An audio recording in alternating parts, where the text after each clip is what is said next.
Recorded Books and One Click Digital present See Rose Lane by Irene Hannon. Narrated by Therese Plummer. Chapter 1. He was gonna hit that pickup truck.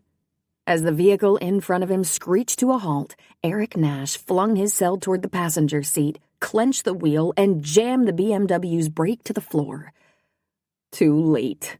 A bone-jarring thud reverberated through his body, accompanied by the crunch of compressing metal and the explosive tinkle of shattering glass. This was so not the way he'd envisioned his arrival in Hope Harbor. Before his car even stopped shuddering, the driver's side door of the truck flew open. Shapely legs clad in snug denim swung out. In one smooth, lithe motion, a slender woman slid out of the cab, the coastal Oregon wind tossing her mane of blonde hair. Nice, except for her stormy expression and taut posture. Better forget her appearance and focus on an apology. She paused to give the back of her pickup a cursory sweep, then marched to his door and glared at him through the window, fists jammed on her hips. Oh, brother, this wasn't gonna be pretty. Bracing himself, he pushed his door open and stood. Sorry about that. He tipped his head toward her truck.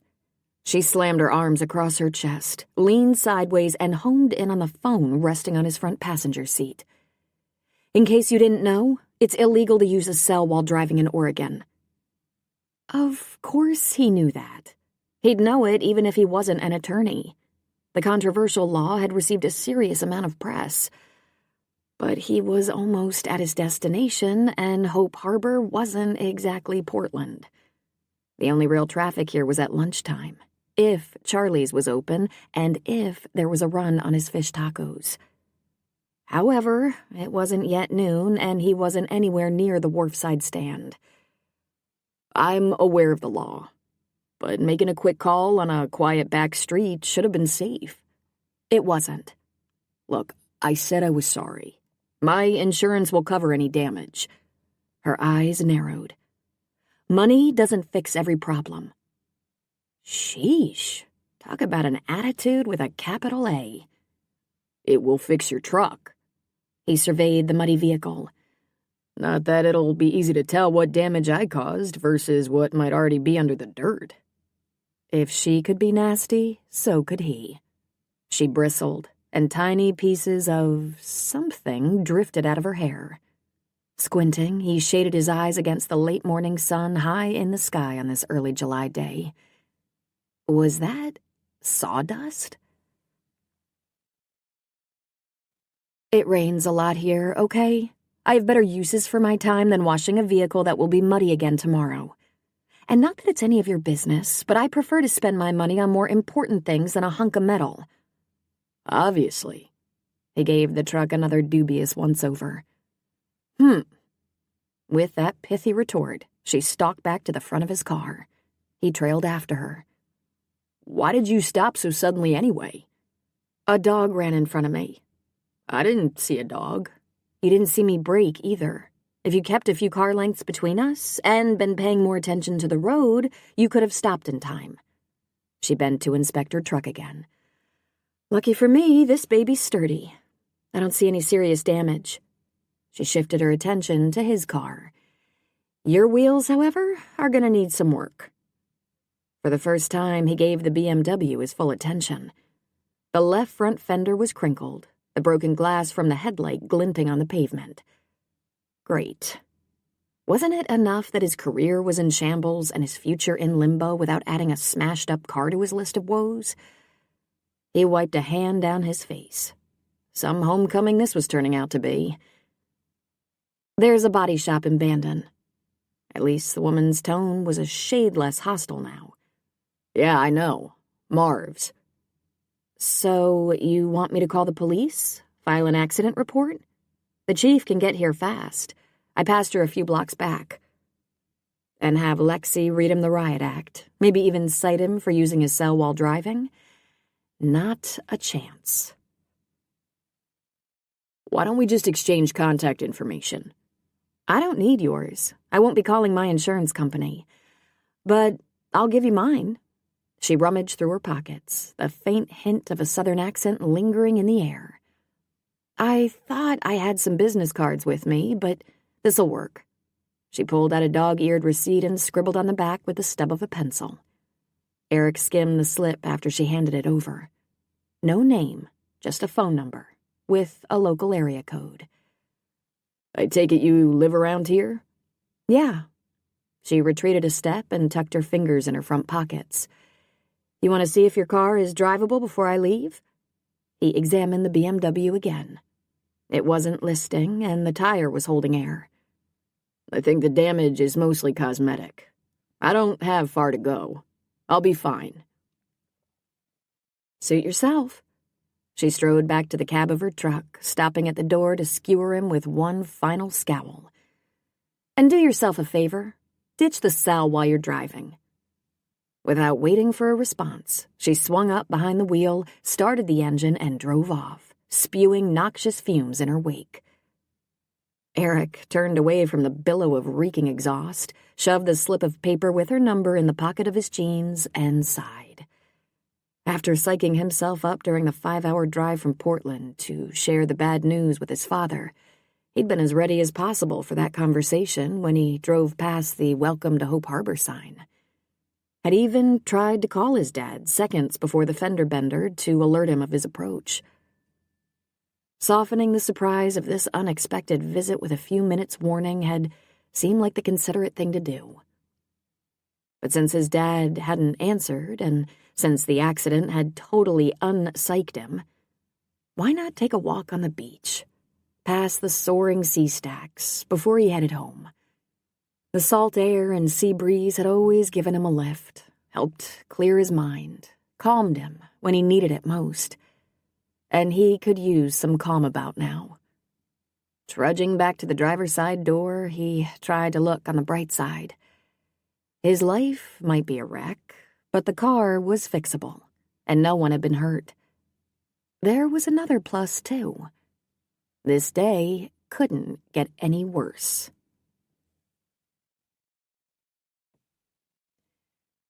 B.J. Stevens flicked on her left turn signal, swung onto Eleanor Cooper's street, and tuned out the rumble in her stomach. Fixing a stuck door hadn't been on her lunchtime agenda, but what could you do when a kindly 88-year-old woman called to say she couldn't get out of her bathroom? As she pulled into the driveway of Eleanor's Cape Cod-style house, B.J. scrutinized the modest structure. The paint was fleeking on the shutters. The stepping stones winding toward the front door were rippling. The edge of one of the wooden steps leading to the small front porch showed signs of rot. This house needed help. A lot of it. But so did the houses owned by many of the older Hope Harbor residents. Upkeep had simply become too much for them. Yet none wanted to leave the place they'd called home for most of their lives. Understandable, as she well knew. A pang echoed in her heart, followed by a surge of all-too-familiar guilt. Gripping the wheel with one hand, she jerked the gear shift into park with the other. This wasn't the time to dwell on the past or on regrets. She needed to rescue Eleanor from the bathroom and fix that recalcitrant door. After grabbing her toolbox, she followed the uneven pavers to the porch and felt around under the wicker planter of geraniums until her fingers encountered the key Eleanor had promised would be there. 10 seconds later, she cracked the door and peeked in, scanning the shadows in case Methuselah was crouched on the other side, waiting for a chance to escape. No sign of the cantankerous cat. She slipped inside and moved toward the hall bath. "I'm here, Eleanor." Her raised voice bounced off the walls. "I'll have you out of there in a minute." "Oh, bless you, sweet child."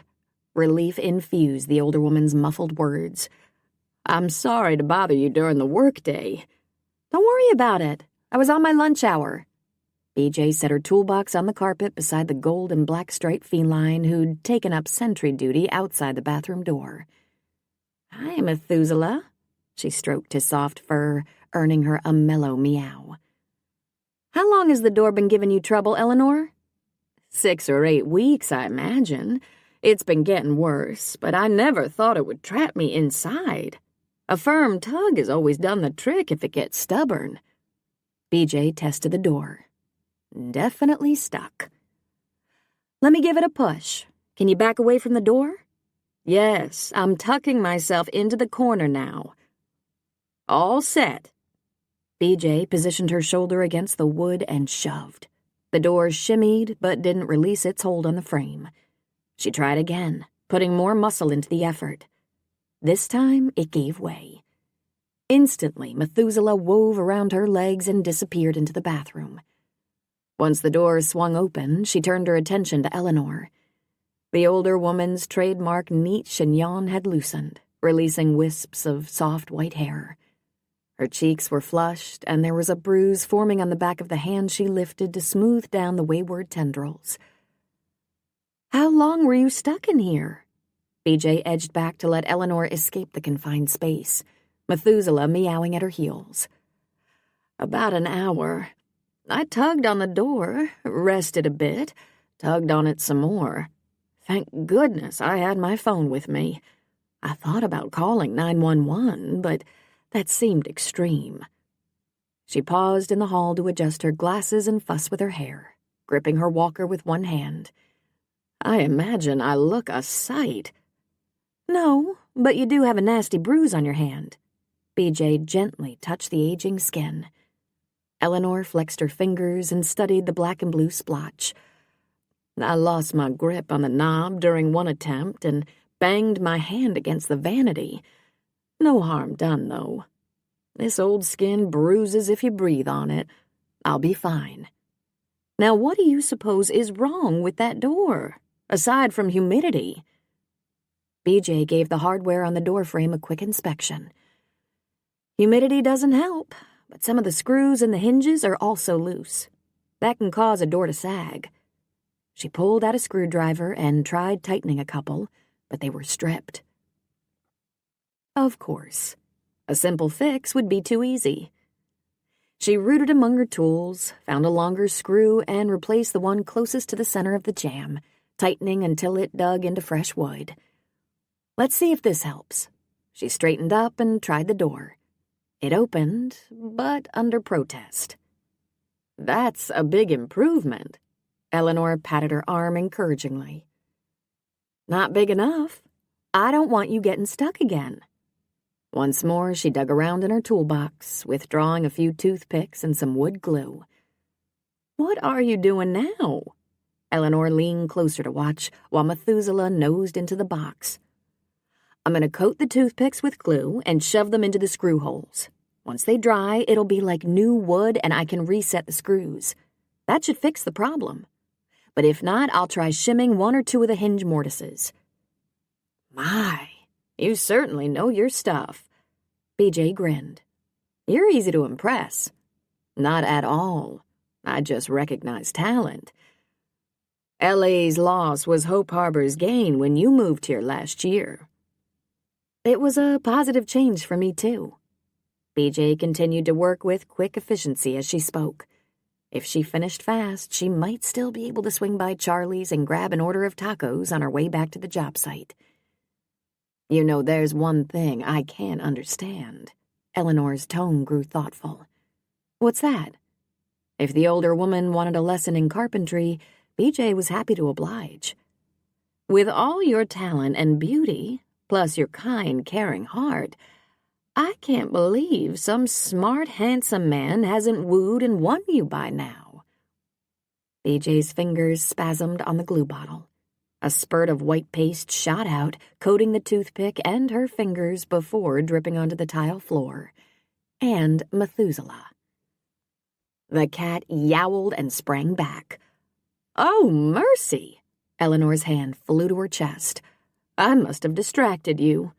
Let me grab some paper towels." While she trundled down the hall as fast as her arthritic knees allowed, Methuselah in her wake, BJ stared at the sticky mess on her fingers. Sticky mess. Yeah, that about summed up the state of her LA romance. But she had a new life now, One that was calm, fulfilling, and blessedly romance-free. If she hadn't been on edge from the accident, she wouldn't have overreacted to Eleanor's comment. BJ secured the cap on the wood glue with more force than necessary. She should have called the police and let them throw the book at that guy in the BMW. Maybe a ticket would have taught him not to drive with his cell pasted to his ear, paying more attention to conversation than the road. Although, in fairness, he had been contrite. Not to mention good-looking. Oh, for pity's sake. She grabbed a wad of toilet paper as more glue leaked through her fingers onto the floor. You'd think she'd be immune to the stereotypical charms of tall, dark, and handsome after... No, she wasn't going to even think his name. He wasn't worth it. She wiped her fingers as best she could with the flimsy tissue and took a calming breath. That fender bender had really done a number on her peace of mind. But it shouldn't have, BJ. Your truck emerged unscathed. The other guy's the one who has to deal with the repair hassles. That's not why you're tense. Oh, shut up. She ripped off flecks of tissue that had stuck to her fingers, trying to stifle the annoying little voice in her head. Did you say something, dear? Eleanor's query wafted in from the kitchen. Just, talking to myself. You're too young for that. I'll be back in a jiffy. I'm trying to clean up Methuselah, who isn't inclined to cooperate. Hooking a piece of wayward hair behind her ear, BJ slumped back against the door frame and faced the truth. Much as she might want to blame her agitated state on the accident, the little voice in her head was right. The BMW owner and her visceral reaction to him was the culprit. Like it or not, the instant her gaze had connected with those brown eyes, a bolt of electricity had sizzled through her. The very kind of ill-advised attraction that could lead a woman astray if she followed her heart instead of prudently listening to her brain. And she wasn't making that mistake again. Still, it hadn't been fair to jump all over the guy because she was annoyed at herself. He had apologized, offered to make restitution. His eyes had held sincere remorse, plus some other emotion, now that she thought about it. Melancholy, perhaps? Dejection? Despondency? Hard to pinpoint. But there had been a sadness in them that seemed unrelated to the accident, as if his day had gone down the tubes long before their unpleasant encounter, and he hadn't needed any more grief. She blew out a breath. Wonderful. Now she could add a heaping serving of guilt to whatever she had time to scarf down for lunch. Here you go. Let me know if you need more. Eleanor pushed the walker down the hall and thrust a handful of paper towels at her while Methuselah kept a wary distance. This should do it. She used half of the towels to wipe the globs of glue off the tile, then dampened the rest and swiped up the residue. Do you want me to get rid of those? Eleanor held out her hand again. Thanks. She passed them over. I'll fill the last couple of holes while you do that. BJ finished up as fast as she could, packed away her tools, and waited for Eleanor near the front door. When the older woman reappeared, a foil-wrap bundle rested on the tray of her walker. Thank you again for coming to my rescue. No problem. And I'll be back tomorrow or the next day after the glue is dry to reset those screws. Could you leave the bathroom door open until I finish the job? Certainly. I only close it out of habit. It isn't as if there's anyone here to disturb me, other than Methuselah, and at his age he spends most of the day sleeping in the sun. Her smile drooped for a moment, then brightened again as she picked up the plate and held it out. A little thank you treat. That's not necessary, Eleanor. I disagree. Besides, I like to bake, and I know you're partial to my fudge cake. Have it for dessert after lunch. At this point, with the clock ticking, it might be lunch. Not that she needed to share that with Eleanor. I'll do that, and enjoy every bite. BJ took the offering. I'll call before I swing by to finish the job. No need. I'm always here. You won't be interrupting anything. The older woman's tone was upbeat as usual, yet a faint thread of loneliness wound through her words. Most people would miss that subtle undercurrent. Not BJ, though. She was tuned into such nuances these days, which did not help restore her peace of mind. Is everything all right, dear? Yes. She switched gears and hefted the plate. I'm looking forward to this. Enjoy, sweet child, and don't work too hard. She let that pass as she left the house. Working too hard was part of her DNA. But if she couldn't dial back her work ethic, at least the work she did in Hope Harbor, on and off the clock, was worthwhile and satisfying. And it might become even more so if the plan she was formulating came to fruition. After carefully stowing the cake on the seat beside her, BJ glanced back toward Eleanor's planter-filled porch. With a final wave, the older woman picked up a watering can and began tending her abundant container garden.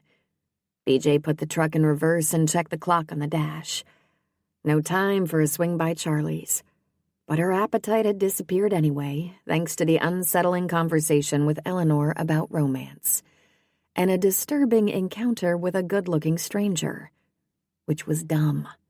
She wasn't in the market for a relationship, especially with someone of the tall, dark, and handsome variety.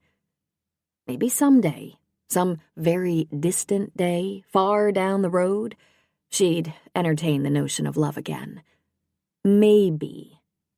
But for now, her quiet, simple, peaceful, uncomplicated life suited her just fine. And she had no intention of changing it.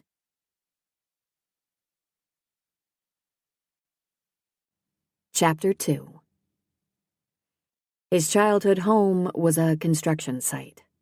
As his BMW limped toward the 2-story hybrid Victorian/craftsman hilltop house where he'd spent his youth, Eric gawked at the sawhorses, stacks of lumber, and a toilet strewn over the front yard. What in the world was going on? He parked on the street, opened the door, and was greeted by the muffled banging of hammers. A moment later, the grinding, high-pitched whine of a buzzsaw sliced through the air. Seconds after that, the snarl of ripping wood further sullied what should have been a tranquil summer day in Hope Harbor. It sounded like the guts were being wrenched out of the one place he thought would never change. The saw kicked back in, and his stomach twisted. Apparently, his career wasn't the only thing in a shambles these days. But why hadn't his father mentioned during one of their frequent phone conversations that he was having work done on the house? It didn't make sense. The modicum of calm he'd achieved during his walk on the beach evaporated. Was there anything in his life he could count on to remain the same? Psyching himself up for whatever chaos lay inside, he circled the car. Ironic that he'd been worried about surprising his dad, when John Nash obviously had surprises of his own to... Eric froze as a dirty pickup truck turned the corner. A familiar, dirty pickup truck. It rattled down the street and swung into his dad's driveway while he stood rooted in place. The truck door opened, and the same jeans-clad legs he'd admired earlier appeared. No loose, flowing hair this time, however. The blonde's long tresses had been secured in a ponytail and tucked through the back of a baseball cap. She gave him a quick, cool perusal, folded her arms, leaned against the door, and waited. As if she was daring him to approach. Eric drew himself up to his full 6'1" height. The two of them might not have gotten off to the best start, but he'd apologized and her truck hadn't sustained any apparent damage. There was no reason they couldn't be civil. Besides, this was his house. Or his dad's. He wasn't the outsider here, even if she did have some role in whatever destruction was taking place inside. He strolled toward her, stopping 6 feet away. "We meet again." All at once, recognition dawned in her eyes. "You're John's son, aren't you?" Dad and this woman were on a first-name basis? "Yes." She gave him another quick appraisal. "He's got family pictures around the house, mostly from your younger days. You've changed a lot, but I see the resemblance now." She pushed off from the truck and began to walk away. "Hey!" She paused and looked over her shoulder. "What's going on here?" He waved a hand toward the house. One of her eyebrows rose. "Your dad didn't tell you?" "No." "Huh." A few uncomfortable beats ticked by. "Anyone passing by can see construction is in progress." She gave him another scan. "Then again, I guess you haven't passed by lately." At the hint of censure in her tone, he stiffened. "I'm sure my father mentioned I'm an attorney, and the practice of law is very demanding. But I talk to him often." "Funny he didn't tell you about this, then." No kidding. "So you want to enlighten me?" Before she could respond, his dad appeared in the doorway. Did a double take. "Eric!" He hurried down the steps, his expression morphing from surprise to concern. "I think I'll let the two of you work that out." The woman moved aside as his father strode toward them and pulled him into a hug. "What are you doing here in the middle of the week?" "Long story." Eric returned the hug, then swept a hand around the yard. "What's going on?" "Also a long story." His father smiled at the blonde. "Have you two met?" "Not officially." The woman cast a wry glance at his dinged-up car. "Then let me do the introductions. BJ, my son Eric. Eric, meet BJ Stevens, the best architect, contractor, and construction manager in the state of Oregon." After an infinitesimal hesitation, she stuck out her hand. Eric closed the distance between them, assimilating this new information. With all those titles, this woman wasn't just involved in his dad's project. She was in charge of it.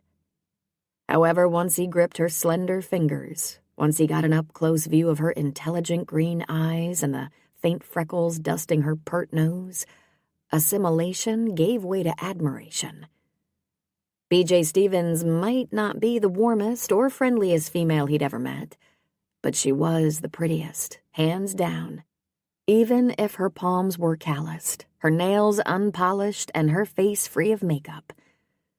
There was something intriguing about her, some compelling quality he couldn't quite identify that sucked him in.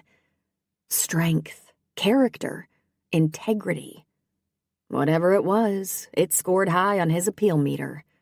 Her lips parted slightly as he continued to hold her hand, and a flash of fire sparked in those emerald-color irises. 1 second ticked by.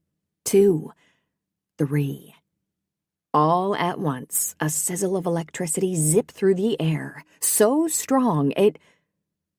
"BJ, we have a question." At the summons from some guy in shadows inside the front door, she jerked her gaze from his and tugged her hand free. "I'll be right there." Clearing her throat, she spoke to his dad. "If you have an hour or two, we ought to visit the showroom later this afternoon to pick out hardware and lighting fixtures. The plumber wants me to place the bathroom order this week, if possible." "That works." With a dip of her head, she took off toward the porch. Eric watched her until she disappeared through the door. "Nice woman. Talented, too.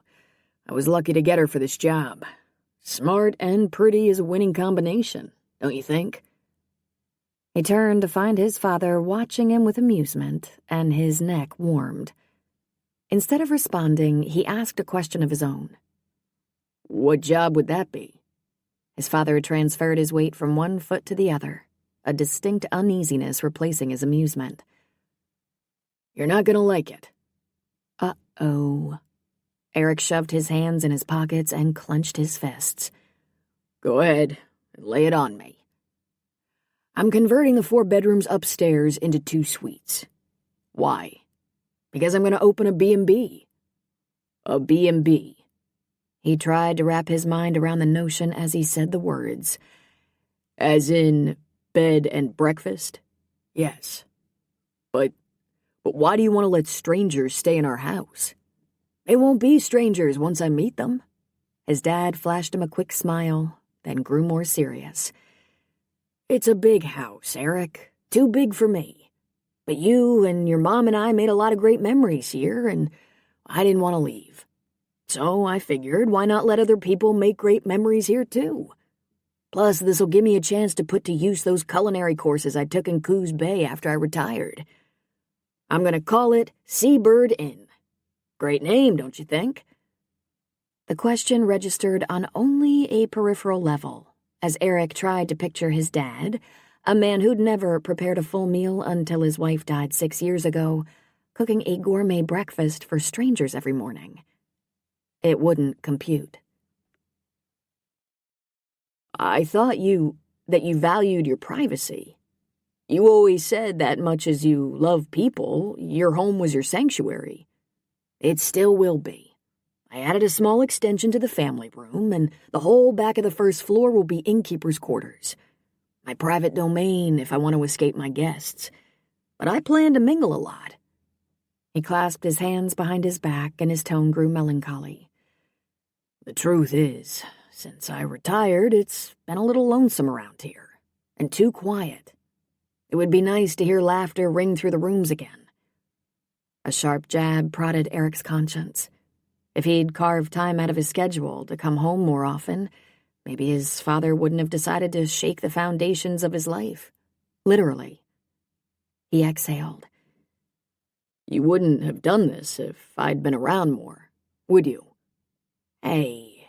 His dad gripped his arm. I'm not trying to lay a guilt trip on you. You call me more than most kids check in with their parents, despite your busy life. I know that job of yours keeps you hopping, which brings me back to my original question. What are you doing here in the middle of the week? The hammering picked up in the house and in his heart. So much for his plan to share the news over cups of coffee around the table in the quiet, homey kitchen where most of the important events in his life had been discussed. Finally, his father spoke again. You want to ride down to the beach? Take a walk? At the gentle prompt, Eric shook his head. I already did that. Then I'm guessing this is serious. Yeah. Retirement hadn't dulled his dad's keen intuitive abilities one speck.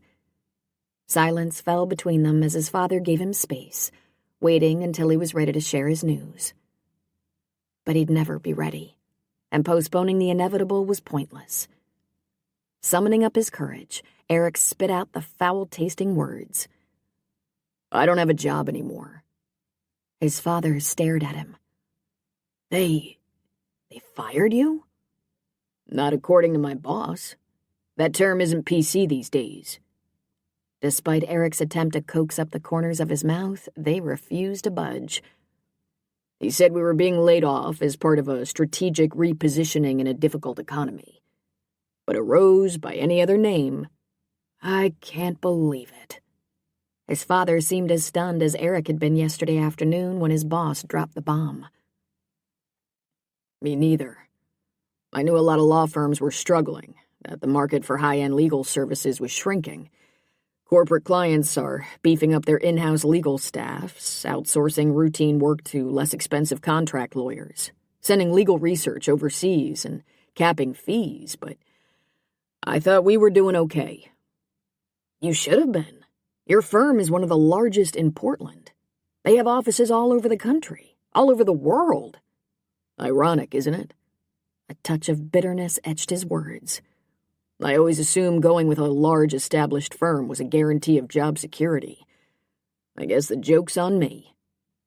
His father laid a hand on his shoulder, compassion softening his features. I don't know what to say. Your whole life, you did everything right. You knew what you wanted, and you went after it with single-minded determination. Yeah, he had.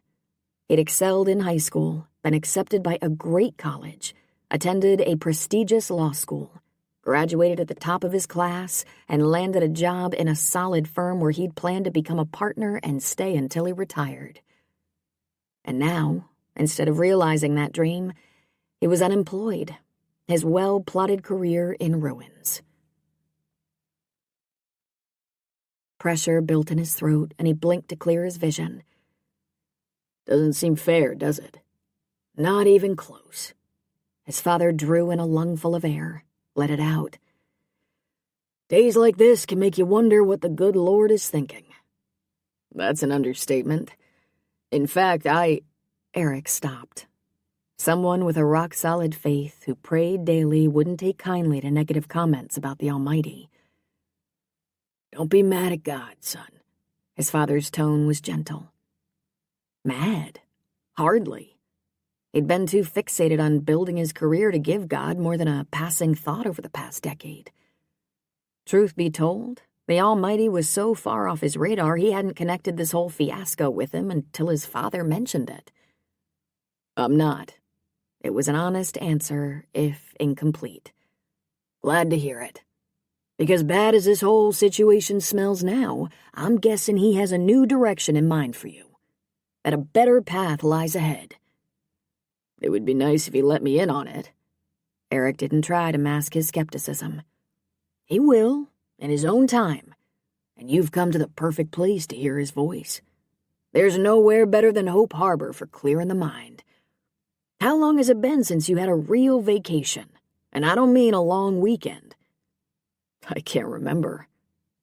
When had he had a spare minute, let alone a week? Billable hours were the key to a partner slot, and you could never log enough of them. Not that all those 60-plus-hour weeks had helped him in the end.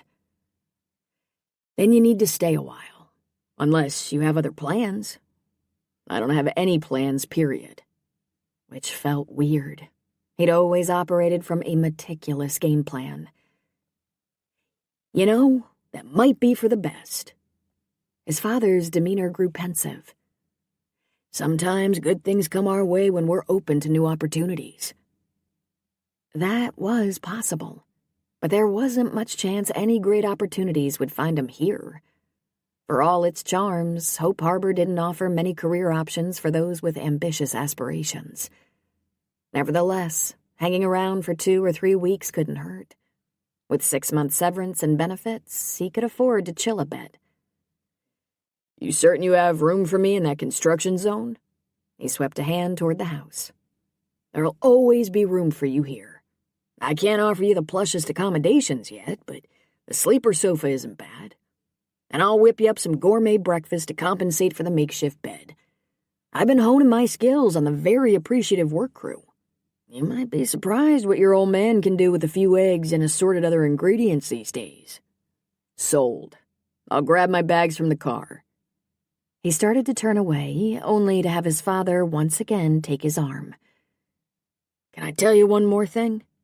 Sure. When I spotted you out here a few minutes ago, I was terrified. This is where your mom stood the day she came home with a fistful of orders for all kinds of tests after what we assumed was a routine doctor's visit. You know the rest of that story. His Adam's apple bobbed. I realize this is a blow, but it's not the end of the world. You'll find another job. You can't find another life. Leave it to Dad to restore his perspective. Dark as the past 36 hours had been, there were bigger tragedies than losing a job. They'd both lived through one as they'd watched cancer consume his mom, leaving an empty shell of the vibrant woman whose sunny smile had brightened their days. Thanks for the reality check. Part of a father's job description. His dad patted his shoulder. Now go get your bags and let's get you settled in. Eric returned to his car and popped the trunk, their conversation replaying in his mind. Was it possible good would come of his career disaster? Would a stay in Hope Harbor give him clarity and new direction? Did God have a better path in store for him? Suitcase and laptop in hand, he closed the trunk and approached the childhood home that looked the same as always from the outside, but was undergoing a transformation inside. finding a new purpose. If his father was right, maybe the same would happen to him while he was here. Maybe the job debacle would lead to unexpected opportunities. Maybe Hope Harbor would live up to its name and steer him in a new, better direction. But for a man who preferred definities to maybes and facts to fancies, leaving tomorrow to the whim of fate or God was downright scary.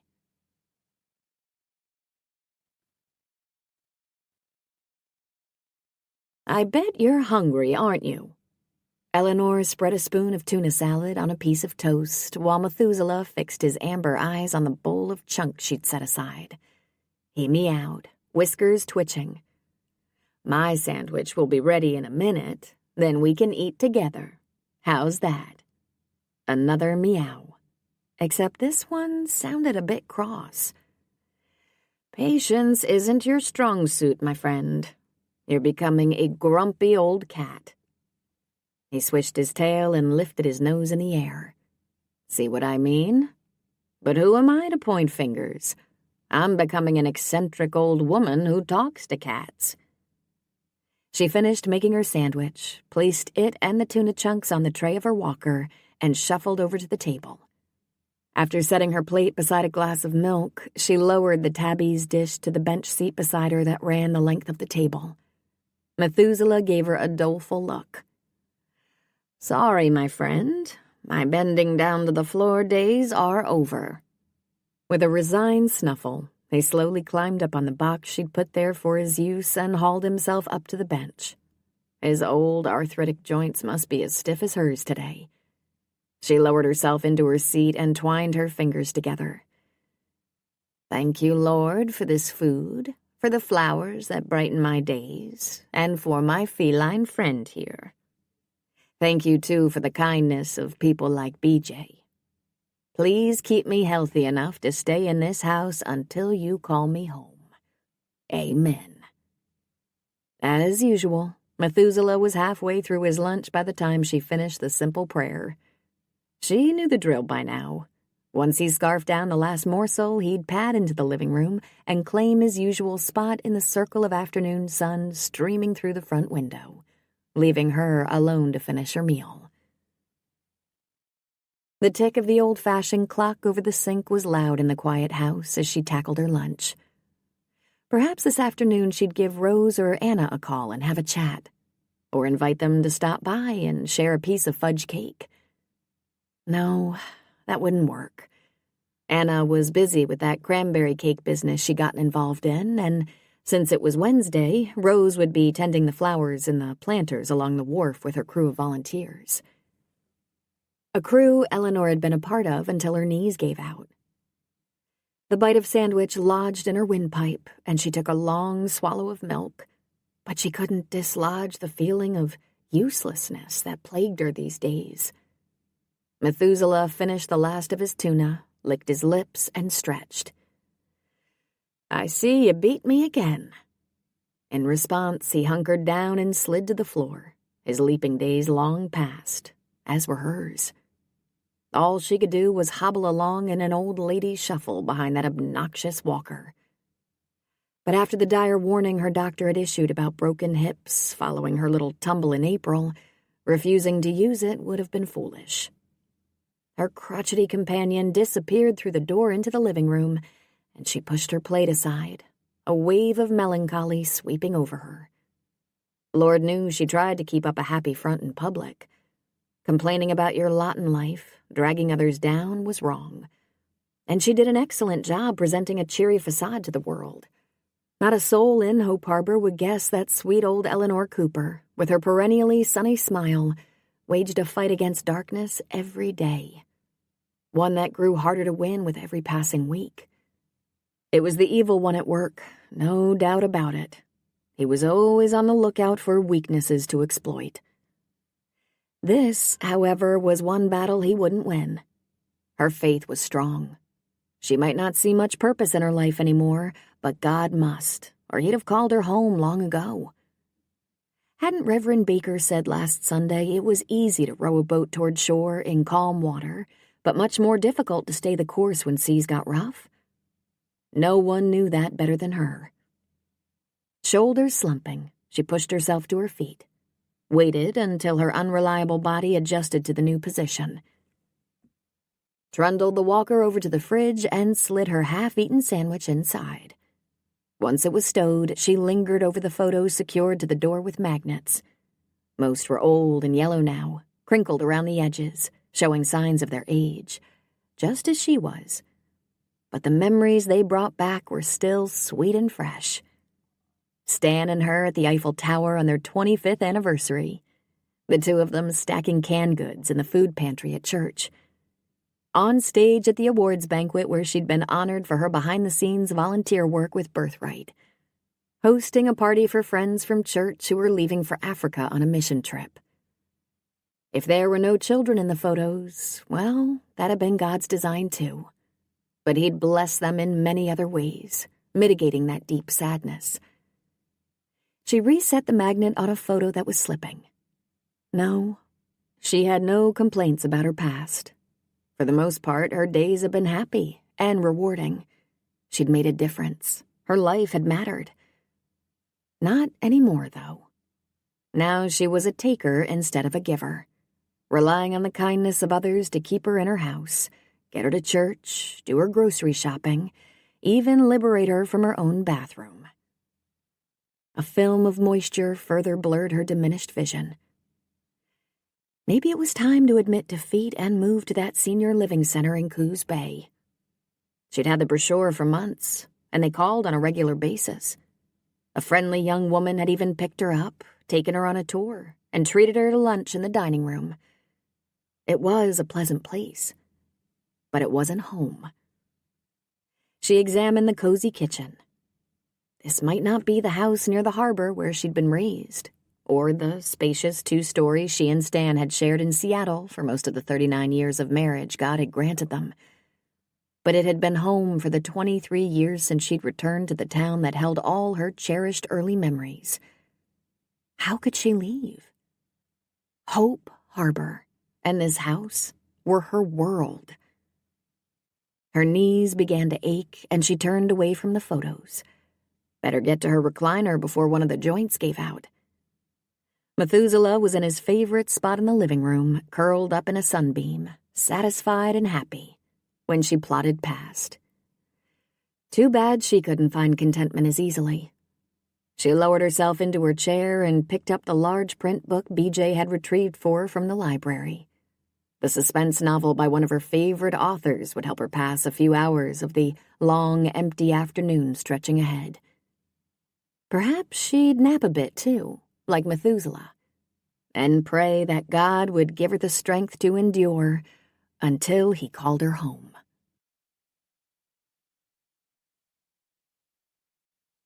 Chapter 3. Hey, stranger. Long time no see.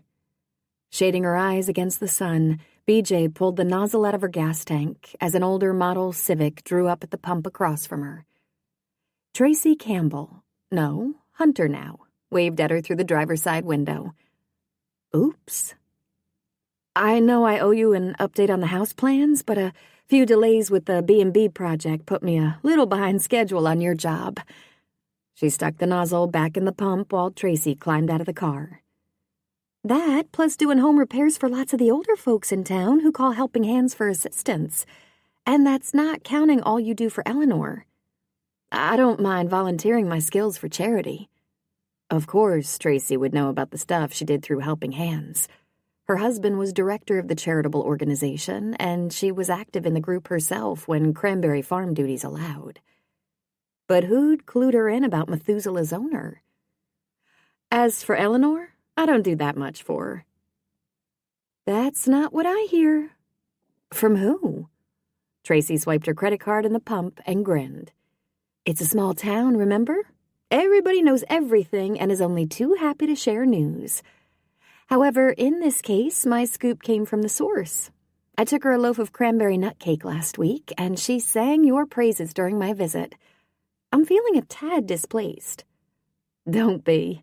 Eleanor sings your praises to me, too. But she told me she didn't want to bother the blushing new bride. Her words. I can't say I mind having an extra hour or two a week to spend with Michael, though helping hands keeps him hopping. And speaking of that, he told me you're on the agenda for Saturday's board meeting. BJ sidestepped the implied question. She wasn't ready to share her proposal publicly. For all she knew, the board would shoot it down. Yeah. I had an idea I wanted to run by them. Not talking, huh? It's too early for that. Tracy grinned. Got it. I'm just giving you a hard time. She lifted the nozzle from the pump and inserted it in her gas tank. In terms of the house plans, no worries. We aren't in any hurry. How's the B&B project going? Great overall, aside from the few delays I mentioned. It's fun to be the one turning blueprints into reality versus turning them over to a construction firm. So you're liking your new gig in our little town. Loving it. No big city blues for me. Glad to hear it. I can't wait to take a tour of Seabird Inn once you're finished. By the way, I heard John's son Eric is back in town. Wow. Tracy hadn't been kidding about word traveling fast around here. How did you know that? I think he just arrived a couple of hours ago. I told you, it's hard to keep a secret in this town. Bear that in mind if you ever plan to do anything scandalous. BJ snorted. Not my style. I know. I'll never forget the night that guy tried to pick you up during one of our girls-only dinners while we lived in Phoenix. Man, you gave him an earful. Chuckling, she coaxed a final gallon of gas into her tank and pulled out the nozzle. So did you meet Eric yet? Yeah. And she did not want to discuss it. Who told you he was back? BJ tucked her credit card into her wallet. No one. I passed him on the road to Bandon. The mashed fender and broken headlight were hard to miss. I wonder what happened to his car. BJ rubbed at a speck of mud on her truck. She could let the rhetorical question pass, but if Tracy's take on the small-town grapevine was accurate, everyone would find out about the accident sooner rather than later. And her friend would wonder why she'd remained mute. Better not to raise any red flags. Actually, he ran into my truck. Tracy's eyes widened. Seriously? Yeah. She gave her the top line, leaving out the part about him being on a cell. Huh. Tracy folded her arms and leaned back against the car. That doesn't sound like him. He's always been the careful, cautious, focused type. And it's odd he'd visit midweek. According to his dad, he works horrendous hours at that big law firm he's with in Portland. Did he say why he was here? No. We, didn't have that kind of conversation. I guess not. She pushed off from the fender. From what I could tell through the windshield, he hasn't lost his swoon-worthiness. BJ tried for a nonchalant shrug. If you like that type. Most of the girls in my high school class did. I'm not a teenager anymore. Stomach nodding, BJ snatched a receipt from the pump. And I'm not interested in hot-looking guys who have no qualms about clawing their way up the corporate ladder, leaving carnage in their wake. Whoa! Tracy held up her hands, palms out. Sorry, I didn't mean to dredge up bad memories. Of course, she hadn't. All she'd done was comment on the man's appearance. BJ exhaled. The last thing she wanted to do was alienate her friend. I'm the one who should apologize. It's just been kind of a strange day. First the fender bender, then Eleanor brings up my love life, and to make matters worse, she stopped. Admitting her unwelcome reaction to the good looks Tracy had mentioned would open a big, messy can of worms. To make matters worse, what? A story for another day. Tracy cocked her head. Why do I think it involves Eric? No comment. Tracy jingled her keys. If you're not talking, I'll leave you with a comment of my own. I have no idea why he's back. Whatever the reason, I doubt he'll hang around long. But for the record, he's a good guy. Reliable, trustworthy, hardworking, conscientious, which proves that not all eye candy men fit the same mold. She opened her door. "Let me know when you're ready to go over the house plans and I'll corral Michael." With that, she slid behind the wheel and drove off. BJ retrieved her own keys and watched the car recede in the distance. Maybe her friend was correct about Eric. Maybe not. But she wasn't aiming to test that theory any time soon. Swinging back up into the truck, she pushed Tracy's comment to the back of her mind and gave a more urgent priority center stage. Food. Her stomach was not happy about the lunch she'd skipped, and scarfing down the fudge cake on the seat beside her instead of eating a healthy meal was a bad idea. She would not let a stressful incident or two resurrect bad habits. However, she did need a nutritious, filling dinner fast, or she might end up succumbing to temptation. A little comfort food wouldn't hurt either after the unsettling day she had. And she knew just the place to find it.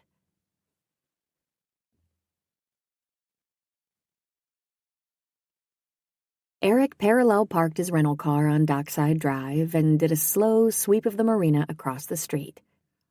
Boats bobbed in the gentle swells. A gull soared over the white gazebo that occupied the small park where the 2-block-long crescent-shaped frontage road dead-ended at the river. Colorful flowers spilled from planters that served as a buffer between the sidewalk and the sloping pile of boulders that led to the water. He let his gaze drift farther afield, past the long jetty on the left and the pair of rocky islands on the right that tamed the turbulent waves and protected the boats in the marina. Across the cobalt water that sparkled as if strewn with diamonds, all the way to the indigo line where sky met sea. Peace seeped into his soul, and the tension ebbed from his tight muscles. He drew in a lungful of the fresh, tangy sea breeze, letting it chase out the dry wall dust-laced air he'd ingested at the house. Not that he'd lingered there after he'd stowed his stuff. The tour his father had offered could wait until the construction crew and its chief departed for the day, along with all their headache-inducing noise. Plus, he'd needed to get his car to Marv's and deal with a different headache. Talk about a rough 36 hours. But a fish taco from Charlie's would help soften the edges. Ignoring the quaint row of shops adorned with bright awnings and overflowing flower boxes to his right, he homed in on the white truck perched at the edge of the tiny wharfside park near the gazebo. At least that hadn't changed. The colorful letters spelling out Charlie's, the serving window on one side, and the man behind the counter with long gray hair pulled back in a ponytail. All were exactly the same as they'd been for as far back as he could remember. He left the rental car behind and followed his nose toward the enticing aromas emanating from the small stand, a town fixture that had been grandfathered into its location on the wharf years ago. Charlie Lopez greeted him with a smile, weathered skin creasing at the corners of his eyes, white teeth gleaming in his latte-colored face. The man didn't appear in the least surprised to see him. "Hey, Eric, it's about time you came home. We've been waiting for you." Waiting for him? Odd. No one here had been waiting for him, even his dad. Everyone in town knew his life was in Portland. But Charlie had always had a penchant for making inscrutable remarks. "I'm just here for a visit." "Uh-huh." Charlie picked up a spatula. "The tacos are exceptional today, if I do say so myself. You still partial to avocado?" "Yeah, I'll put in extra." "Thanks. How's the painting career?" He leaned a shoulder against the truck as the man opened a styrofoam cooler and pulled out a Ziploc bag of chopped red onion. "No complaints." His usual answer, and no doubt very true. Charlie might dabble in tacos for fun and social interaction, but his real money came from art. The fortunate tourists who stumbled on his modest stand would never guess the best taco maker in the state, maybe on the West Coast, was also a respected artist whose work drew top dollar in prestigious galleries around the country. "Glad to hear things are going well." "They usually do if you do what you love."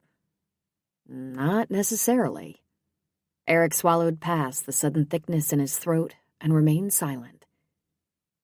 The real challenge is discovering what that is. Charlie tossed a handful of the onions on the griddle. Why don't you stop by the studio soon? I'm working on some interesting pieces. I might do that. Why not? He'd hung around there plenty during his teens, watching the man work, dabbling at art himself. Those had been some of his happiest hours. But art paid the bills only for a very privileged few, and leisure pursuits were a luxury partner-track attorneys couldn't afford. Turning aside, Eric scanned the curving sidewalk. The wharf was a popular spot this evening. Every bench was occupied except the one closest to the taco stand. I'll go toss my jacket over there to save my seat while you get my order ready. No need. Charlie dug some fish out of another cooler behind him. Floyd and Gladys will guard it for you. Eric looked again. No one was anywhere close to the bench. The seagulls. Charlie slapped the fish onto the grill, eyes twinkling. Nice couple. They hang around here a lot. He checked again. 2 nondescript gulls were pecking around the base of the bench. Another thing that hadn't changed. Charlie's eccentricity. A middle-aged couple 50 feet away paused in their stroll down the wharf. The man spoke to the woman, gestured to the vacant bench, and they ambled toward it. No way was he giving up that seat. I'll be back in a minute, Charlie. He broke into a half jog. I need to go grab that. As the couple approached from the opposite side, the 2 seagulls rose a few feet into the sky and, with much wing flapping and squawking, hovered over the bench. The pair stopped, eyed the screeching birds and the flying feathers, circled around the bench, giving it a wide berth, and continued on their way. See? Your bench is secure. Charlie sprinkled some kind of spice on the sizzling fish. Eric returned to the serving window and gave the birds a cautious inspection. What makes you think they're going to let me sit there? Give it a try. Hope Harbor's taco chef began chopping an avocado. You can come back for your tacos after you claim it. Eric weighed his options. Continue the strange conversation with Charlie, or take his chances with the birds. The birds won. He wasn't up for riddles today. As the aroma of grilling fish set off a rumble in his stomach, Eric warily approached the seagull sentries. They continued to hunt and peck for food scraps at the base of the bench until he drew close, then hopped aside with nary a peep. Weird. Eric laid his jacket across the seat while Charlie grinned and gave him a thumbs up. He wasn't even going to try and figure out what had just happened. Not with all the other stuff he had to sort through. Rather than make more confusing small talk with his personal chef for the evening, he stayed by the bench and checked his voicemail. Most days, keeping up with messages was a challenge. Now, he dispensed with the 4 that had come in during the course of the afternoon in 2 minutes. Charlie waved at him, and he slid the cell into his pocket while he walked back to the window. Here you go. The man set a bulging brown bag on the ledge. I put 2 waters in there. The tacos are on the spicy side today.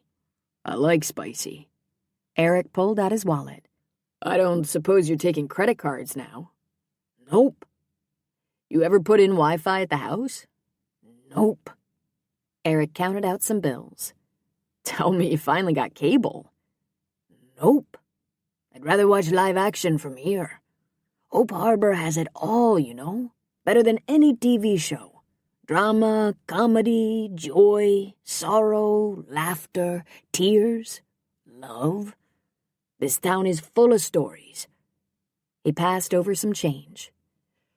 If you say so. Eric pocketed the coins and moved aside as another customer approached the window. Enjoy, and come back soon. Charlie gave him a jaunty salute. The delicious smell wafting upward kick-started his salivary glands, and he hurried back toward the bench. Man, he was starving. Except for that bout he'd had with the flu 2 years ago, he'd never gone this long without a real meal. But he'd had little interest in food after the termination news. other than that half bag of potato chips he'd ingested during the long, sleepless hours last night while he'd prowled around his condo trying to recover from his shock. He hadn't eaten a bite since noon yesterday. You couldn't beat Charlie's tacos for a fast breaker, though. He wolfed down the first one so fast he wasn't certain he'd even stop to breathe. Rummaging around in the bag for the next one, his fingers encountered 3 more wrap bundles. Had 4 become the new standard order? He shifted sideways and peered at the price board. 3 was still the magic number. Charlie must have lost count while they chatted. Not surprising. Their conversation had certainly kept him off balance.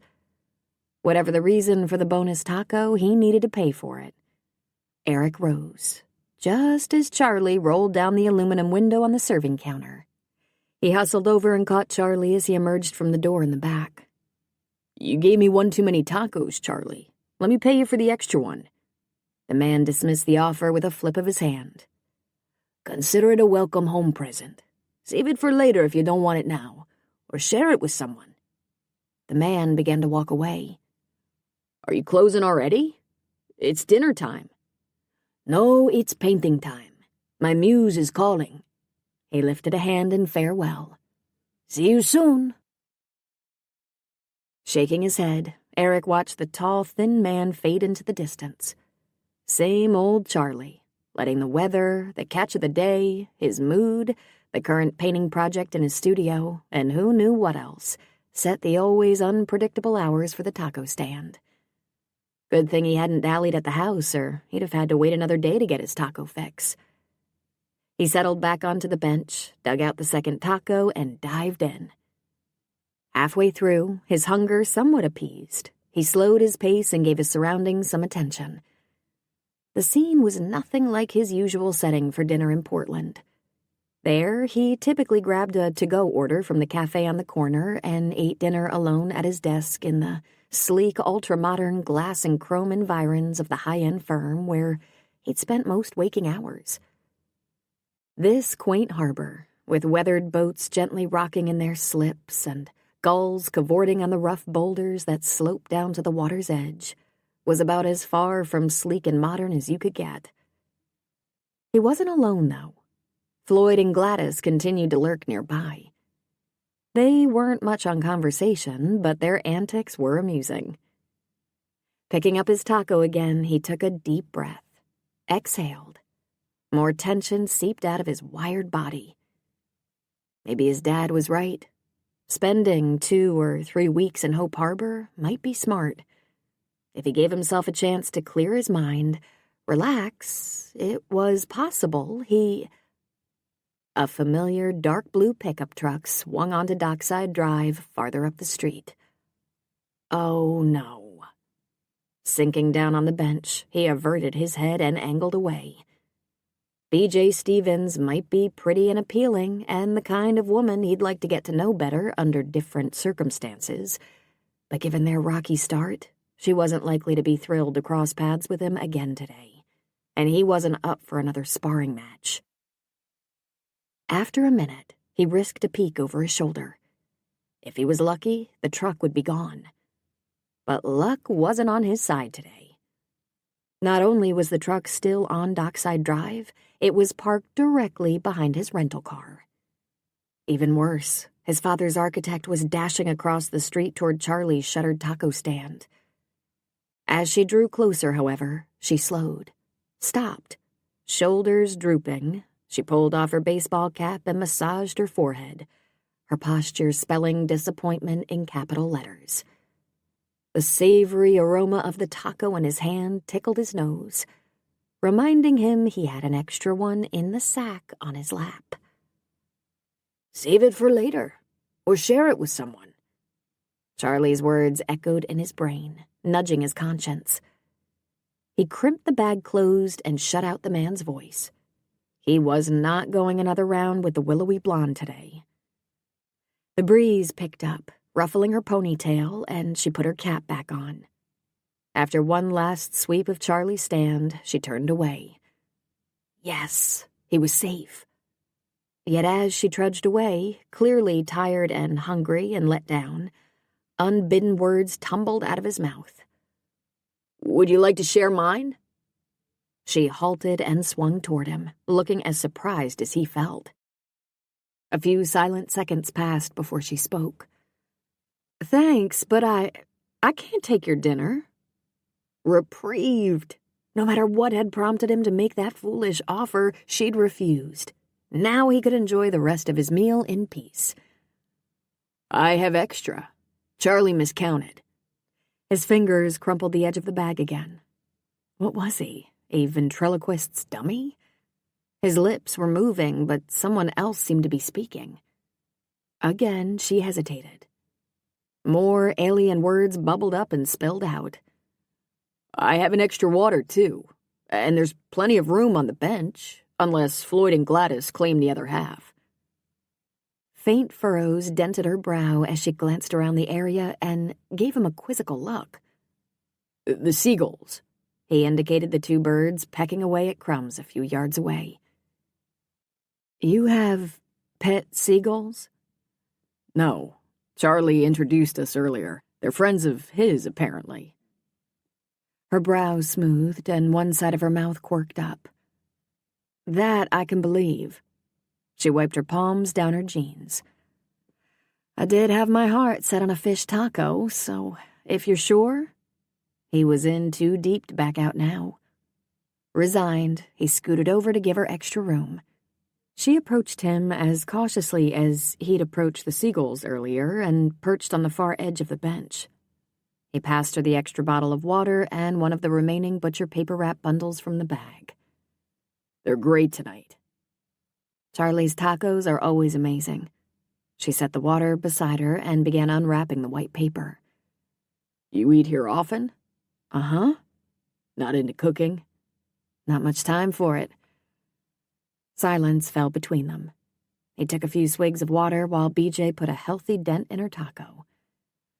"You must have been hungry." "Yeah, I missed lunch." She dived back into her taco. He joined her.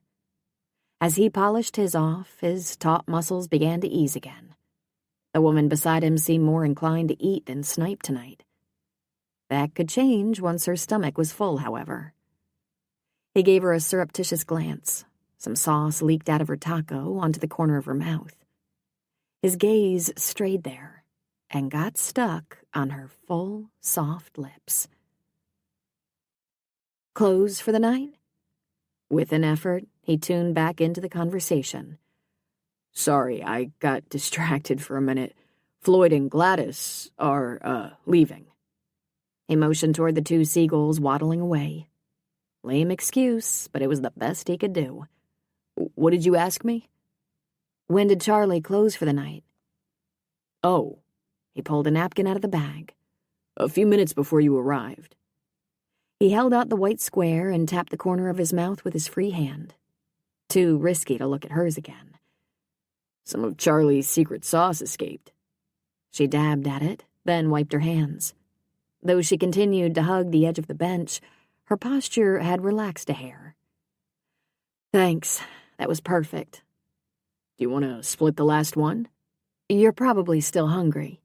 She gave the bag a covetous glance. Yeah, he was. But he could always raid his dad's refrigerator later. And while he'd hoped at first to escape her notice, now he didn't want her to leave. Go figure. "They're pretty filling. Why don't we share?" He dug out the last one and gave it to her. "I'll let you do the splitting honors." She took it, unwrapped it part way, and tore it in half. He took the section she held out and bit in. "So did you venture upstairs at the house yet?" She kept up with him bite for bite. "No, I thought I'd save that for tonight. How close are you to being finished?" "Barring any glitches, we should be done by the middle of August. Your dad wants to be open for the Cranberry Festival in September, so that'll give him a chance to furnish and decorate." "You have a large crew?" It might not hurt to find out a bit more about the architect his dad had hired. She wasn't a Hope Harbor native, that was for sure. Me plus 2 full-time workers. I subcontract electrical and plumbing. "Have you been in town long?" A year." She finished off her taco. You're from the South, aren't you? She hesitated. Not originally, but I moved to Tennessee when I was 8. Most people don't notice the slight southern drawl anymore. We had someone from Georgia in our firm.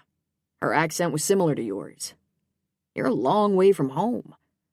This is home now. She wadded the white paper in her hand and stood abruptly.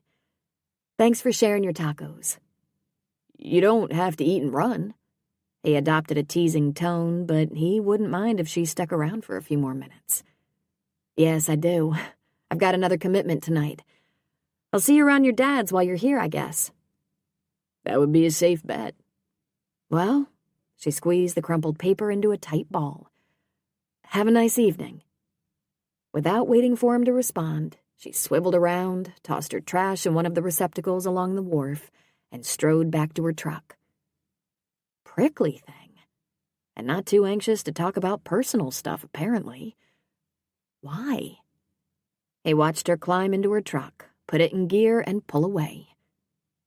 Who was B.J. Stevens? Where had she lived before coming to Hope Harbor? What had brought her here? Why didn't she want to talk about her past? And on a professional level, what kind of credentials did she have? There wasn't a lot of work in a town this size for an architect. If she was licensed, she'd make a much better living in a larger city. Eric stuffed his trash in the empty brown bag. His dad might be able to answer some of his questions, but he'd have to be careful how he asked, or the elder Nash might incorrectly assume he had a personal interest in the woman. Attractive as she was, and despite her intangible appeal, he couldn't afford to be more than friends at best. If she was new in town and in the process of building a business here, there wasn't much chance she intended to leave anytime soon. And his stay was very temporary. He rose, tossed the bag into the trash container, and ambled toward his car, yawning. After his night of pacing, the long drive from Portland, and all the surprises this day had held, he might turn in with the sun tonight. A cup of coffee, 2 or 3 Milano cookies from the bag his dad always had on hand, a quick tour of the upstairs, and he'd be ready to call it a night. His fact-finding mission about a certain blonde builder could wait until tomorrow. But no matter what he discovered, no matter the sizzle of electricity that had zipped between them as they'd shaken hands, B.J. Stevens was off limits. She might be willing to settle for Hope Harbor, but with rare exception, if he wanted to earn enough money to provide the kind of security he was after, you had to leave the town behind. He pushed the auto-lock button as he approached the rental. No reason not to put his stay to profitable use, however. Lay out a game plan for his future. And long before Seabird Inn was ready to open, he'd move on to wherever that future took him.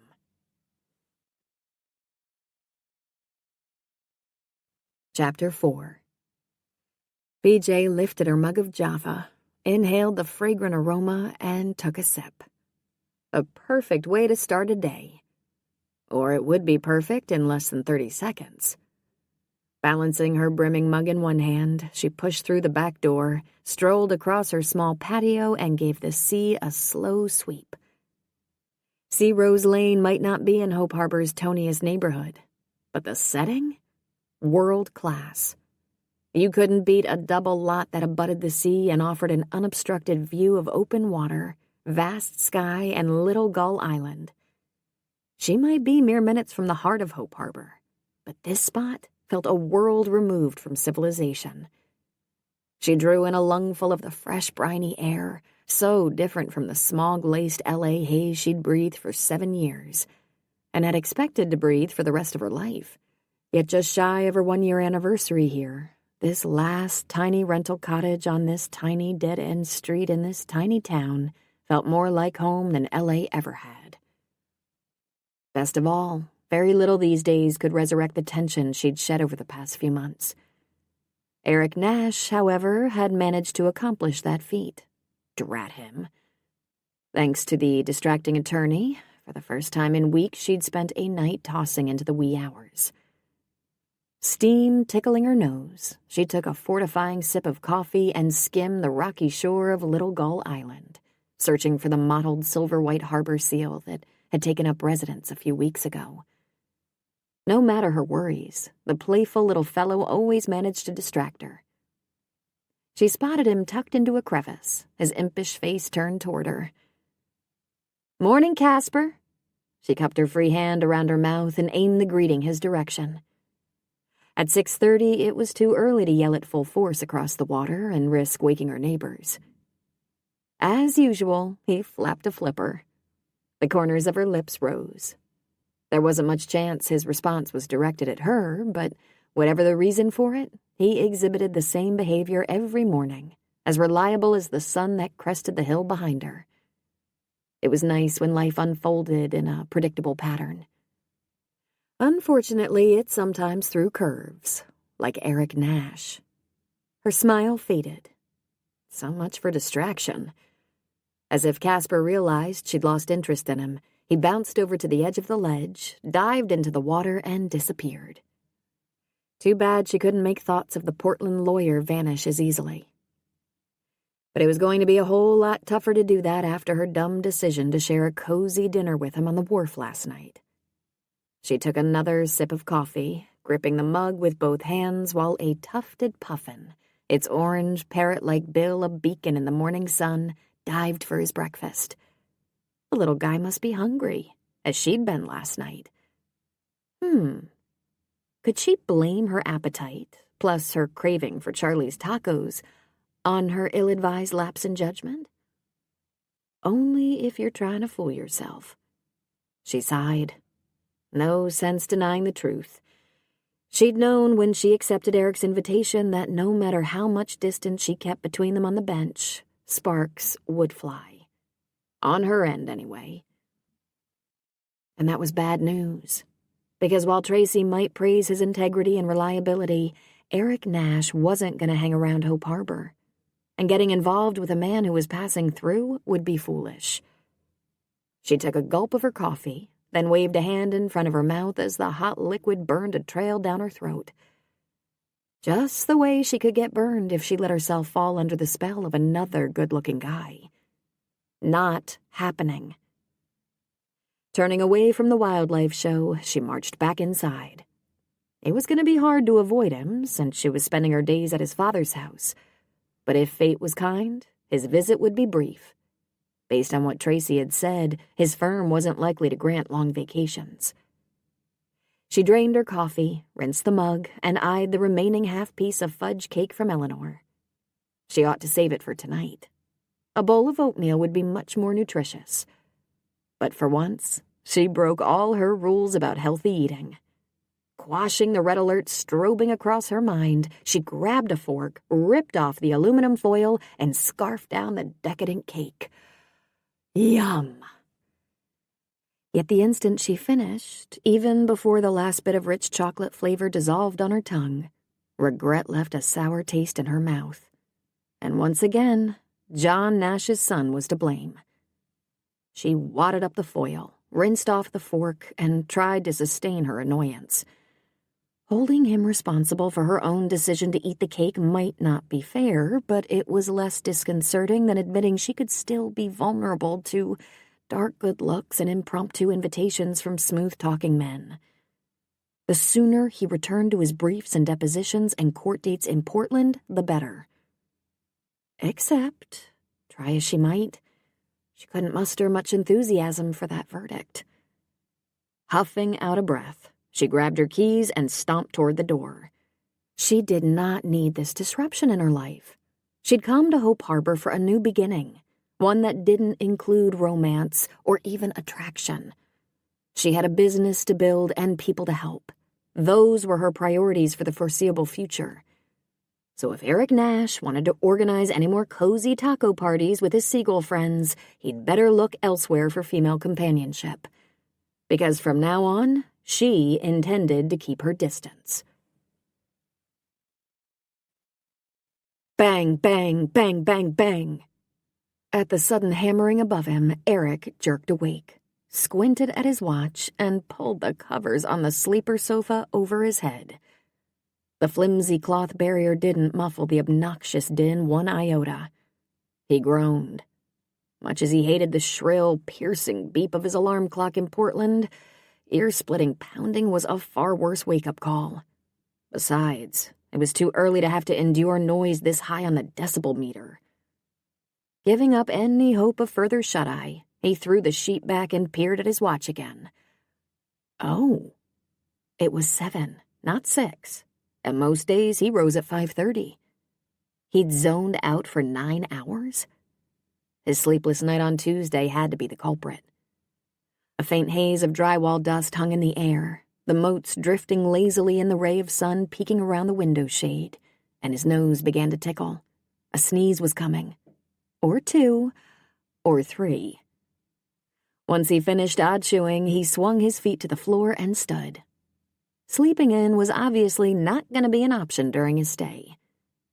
He pulled on his jeans, finger-combed his hair, and opened the French doors that led from the living room to the foyer. All at once, the banging upstairs stopped. A few seconds later, a lean, 40-ish man with olive skin appeared at the top of the stairs, lugging one end of a beam.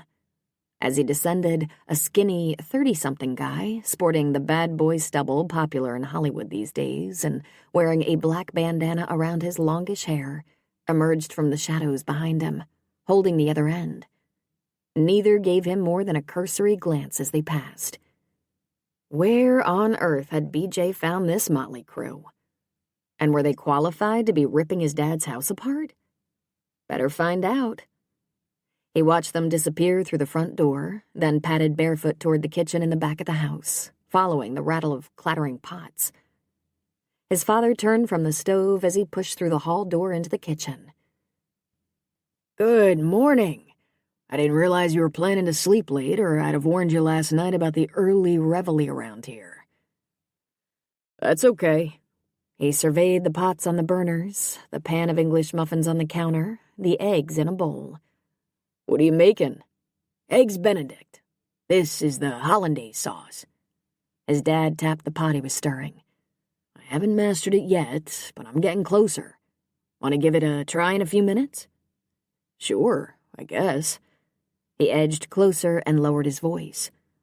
"Listen, I just saw your construction crew. Are you certain those guys are qualified to be tearing out walls?" "BJ hired them, and I trust her implicitly.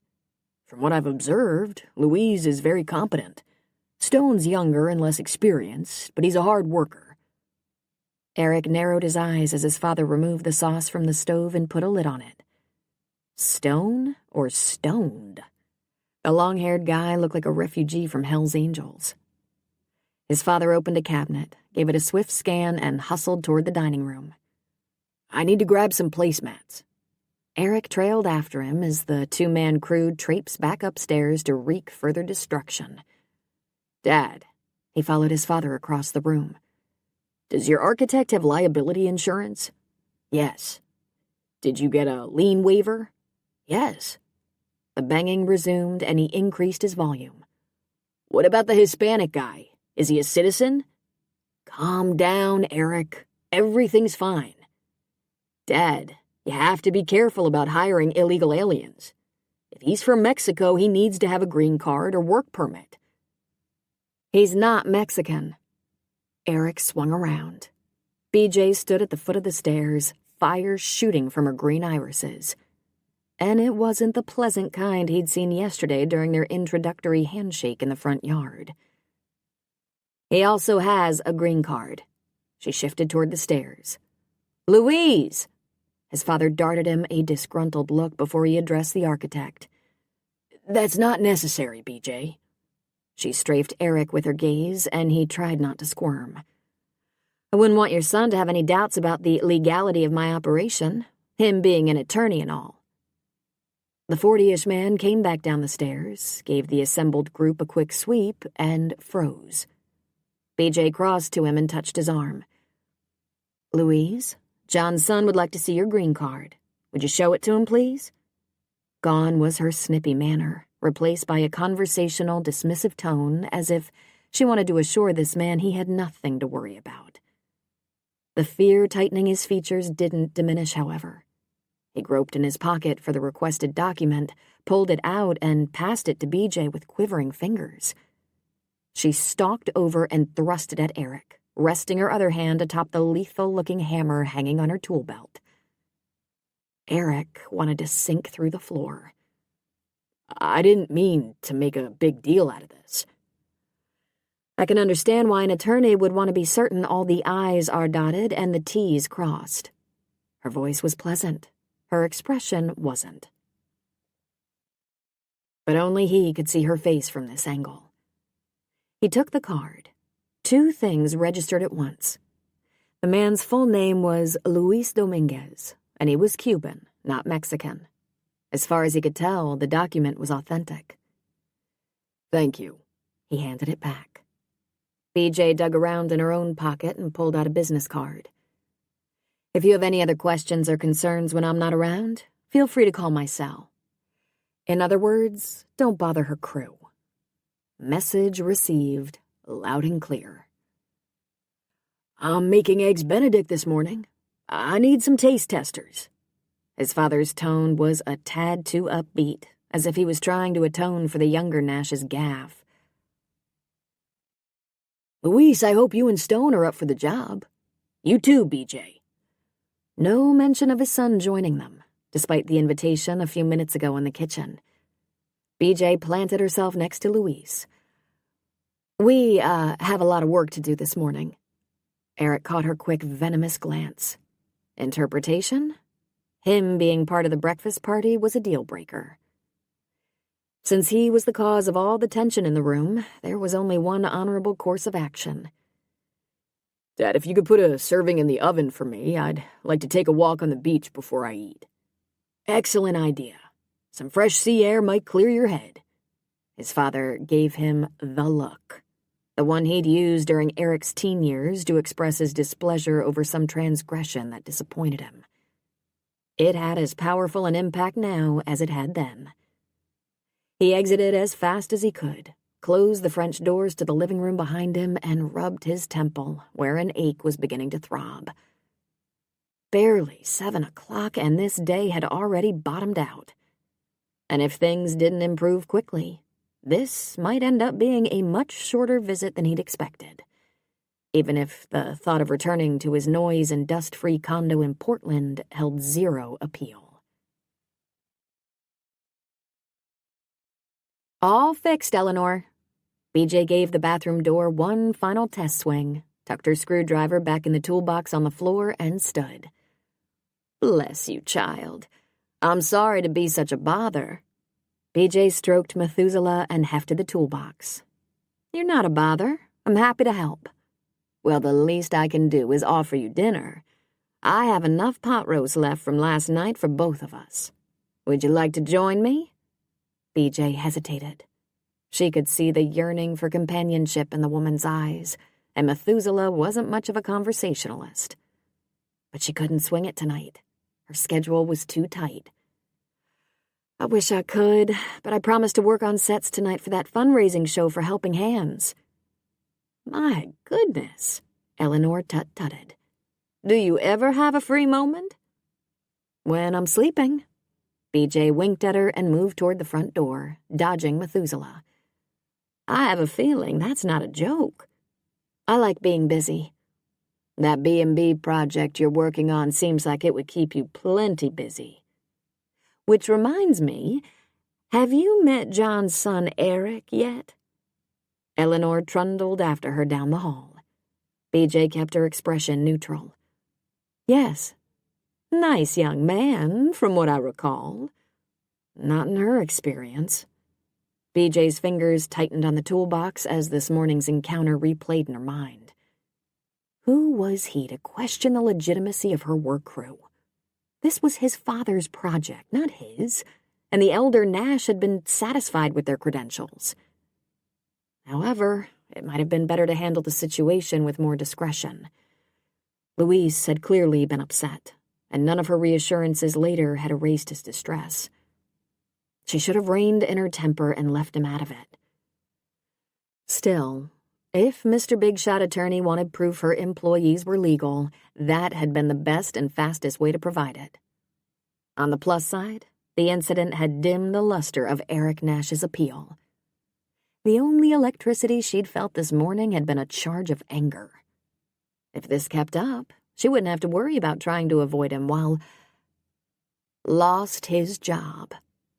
BJ tuned back into Eleanor. What did you say? Oh, dear. The older woman bit her lip.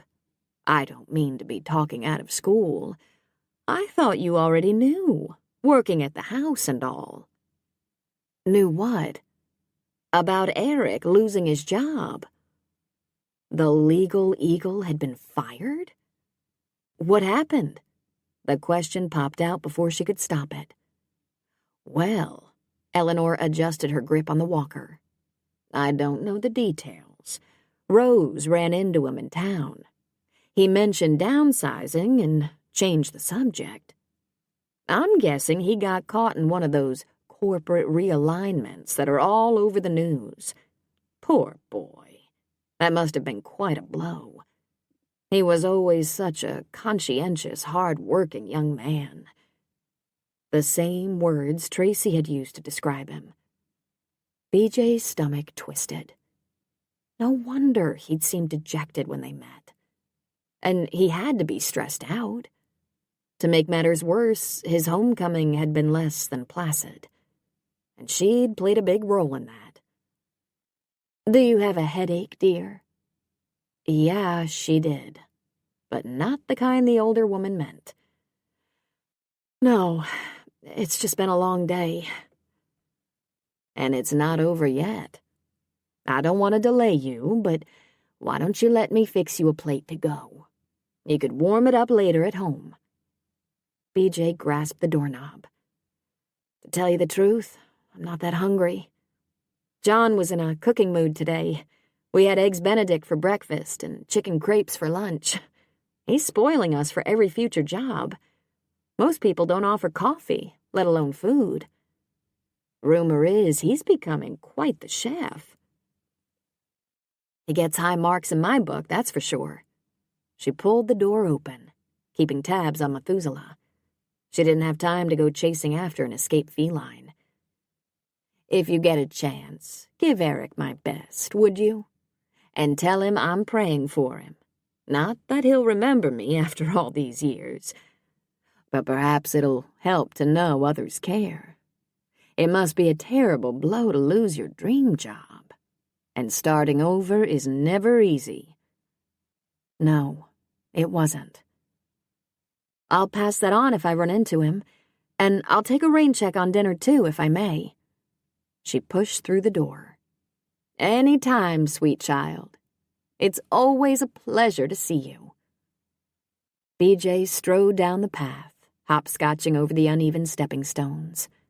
After her tension-filled day, it would have been nice to pop a can of soda on the patio, put up her feet, and let the sea breeze whisk away her tension. Not on her agenda tonight. But banging nails was also an excellent stress reliever, and there was a high school scene shop full of them waiting for her. This wasn't how he'd expected his life to end. Louis stared down into the dark, roiling water from his perch on the cliff high above the sea.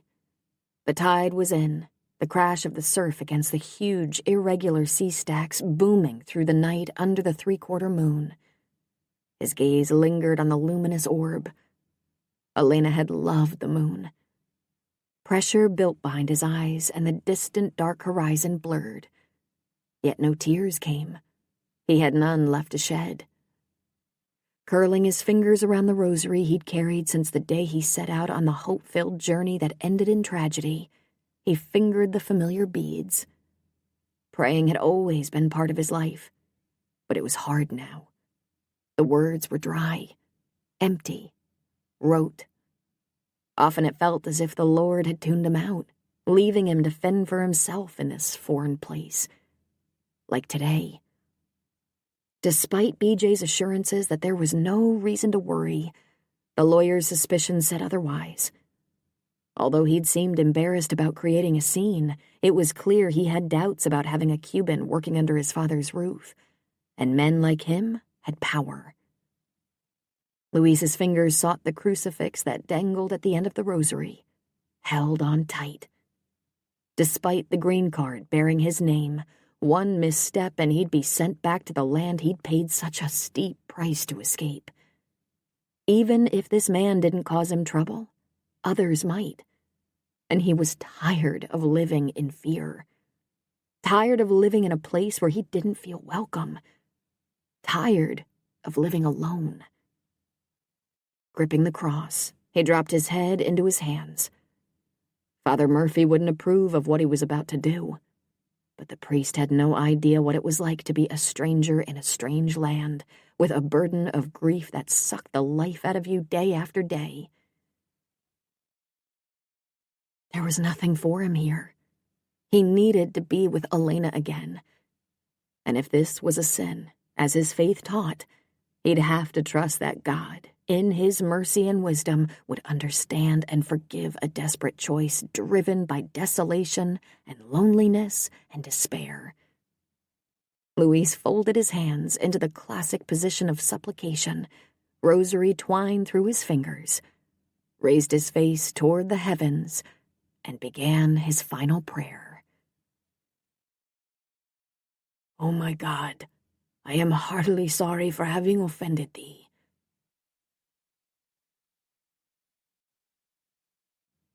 Chapter 5. Taking a cliff-top walk at 11:30 at night while the moon played hide-and-seek with the clouds wasn't his most brilliant idea. But after tossing for an hour on the sleeper sofa in the living room, it had been worth a shot to see if some fresh air would unscramble his brain and chase away his tension. Eric shoved his hands in the pockets of his jacket.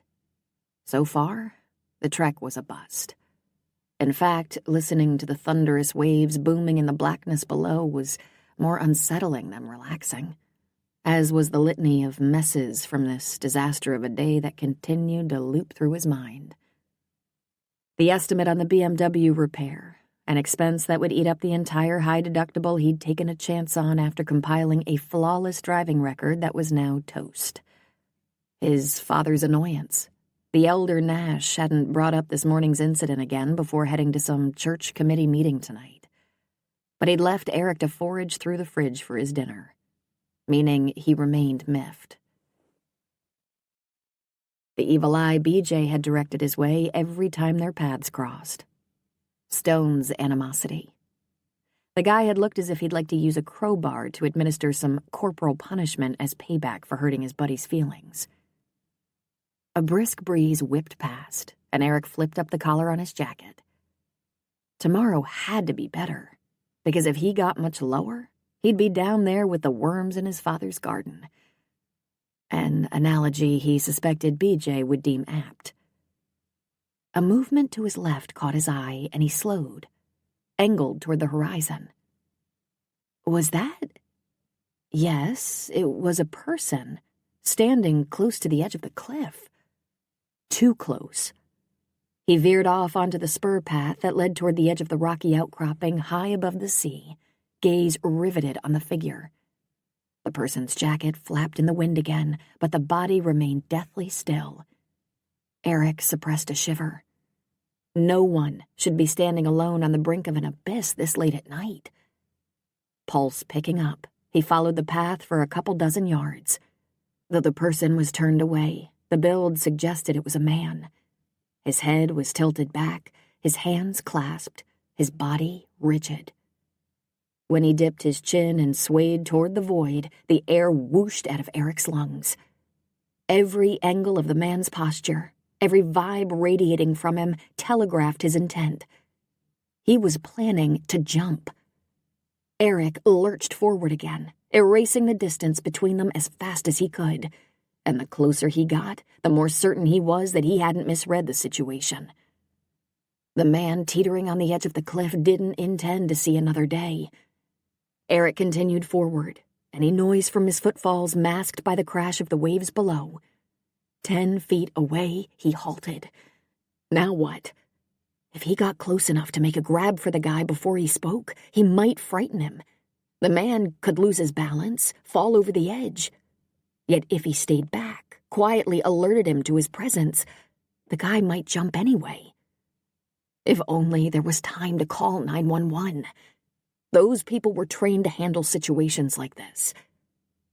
The man lowered his hands, swayed toward the cliff, and Eric knew he had mere seconds to act. Panic short-circuiting his lungs, he sought help from the only available source.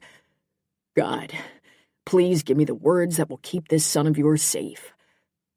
The moon came out from behind a cloud, bathing the landscape in an ethereal silver light.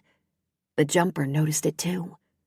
He lifted his face toward the glow, offering a clear view of his profile. Dear Lord! It was the Cuban guy on BJ's crew. Eric sucked in a breath. The man had been upset this morning by the green card incident, but surely that wouldn't have driven him to this. There had to be more to his story. But perhaps that incident had been the proverbial last straw. Eric's gut clenched. If that was the case, he shared some of the blame for whatever had driven the man to a cliff high above the churning sea in the black of night. Another cloud shrouded the moon, plunging the world back into darkness, and Eric knew his time had run out. He had to act. Now. Amazing view, isn't it? He didn't quite pull off his attempt at a conversational shoot-the-breeze tone. How could he when fear had a chokehold on his windpipe? Luis spun around, and Eric's muscles coiled, ready to spring into action if the man tottered and lost his balance. He didn't. Sorry to startle you. Eric prepared to lunge for the man if necessary. I like night walks myself. He extended his hand, praying the guy would take it. We met this morning, but we haven't been formally introduced. Eric Nash. An eternity ticked by while the Cuban immigrant studied Eric's fingers. Please, God, if you give me his hand, I promise I won't let it go. At last, shoulders slumping, the construction workers stepped toward him, away from the edge, and took his hand. Luis Dominguez. Eric gripped his hand and moved a few feet back toward a flat rock, drawing Luis with him. He motioned toward it. I was gonna sit for a few minutes. Want to join me? It is late. The man's heavily accented words were tinged with a soul-deep weariness. Yeah, I guess it is. But I couldn't sleep, and I thought a walk by the sea might relax me. The sea, she is... Luis seemed to search for a word, resorting in the end to Spanish. Potente. Powerful. Eric knew enough of the language to recognize the term, but he couldn't tell whether the man's comment was positive or negative. No matter, he had another priority at the moment. Would you like to walk back up to the main path together? Safety in numbers and all that. Silence once more stretched between them. Eric waited him out. If Luis refused, he'd find some excuse to stick close. No way was he leaving him here alone, steps away from a very bad and very final decision. After what felt like an eon, Luis dipped his head. I will walk with you. Thank you, God. Eric started up the path, and Luis fell in beside him. As they left the precipice behind, Eric gave voice to the regret that had plagued him all day. I'm glad I ran into you tonight, Luis. I wanted to apologize for making an issue of the green card.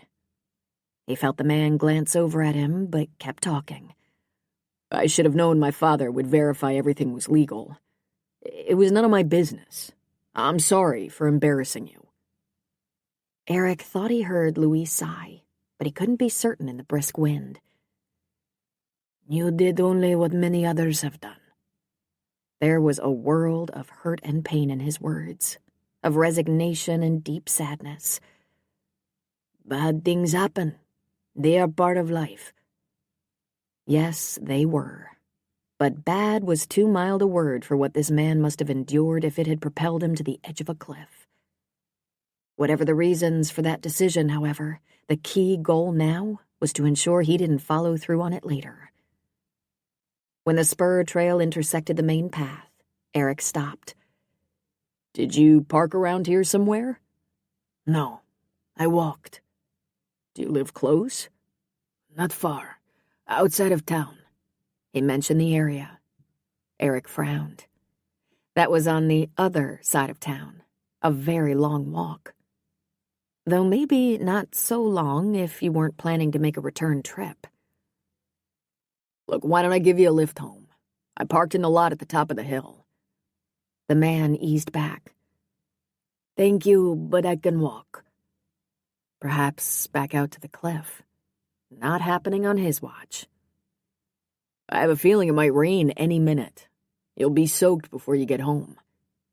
That was no lie. On the Oregon coast, sudden rain was always a possibility.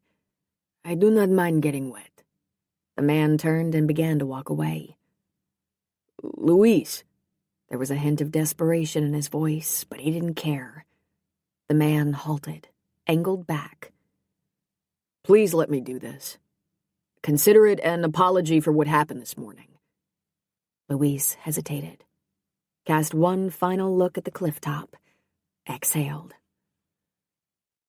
"A ride would be welcome, if it does not trouble you." The knot in his stomach loosened. "It's no trouble at all." They hiked to the car in silence, and despite Eric's attempts to draw the man out with a few questions during the short drive, Louise offered little more than directions. After a while, Eric stopped trying. If his passenger didn't want to talk, that was his prerogative. At least he was safe, for now.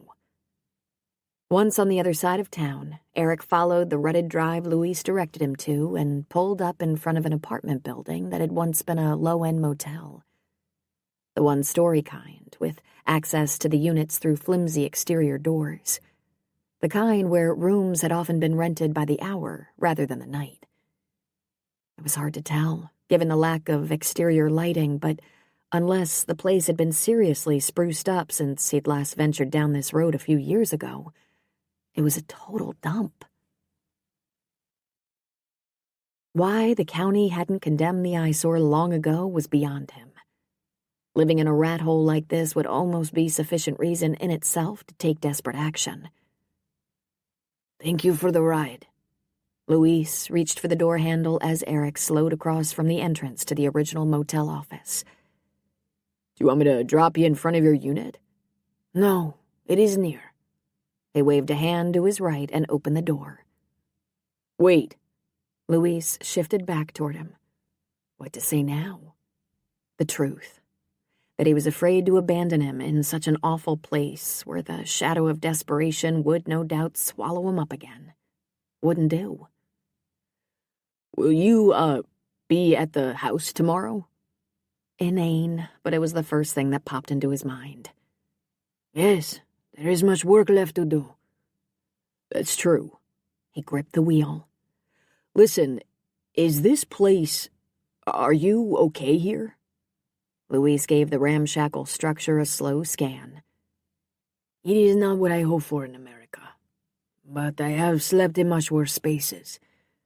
Good night, Mr. Nash." "It's Eric. I'll feel old if you call me Mr. Nash." "If you wish." He swung one leg out of the car. Again, Eric stopped him. "You know, I think my dad is planning to make cranberry waffles in the morning. I saw the recipe on the counter. Will you join us?" Trying to coerce Louise into a commitment for breakfast was stupid. Even if he accepted the invitation, he could hustle straight back to the cliff the minute the car disappeared down the drive. But Eric had no other ideas, short of tethering himself to the man for the night. "Your father, he is a good cook." "Does that mean you'll come?" Eric's knuckles whitened on the wheel. The man hesitated too long to suit him. "Yes." "Is that a promise?" You're pushing Nash. Tough. "Will you be there?" Louise's features were shadowed in the dim light. "Not if you don't want me to be." "It is your house." "It's my father's house. and I can eat later if you prefer." No, it is not a problem. I will eat John's waffles. It is a promise. And thank you for tonight. He slid from the car, closed the door, and walked away. Eric waited until he stopped 3 units down, fitted a key in the lock, and disappeared inside. A few seconds later, a light illuminated the dingy shade in the window. The man was safe, for the moment, and he'd promised to show up tomorrow morning. But as Eric put the car in gear and maneuvered around the potholes in the drive, he wasn't convinced that promise would be kept. He glanced in the rearview mirror. The light in Luis's room was visible from here. Why not pull off to the side and wait until it went off? Be certain the man wasn't planning to venture out again tonight. Anyone leaving the sleazy apartments had to pass this way. If the light went off and stayed off for half an hour with no further activity, it should be safe to go home. Besides, given the late hour, what difference did another 40 or 50 minutes make? He wasn't going to clock a lot of sleep this night anyway. And he'd get even less shut-eye if he didn't make sure Luis stayed put.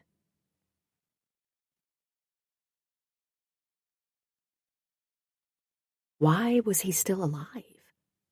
Luis examined the bleary-eyed stranger in the cracked bathroom mirror, face lined far beyond his years, wings of silver streaking his black hair. Had God had a hand in tonight's aborted plan? Or was it simply due to 3 freak back-to-back coincidences? A motorbike that wouldn't start, forcing him to walk to the site he'd chosen, giving him a chance to reconsider. The song blaring from the radio of a passing car as he trudged along, its lyrics about hope and brighter tomorrows following him down the dark road. Eric Nash wandering by at the pivotal moment, appearing out of the blue in that wild, deserted area late at night. One of those might be a fluke, but 3 in a row?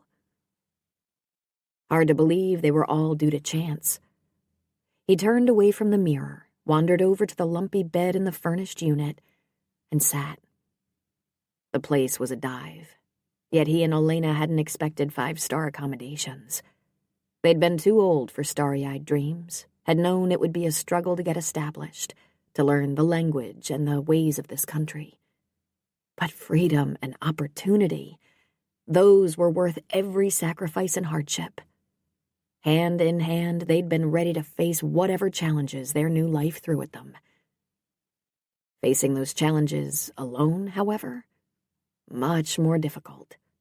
Too difficult. Eyes stinging, he pulled the dog-eared photo from his shirt pocket and tilted it toward the light on the nicked bedside stand. Elena smiled back at him, innate goodness and sweetness radiating from her. The juxtaposition of softness and strength in her features, of humor and compassion and conviction, had captivated him from the instant they met.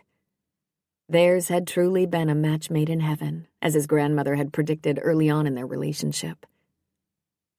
But she'd left him too soon, and he bore much of the blame. Luis squeezed his eyes shut, gritting his teeth against the pain. They could have waited to undertake the journey. In time, they might have found the money for a safer option. Yet, they had waited, far longer than expected. So long that their dream of creating a family had begun to crumble. 38 wasn't too late for Elena to have children, but the risk grew exponentially after 40. So in the end, they decided to put their trust in God, pray for his protection, and take the next chance at freedom that came along. Except God hadn't protected Elena, despite their prayers. Ah, Luis, my dear one, do not blame God. The gentle admonition echoed in his heart, hard as he tried to shut it out. But he did not protect you, mi amor. His whispered reply came out hoarse, broken. There was no response, yet he knew what she'd say if she were here. What happened might not have been our plan, Luis, but it was God's. He brought you safely to this land, gave you the opportunity and freedom we were seeking. You are here for a reason, and that is why God intervened tonight. He is offering you a second chance to do what you are meant to do. Could that be true? And if so, what was he meant to do? It was hard to discern the truth these days, with grief and despair muddling his mind. He heaved himself to his feet, stripped off his sweatshirt, and pulled back the covers on his bed. Perhaps Elena was right. Perhaps not. Either way, he wasn't going back to the cliff tonight. He'd promised Eric Nash he'd show up for breakfast, and he never broke his word. Weariness weighing him down, he sank back onto the bed, pulled up the sheet, stared at the water spots on the ceiling as he considered all that had happened this night. John's son might not have spoken about what he'd observed, but he was a smart man. You had to possess solid instincts and sound insights to become a respected attorney. He'd understood what was happening out there on the cliff. Yet he hadn't said a word about it or probed for explanations. For a man who seemed to like answers, that was surprising. Even more unexpected, though, was his remorse and humility. He'd appeared to be genuinely sorry about causing a scene and inflicting distress, and he'd prolonged his departure as much as possible, as if he was worried the poor lost soul who worked for BJ might wander back out to that cliff as soon as he left. Eliciting a promise to show up tomorrow had been an obvious ploy to try and guarantee a certain Cuban immigrant was still around in the morning. A crack of thunder boomed overhead, rattling the windows and heralding the rain Eric had predicted. A storm was coming. Yet thanks to the young attorney, he'd escaped a different kind of storm tonight. Funny how help sometimes came from people you'd least expect. The kindness of Father Chaviano in San Antonio and Father Murphy here in Hope Harbor, who'd worked together to help him find a job far from the Mexican border, hadn't surprised him. Clergy were supposed to aid the downtrodden and those in distress. But Stone owed him nothing. Yet in his own rough-around-the-edges way, he, too, had shown compassion and benevolence. As for BJ, she'd made the biggest leap of all, taking a chance on a man she didn't know and doing everything she could to make him feel welcome and needed. It was a short list of good Samaritans, but that was understandable. After all, he kept to himself, and it was difficult for people to befriend someone who didn't speak their language. His English had improved a lot, however. It was becoming less self-conscious about engaging in conversation. Soon it would be much easier to communicate and connect, if he had the heart for it. And that was a big if, because his heart was cold and empty these days. Eric's kindness and compassion tonight might have warmed a tiny corner of it, as had the kind gestures of BJ and the priests and Stone, but the warmth always faded. Spirit sinking, he leaned over and clicked the light off as depression once again shrouded him. No matter how he felt in the morning, though, he'd show up for breakfast as promised, put in a full day's work for BJ. After that, hard to say. Looking ahead was too disheartening. It was better to take life hour by hour.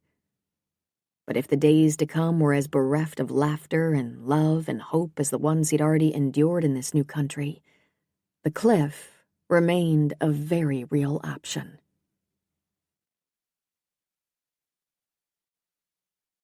Chapter 6. Bang, bang, bang, bang, bang. At the ear-splitting staccato wake-up call, Eric jerked his eyelids open, bolted upright on the sleeper sofa, and tried to read the numbers on his watch. Hard to do after 5 hours of twitchy slumber. But if BJ and her crew were at work, it had to be 7 o'clock. However, was all that racket being produced by 2 people or 3? He dressed as fast as he could, shoved his feet into his shoes, and pulled the French doors open. His father smiled at him from the dining room on the other side of the foyer. "Good morning." "Morning." At least his dad wasn't still holding yesterday's faux pas against him. The crew all here? His father pulled a small glass pitcher out of the china cabinet. Far as I know. BJ has a key. They let themselves in. I was in the kitchen long before the noise began. By the way, when did you leave that note on the counter? It wasn't there last evening. Late. Must have been. How did you manage to invite everyone to breakfast? I, ran into Luis last night. I thought it might help smooth things out after yesterday's incident. Works for me. For the record, though, the crew's always welcome for breakfast. Lunch, too, if I'm testing brunch recipes. It's a standing invitation on days I cook. Nice gesture. More on their part than mine. His father grinned and closed the cabinet door. They're my guinea pigs, and they've paid the price with a few of my less successful culinary experiments. Would you run up and tell them the food will be on the table in about 10 minutes? The perfect excuse to do a head count. Sure. While his father moved toward the kitchen, Eric ascended the stairs 2 at a time, pausing at the top to take in the unfamiliar view. It was hard to believe this was the same house he'd called home for his first 18 years. But he had to admit, the new layout was nice. 2 large suites with sitting areas and posh bathrooms now flanked a spacious center hall, where wainscoting and intricate crown molding were being installed. He peeked into the suite on the right, empty. The hammering that had jolted him awake must have come from the room on the left. As he strode toward the door to the second suite at the far end of the hall, BJ's voice met him halfway. Let's get this sheet of drywall set. You want to grab the other end? A man's deep rumble responded, too muted to identify. Eric arrived at the door as BJ and Stone hefted the drywall into position and began to screw it in place. He shoved the plastic drape in the doorway aside and scanned the rest of the room. No one else was there. His pulse skittered. Where's Luis? The question echoed loudly in the empty room, ricocheting off the bare walls as he pushed through the plastic. Both screw guns fell silent, and BJ and Stone turned toward him. The architect's eyes narrowed and her chin rose. Why? No problem interpreting her body language. She thought he was here to cause more trouble. But that wasn't on his agenda today, or in the future. Look, just tell me where he is, okay? Faint puckers appeared on her brow as she assessed him. It was obvious she was trying to decipher his mood and his intent. He couldn't discuss either, however. Luis's late-night trip to the cliff was the man's secret to share, if he chose to. At last, BJ relented. He's not here yet. Why not? I have no idea. He doesn't own a cell. Something must have delayed him. She lifted her chin. For your information, he's a very responsible... Is he late often? She blinked at the terse interruption. Never. Not what he wanted to hear. A flicker of apprehension flared in her eyes. What's going on? Nothing. He backed toward the door, already digging for his car keys, mentally outlining his game plan. He tried the man's apartment first, hoped he'd overslept. If he wasn't there, he'd drive back out to the cliff and... The faint sputter of a motorbike in need of a tune-up rattled in through the open windows. That's him now. BJ waved her drill toward the front of the house, expression wary, like she was still expecting more trouble. He edged toward the door. Dad wanted me to let you know breakfast will be ready in about 10 minutes. He fled into the hall. The front door opened, and before he could escape, feet clattered up the stairs. He and Luis met in the center of the hall. The man gave him an apologetic look. My bike, she did not want to begin this morning. Eric shoved his trembling fingers into his pockets. I'm just glad you're here. Luis's gaze never wavered from his. I do not break promises. I can see that. Eric managed to coax up the corners of his mouth. The waffles are almost ready. I will enjoy. Eric shifted aside to let Luis pass, and found BJ watching the scene from the doorway of the suite. She arched an eyebrow at him. He ignored it and continued down the hall. If she wanted to give her tardy employee the third degree, that was up to her. His lips were sealed. The important thing was that Luis had shown up. But the man hadn't promised anything beyond today, and that was worrisome. Big time. Frowning, Eric descended the steps while the screw guns whirred back to life. It was going to be difficult to stop Luis from taking another late-night cliff walk unless he could figure out what had prompted the first one. He needed more information.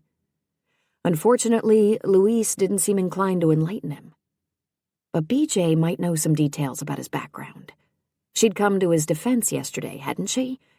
He worked for her, had earned her loyalty. If the man was going to share his story with anyone, she was the obvious choice. Not that she'd pass it on to her client's son, though, given their combative relationship to date. Nevertheless, it couldn't hurt to ask. So as soon as he could maneuver it, he'd corner her for a little chat.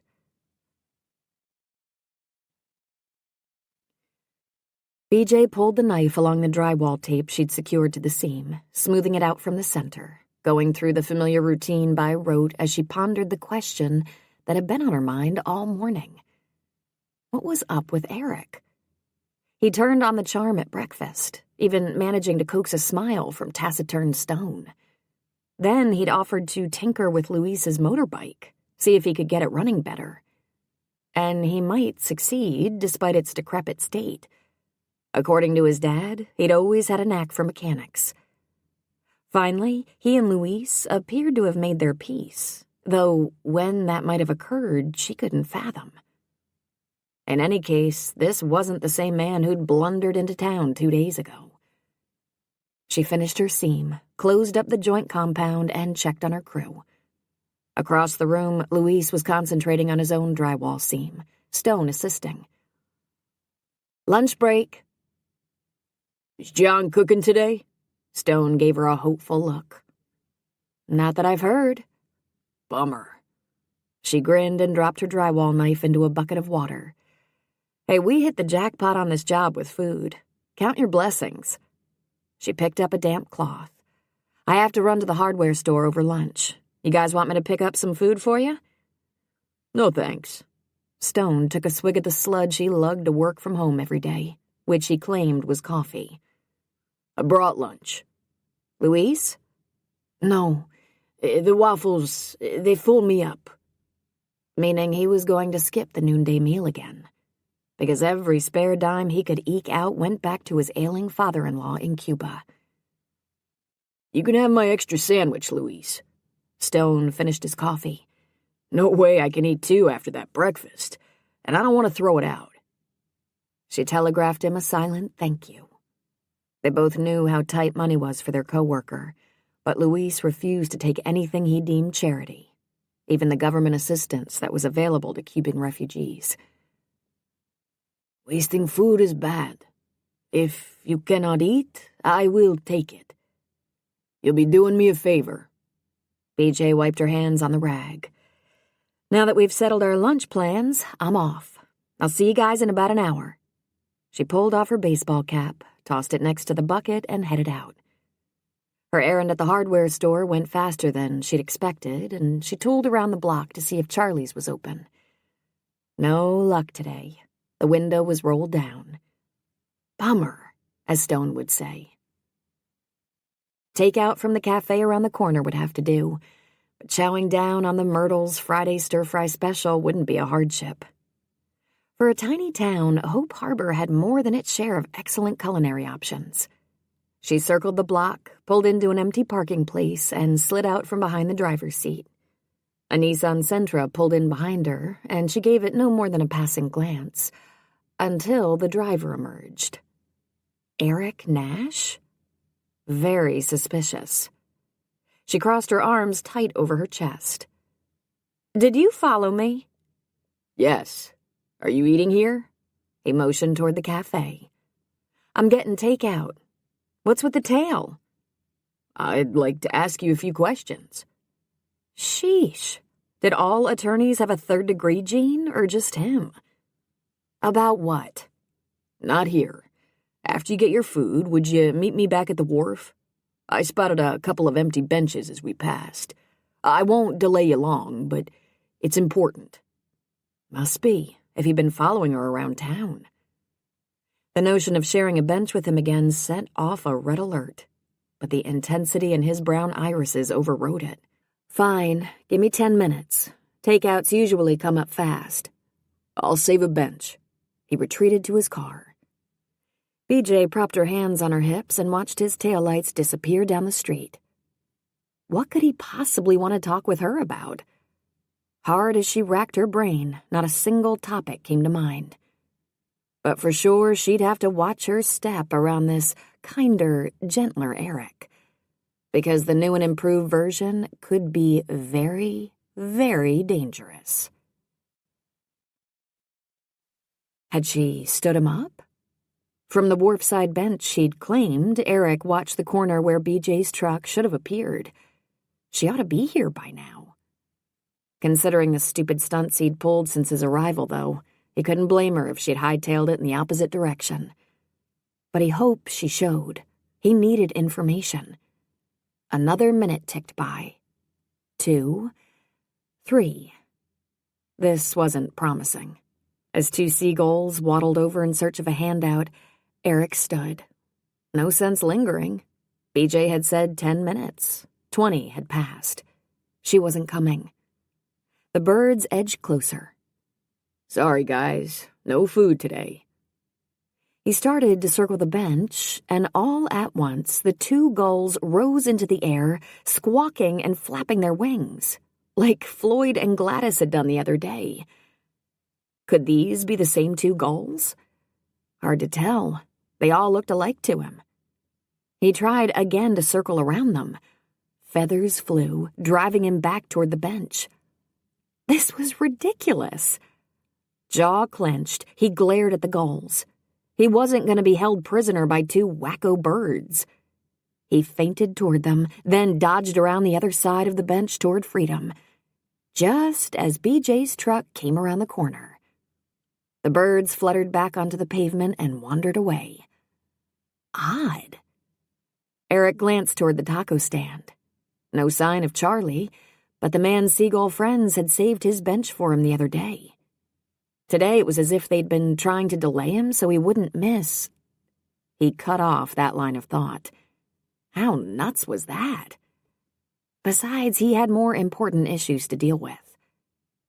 BJ nosed into a spot directly across from the bench in front of Sweet Dreams Bakery and emerged from the cab a few seconds later carrying a large plastic carryout container and a white bag. "Sorry I'm late," she called out the apology as she sized up the traffic, then rushed across the street, a becoming flush pinkening her cheeks. "They had some kind of disaster in the kitchen that delayed all the orders. I thought you might leave." "I tried to, but I was forcibly detained." "Huh?" "Trust me, you don't want to know. Can I take one of those?" He reached for the large white bag. After giving the area one more puzzled inspection, she relinquished it. "That's yours anyway." "What do you mean?" He sat beside her after she claimed a spot on the bench. "Did you have lunch yet?" "No." "That should hold you until dinner. Since I didn't know if you were a fan of stir-fry, I went the safe route. The Myrtle Club. Unless you're a vegetarian?" "Never have been, never will be." He dug out the sandwich and 2 bottles of water, passing one to her. "You didn't need to do this. I had a big breakfast." "You treated me to tacos. I always repay my debts. And you only ate half a waffle this morning. The other guys chowed down 2 apiece, plus a cinnamon roll." "I had a lot on my mind." He unwrapped the sandwich. Understandable. He gave her a guarded look. Had Luis told her about their encounter last night? "What do you mean?" Better not to make assumptions. It was bad policy in law and in life. Dropping her gaze, she made a project out of extracting her plastic fork from its wrapper. "I heard about your job. I'm sorry." Oh. He'd forgotten how fast news traveled around here. The only person he'd told was Rose, after she'd cornered him on the street. But if BJ knew about it, of course she'd think that was front and center in his mind. Losing a partner track position was a big deal. Yet after last night, his problems seemed petty in comparison to the ones Luis must be facing. Thanks, but to be honest, that's not why I was distracted. I was thinking about Luis. She stabbed a bite of chicken in her stir-fry but didn't eat it. Why? It's complicated. In other words, butt out. It's Luis's story to tell. Okay, I can accept that. We all have our secrets. She speared a piece of carrot. What do you want to know? Anything you can tell me about his background. She froze. Is this about his green card again? No. She ate another bite of stir-fry, took a sip of water, focused on the boats in the harbor. He could almost hear the gears whirring in her brain. Since pushing wasn't apt to help his cause, he ate his sandwich and waited. He was a quarter through his club, and she'd put a significant dent in her own lunch before she spoke again. I've been hearing positive comments about you. The non sequitur threw him for a minute, but BJ struck him as intelligent, clear-thinking, and focused. Her comment must have a connection to their previous line of discussion. Best to go with the flow. From who? Tracy Hunter, for one. You would have known her as Tracy Campbell. From the cranberry farm, right? We went to high school together. How do you know her? We both lived in Phoenix for a while. Her first husband was from there, and I was in town for an extended period to oversee a major project for my firm. Not this firm. She motioned toward her truck. The one I worked for in L.A. So BJ was a big city girl. That raised some interesting questions, but she didn't give him a chance to ask any of them. Eleanor Cooper also thinks well of you. Eric tried without success to place the woman. The name's familiar, but otherwise I'm drawing a blank. She said you might not remember her. She's 88 and moved back to Hope Harbor 20-some years ago. A vague image of the older woman materialized in his mind. Okay, it's coming back. I do recall seeing her around town on occasion. BJ creased the napkin in her lap. She wanted me to tell you she was sorry about what happened with your job and was praying for you. I appreciate that. Except he knew someone who needed the woman's prayers more than he did. Someone he wanted insights about, if BJ ever got this conversation back on track. As if she'd read his mind, she moistened her lips. A major distraction he did his best to ignore, and brought her digression full circle. I mention all this for two reasons. First, I want to apologize for being a bit irritable with you. Had I known about the job situation, I would have cut you some slack. Second, hearing people I respect praise you tells me your concern for Luis is genuine and that I should be able to trust you to keep our conversation confidential. It is, and you may. So what would you like to know? He chose his words with care. Getting the info he needed without giving away the reason for his concern required finesse. Why did he emigrate? And how did he end up in this tiny town? BJ poked at her stir-fry, faint creases marring her forehead. Let me preface this by saying that Father Murphy at St. Francis, better known around town as Father Kevin, as you probably know, told me most of this when he came to me 4 months ago and asked if I'd be willing to give Luis a job. John had just signed the contract for the Seabird Inn project, so the timing of the request couldn't have been more perfect. You agreed to hire him without ever meeting him? After I heard his story, yes. He also came with strong credentials and experience, as well as an excellent recommendation from his boss in San Antonio. How long has he been in the U.S.? 10 months, the first 6 in Texas. So he crossed the border from Mexico? No. BJ closed the top on her plastic container, a fourth of her lunch eaten. Do you know anything about Cuban emigration? Not specifically. but there are stories about Hispanic immigration all over the media. That's a whole different ballgame, as I learned from Father Kevin. Unlike other immigrants from Latin countries, once Cubans set foot on American soil, they're protected as refugees. They get green cards, have access to government benefits, and within a year can become permanent legal residents. Translation? They had an easy in. But if things were rosy for Cubans in the U.S., why had Luis been seeking a permanent escape last night?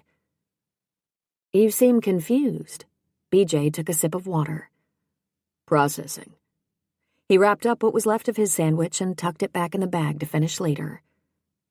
So Luis jumped to the front of the line and waltzed into the U.S. No sweat. I didn't say that. BJ rested a hand on the back of the bench and angled toward him. Getting in was easy. Getting here wasn't. This must be the story he was seeking. Eric tuned out everything around him. The squawk of the gulls, the clang of boat bells, the chatter of passing tourists, and gave the woman beside him his full attention. Tell me. The first thing you should know is that Luis is a physician. Shock reverberated through him. The carpenter who lived in the third-rate apartment was a doctor? Your ears aren't playing tricks on you. BJ set her water bottle beside her. And I had the same reaction. But why isn't he practicing medicine? Easier said than done. I'll get to that in a minute. Let's start in Cuba. The country has two currencies, one for locals, one for tourists. Residents are paid in the local currency, which has little value. As a doctor, Luis earned the American equivalent of $25 a week. Eric tried to wrap his mind around that number. $25? Yes. His wife Elena was a teacher. She made less. Luis drove a taxi in his free time to keep food on the table. He and Elena wanted a family, but they also wanted to raise their children in a land of political freedom and economic opportunity. America offered both. They planned their escape for years. Since Luis's wife wasn't part of his life in Hope Harbor, Eric was already getting a sense where this story was heading. They saved as much as they could for close to a decade, but never managed to accrue the kind of money needed for a safer overland trip through South America. Luis's father-in-law has been in poor health for years and needed their financial support, as well as scarce medications only available on the black market. That ate up a lot of their savings. Time was running out for having children, so in the end they chose the only other option. Boat? He'd read a few stories about Cuban refugees arriving by sea. That would be a generous term. Father Kevin told me it was a patched-together craft of plastic foam and metal rods wrapped in tarp, powered by an engine adapted from a lawnmower. The trip is 90 miles across open ocean filled with sharks, strong currents, and oppressive heat, and they had no navigational tools. Eric tried to imagine being desperate enough to undertake such a risky journey. Couldn't. The trip should have taken 2 or 3 days. It took 18. A storm came up. They got lost, ran out of provisions. 3 of the people on the boat died and were thrown overboard. Elena was one of them. BJ's voice broke, and she took another drink of water. Eric felt as if someone had punched him in the gut. How did a person survive that kind of trauma for 1 day, let alone 10 months? A full minute passed before BJ picked up the story again.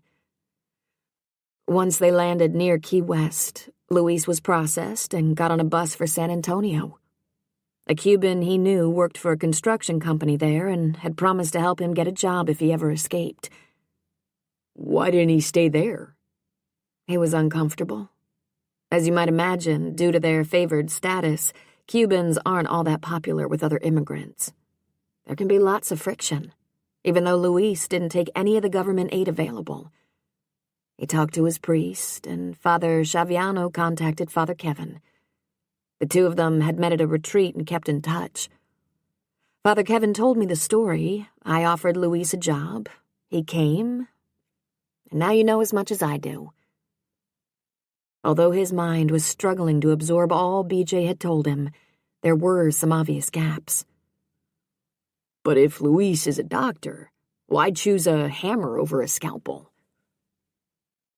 I wondered about that too, especially after I learned he was the director of emergency services for a large hospital in his previous life. But I did some research and discovered there are huge hurdles for Cuban doctors who emigrate. They can't prove they're doctors because Cuba won't release transcripts for defectors. They have language issues, making test-taking difficult. The accreditation exams themselves are expensive and require months of prep. Plus, resident spots at hospitals tend to go to younger doctors. Wow. His mind was reeling. Yeah, and on top of everything, defectors are viewed as traitors, so Luis can never go home. No wonder the man had been standing on the cliff last night. BJ twisted her wrist. "I need to get back to work. I'm already late. But for the record, Luis is a skilled carpenter. His father was a builder, and he worked with him from the age of 8 or 9 until he went to medical school. Your dad's project is in capable hands." He waved the reassurance aside. "I'm not worried about that." "Good to know." She rose. "Thanks for working on his motorbike." He stood too. "It's a paltry gesture after all he's been through." Simple acts of kindness can have a far-reaching impact, though. And I know he appreciates the help. The bike's been giving him problems from day one, and it's his only transportation. He rides it to our job sites, rain or shine. Given the climate here, that must mean he often arrives wet. His heavy-duty slicker keeps him pretty dry, but I wish he could afford a car. And a better place to live. But he kept that to himself. There was no way to reveal he'd been there without explaining why. Maybe once he gets settled here, he'll be able to put some money aside for things like that. Not if he continues to work for me. Your dad's job requires a full-time crew, but most of my projects are smaller. I'm still building my business. My guys have always filled in with odd jobs when I don't need them, but I don't know how much success Luis will have rounding up work once we finish at your dad's. He doesn't know many people in town. Another worry that must plague the man. About the bike, I may not have it finished by tonight. Tell Luis I'll give him a lift home if it's not ready. I can take him. Let's compromise. I'll do chauffeur duty tonight. You can pick him up Monday morning. Sounds like a plan. She edged away. See you around. He watched her stride away, then sat back on the bench, setting the remains of his lunch beside him. His appetite was gone. The tale BJ had shared was the saddest story he'd ever heard. And it wasn't likely to get any better, given how life had played out up to this point for Luis. But it didn't have to have a dark end. There had to be a way to improve the situation. The problem just needed some time and attention. As it happened, he had plenty of both to offer at the moment. Besides, last night on the cliff, he'd promised God that if the man took his hand and stepped back from the edge, he wouldn't let go. And Luis wasn't the only one who kept his promises.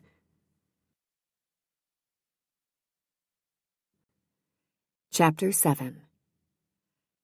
Sorry for the delay, BJ, but an urgent request for assistance took priority. We're ready for you now. At the summons from Michael Hunter, BJ's palms began to sweat. This was it.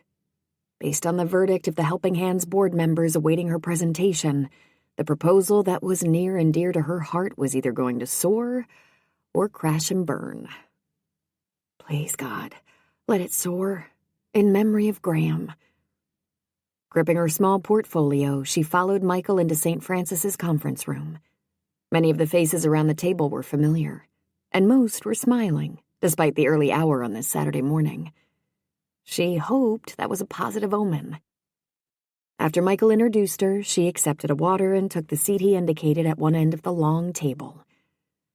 I know I speak for the entire board when I say your teaser piqued our interest, BJ. Helping seniors has been an important part of this organization's mission since our 2 clergymen here got the group rolling. We're open to any ideas that will allow us to better serve them." Michael leaned back in his chair, posture open and relaxed. "The floor is yours." Tamping down her nerves, she folded her hands on top of the portfolio, thanked everyone for their interest, and plunged in. "As most of you know, I've been a Helping Hands volunteer for about a year. Many of the people I assist are seniors who are having trouble keeping up with day-to-day chores. Things like house cleaning, cooking, shopping, grass cutting. Eventually, that burden can force them to sell their home and move into a retirement center." Her knuckles whitened and she took a deep breath. "That's what happened to my grandmother. Not only did the house become too much for her, but she grew lonely after health issues restricted her mobility. Friends came by and called, but for the most part she spent her days alone. In the end, she moved to a retirement center, hoping it would provide the companionship and social interaction she missed. I'm sure many of you have faced similar situations with family members." Several board members nodded. "In my grandmother's case, the move didn't work out as she'd hoped. She missed her home and the feeling of being useful, of having a purpose in life. Plus, she missed being part of a neighborhood where all ages and stages of life were represented. All her neighbors at the retirement center were in failing health. Just taking up space, she used to say, while they waited to pass on. She withered away, and in less than 2 years, she died." Pressure built in her throat, and BJ took a swig of water, praying her voice would remain steady. "I know my grandmother would have lived longer if she'd been able to stay in her home, with a companion, someone to share meals with, to take her to the grocery store or out for a cup of coffee, to help her coordinate upkeep on the house." She opened the portfolio and extracted a small stack of handouts. "I'll leave these with you to review, but essentially I'm proposing that Helping Hands establish a companion program." One of the board members furrowed his brow as the handouts were passed around. "Aren't there already similar programs out there?" "Yes, and they're expensive. According to my research, on average, home companions charge $20 an hour." The board member adjusted his glasses. "Wouldn't insurance or government assistance help with that cost for those with limited incomes?" "Some help is available, but even with financial aid, very few people could afford 24/7 coverage. My idea is to create mutually beneficial relationships, to pair seniors with companions who would live with them and offer assistance that would be delineated on a case-by-case basis. In exchange, the companion would receive room and board." "You mean they wouldn't be paid?" "No." The man gaped at her. "Who would possibly be interested in such an arrangement?" She'd expected that question. "College students, for one, and Coos Bay could be an excellent source of candidates. There's also a culinary school there. Single people who have a job might also welcome a homey atmosphere and free room and board in exchange for companionship. Older people aren't the only ones who get tired of solitary meals. I believe the pool of candidates could be quite large." "It's an interesting idea, BJ." Reverend Baker rested his elbows on the table and steepled his fingers. "Very innovative." "I agree." Michael took a handout and paged through it. "It appears you've done your homework. Why don't you give us all a chance to review the material? Once we've done that, I'll get back to you with a verdict.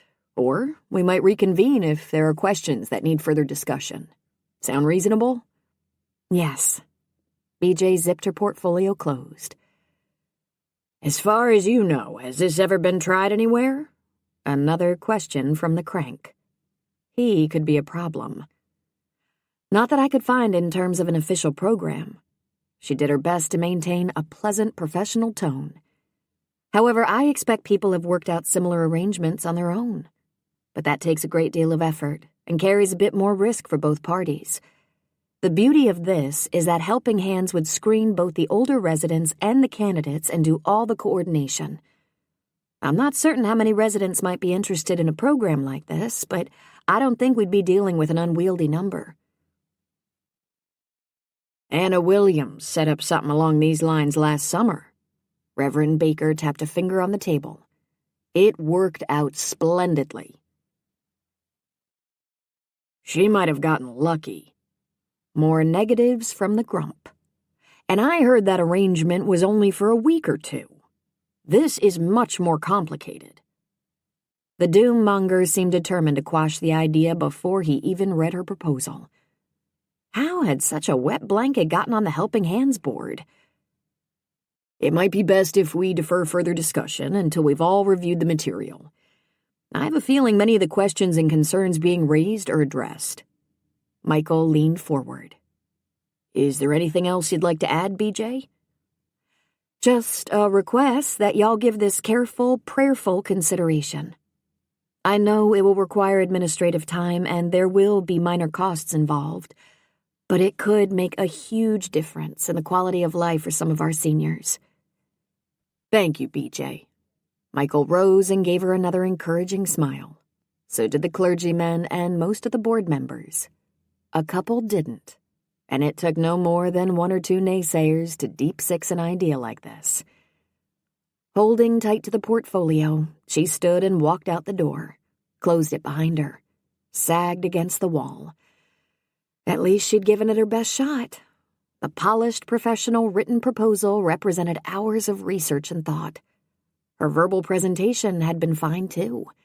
To the point and articulate. The outcome was in the hands of the board. But a final entreaty to a higher power couldn't hurt. Please, God, let them decide to give this a chance. I know I failed Graham, but with your help, maybe I can give some Hope Harbor residents a brighter future than I gave her. The studio, like the man, looked the same as it always had. Eric paused at the rear of Charlie's modest clapboard cottage to examine the rectangular, weathered wood structure 50 yards beyond the house. Except for the large expanse of glass that covered the top half of the north wall, it could be mistaken for a tumble-down storage shed. But once you entered, there was no question about its purpose. And if fate was in his corner today, Charlie would be inside, seated at his easel. It was too early on a Saturday morning for the taco stand to be open, and if the artist wasn't cooking, he was usually here. Eric strolled over to the door, admiring the expansive view of the sea from the secluded acreage 2 miles outside town. The primo location, however, was the only indication he was standing on high-end real estate. Charlie might be able to afford more upscale digs, but he'd always steered clear of elaborate trappings, preferring a simple life. "Come on in, Eric," the artist's muffled voice percolated through the wooden door. He grinned at the summons. That, too, was like the old days, though he had no more idea now than he had years ago how Charlie had always been able to detect his presence. Eric opened the door, entered the spacious studio, and did a slow sweep. Natural light spilled into the high-ceiling structure from the north window, providing the consistent illumination prized by artists. The familiar scent of oil paint mingling with the faint, piquant smell of solvents tickled his nose. As always, the walls were bare except for shelves brimming with well-thumbed art and philosophy books, records, and painting supplies. Canvases in various stages of completion were propped against the far wall, below a small, octagonal window that afforded a glimpse of the sea. Music poured from the vintage turntable, filling every corner of the room. Ravel's Bolero today. Eric inhaled, slowly exhaled. It was great to be back. "I wondered when you'd get around to paying me a visit." At Charlie's comment, he regarded the artist. The man was sitting where he always sat while painting, angled so the light from the expanse of glass above him spilled over his left shoulder, palette in one hand, brush in the other, a half-finished canvas on an easel in front of him. It was like stepping into a time warp. "I only arrived Wednesday." He strolled over to examine the work in progress. It was in the early stages, but there was sufficient paint on the canvas to see that the finished piece of weathered fishermen watching a foreboding squall form on the horizon would be a powerful, evocative character study, rather than one of the bright, playful scenes of whimsy and innocence Charlie sometimes favored. What do you think? Impressive, as usual. The artist dropped his bristle brush in some solvent and leaned back. You paint at all these days? No. Why not? Eric shrugged. I was on the partner track at my firm. That meant 60-plus-hour weeks.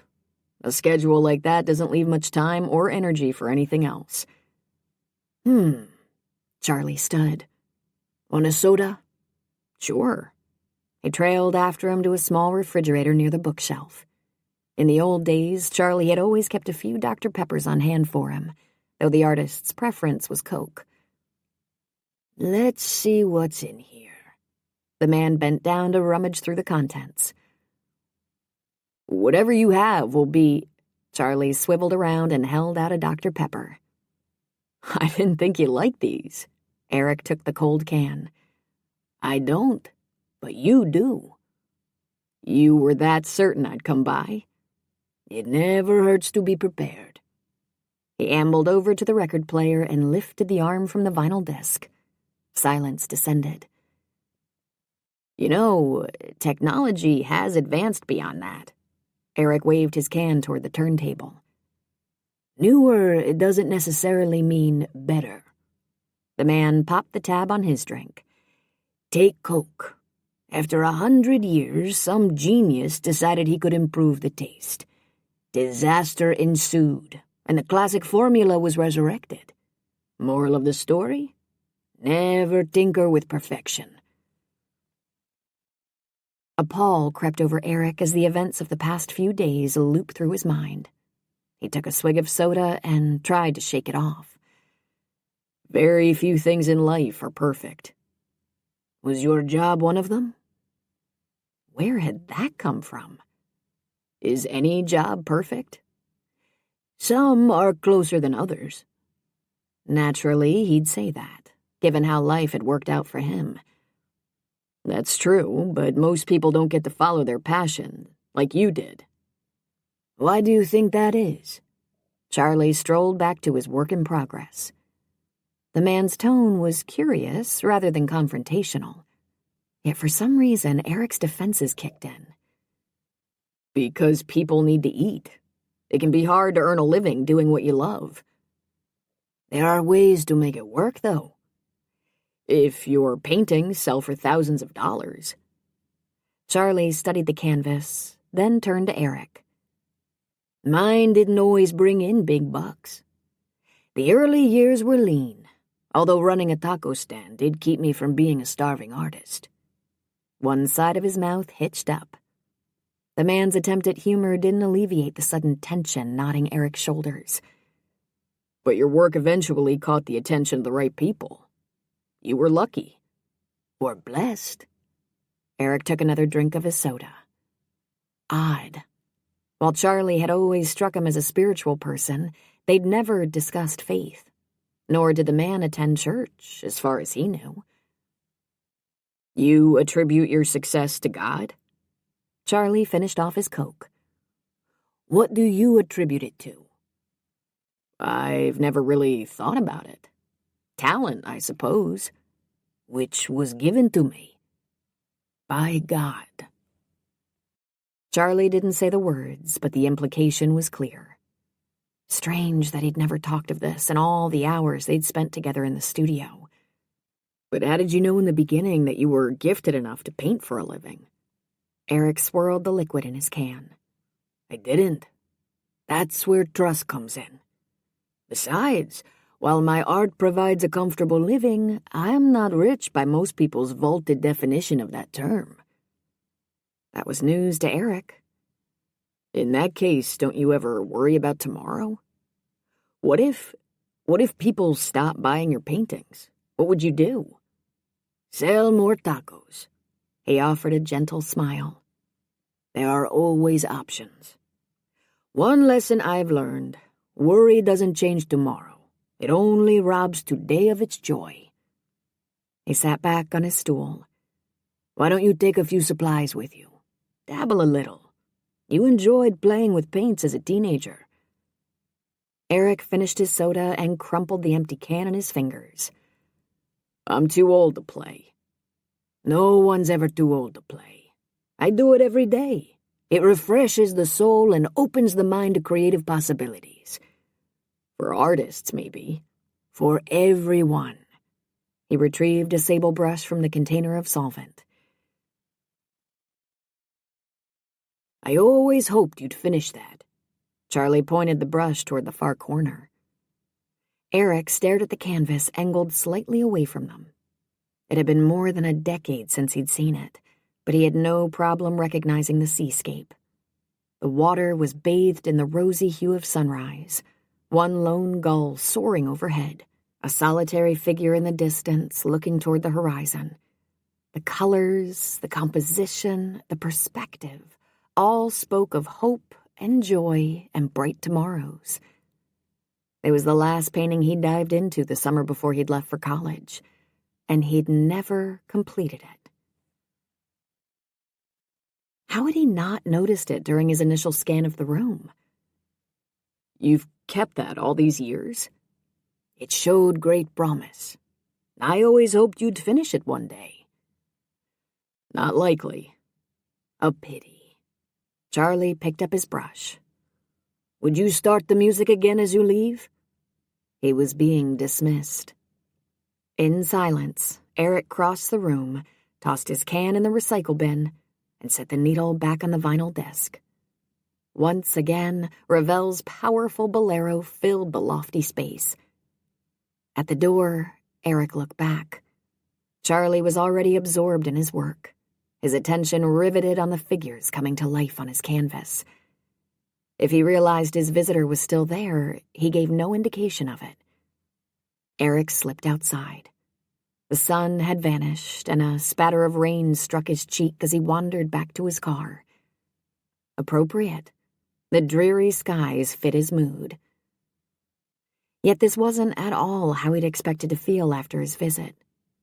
In the past, an hour or 2 or 3 in the studio had given him comfort and peace. Now he felt unsettled. Charlie's manner might have been easygoing and non-judgmental, but Eric sensed he'd disappointed the man who'd always welcomed him to this place, who'd taken the time to instruct an amateurish teen in the finer points of painting, who'd encouraged him to experiment with color and form, to let his imagination run free and follow where it led, who'd always counseled him to trust his instincts and let his brush go where his heart took it. Those heady hours in Charlie's studio had been addictive. Nothing else he'd ever done had given him such a rush, or as much gratification. But no matter how Charlie might romanticize painting, it wasn't a practical career. It was important to have a job you could count on to pay the bills and provide security. Ironic how in the end, law had proven less reliable than Charlie's painting. Still, he'd find another position. With his experience and credentials, it wouldn't take long once he began sending out feelers on LinkedIn and through his network of contacts. Perhaps not with a firm as prestigious as the one in Portland, but a solid company with excellent salary and benefits. First, though, he'd take the vacation his dad had suggested. Walk on the beach, sleep in, on weekends anyway, and see what he could do to help a bereft Cuban immigrant find new purpose in life. A far bigger challenge than anything he'd tackled during his career as an attorney. And he had a feeling that if he succeeded at that, it would provide more satisfaction than any case he'd ever won in the field of law. White bag in hand, BJ pushed out of the door of Sweet Dreams Bakery. The cinnamon roll was a splurge. But after this morning's Helping Hands board meeting, followed by hours in the high school scene shop constructing flats for the benefit show, she deserved a treat. As she circled her truck, gearing up to head home and work on the design for Tracy and Michael's house, the window on Charlie's taco stand rolled up. She hesitated. all the fixings for a chicken Caesar salad were in her fridge. But why not have that tomorrow and indulge in an order of tacos today? Fish was healthy, and all the other ingredients Charlie stuffed into those corn tortillas were nutritious, for the most part. Besides, it was providential he was opening up the very minute she was getting ready to leave. Was it a stretch to think the timing was more than coincidence? Maybe. But she wasn't going to overanalyze her good fortune. After depositing the white bag in the truck, she crossed the street and hustled toward the stand. "What's your rush?" Charlie arched an eyebrow as she drew close. "I didn't want that window to roll back down in my face. I just opened." "True, but I wasn't taking any chances. Your hours aren't exactly predictable." "They keep life interesting, though. You eating alone?" "Yep. At home, on my patio, with my feet up while I enjoy the view." "Sounds like a perfect Saturday." "The second half will be anyway. I had other commitments this morning, including some work at the high school. I finished constructing the flats, so whenever you're ready to—" Her voice trailed off as he pulled back his right sleeve to reveal a bandage around the lower part of his arm and his wrist. "What happened to you?" "Long story. It won't slow me down much with my regular work, but all the wrist action needed to paint that huge backdrop." He shook his head. "That could be tough. I was going to call you later." BJ caught her lower lip between her teeth. It wasn't that she was unsympathetic to Charlie's plight, but she'd only agreed to be in charge of sets and scenery after securing a promise from him that he'd paint the backdrop. "I'm sorry to have to back out, BJ." "It's okay." Not really, but what else could she say? It wasn't Charlie's fault he'd injured his wrist. "I'll have to ask around, see if I can find someone else to help. I do it myself, but while I might be able to draft a mean set of AutoCAD blueprints, I have no artistic talent, and I'd hate for this to be amateurish after all the work being put into the show." Charlie pulled some fish out of the cooler with his left hand. "There have to be other options." "Do you think I could round up a few of the art students from the high school to take over the job?" "That's a possibility." "Any recommendations?" "I know most of the kids, but I can't speak to their painting aptitude. The majority of them take art because they think it's an easy elective. The most talented student I ever knew was—" He stopped tossing the vegetables around on the griddle. "You know, now that I think about it, you've probably met him at his dad's house. Eric Nash." BJ blinked. Eric, the attorney, was also an artist? "Are you certain he paints?" "He used to." "I don't think he'll be hanging around long enough." Even as she responded, her mind was racing. Was there a remote chance she could convince him to take over for Charlie? "Doesn't take long to paint a backdrop if you have talent." "You think he could handle this?" "Not as well as I could, of course." Charlie winked at her and flipped the fish. "But you know the old saying about beggars." "I suppose I could ask." "Couldn't hurt." He pulled out 3 corn tortillas, set them on the counter beside the griddle, and went to work filling them, his back to her. While she waited, she leaned a shoulder against the side of the white truck and lifted her face. The morning rain had given way once again to blue sky, and warmth seeped into her pores. It was a perfect moment. If only it could last. But now, instead of being able to soak up the sun on her patio while she gave Tracy's design project her undivided attention, she had a new worry on her plate. "Here you go." Charlie set her bag on the counter. "Enjoy." She dug out some bills and passed them over. "Thanks. And don't fret too much about that backdrop. I have a feeling Eric will come through for you." "I hope you're right." He gave her a thumbs up with his left hand and greeted a group of tourists who were about to get their first taste of the world's best fish tacos. Bag in hand, BJ returned to her truck. It was possible the new Eric would agree to help out, although painting a backdrop was a much bigger commitment than fixing a motorbike. Meaning she'd have to come up with a compelling plea. fast. Who knew how long he planned to hang around Hope Harbor? She pulled into the flow of traffic and aimed the truck toward home. She wasn't going to change her afternoon plans. She owed Tracy and Michael some preliminary designs. But while she worked on those, she'd also work on the pitch she planned to make the next time she and Eric met.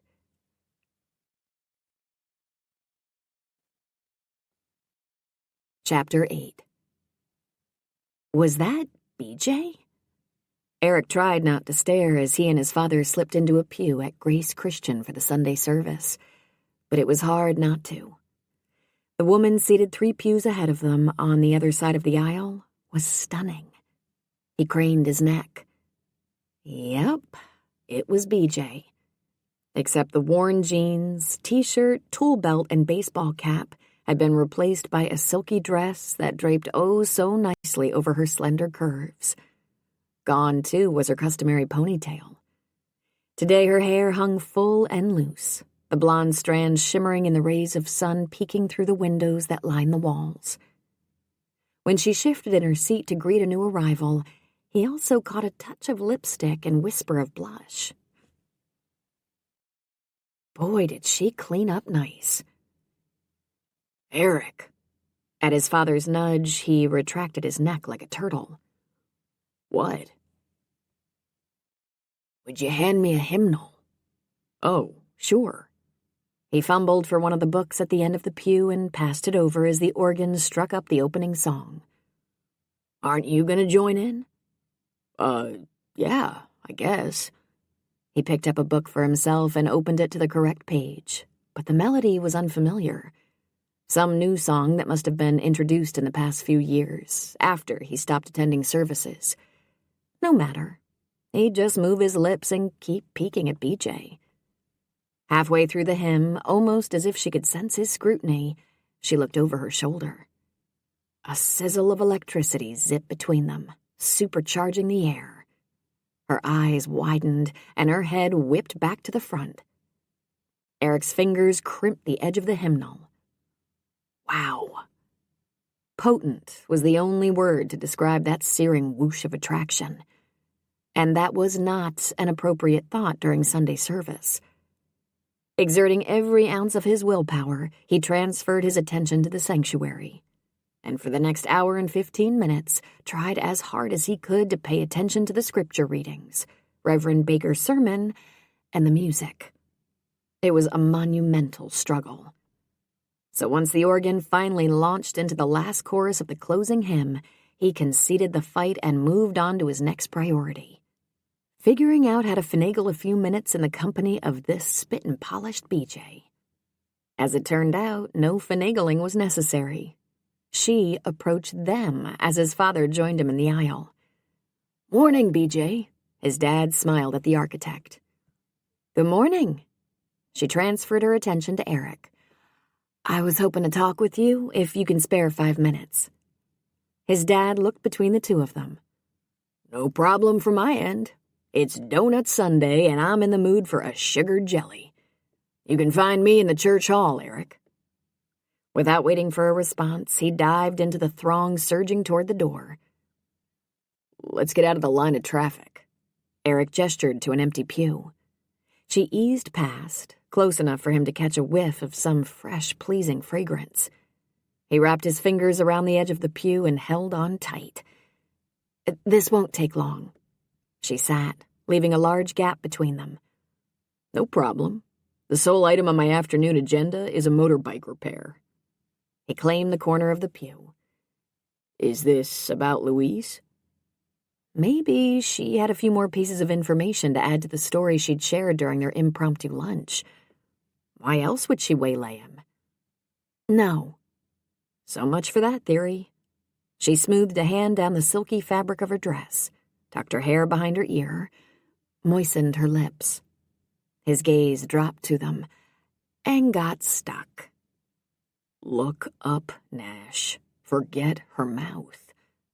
Right. He shifted his attention higher to the cute sprinkling of freckles spanning the bridge of her nose and waited for her to continue. I hate to bother you with this, but I need a favor. She did the lip thing again. He wedged himself into the corner of the pew to put a bit more distance between them. It didn't help much. "Shoot." The word came out rough, and he cleared his throat. "Do you know anything about Helping Hands?" "No." It's an organization that does what the name says, offers a helping hand to anyone in the community who has a need. It began about 6 years ago as a joint effort between Grace Christian and St. Francis. Tracy's husband is the director, but everyone else is a volunteer. "Including you?" She lifted one shoulder, rippling the silky fabric of her dress. "I help a little. Right now I'm in charge of sets and scenery for a musical being staged as a fundraiser for the organization. Building the sets is easy. Unfortunately, I have no talent for painting scenery. Charlie promised to handle the backdrop, but with his wrist out of commission, he suggested I ask you to take on the job." Eric tuned in fully to the conversation. "Charlie's hurt? What happened to him?" "I have no idea. I stopped for an order of tacos yesterday around noon, and his wrist was bandaged. Only a couple of hours after he'd dropped by the studio. Suspicious. Was this an attempt by the painter to get him to pick up a brush again, since he'd refused the man's offer to take some supplies? Listen, I'm sorry to impose. I know you're dealing with a lot of other challenges, and—" "No." He touched her arm. "Don't apologize for asking someone to help out in a pinch when you're doing charitable work." As far as the legitimacy of Charlie's injury was concerned, who cared? If he wanted a chance to get better acquainted with the woman beside him, the taco maker had given him the perfect opportunity. "Tell me what's involved.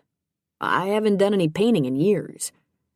He listened as she described how the backdrop needed to capture the mood and geography of Oklahoma, with a weeping willow, a golden haze on the meadow, and corn as high as an elephant's eye. "How big are we talking?" She gave him the dimensions. "Whoa." He did a slow blink. "I've never painted anything bigger than a 16 by 20 canvas." According to Charlie, it's the same principle but on a larger scale. He's never done a backdrop either. I know he planned to rough in the scene on the flats before he started painting. "Did he do any preliminary sketches?" Not that he shared with me, but I doubt it. I think he likes to go with the flow. That sounded like the resident taco chef. "What's your time frame?" The show's later this month. I already built the flats, mounted them on wheels, and prepped them so they're ready to be painted. They're in the scene shop at the high school. I'm there most evenings building the sets, but we could arrange to give you access during the day if you decide to take this on and prefer to work then. "Evenings are fine for me." Especially if that's when she was there. Does that mean... Is that a yes? Was it? Eric glanced toward the sanctuary. He'd come to Hope Harbor to regroup and chart a new course for his law career. Not to paint sets for a show, or paint, period. Nor had he planned to get involved with a despondent Cuban immigrant, or meet a beautiful, intriguing woman. Nothing on this trip had gone as he'd expected. Yet what had his father said the day he'd arrived? Some trite phrase about good things coming your way if you were open to new opportunities? Given all that had happened in the past few days, perhaps the saying was more true than trite. And since he didn't exactly have a packed agenda, why not lend a hand? If he researched backdrop painting techniques, he ought to be able to pull this off, while clocking some one-on-one time with the woman beside him. If there was a downside to this scenario, it eluded him. He turned back to her.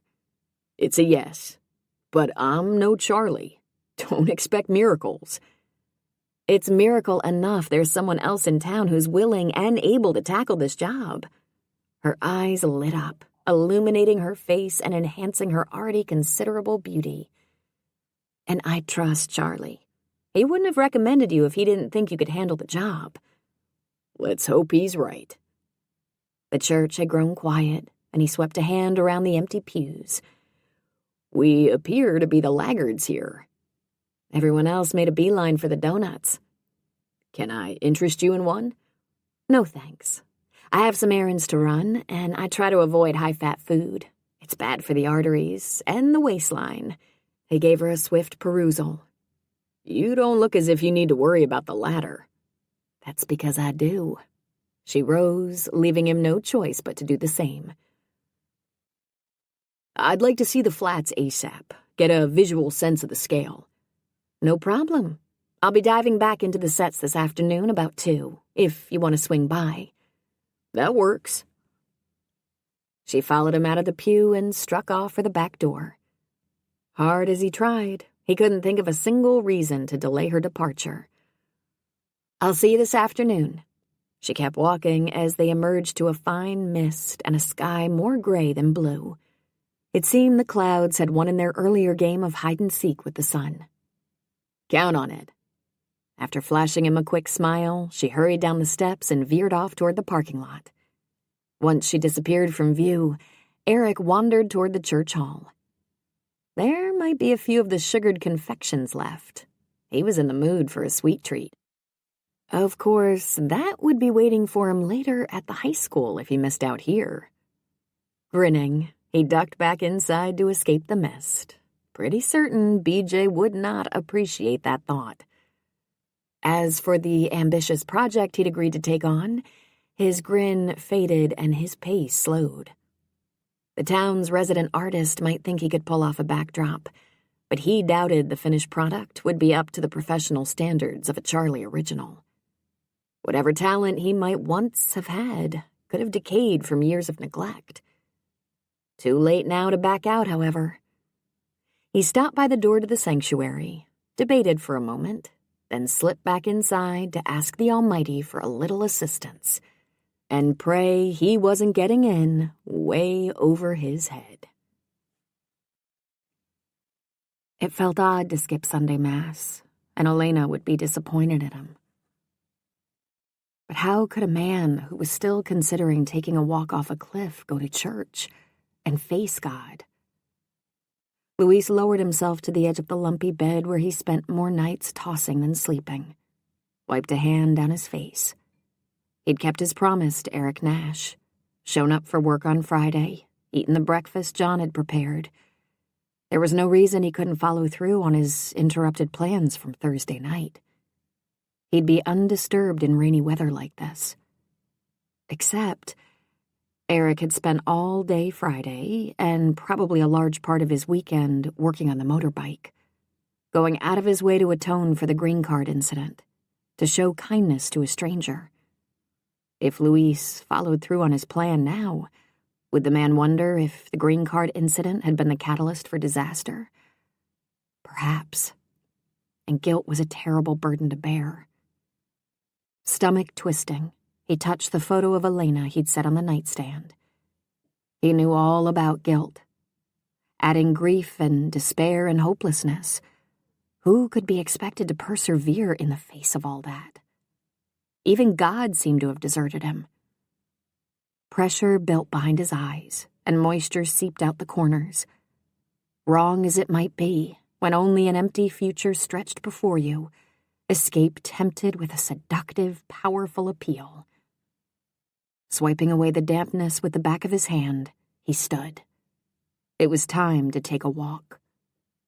He grabbed his jacket off the foot of the bed, started for the door, and froze as the put-put-put of a well-tuned motorbike seeped in through the sliver of open window. Jacket in hand, he crossed to the blinds and tipped one of the working slats. Eric was tooling up the drive on his motorbike. Frowning, Luis let the slat drop back into place. What was going on? The plan had been for him to retrieve his bike tomorrow at John's after work. A knock sounded on his door, but Luis didn't move. He was not in the mood for company. Sorry to disturb you, Luis. Eric's voice came across loud and clear through the hollow core door. I don't mean to intrude, but the bike's ready, and I thought you might like to have it back today. I don't want to leave the key in it. He spoke as if he knew the apartment was occupied. And he probably did if he'd noticed the slat on the blinds opening and closing.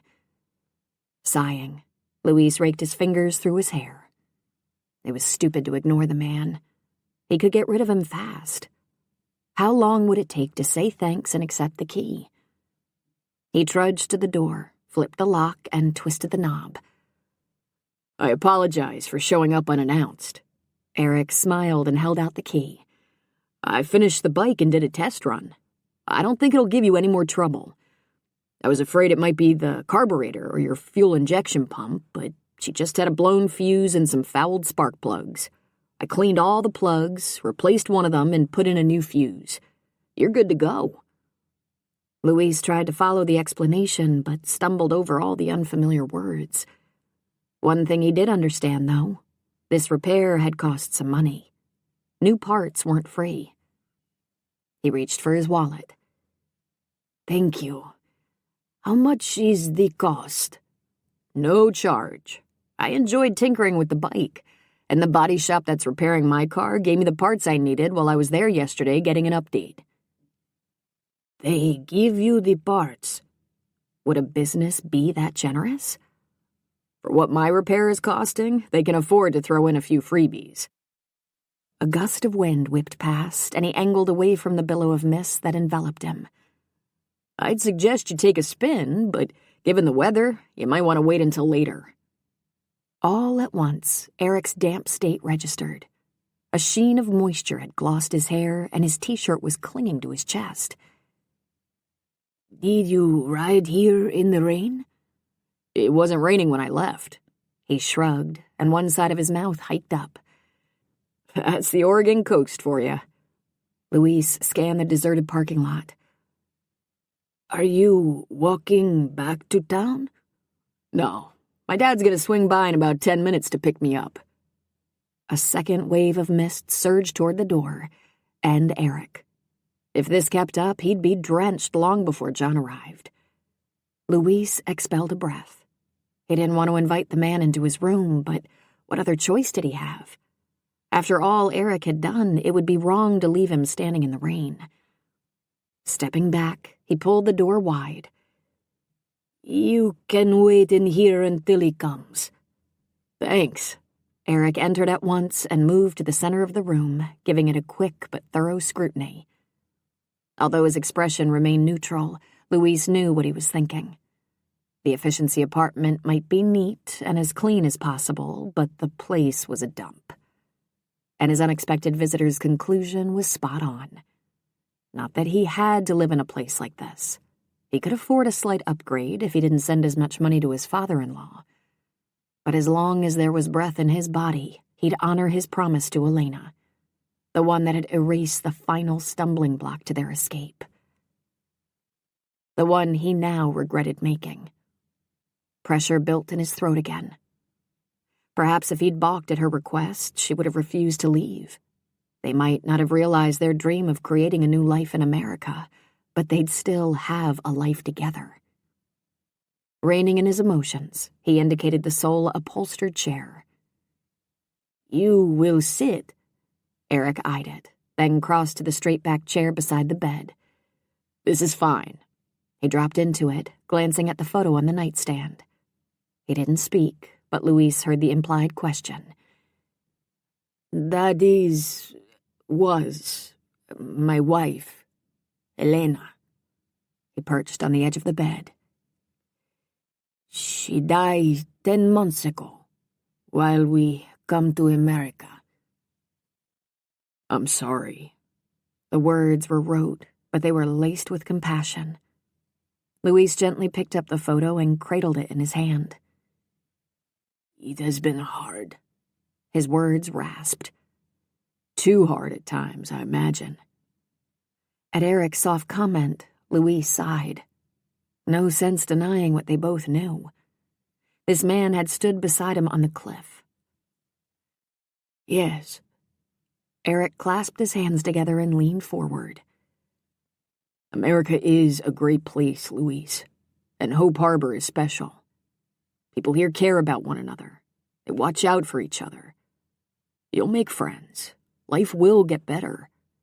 Not every day will be gray and depressing like this one. He waved a hand toward the window.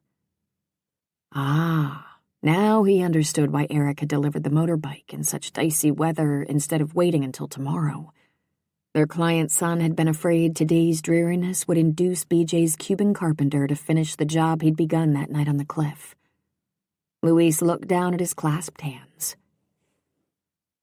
Some days I am not certain that is true.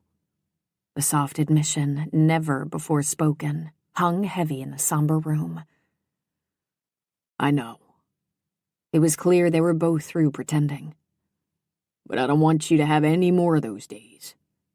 Tell me how I can help. Luis furrowed his brow, trying to fathom the man's motivation. Why do you care? Because I believe in the golden rule. Based on the evidence, that was true, and it was commendable. Few people sought opportunities to get involved in someone else's problems. I am grateful for your offer. He left it at that. After a few beats of silence ticked by, Eric spoke again. But there is nothing anyone can do, he thought to himself. He watched the rain streak down the window. Elena was gone. His medical career was gone. He was a refugee in a foreign land where he would live out what remained of his life alone. A doctor eking out a living as a simple carpenter who yearned for the woman he loved and a dream that could never be. This man, however, knew none of that, nor was he likely to understand how dark the world could be for someone who'd risked everything and lost. Luis. As Eric said his name, he shifted his attention back to his visitor. Please, let me help. It is enough that you offer. You cannot fix all the broken things in my life. I might be able to fix some of them. The attorney had persistence and determination. He didn't seem inclined to leave without some assurance that a positive outcome was possible. Let me think on this. It was the best he could offer. Parallel grooves dented Eric's forehead. It was clear he wanted to push, and also clear he didn't want to provoke. Luis understood that dilemma. He'd dealt with many young doctors on ER rotations during his medical career who wanted answers to questions that had none, who toiled for outcomes that were impossible to guarantee and beat themselves up if they failed, unwilling to accept that not every problem was fixable. Eric spoke at last. Will you make me another promise? Breakfast tomorrow? Somehow Luis managed a small smile. No, but you're welcome if my dad's cooking. I just want you to promise that if you decide to do anything more than think, you'll talk to Father Kevin. The same advice Elena would offer if she were here. But talking to a priest, that would be difficult. He wasn't a man who shared his emotions with other people, except Elena. I do not know if I can promise that. The clipped beep of a horn sounded outside, and a flash of panic whipped across Eric's face. That's my dad. Look, if you won't call Father Kevin, call me, okay? He found a pen in his pocket, pulled out a scrap of paper, and jotted down some numbers. We'll go out for coffee, or something. Any time, day or night. I could use a friendly ear myself after losing my job. Luis stared at him. I did not know that. I'll work it out. I'm more worried about other things. Like the Cuban refugee toiling in his father's house. In light of that, how could Luis refuse the man's request? I will call. Relief chased the tension from Eric's features. He rose and held out his hand. Thank you. If the bike gives you any more trouble, let me know. I will. And thank you. He grasped the man's fingers and returned his firm shake. At the door, Eric stopped. I'll see you tomorrow. Yes, I will be there. After one more quick appraisal, he dipped his chin and plunged into the foul weather. Luis remained where he was until a car door slammed. Then he walked over to the blinds and lifted a slat. John Nash's car had reached the end of the drive and was accelerating onto the main road. A few moments later, it disappeared in the mist. He let the slat fall. There would be no walk to the cliff in his immediate future after all. He wandered back to the bed and sat again. Funny how an unwanted visit from a man he hadn't known a week ago could alter his plans so dramatically and stir up the embers of warmth in his heart once again.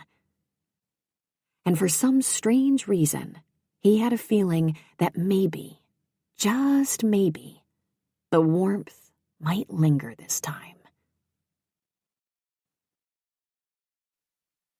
Chapter 9. This was ridiculous. Huffing out a breath, BJ jammed the lid back on the lipstick and shoved the tube in the pocket of her jeans. She never wore makeup while working on a construction project. And she wasn't going to start today. Jaw set, she grabbed her hammer. If Eric hadn't promised to stop by the high school this afternoon to check out the flats, she wouldn't even have brought the stupid lipstick. A mistake from the get-go. Impressing the out-of-work attorney was not on her agenda. Even if he'd turned out to be nicer than she'd expected after their first less-than-cordial encounter. Even if he'd bailed her out on the backdrop for the show and fixed Luis's motorbike.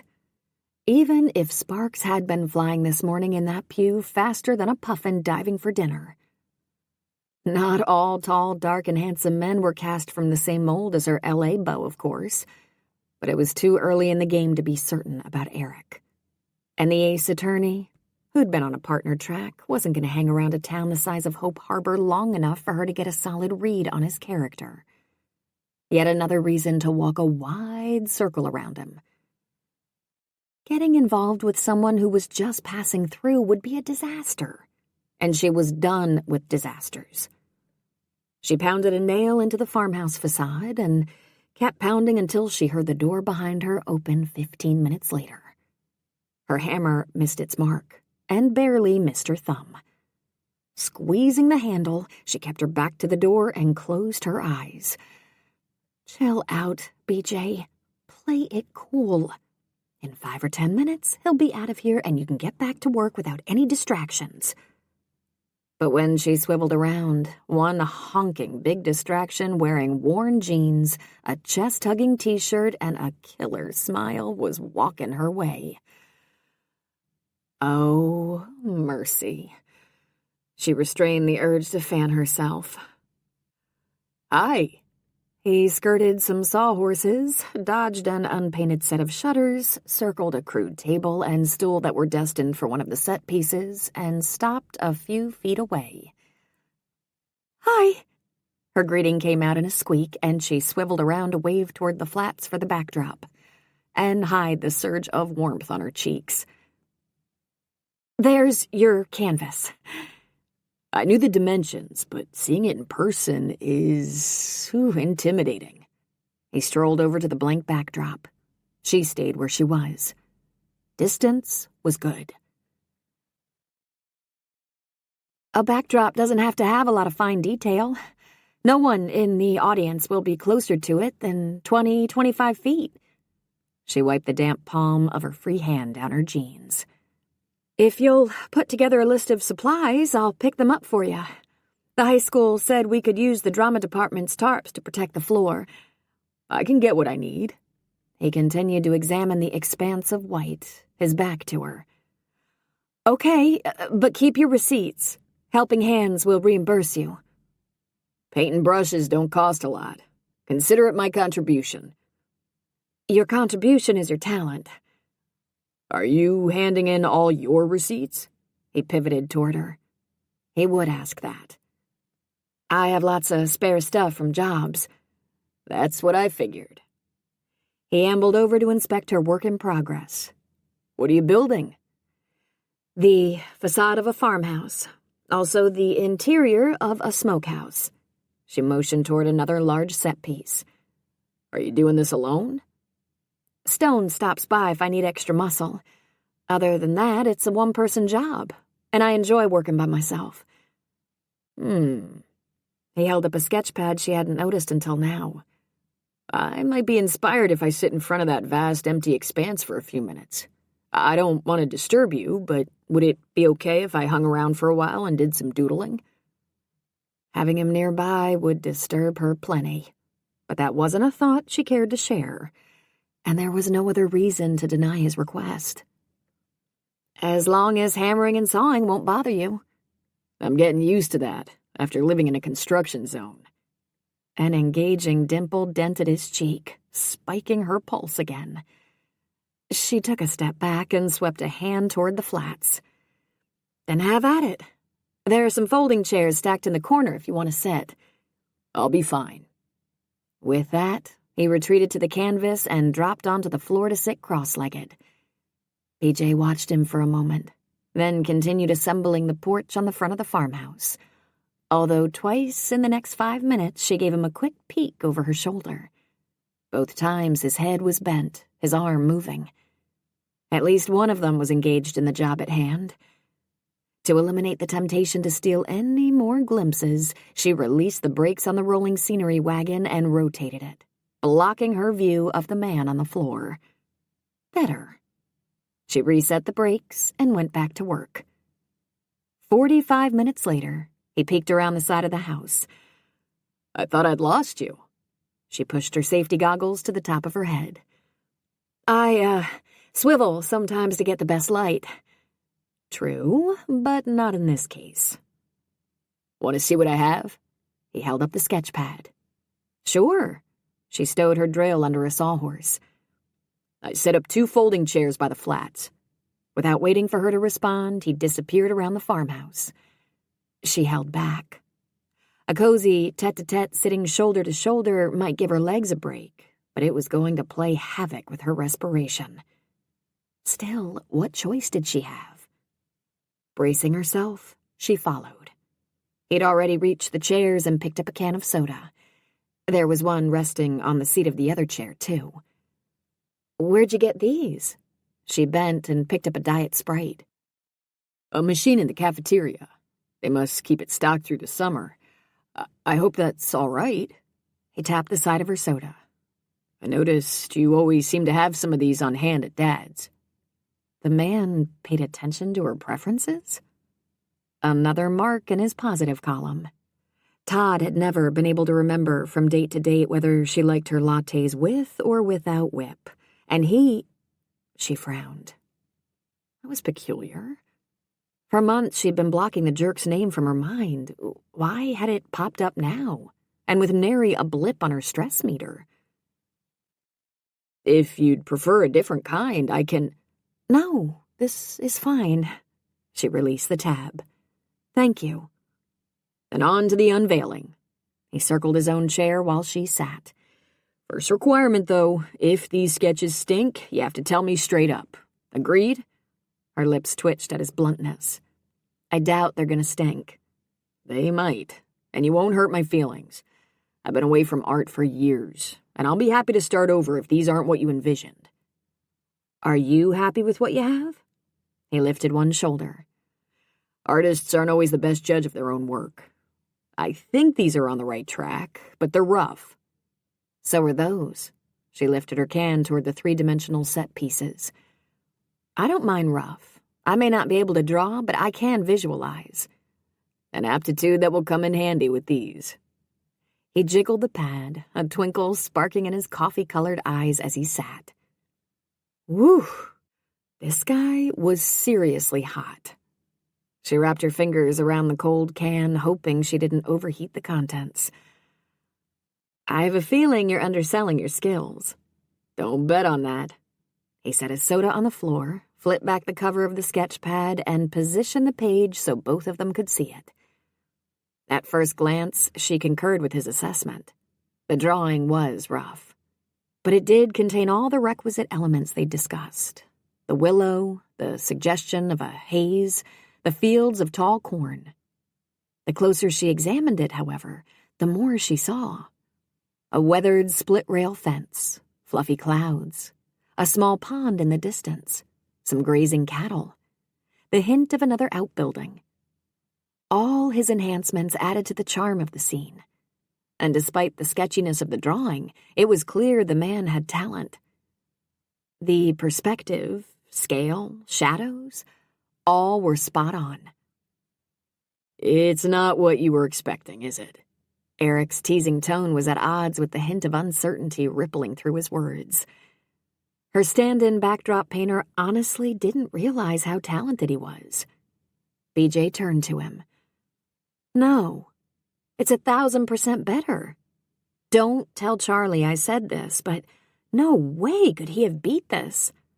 I love all the extra elements you added. Would you like to see a few more? I roughed in some detail sketches, too.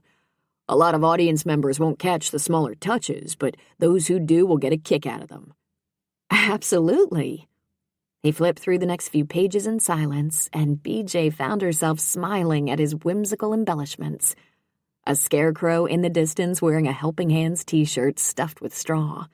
A nest in the willow filled with hatchlings, their beaks open and awaiting the next meal. A cat sleeping on a sunny rock. A butterfly perched on his nose. Saddlebags hanging on the fence post. The leg from a pair of long johns trailing out. Every sketch was amusing and fanciful, and not at all what she'd expected from a high-end attorney who spent his days litigating on behalf of international corporate clients. Eric closed the tablet. That's a first pass, anyway. First and final. I wouldn't change a thing. Nice to hear. My ego thanks you. Do you need to get approval from anyone else on these?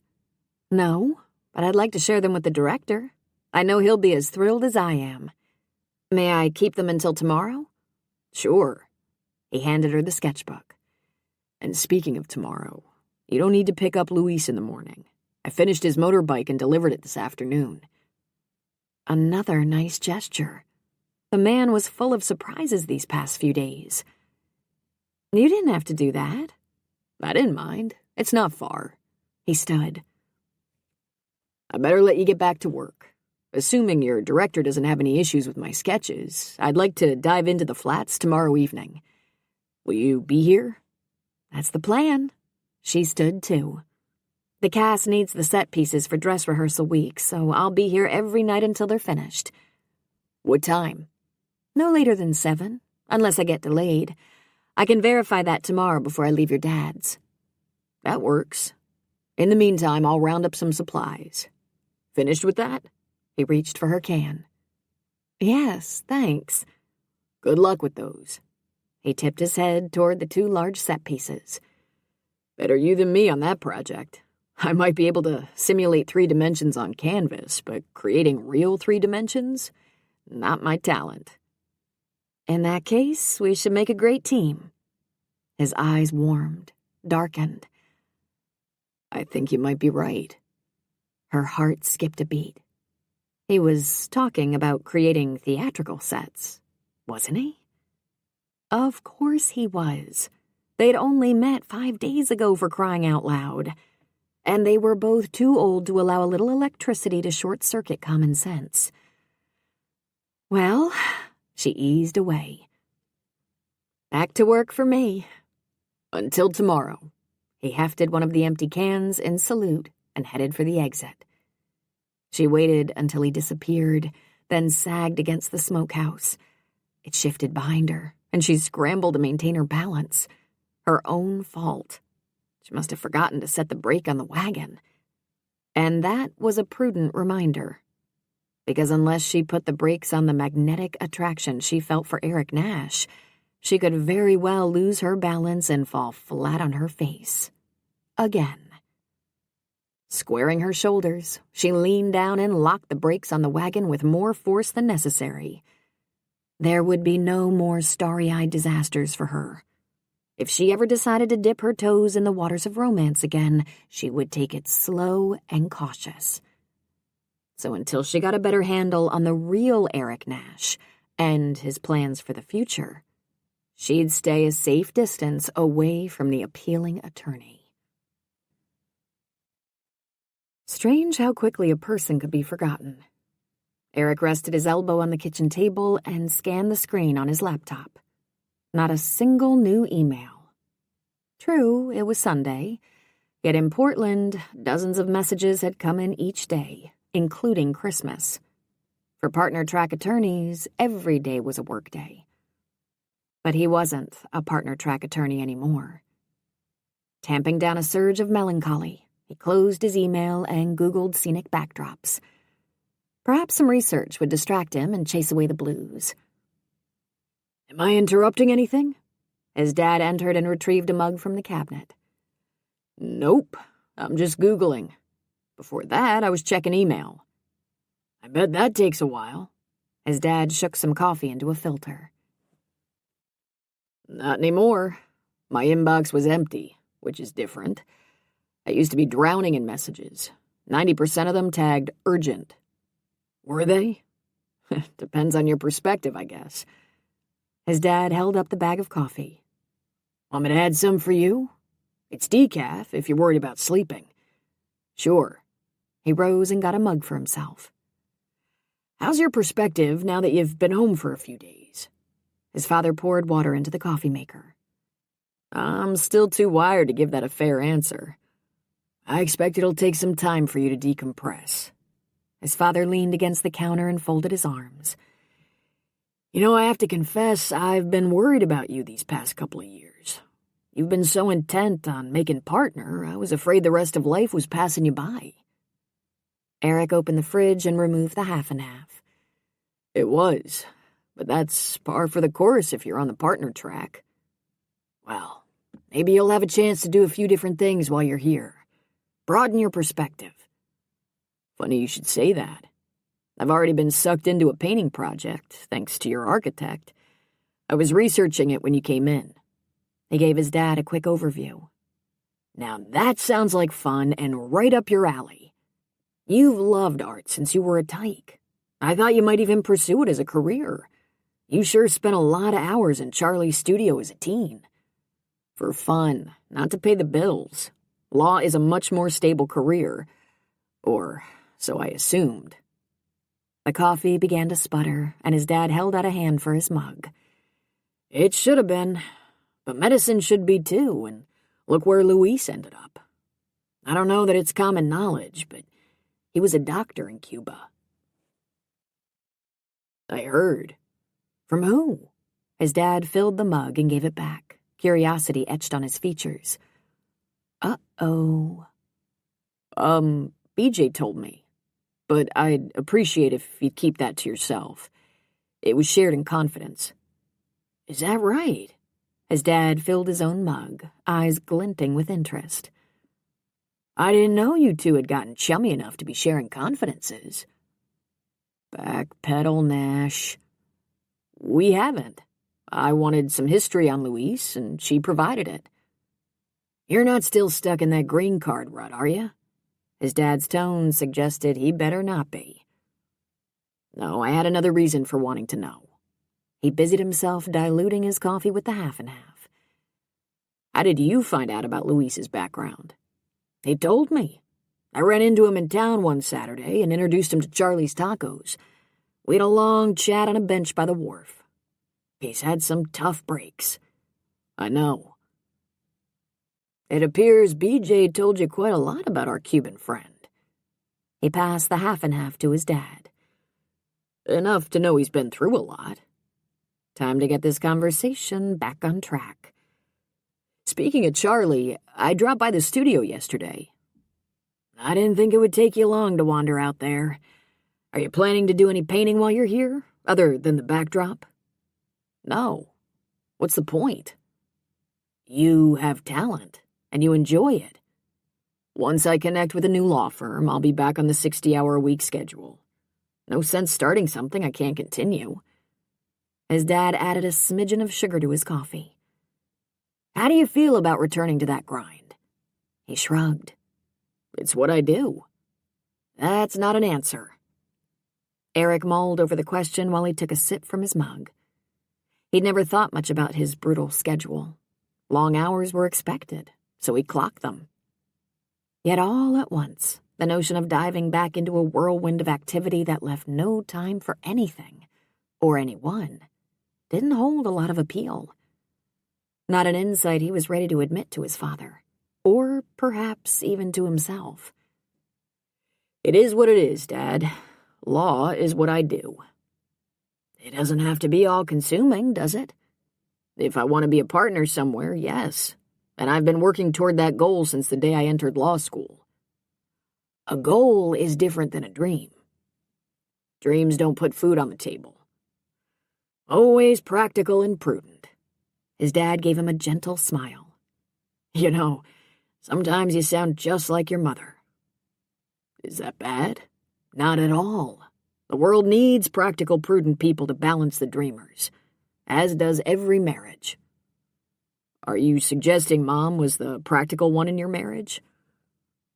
Without question. What about that 9-to-5 job you had in Coos Bay for 35 years, directing HR for a very stable company? The one that gave you a regular paycheck, generous benefits, and a nice retirement? You never did anything that was impractical or risky. Doesn't mean I didn't want to. His father sat at the kitchen table. Eric gripped his mug with both hands and joined him. This trip home continued to be fraught with surprises. How could he not know this about the man he'd shared a house with for 18 years? What are you talking about? I had dreams, Eric. And Mom didn't let you follow them? No, that's not what I meant. Don't ever think I held one smidgen of resentment toward your mom. She was a wonderful woman, with the biggest heart of anyone I ever met. The love we shared was... His voice choked and he swallowed. All I can say is, I hope someday you're blessed enough to find someone who will fill your life with joy the way your mother filled mine. Then what did you mean about having dreams? His father leaned back, cradling the mug in his hands, his expression wistful. Many years ago, when you were 8 or 9, a piece of property came on the market that I'd been eyeing for years. I wanted to buy it and build a small inn. The hospitality industry had always appealed to me. I couldn't think of a better way to spend my workday than creating happy memories for guests, and I was certain I could make a go of it. Mom didn't share your optimism. She liked the idea, but her impoverished background made her risk-averse.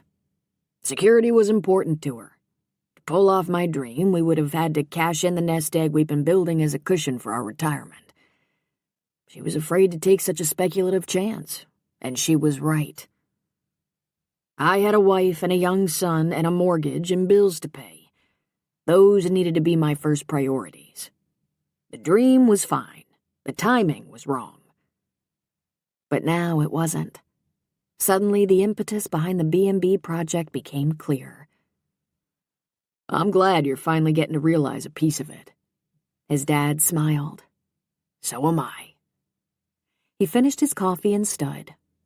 And since the work crew will be here bright and early to continue bringing that dream to life, I'm going to turn in.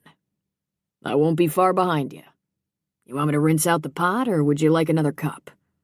I'll finish it off. You always did make great coffee. His father moved to the sink and washed out his mug. Let's hope my future B&B guests agree. They will. After a quick inventory of the fridge, his dad crossed to the door of the new addition that housed his bedroom and office. At the threshold, he stopped. I know this has been a rough week for you, son. But it's possible what happened isn't the disaster it first appeared to be. In fact, it might be a gift. I have every confidence that with your credentials, another partner track spot will open up for you, if that's what you want. But if you have any desire to alter your course, you've been given the opportunity to consider that. Don't waste it. He closed the door behind him, leaving Eric alone in the silent kitchen, more confused than he'd been in years. Could his dad be right?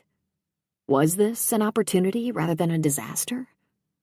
And if it was, what was he supposed to do with it? Prudence and practicality had led him to law, and that career was an excellent fit for his skills. He'd never second-guessed his choice. But truth be told, he'd never had the same passion for law that he'd had for painting. It was interesting, and he was proficient at it, but the excitement he'd felt in the scene shop this afternoon as he'd faced that blank canvas. There was nothing like creative energy to juice the joy and make a person feel fully alive. The coffee pot sputtered, and he rose to refill his mug, emptying the pot.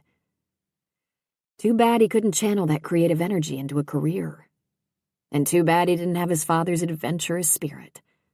The mere thought of taking a leap in a brand new, untried direction scared him silly. Still, other people did it. Like BJ. After shutting off the coffee maker, he wandered back to the table. What had compelled her to give up a position with an architectural firm in LA and move to a tiny town to launch her own business? That must have required a huge leap of faith. He sat, set the mug beside him, and Googled her name. The web might offer some answers. A scroll through the meager hits did give him some new information. The name of her boutique firm, which worked with an impressive array of prestigious clients. A promotion notice in a business column. A press release about her winning an award from the local American Institute of Architects chapter. But none of those explained why she'd left. He leaned back and steepled his fingers. It took a lot of years and a lot of hard work to become an accredited architect. Based on the information on his screen, BJ had been on a career track similar to his, rising through the ranks in her profession toward a top slot. Had she been downsized like him? Pushed out? Possible, but not likely. From all indications, her firm was thriving. Meaning, she must have chosen to leave. He tapped his index fingers together. Might her reasons for making that choice help him sort through his own situation? Maybe. But would she share them if he asked? Downing the last of his coffee, Eric sat forward again. From what he'd observed, BJ was a very private person. Getting her to open up about her past could be a major challenge. But perhaps during the hours they'd be spending together in the scene shop, she'd loosen up, especially if he did a stellar job on that backdrop. His next order of business. He Googled the subject, prepared to prep for this project as diligently as he'd prepped for any of the cases that had landed on his desk in Portland. Winning BJ's favor was a goal worth pursuing with singular focus, for reasons that were both professional and personal.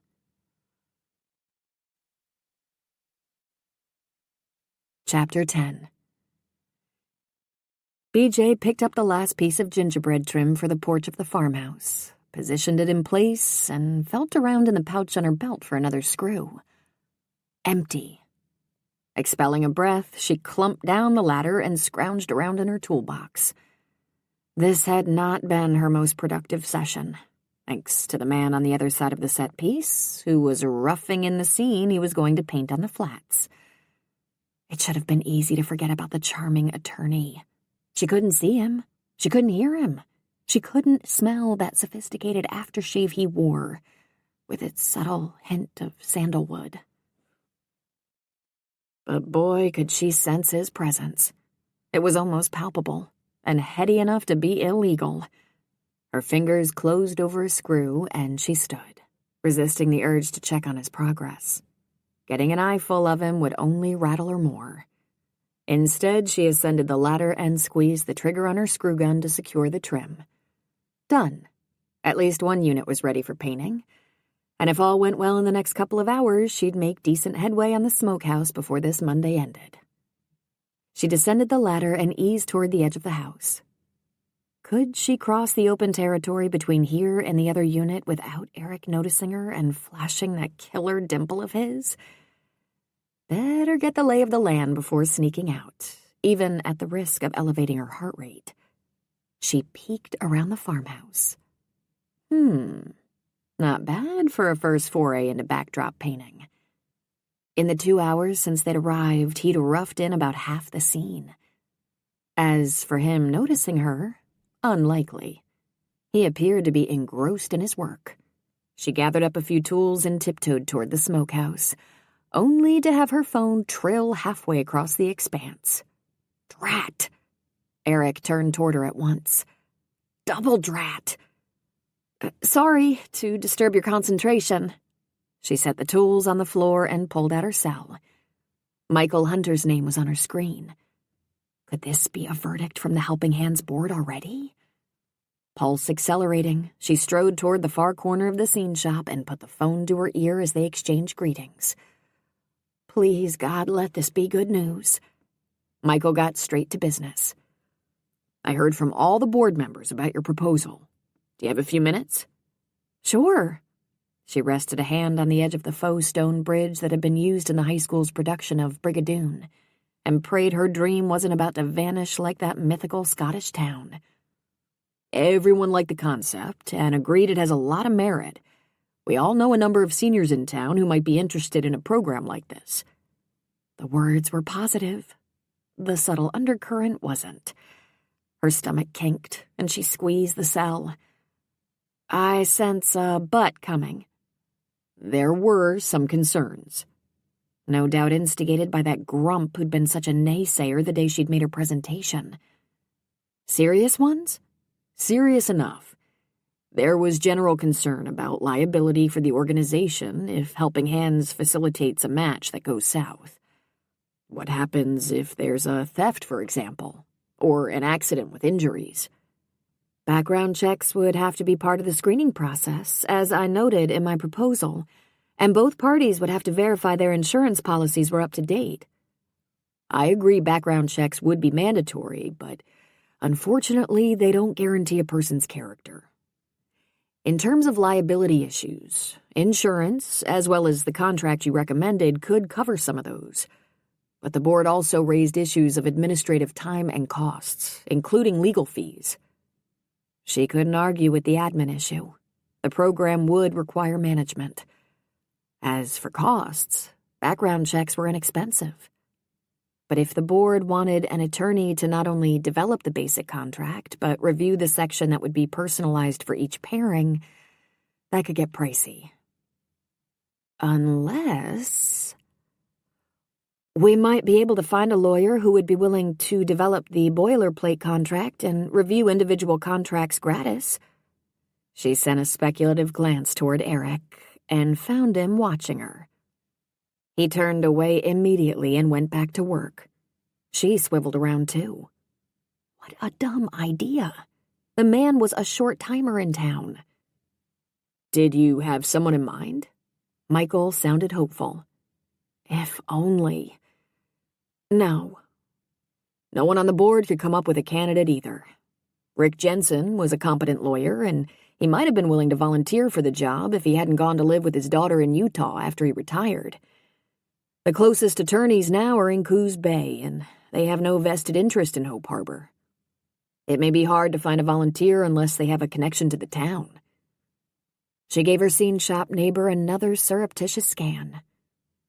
Even if he might be willing to help while he was here, they needed someone who would commit long-term. Who knew how long he'd hang around, or where he'd end up? He might accept a job with a firm on the other side of the country. A task like this could be managed long distance, but it didn't sound like the sort of work he did allowed much, if any, free time. He was not a solution to this problem. Turning aside, she responded to Michael's comment. I could make some cold calls. I might be able to round up someone who'd be willing to donate a few hours a month. Once the boilerplate contract is developed, the customized section for each new arrangement is all that would have to be reviewed, and it isn't as if we'll be doing a dozen of these a year. That's true, and cold calls might be worth a try. But there was one other concern that's a bit more difficult to overcome. BJ braced. This was the biggest stumbling block. She could feel it in her bones. I know you searched for examples of programs similar to the one you're proposing, and there don't appear to be any. A number of board members aren't comfortable implementing a project that has no track record anywhere, especially in light of the other issues that were brought up. BJ rubbed her forehead, where an ache was beginning to throb. If everyone felt like that, nothing new would ever be tried. I agree, and I personally think your idea is worth pursuing. If you'd like to talk with the board members again after you think about their feedback, I'd be happy to put you on our agenda." What was the point? She had nothing new to offer that might convince them to give the program a chance. "Let me think about that." Consider it a standing invitation, and I want you to know your efforts on behalf of Helping Hands are much appreciated. Every single board member asked me to express their thanks for all you do for the organization. I'm happy to help where I can. The group does wonderful work, and we're always open to suggestions for new opportunities to serve. That's why I'm not letting go of your idea yet. I intend to give the whole notion a lot more thought, and I hope you will too. There has to be a way to put some legs under the concept." At least Michael wasn't writing it off. Too bad the rest of the board had. And getting the foot-dragging members to change their minds could be an insurmountable challenge. After they said their goodbyes, BJ remained in the corner of the scene shop, her back to the room. All those hours of thinking and research, of developing a program that would benefit some of Hope Harbor's longest-term residents, with nothing to show for it. The wall in front of her blurred, and she leaned against the bridge. The program could work. She was certain of it. Yes, there was some risk, despite all the screening she'd suggested, but that shouldn't be a deal-breaker. There was risk in everything. If only she could convince the board of that, or better yet, find a similar program somewhere with a demonstrated track record. Neither of those seemed likely, however, meaning that unless she was hit with a blinding bolt of inspiration, her idea was dead in the water.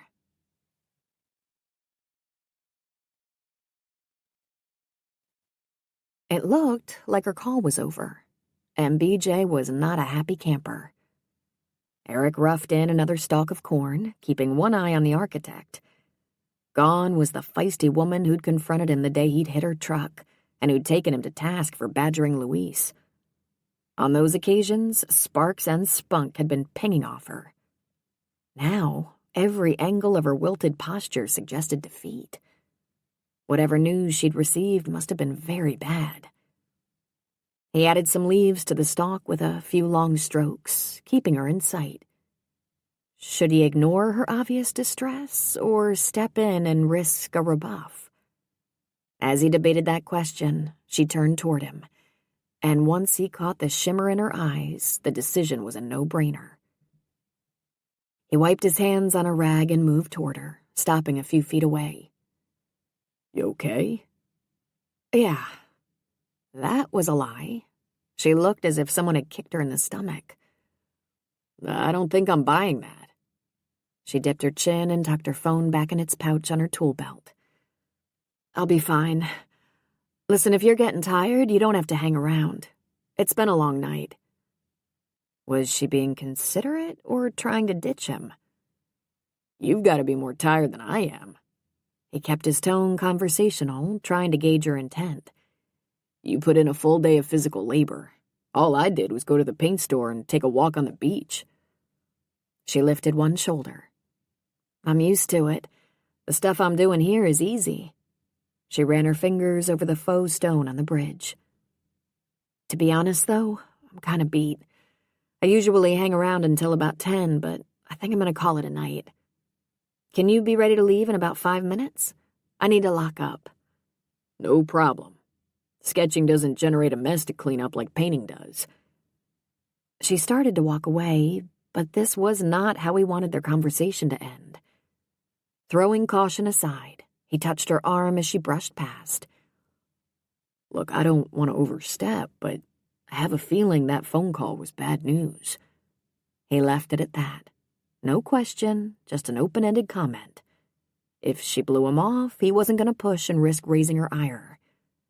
And with each silent second that ticked by, he was more certain she was going to snub his overture. In the end, however, she surprised him. "It wasn't the best news I've ever had." The last word hitched, and her green irises began to shimmer again.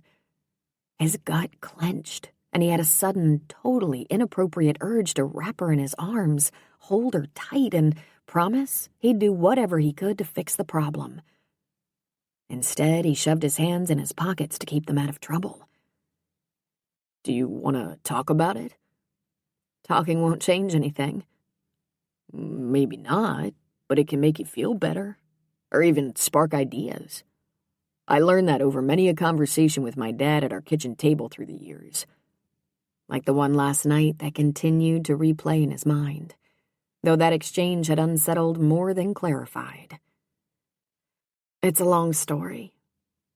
If that's a kind way of saying butt out, I'll respect your wishes. If it's not, I don't have any other commitments tonight, and long stories are a specialty of lawyers. The barest hint of a smile whispered at her lips. You make a convincing case, counselor. Plus, I have a very sympathetic ear. He tugged on one lobe. After a brief hesitation, she exhaled. Okay. It would be nice to talk with someone about this. Usually, I'd seek out my best friend in town, but given the situation, that would be awkward. She motioned to a bench she constructed for one of the scenes. In the show, one of the characters sits there to churn milk. Since my stomach is churning, that would be an appropriate place to talk. Sounds logical. He followed her over and claimed the opposite end of the sturdy bench, giving her his full attention while she described the proposal she'd developed, then filled him in on tonight's call. Bottom line, unless I can convince the board this isn't a high-risk undertaking, it's history. He stretched his legs out in front of him. As a guy who lives and breathes litigation every day, I can understand their caution. However, I think they're overinflating the risk. Tell me about it. The way I see it, liability can be covered with insurance and a bulletproof contract. Admin time should be minimal once the program is up and running, and it sounds like Michael Hunter is a supporter. My guess is he'd do the legwork on that score if the other problems went away. That's my take, too. Which leaves legal expenses and no prototype. I could help you out with the boilerplate while I'm here. Developing the kind of contract you'd need wouldn't be that difficult. She smiled, and the warmth of it seeped straight into his heart. That's a very generous offer. He shifted on the bench. Not really. We're not talking about that many hours. Enough to rack up some serious expense if we were on the clock. Her mouth flattened.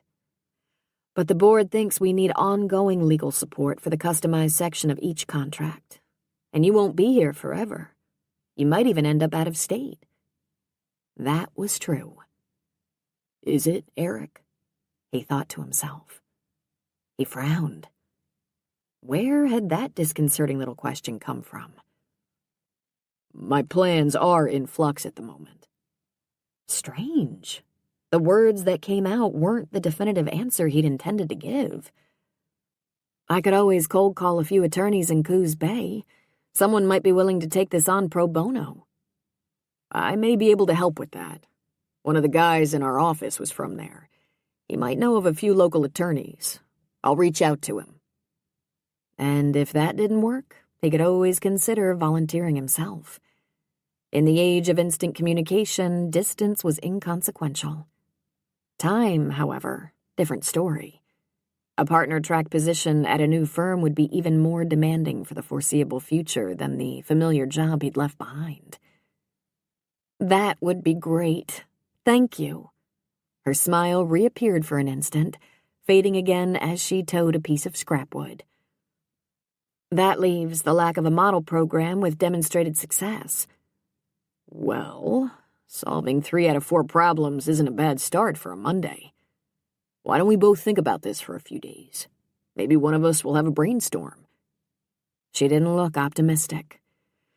Prayer might be more productive at this stage. I'll think, you pray. Her eyebrows rose. You don't pray? Not much. Like not at all in recent years. You were at church Sunday. My dad expected it.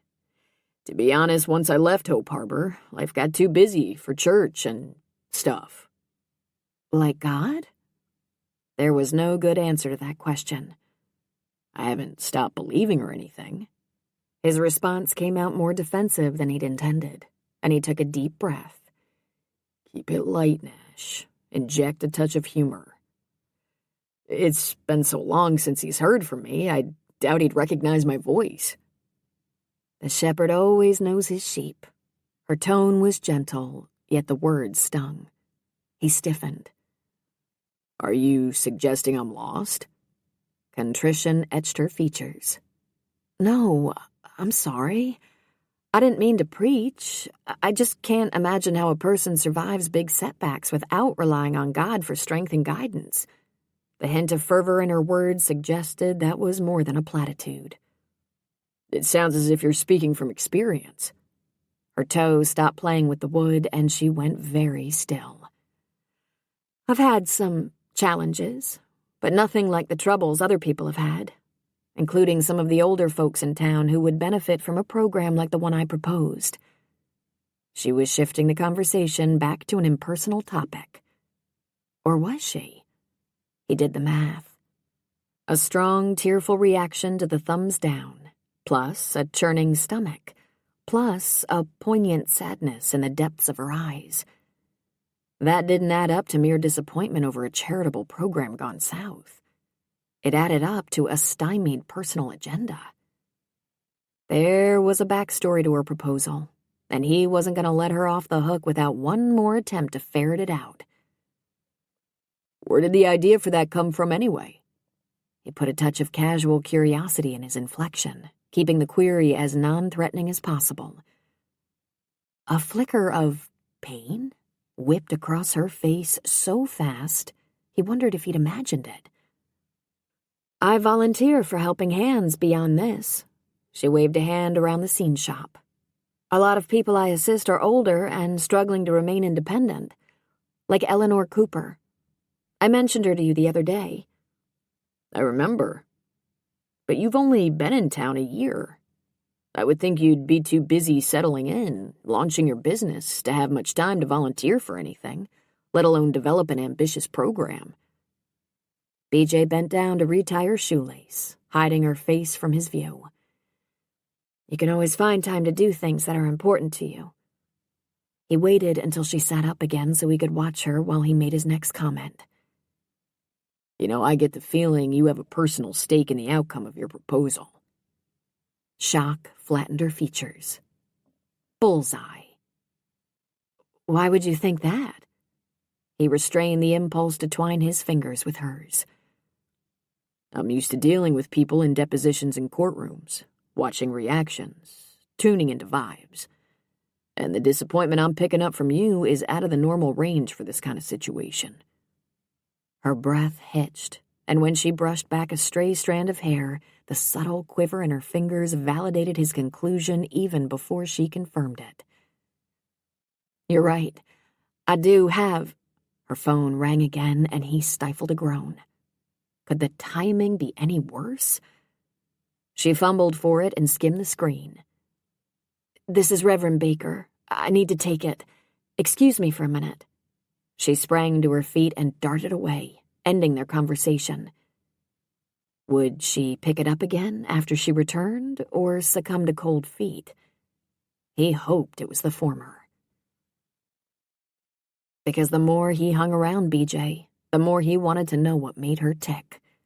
And if she trusted him with her story tonight, who knew where that might lead?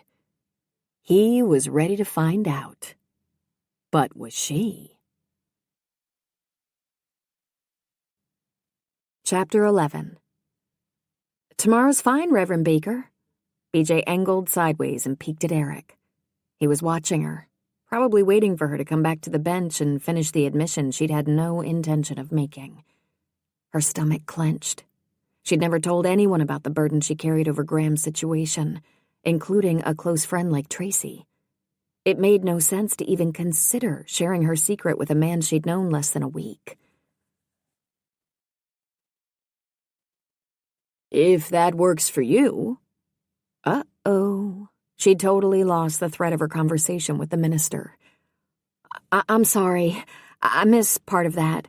Cell reception can be so unreliable. True, though not in this case. He chuckled. I hear you. Mine's always popping in and out. I said about 5:30 would be ideal, if that works for you. Sounds fine. She looked back at Eric. He was still watching her. I'll see you then. Enjoy the rest of your evening. Thanks, you too. Reverend Baker ended the call, but BJ kept the phone pressed to her ear as she mentally ticked off her options. She could gather up her tools and deflect any follow-up questions Eric might lob at her. Blow him off with the same quick summary she'd given the Helping Hands board about Graham. Or spill everything. The fact that option 3 remained on the table shook her to her bones. Why bare her soul to a man she barely knew? Oh, come on, BJ. You know why, she thought to herself. Propping a shoulder against the front of the fake farmhouse, she closed her eyes and faced the truth. Like it or not, she was attracted to Eric Nash. And truth be told, she kind of liked it. Yes, there were similarities between him and Todd. Both had movie star looks. Both generated high-voltage electricity. Both had been relentlessly climbing the corporate ladder. But not every ambitious ladder climber pushed other people off on his way up. And everything Eric had done since he'd arrived in Hope Harbor spelled good guy in capital letters. The man radiated dependability and integrity. She swiveled toward him again. He was sitting in the same spot, his posture open, relaxed, and somehow telegraphing that she and her story would be safe with him. Dare she take the plunge and trust him?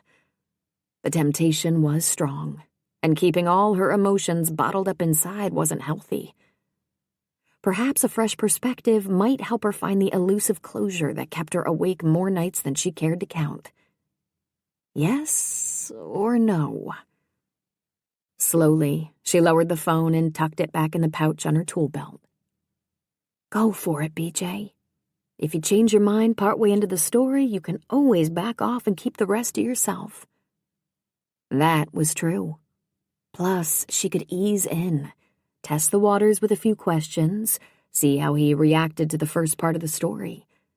If she got bad vibes, she could pull back. If, on the other hand, positive energy was flowing, and if she could summon up the courage to admit the regret that weighed down her soul, maybe this man who had come so unexpectedly into her present could help her put the past to rest.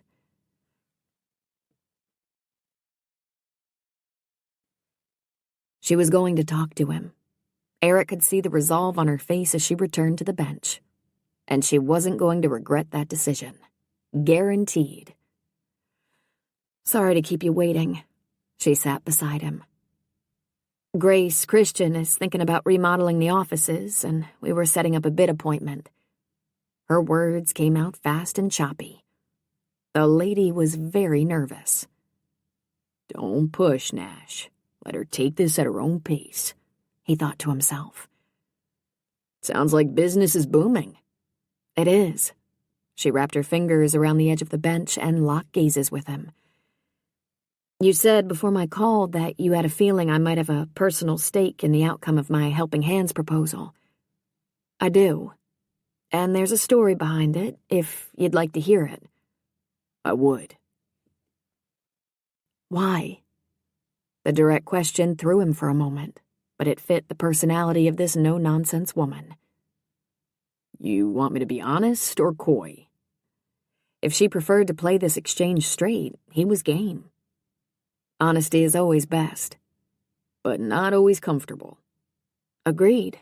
However, I'll take it over sham and pretense any day. Her nostrils flared and anger sparked in her green irises. What was that all about? She didn't seem inclined to elaborate, but it couldn't hurt to assure her he wasn't in the deception camp.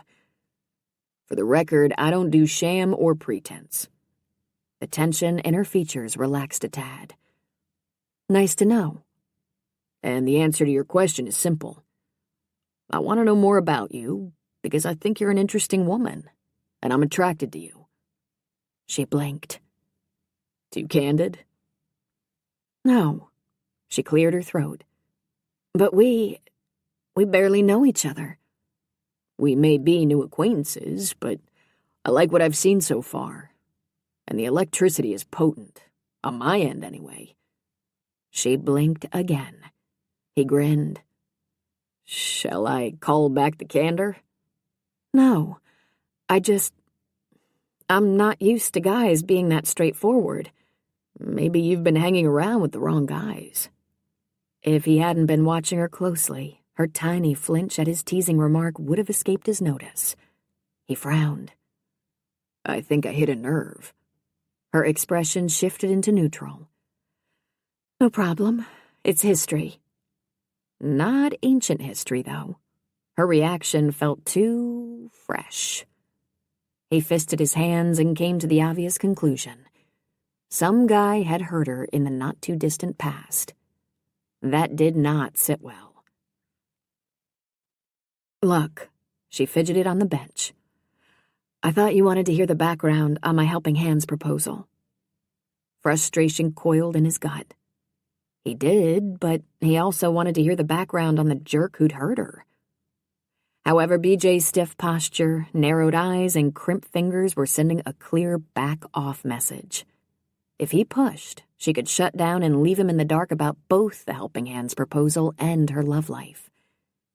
Better to stick with the former tonight. She seemed willing to talk about that. "I do." She bobbed her head, brushed some sawdust off her jeans, inspected a broken fingernail. "For the record, I haven't told the whole story to anyone else." BJ was going to share a piece of her history with him that no one else knew? That was the best news he'd had all day, all week, all year.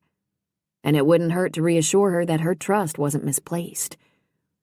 "Whatever you tell me will remain between us." "I know. Otherwise, I wouldn't be doing this." Yet she hesitated. When the silence lengthened, he spoke again. "Something else is holding you back." "Yeah." She exhaled and looked over at him. "Since you were honest with me, I'll be honest with you. That electricity you mentioned, it's not one-sided. I'm not ready to deal with it at this point, but I don't want it to go away either. And I'm afraid it might fizzle out on your end once you hear what I have to say." She felt the sizzle as strongly as he did. More good news on this Monday night. "I don't think you need to worry about that. I can't imagine anything you could say that would change the chemistry." She scrutinized him. "There's some risk, though." "Like there is with the program you want to launch. Does that mean you should back off on it, too?" Her mouth flexed. "I'll bet you don't cut witnesses any slack in a courtroom." "Most of my cases get settled out of court, and this isn't a cross-examination. You talk, I'll listen. If I ask a question you don't like, don't answer it. You're in charge." He couldn't create a safer environment than that. "I like those rules." She knitted her fingers in her lap. "You need to know some context first." "Context is always helpful." He leaned against the wall behind him, stretched out his legs, and crossed his ankles. "Ready whenever you are." She took a deep breath. "I'll try to condense the first part as much as possible. I grew up in a military family. My father is, in the Army. He's stationed in Europe now, but when I was 8, we lived in Japan.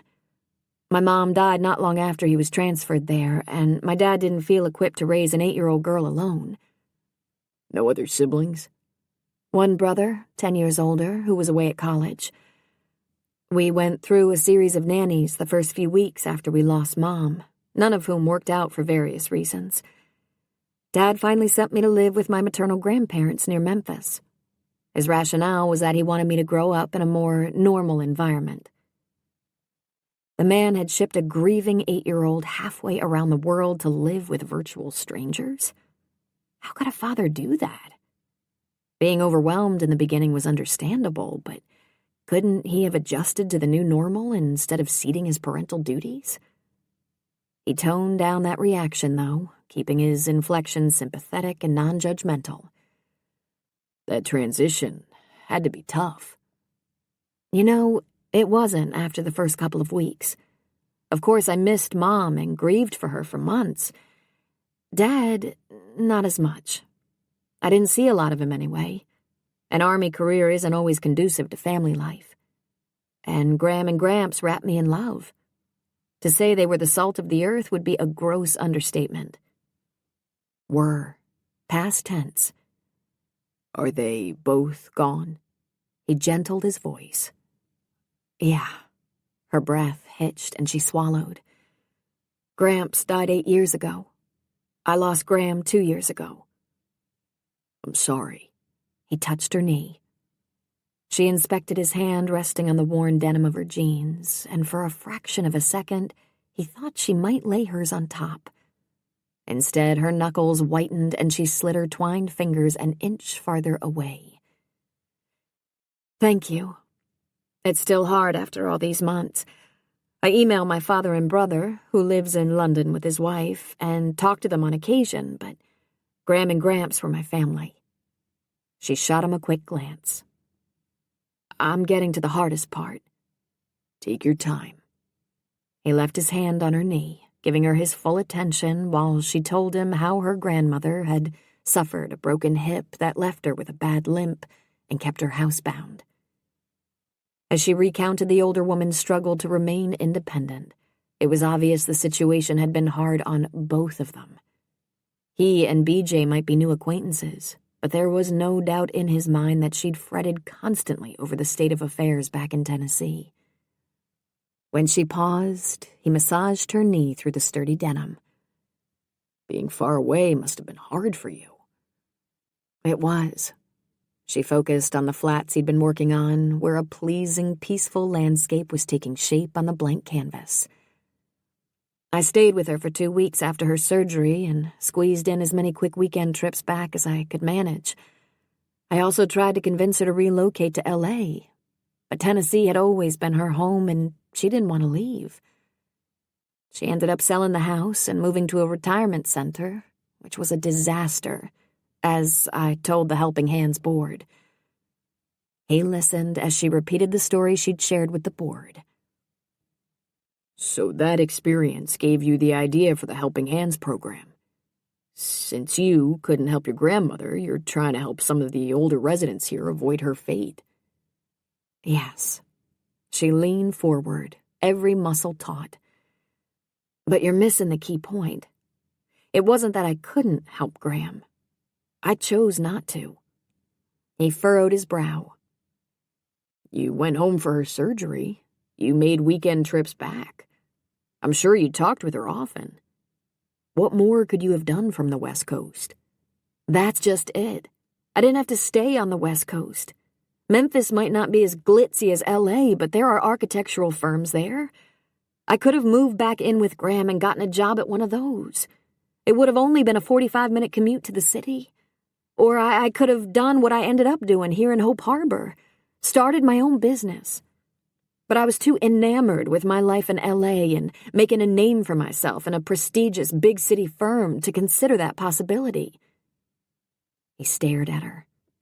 She felt culpable because she hadn't thrown away everything she'd worked for to go home and play nurse. Do you honestly think your grandmother would have wanted you to make that kind of sacrifice? No.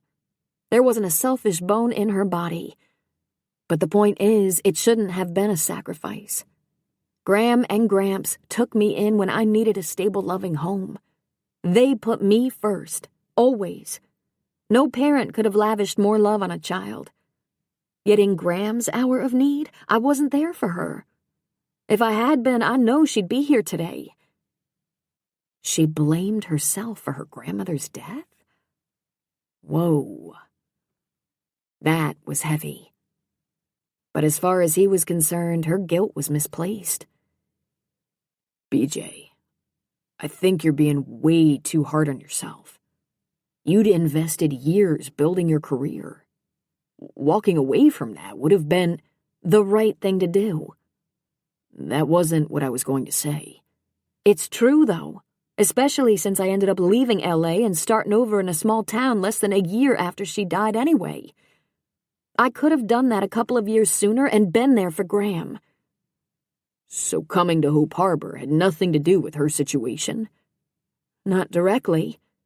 She edged away, forcing him to remove his hand from her knee and sending a clear message. Her rationale for relocating to this town was not a topic she intended to discuss tonight.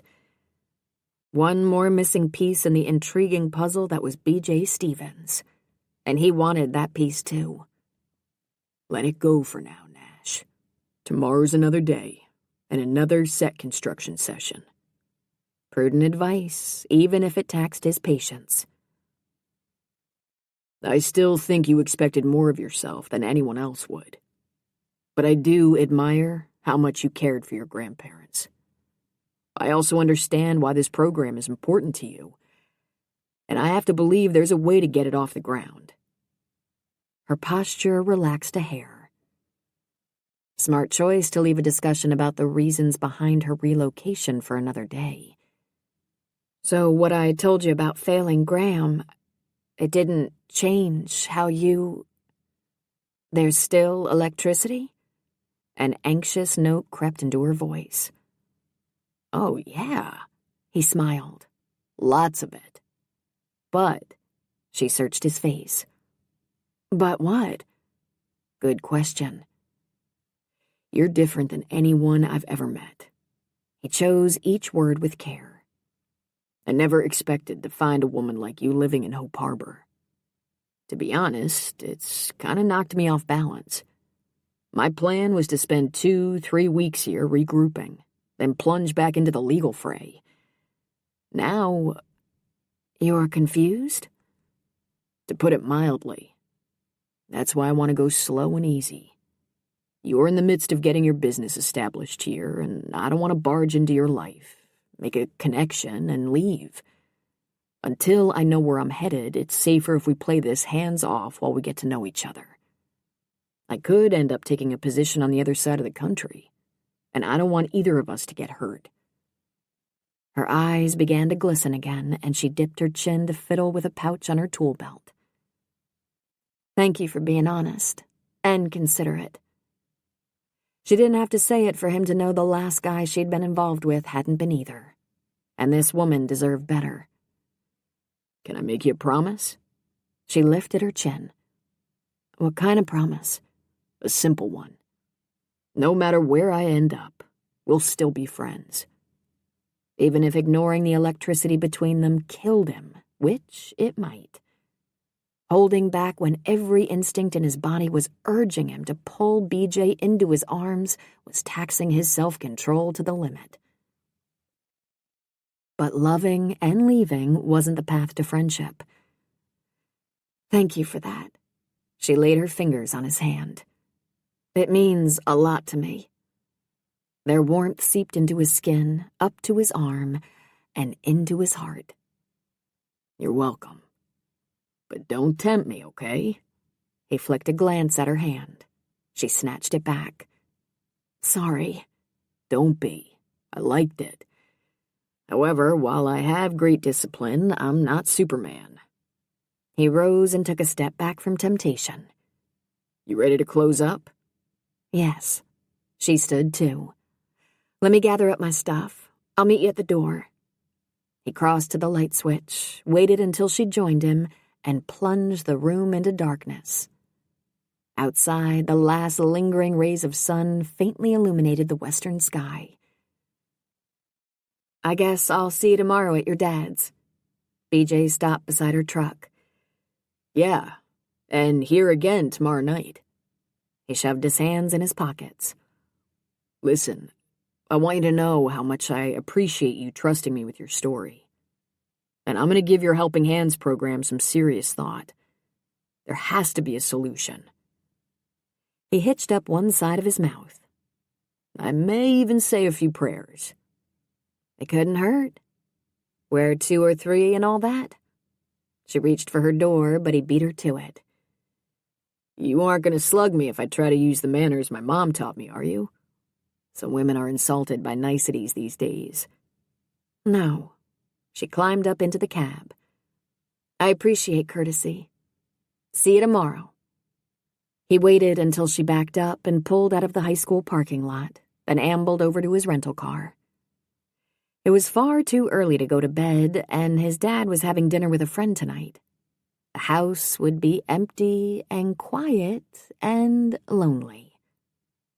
Why not take advantage of the little remaining light and go to the beach for a while? Some of his best ideas had come to him there.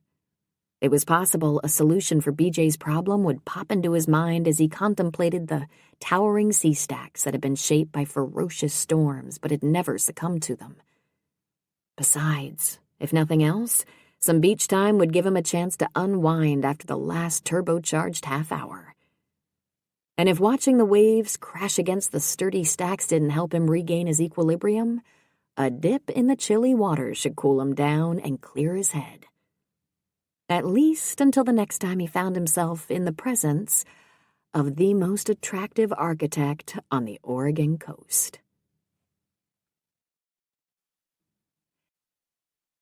Chapter 12. You're welcome to ride along if you want a change of scene, Stone. BJ grabbed the truck keys off the sawhorse in the second-floor suite. No thanks. He eyed the beam of light streaming through the drywall dust-streak window. I'm planning to sit outside and soak up some of that sun while I eat my sandwich. I don't blame you, especially in light of his history. Enjoy. He acknowledged her comment with a wave and went back to work on the baseboard he was fitting into position. You ready, Louise? Yes. He brushed some sawdust off his jeans and followed her down the stairs. BJ peeked into the living room and dining room as they passed. No sign of Eric. And since John hadn't cooked this morning, she'd had no opportunity to spend any time with the son. But she'd wanted to, and that wasn't smart. Eric had been right last night in the scene shop when he'd suggested they proceed with caution. Problem was, she could see potential for a lot more than friendship between them, and she wanted to explore it. Now. Even though she'd known Eric for only a week. Even though she'd bumped romance down to the bottom of her priority list, particularly where charismatic high achievers were concerned. Even though she'd been burned once by moving too fast with one man who fit that description. Swiping back some rebellious strands that had escaped the French braid she'd fussed with this morning, she lengthened her stride. This was ridiculous. She was 34, too old to let electricity or hormones or silly daydreams undermine her judgment. Eric's slow and easy plan was much more prudent than rushing into a relationship. Where would she be if she let herself fall for him and he left town for greener pastures, as he surely would? The answers strobed across her brain. Bereft and broken-hearted, and that was not in her plans. Been there, done that, and once had been plenty. She needed to... Are we not taking your truck? At Luis's puzzled question, she jolted to a stop, spun around. He stood by the passenger door 10 feet behind her. Blast. This was the reason she needed to rein in her emotions. Romantic fantasies might be fine in fairy tales, but they could throw you totally off course in real life. She marched back to the truck and climbed behind the wheel. Thank goodness this errand was nothing more than an excuse to get Louise to Charlie's for lunch rather than some task that required her full concentration, like the work she'd done last night on Tracy's house plans, after sleep had proven elusive. She puckered her brow, put the truck in reverse, and backed out of the driveway. Better recheck those measurements tonight and make certain she hadn't put the water pipes in the closet instead of the bathroom. For the next few minutes, however, she needed to concentrate on her noonday mission. Would you mind if I swing by Charlie's before we hit the building supply center, Louise? I'm getting kind of hungry, and... Her cell phone rang and she pulled it off her belt. Eleanor. Odd. The woman usually didn't bother her during the workday. Unless... Could it be another emergency? Had the bathroom door gotten stuck again? With a quick glance in the rearview mirror, she signaled and pulled over to the shoulder. This shouldn't take long, Louise. I am in no hurry. As she braked, she put the phone to her ear. Hi, Eleanor. Your name came up on my screen. Is everything okay? No, I can't. I think it's... I fell and I can't get up. BJ's pulse skyrocketed. Did you call 911? She punched the speaker button, shoved the cell at Louise, and pulled off the shoulder in a spray of gravel. No, I don't want an ambulance. They'll haul me to the hospital and I might never come home again, like Sarah. BJ had no idea who Sarah was, but it didn't matter at the moment. Why don't you let me call them? It would be better if the paramedics checked you out. No, I'm not hurt. I just can't get up, thanks to this aggravating arthritis. I'm sorry to bother you during the workday, but if you could possibly swing by and help me up, I'll be fine. Arguing about 911 over the phone would be counterproductive. Based on the quaver in the woman's voice, she was already upset. Delaying the decision 5 more minutes couldn't hurt. She hoped. I'm on my way, Eleanor. Take some deep breaths and don't move. I couldn't even if I tried. You remember where the key is, don't you? Yes, hang in there.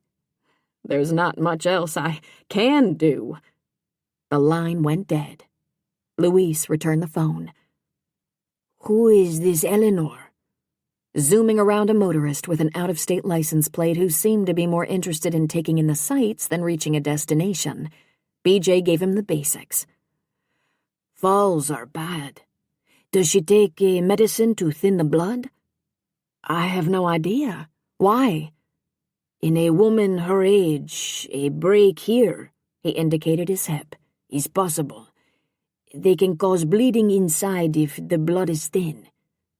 BJ's heart skipped a beat and she pressed harder on the accelerator.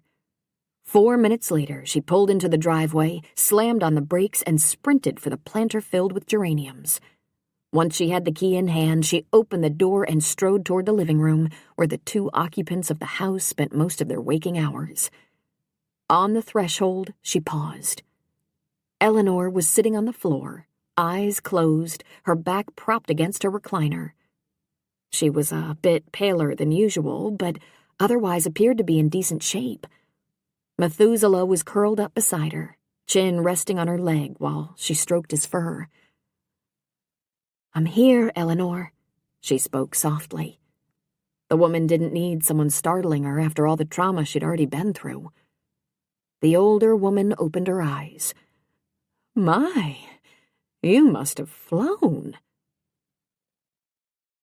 Her voice sounded stronger now and less shaky. That had to be a positive sign, didn't it? BJ crossed the room and dropped down beside her. I wasn't far away. Are you hurt? No, it was a silly little accident. Methuselah ran in front of me, and I stopped too suddenly and lost my balance. I didn't go down hard, so that ugly walker served a useful purpose. If you could give me a hand up. Please, may I come in? BJ swiveled on her heels. Louise stood on the threshold of the living room. Of course, the perfect person to evaluate the situation. Yes, she pivoted back to the older woman. As far as she knew, Louise had told only a few people he was a doctor, and it was his choice whether or not to share that information. This would have to be handled delicately. Eleanor, Louise works with me. He's great at construction, but he also knows a lot about medicine. It might be smart to let him assess your condition. The older woman adjusted her glasses and peered at the stranger in her home. Have we met? No, ma'am. Louise entered the room and knelt on her other side. I have only been in Hope Harbor 4 months. He's been an excellent addition to my crew, Eleanor. Better jump in before the woman began asking questions Louise might not want to answer. And he knows a lot about first aid. He may be able to evaluate whether you need medical attention. I wouldn't feel comfortable leaving without someone checking you out, but I could call the paramedics if you'd rather. As she'd hoped, That subtle threat did the trick. No, I don't want them to come. Let's see what this young man has to say. He indicated her hand. May I hear your heart? Yes, she held it out. But my ticker's fine. The knees are the problem. And my eyes and ears aren't what they used to be either. Luis acknowledged her comment with a small smile and pressed his fingers to the inside of her wrist. 15 seconds later, he removed them. You were right. Your heart is strong and steady. Does anything hurt? Only my pride. Did you hit your head or go black? No. We will do a few checks anyway, yes? BJ edged back as Louise put Eleanor through some easy physical drills. He watched her carefully, asking questions as they progressed, including ones about her prescription medications. The simple chit-chat he interspersed with the medical queries sounded conversational, but BJ had a feeling he was using those exchanges to assess her mental function. The man had a great bedside manner. As far as she could tell, Eleanor passed all the tests with flying colors. None of the areas Luis examined exhibited swelling or tenderness. The older woman was as sharp as always, and she seemed calm and comfortable. Finally, Luis sat back on his heels. I would like to see the pressure of your blood, but it's always 130/80 or thereabouts. Eleanor stroked Methuselah, who was glued to her side. That is very good, and I do not see any problem. Are you ready to get up? More than. After one more pat, she eased the cat away. You can sit on my lap after I get back in my chair, Methuselah. The tabby gave the two interlopers a skeptical once-over, but moved aside. You will help me, yes? As Louise directed that query her way, BJ scooted closer to the woman. Yes, tell me what to do. Eleanor, I may call you that? Louise touched her arm.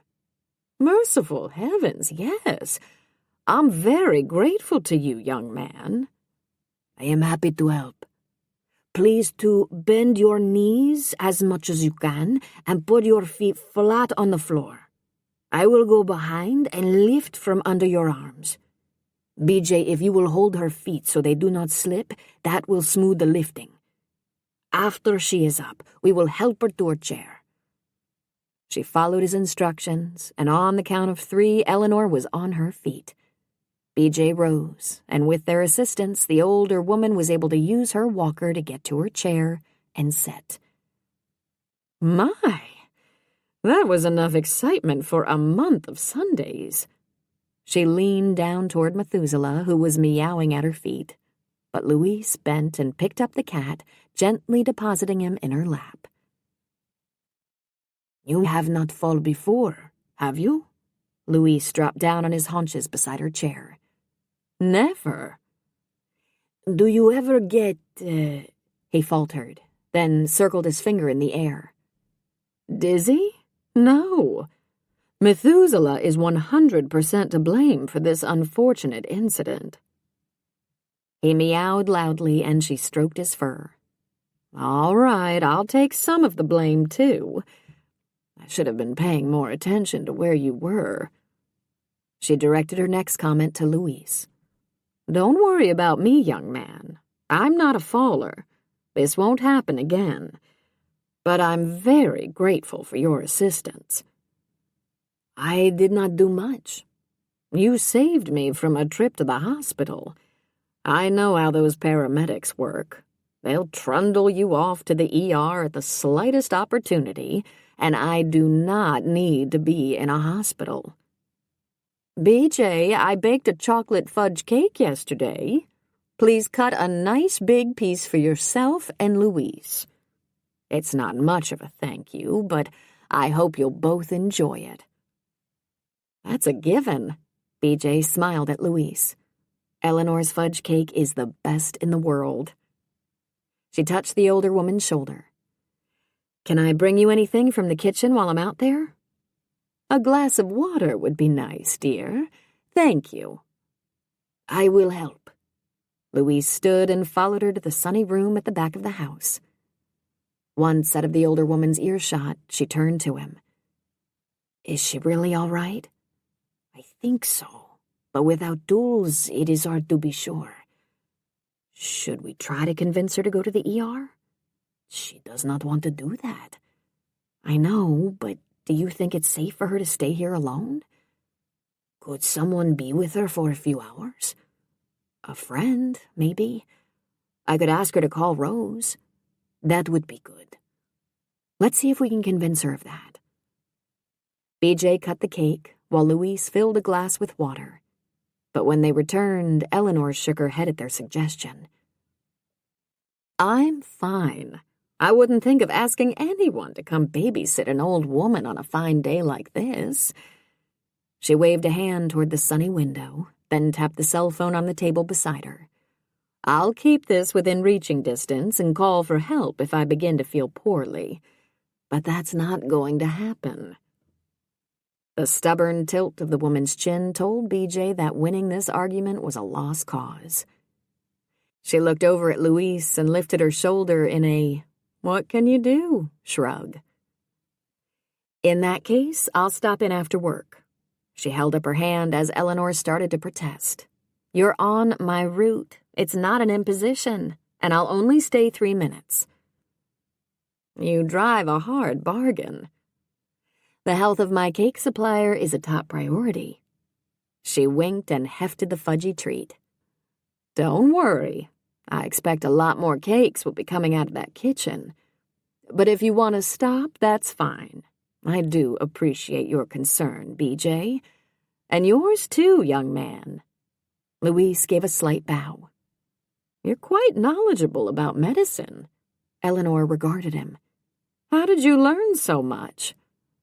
BJ telegraphed her employee an apology, but he handled the question with diplomatic aplomb and brevity. Since I am a boy, I am always wanting to learn many things.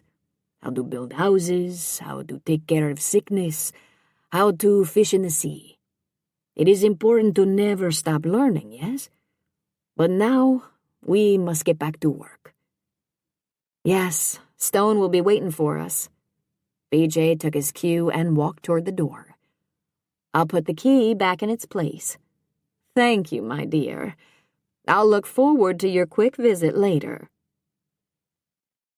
Louise followed her out, waiting while she slipped the key back under the wicker planter of geraniums. Since our mission of mercy ate up a big chunk of the lunch hour, I'll pick up the supplies later. But I want to swing by Charlie's and grab some food. She led the way back to the truck. Can I tempt you with a taco? My treat for helping with Eleanor. I'd have had no clue how to evaluate her and would have resorted to 911, which she would not have appreciated. If she positioned the food as a thank you rather than charity, he'd be less inclined to say no. It was very easy for me, this kind of care. You do not have to buy me lunch.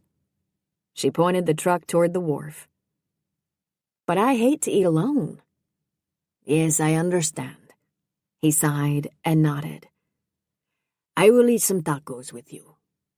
Mission accomplished, as long as Charlie was cooking today. She rounded the corner to Dockside Drive, homed in on the white truck. Yes! The window was up. We're in luck. She swung into a parking place. As they approached the counter, Charlie smiled at them. 2 orders? Yes, BJ sniffed. That smells wonderful as usual. Charlie opened a styrofoam container, pulled out some fish, and gave Louise his full attention. How are you doing, my friend? Some curious vibe passed between the two of them, and Louise sent the man a cautious look. I am okay. Glad to hear that. It's hard being a stranger in a new town, but Hope Harbor is a fine place to put down roots. People here take care of each other. He held Louise's gaze for a couple of beats before turning to her. You, for example, have become Eleanor's guardian angel. BJ stared at him. How could he know about the helping hand she often lent the older woman? The painter flashed his white teeth.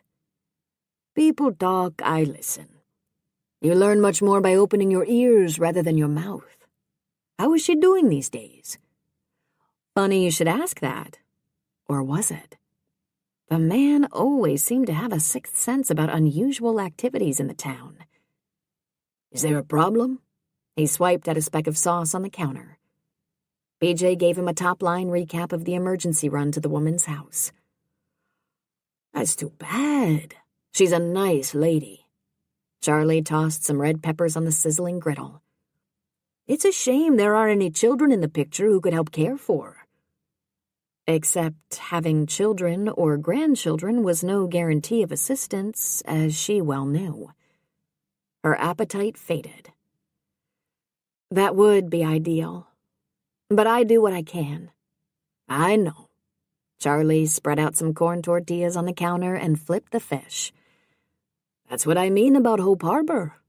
You may be new in town, but you fit right into the one-for-all mindset. He transferred his attention to Luis and began assembling the tacos. You do too. I'm sure Eleanor was grateful for your expertise. I did not do much. The Cuban immigrant gave him another wary appraisal. Providing someone with peace of mind is a priceless gift. Charlie deftly assembled the tacos despite the bandage on his wrist, wrapped them in white paper, and fitted them into a brown bag. Between you and me, the secret ingredient today is homemade mango salsa. Enjoy. BJ counted out the cash and pushed it across the counter. That goes without saying. See you soon. I'll be here. Luis didn't speak until they were back in the truck, the aroma of the tacos filling the cab. Did you tell Charlie I was a doctor? No. BJ passed him the bag and buckled up. I thought maybe you had.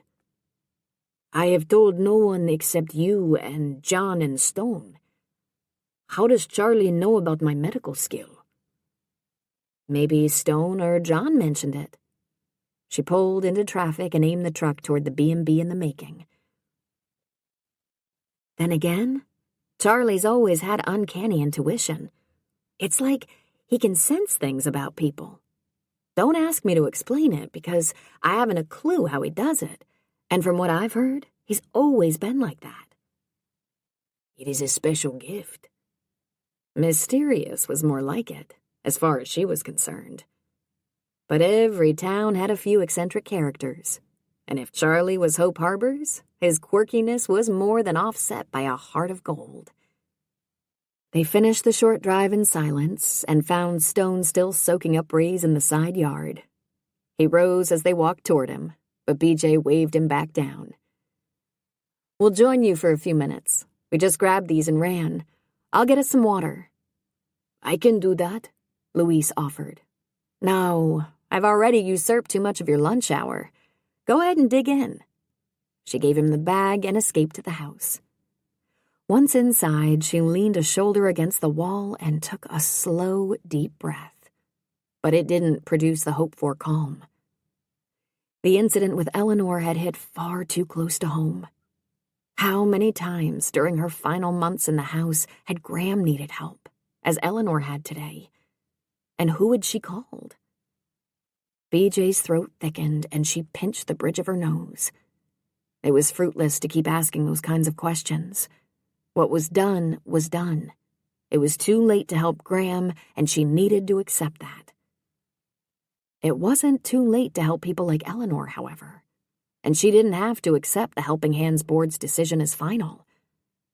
Michael had left the door open, and he was on her side. So was Eric. She straightened up. Today's incident might have been distressing for Eleanor, but the episode had served an important purpose. It had given BJ's resolve to keep fighting a much-needed boost.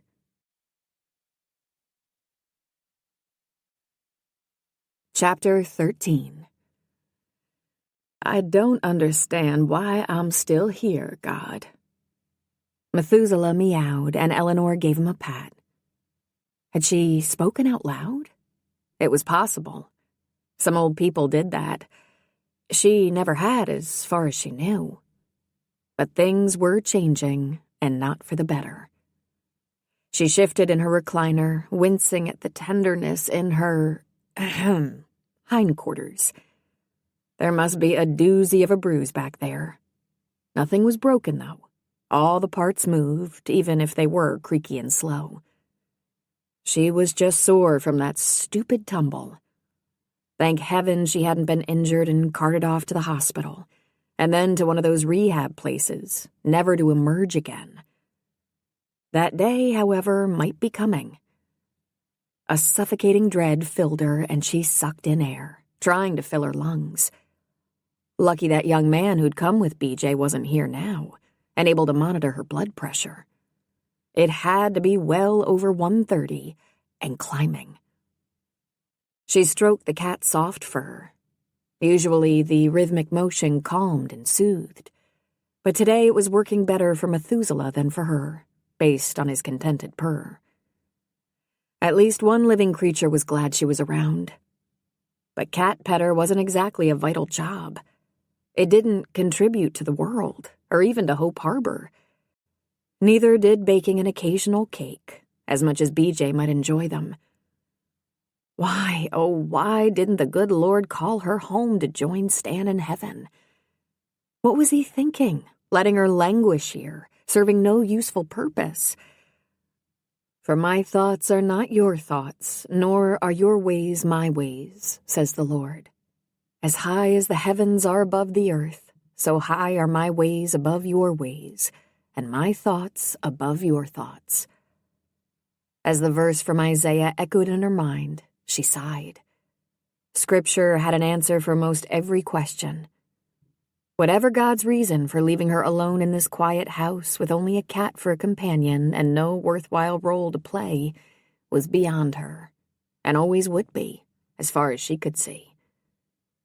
Giving up her attempt to understand the mind of the Almighty, she leaned over and grasped her walker. Nothing much in the fridge appealed to her, but it was past lunchtime and she needed to eat. Maybe she'd warm up that leftover mac and cheese casserole. The phone beside her rang, and she hesitated. She wasn't in the mood for conversation, but it could be that sweet BJ checking up on her, and she'd caused the girl enough worry and trouble for one day. Resigned, she picked up her phone and peered at the unfamiliar number on the screen. Not BJ. A solicitation, perhaps? No, the exchange was local. Expelling a breath, she pushed the talk button, put the cell to her ear, and said hello. Greetings, Eleanor. This is your favorite taco man. She blinked. Charlie? Bingo. Her eyebrows rose. Although the two of them had enjoyed many a chat back in the day when she'd been more mobile and had frequented the taco stand, he'd never called her before. What can I do for you? She continued to stroke Methuselah. Not a thing. Just the opposite. I have an order of tacos no one's claimed, and rather than have my excellent cooking go to waste, I thought you might enjoy them. I could drop them off in a few minutes on my way to the studio. Otherwise, they're going to end up in the garbage. Charlie's tacos relegated to the garbage? Sacrilege! Are you certain no one wants them? 100%. I've closed the stand for the day and the wharf is deserted. Well, if you're sure you don't mind a slight detour, not at all. Let me give you my address. It's no need. I know where you live. It's a small town, remember? Is there a key outside I could use to let myself in? Yes. She told him about the geranium pot. But how had he known she wasn't up to answering the... I'll be there in 5. A click sounded on the other end of the line. As she set the phone down, Methuselah sent her a quizzical look. This has been a day filled with surprises, hasn't it, big guy? She scratched behind his ear. He meowed his agreement. However, I'm not going to complain about a delivery of Charlie's tacos. I can almost taste them already.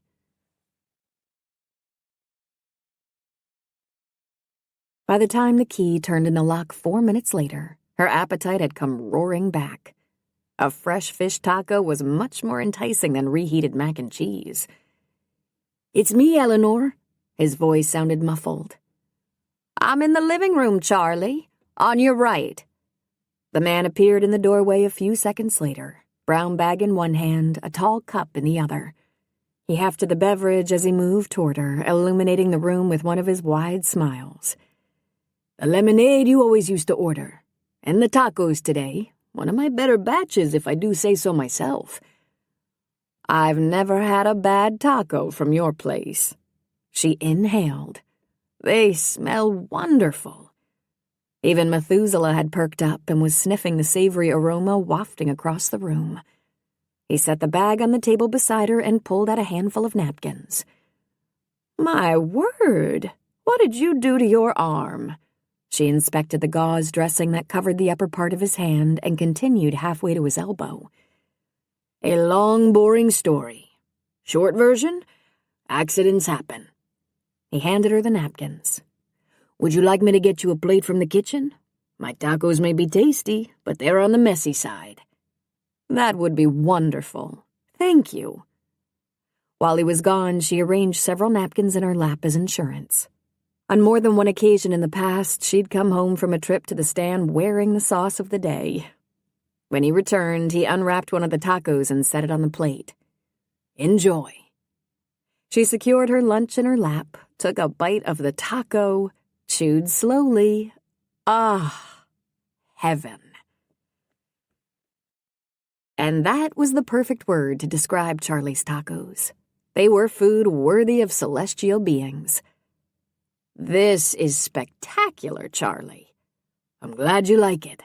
As I told BJ and Luis earlier, I tried a new mango salsa today." "Did they tell you about my incident?" That might explain his out-of-the-blue offer to come by, and his question about a key outside so she wouldn't have to answer the door. "Only that Methuselah here caused a misstep." The cat gave him the evil eye. "Well, it was your fault, you know." Charlie grinned and tweaked the tabby's ear. "You should be more careful in the future." In response, the cat lowered his head and covered his eyes with his paws, as if he was embarrassed. Eleanor's lips twitched. How funny was that? As if Methuselah could understand one word Charlie said. "Is that why you brought me lunch?" She took another large bite of the taco. "No. As I said, I had an order no one claimed. When BJ mentioned what happened, I knew these had your name on them. It's been quite a while since you've been down to the stand." "This thing," she kicked the walker with her toe, "slows me down. And the arthritis in my knees, plus vision that isn't as sharp as it used to be, keep me close to home, too." She crumpled a napkin in her fingers and dabbed at some wayward sauce on her chin. "You want the truth? Getting old stinks." Even as the words left her mouth, shock rippled through her. She never, ever complained to anyone about her lot in life. People didn't want to hear about someone else's problems. They all had plenty of their own. It was better to present a cheery front to the world. But if Charlie was surprised by her out-of-character candor, he gave no indication. "You sound like my grandmother." He gestured to the straight-back side chair beside the couch. "May I?" Mercy, she hadn't invited the man to sit. How rude. Of course. He repositioned the chair closer to her, folded his long, lean frame into it, and unwrapped another taco as she finished the first one. "My grandmother taught me to make these. The mango salsa is one of her recipes." Eleanor bit into her second taco. In all the years she'd known Charlie, he'd never mentioned his past. Curious that he'd bring it up today. She must have been a wonderful cook. "Yes, and a wonderful person. She raised me, you know. Leaving her behind was one of the hardest things I ever did." "Why did you?" "Opportunity. There was nothing for me in the small town in Mexico where I grew up. She thought I had talent and encouraged me to pursue it. I took her advice, and that quest ultimately led me to Hope Harbor." "Strange that you ended up here. Oregon is very different than Mexico. True, but people are the same everywhere. As my grandmother told me long ago, appearance and speech and customs may differ, but underneath, all hearts feel the same emotions. I suppose that's true. No question about it. My grandmother was a very wise woman, and on my last trip home she used the same words you did about growing old. I'd had a sudden urge to go, and I'm glad I followed my instincts. That turned out to be our final visit. Was she ill? She had some health issues in her later years, but they never stopped her from living a full life. Until the day she died, she took in foster children. 9, 10, 11-year-olds who were in desperate need of love and affection, which she was happy to provide. In all honesty, though, I think she benefited from the experience as much as they did. I imagine so. Helping others, making a contribution, that's the best medicine. Eleanor swallowed the last bite of the taco and washed it down with a cold drink of the excellent lemonade. No need to get maudlin during Charlie's visit. She could save that indulgence for later, when she was alone and lonely. She used to say that, too. You two would have found a lot of common ground. But not everyone is able to have such an impact on other people's lives. Oh, I don't know. Look at me, a simple taco maker who plays with paint. But the smiles on the faces of my customers are worth more than gold.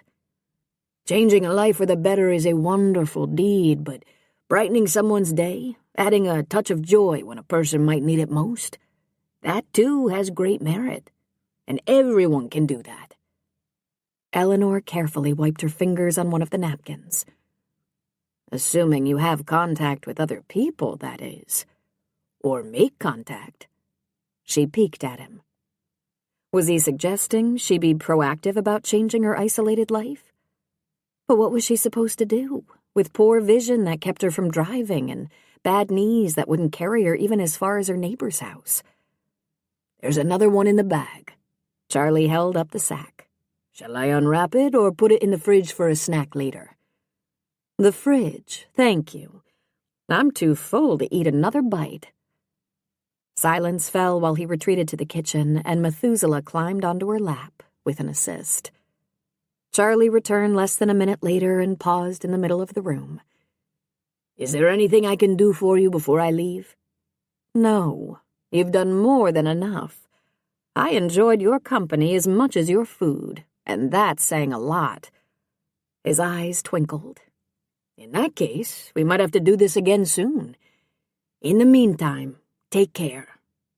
And you, Methuselah, watch where you walk. He strolled into the hall, and seconds later, the door clicked shut behind him. Eleanor adjusted her recliner to raise her feet and settled back to watch a ray of sun peek through the blinds. Methuselah spotted it, too. He wiggled off her lap and made a beeline for the beam of light on the floor, curling up in the warmth with a satisfied purr. She could relate. Warmth was a compelling draw for cats and humans. But it had been missing from her life for a long while. Yet she'd felt a brief wave of it while Charlie was here. Some of his comments might have been a bit unsettling, but there was an aura of peace about him. There always had been, from the first day she'd visited his stand 23 years ago. Being in his presence had always left her with a God's in his heaven, all's right with the world feeling. Strange that she'd never thought to invite him to her home before. Friends had often picked up an order of tacos for her since she'd become less mobile, and she always asked about him. Why had it never occurred to her to simply invite the man for a visit? She puzzled over that for a few minutes until her eyelids began to drift closed. A tasty meal, pleasant company, and a lingering feeling of contentment always had a relaxing effect on her. Why not sleep for an hour or two? And while she did, her subconscious could ponder Charlie's comment about adding meaning to life by offering touches of joy to the lives of others. Where was BJ? Eric rattled the door at the high school gym again, then propped his hands on his hips. She'd been at the house this afternoon when he'd left to retrieve his repaired BMW and to run an errand he'd shared with no one. If there'd been a change of plans for the evening, she would have told him. After more fruitless knocking, he dug out his cell, tapped in her number, and walked back to his car. On the third ring, it rolled to voicemail. Frowning, he weighed the phone in his hand. Might she be dealing with more problems at Eleanor's? According to Luis, who'd given him the scoop after they'd met at the garbage can behind his dad's house, BJ had planned to stop there on her way home. He scrolled through his memory, searching for the woman's last name. Carson, Coolidge, Cooper? Yeah, that was it. A quick Google search pulled up her number, and he put the call through. Eleanor answered at once, sounding hearty and chipper, suggesting she wasn't the reason for BJ's no-show at the scene shop. He introduced himself and explained the reason for the call. I'm guessing she's not still at your house. No, she wasn't here more than a minute and stayed in the doorway of the living room. She said she was feeling under the weather, and she did look rather peaked. I assume she went home after that, but I can't imagine why she isn't answering her phone. It's always glued to her hip. Do you think someone should check on her? I could give you her address if you'd like to run by. Not a bad idea. I'll call once more, and if she doesn't answer, I'll pay her a quick visit. He fished a pen and paper out of his pocket and jotted the address as Eleanor recited it. Will you let me know what you find out? That girl is such a treasure, taking care of anyone in town who needs help on a moment's notice. I'd hate for her to be on the needing end with no one to come to the rescue. I'll be happy to get back to you as soon as I know what's going on. Talk to you soon. Eric ended the call and tried BJ's number again, sliding behind the wheel as the phone began to ring. 3 rings in, just as he was expecting it to roll to voicemail, someone picked up. But the groggy greeting sounded nothing like the lovely architect. BJ? Yes? It's Eric. What's wrong? Silence. BJ? Yes, I'm here. Is it? Oh, it's after 7, isn't it? Here at the high school. A tinge of panic colored her words. I'm in the parking lot, but don't worry about it. Eleanor said you were sick. In the background, he could hear a squeak, like someone getting out of a bed. You talked to Eleanor? Luis told me you were going to stop by there after work. Tell me what's wrong. I must have picked up some kind of bug. I was hoping if I laid down for a few minutes I'd feel better. Doesn't sound like it worked. No, and I slept for a lot longer than a few minutes, unless my watch picked up speed. I'm sorry, I can be there in... Forget it. I'll swing by your place and get the key for the scene shop. Can I bring you anything? No, thanks. Another creak, like she'd sat back on the bed, followed by a sigh. Of all times to get some crummy virus. I have to finish the sets by Saturday or they won't be ready for Tech Week. You need to get better first. We can deal with the rest later. While you're out of commission, I'll try to make some serious headway on the backdrop. Expect me in a few minutes. Don't ring. I don't want to pass on my germs. I'll leave the key under the mat by the front door. He wasn't going to get even a glimpse of her?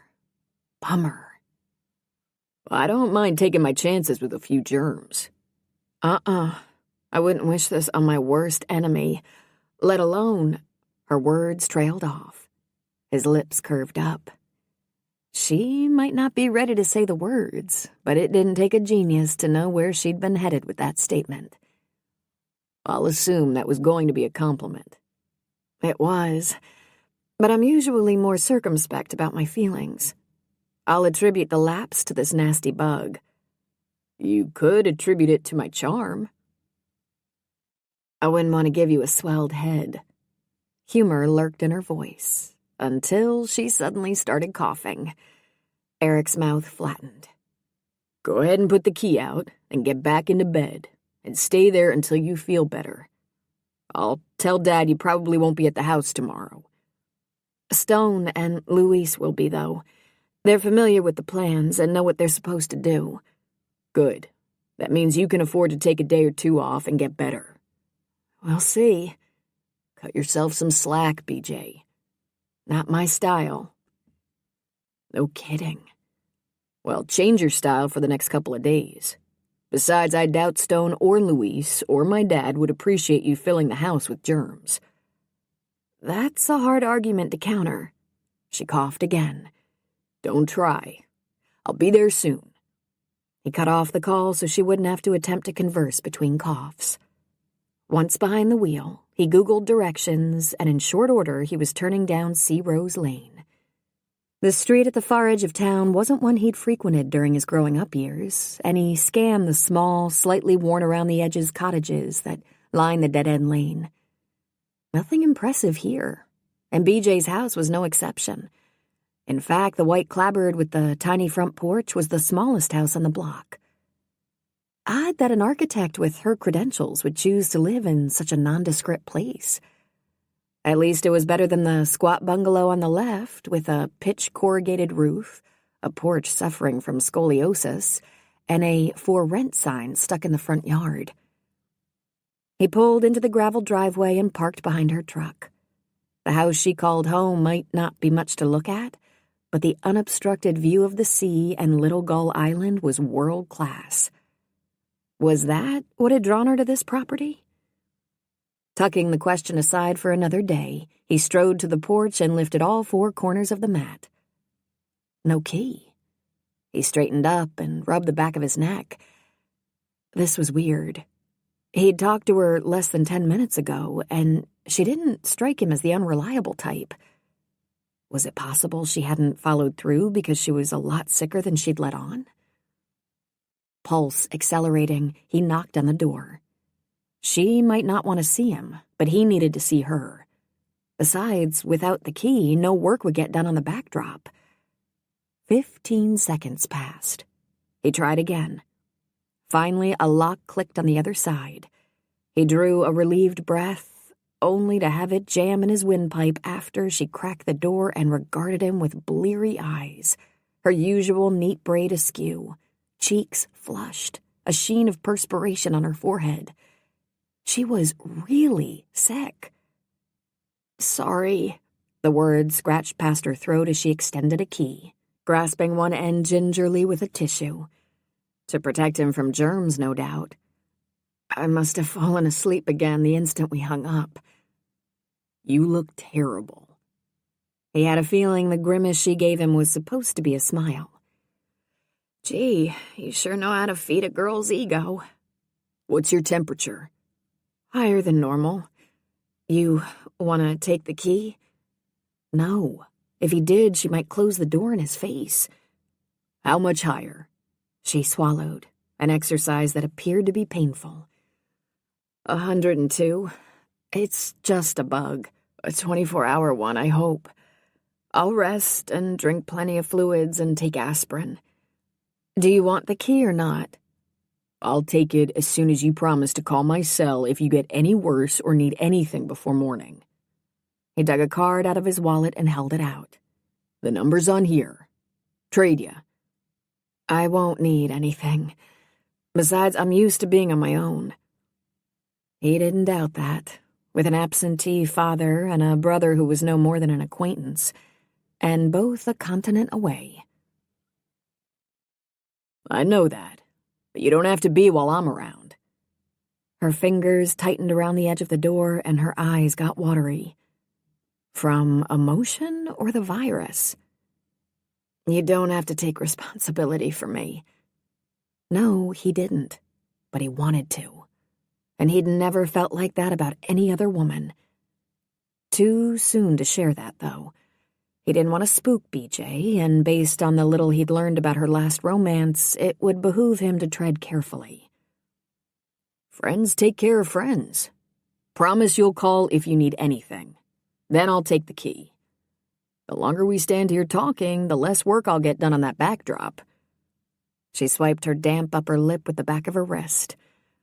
"Fine, I promise." He took the key. She held on to the tissue and took his card. Go back to bed. That's my plan. Thanks for coming by to get the key and for caring. I'll talk to you tomorrow." She shut the door without giving him a chance to respond. And perhaps that was for the best. Because as he turned away, fragments of his part of last night's conversation echoed in his mind. I don't want to barge into your life, make a connection, and leave. I don't want either of us to get hurt. No matter where I end up, we'll still be friends. Had she lingered at the door, he might very well have been tempted to tell her just how much he'd come to care for her, despite their short acquaintance. And if their relationship heated up, he might not be able to honor the promise he'd made to her. So for now, he'd keep his feelings to himself. Yet as he returned to his car and gave the tiny cottage one final glance before pulling onto the street, he knew two things with absolute clarity.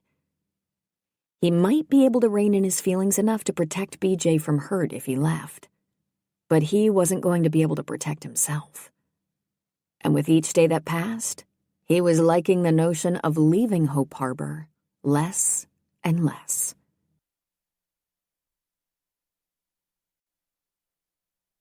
Chapter 14.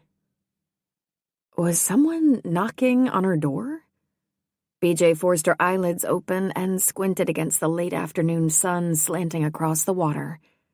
She must have drifted off. Easy to do any day, stretched out in the comfortable chaise longue on her patio. And a given if you felt as wrung out as a wet dish rag. A definitive knock sounded from the front of the house, still muffled, but louder now, as if her visitor didn't intend to leave until she responded. Sighing, she tried to summon up the energy to stand. Failed. Oh well, whoever had come calling would give up eventually and leave her in peace. When there were no further knocks, she let herself drift again. She'd rest a few more minutes, build up her strength a bit, then go inside and scrounge up some dinner. As Graham always used to remind her, he couldn't expect a car to run without gas. Why expect your body to function without food? And she was operating on fumes at the moment. So this is where you're hiding. At the greeting from a familiar male voice, she jerked upright. Eric! She struggled to sit up and swing her feet to the ground. Stay put. He strode over to her, set two bags on the patio table beside the chaise longue, and gestured to one of the empty chairs. May I? Yes, but you better move that several feet away in case I'm still contagious. Too late. I've already been exposed. I drove Luis home earlier after he could barely drag himself to his motorbike, and the germs had free rein in my car. Great. To make matters worse, they'd both been at Eleanor's yesterday, spreading the virus around. She grabbed her cell from the table. I need to see if Eleanor is already done. I had the same thought, so I called her an hour ago. She's fine, and I have a strong constitution. He angled the chair toward her and sat. I do too, and look at the shape I'm in. She ran her fingers through her hair. Had she bothered to comb out the tangled mess today? Not that she recalled, nor had she put on a speck of makeup. Eric appraised her, faint furrows etching his brow. To use Eleanor's term from yesterday, you are a little peaked. More than a little, to be honest. How you feeling? Better than I did 24 hours ago. Why do I have a feeling that's not saying much? Because you're a perceptive man? Actually, I am improving. My fever broke about 2, and other than being wiped out, I feel okay. Have you eaten today? Not yet. I was just on the verge of scrounging up some food. Then my visit is timely. He opened the brown sack and pulled out a Diet Sprite, a lidded container, and a spoon.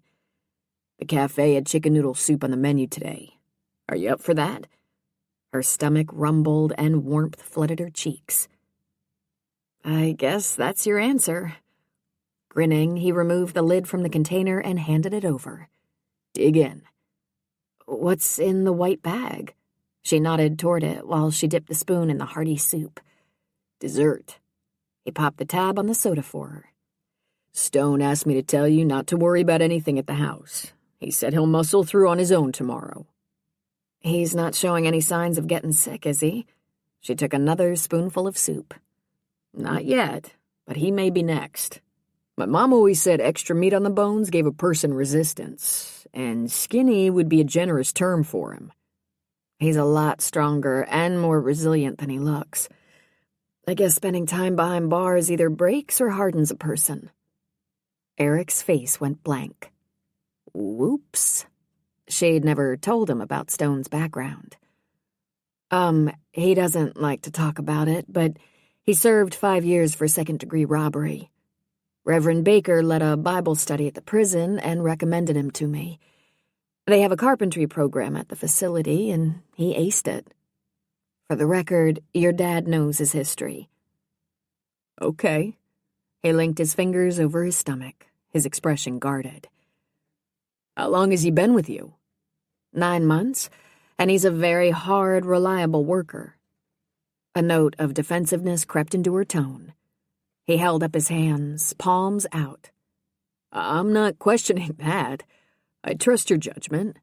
I was just surprised. Do you only hire people who need a break? No. She stirred her soup. The first guy I brought on was an experienced construction worker. 2 months later, he took a job out of state. The timing with Stone seemed providential, so I hired him. Work kept picking up after that, and I was beginning to think about hiring a second person part-time when Reverend Baker approached me about Luis. I had enough work with the Seabird Inn project to take him on full-time. In both cases, the decision was a no-brainer. It wouldn't have been for a lot of people. A spark of admiration flickered in his eyes.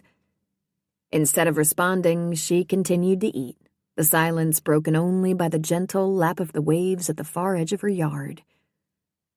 As she chased the last noodle around the container, Eric smiled. I take it the soup was a smart choice. Very. She drained the can of Sprite. I guess I should have brought 2 of those. No, one's usually more than sufficient. I must be dehydrated from the fever. I'll grab another one from inside. She again attempted to rise. Let me get it. He stood and pressed her back with a gentle hand on her shoulder, one side of his mouth hitching up. I promise not to steal the family silver. Since there isn't any, I guess it's safe to let you go in. She sank back.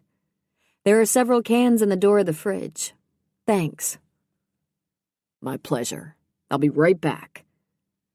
Once he disappeared inside, BJ rested her elbows on the arms of the chaise longue and let the warmth of the sun soak into her. It was strange, having someone fuss over her. Only Graham and Gramps and Mom had ever done that, and Mom's loving care was nothing more than a faint, distant memory. However, getting used to this, or hoping for more, would be a bad idea. Nice as Eric might be, he was also passing through.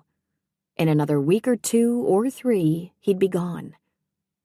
And falling for an itinerant attorney could end up hurting even more than falling for a deceitful architect. So she'd play this smart and cautious, and continue to guard her heart, no matter how much charm her client's son turned on. The cans of soda were exactly where BJ had said they'd be, giving him no reason to linger in her kitchen. Yet Eric didn't rush back out. Instead, he did a slow sweep of the small room, tucking away the insights it offered into the woman on the patio. The kitchen was clutter-free. No empty glasses beside the sink, no dirty dishes stacked on the table, no stray boxes of tissue or aspirin bottles. The counters were polished, the glass-fronted cabinets well-organized. Conclusion? She liked her living space neat, clean, and orderly. A framed prayer of St. Francis hung on the wall, and a Bible verse of the day flip-over calendar rested near the cell phone charger, along with a solicitation for a children's charity and her checkbook. Conclusion: the faith she'd talked about to him on the wharf was front and center in her daily life, not just during the hard times she'd mentioned. The fridge had been stocked with fruit, vegetables, eggs, and some deli turkey. Not a leftover fast food container in sight. Conclusion: she ate healthy and took care of herself. The simple, uncluttered room was painted a warm gray blue that blended with the view of the sea outside the window. Geometric art prints in bold colors hung on the walls, and her cafe table was a sleek, modern mix of chrome and glass. Conclusion: design was as important in her life as it was in her career. Resisting the urge to peek into her living room and see what additional clues it might hold about the woman who lived here, he returned to the patio. As he approached the chaise longue, however, his pace slowed. BJ was sound asleep again, her long blonde hair spilling onto her shoulders in soft waves. Whatever bug she'd picked up had really done a number on her.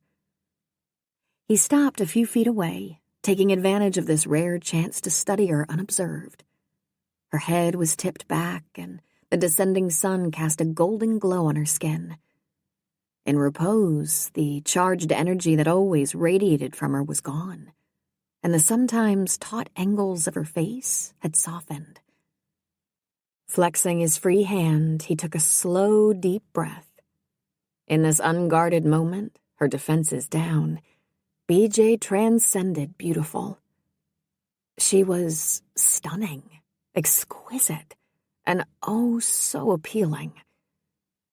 Would this be how she looked in the arms of a man she loved? Content, relaxed, at peace? A pang of yearning ricocheted through him, so strong it rocked him back on his heels. Frowning, Eric tightened his grip on the soda can. Where had that come from? It was premature and dangerous for such intense feelings, especially since he wasn't planning to hang around long.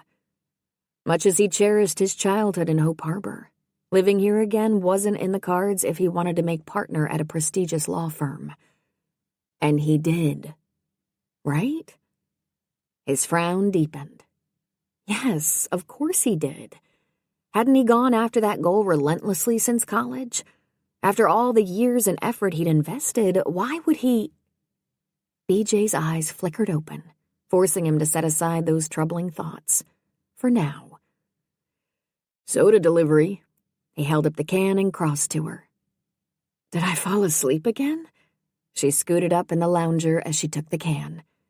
Yep. Whatever you had knocked you hard. That was putting it mildly. Close up, even the golden light from the sun couldn't hide her pallor or the faint shadows beneath her lower lashes. Are you ready for dessert? He picked up the white bag. I don't eat sweets as a rule. I think you'll want to make an exception for this. He reclaimed his chair, uncrimped the top of the bag, and dangled it in front of her. She sniffed as the unmistakable aroma of cinnamon wafted out. You went to Sweet Dreams. She took the bag and peeked inside at the giant cinnamon roll. Uh-huh. I love these. She continued to stare into the bag. I know. She lifted her chin. How? You wrote your cell number on the back of a receipt for one of these the day we, ran into each other. You mean the day you ran into me? Let's not argue the fine points. Go ahead, take it out. After a brief hesitation, she pulled out the gooey roll dripping with icing. I always buy one of these on Saturday as a weekend splurge. I eat half that day and half on Sunday. She moistened her lips, eyeing the treat. Tracy got me hooked, but I managed to resist the temptation during the week. Are you always so disciplined? I try to be, now. The caveat didn't escape him. What does that mean? She hesitated. Let's just say food used to be my nemesis, going all the way back to my childhood. She set the cinnamon roll on the napkin he handed her. I don't know if I buy that. He gave her trim figure a swift appraisal. I see you as a cute little girl with pigtails and freckles and a sunny smile who charmed everyone she met. Not even close. I was an awkward, self-conscious, big girl who didn't smile much at all. No one was charmed by me other than Graham and Gramps. Hard to believe. It's true. She swiped at a blob of icing and sucked it off her finger. And consuming more food as consolation did not help the problem. Instead of obsessing over the icing glistening at the corner of her mouth, he shifted his attention to her eyes, picked up the lingering hurt in their depths, and processed what she'd shared with him. Are you saying you were heavy as a child? That would be a kind way of putting it. She fiddled with the edge of the napkin. The truth is, I was unpleasantly plump my whole life until a few years ago. He tried to conjure up that image. Couldn't. What happened to change that? Tracy, also known as Ms. Outdoors, while we were both in Phoenix, she started dragging me to Sedona on weekends to camp and hike. The first time I went, I was sure I was going to have a heart attack climbing up to Devil's Bridge. I tried to bail after that, but she kept pushing me. Then she convinced me to sign up with her for a healthy cooking class and got me to join her health club. In a few months, voila. She swept a hand down her body. A new me began to emerge, and the old one is never coming back. Based on the resolve in her voice, he didn't doubt that. Maybe I better take that away. He reached for the white bag. She whipped it out of his range. Not if you value your life. No worries, though. I've learned to consume in moderation. I'll enjoy this over the next couple of days, beginning now. She broke off a big chunk of the roll, put the rest back in the bag, and nibbled at the rich confection. I'd share, but I already touched it, and I wouldn't want you to get my germs. Thoughtful of you. No, selfish. I could have offered you some before I pulled it out of the bag. But thank you for not pointing that out.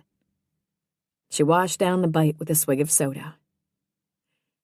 You know, fortified with this and the soup you brought, I might be ready to come back to work tomorrow.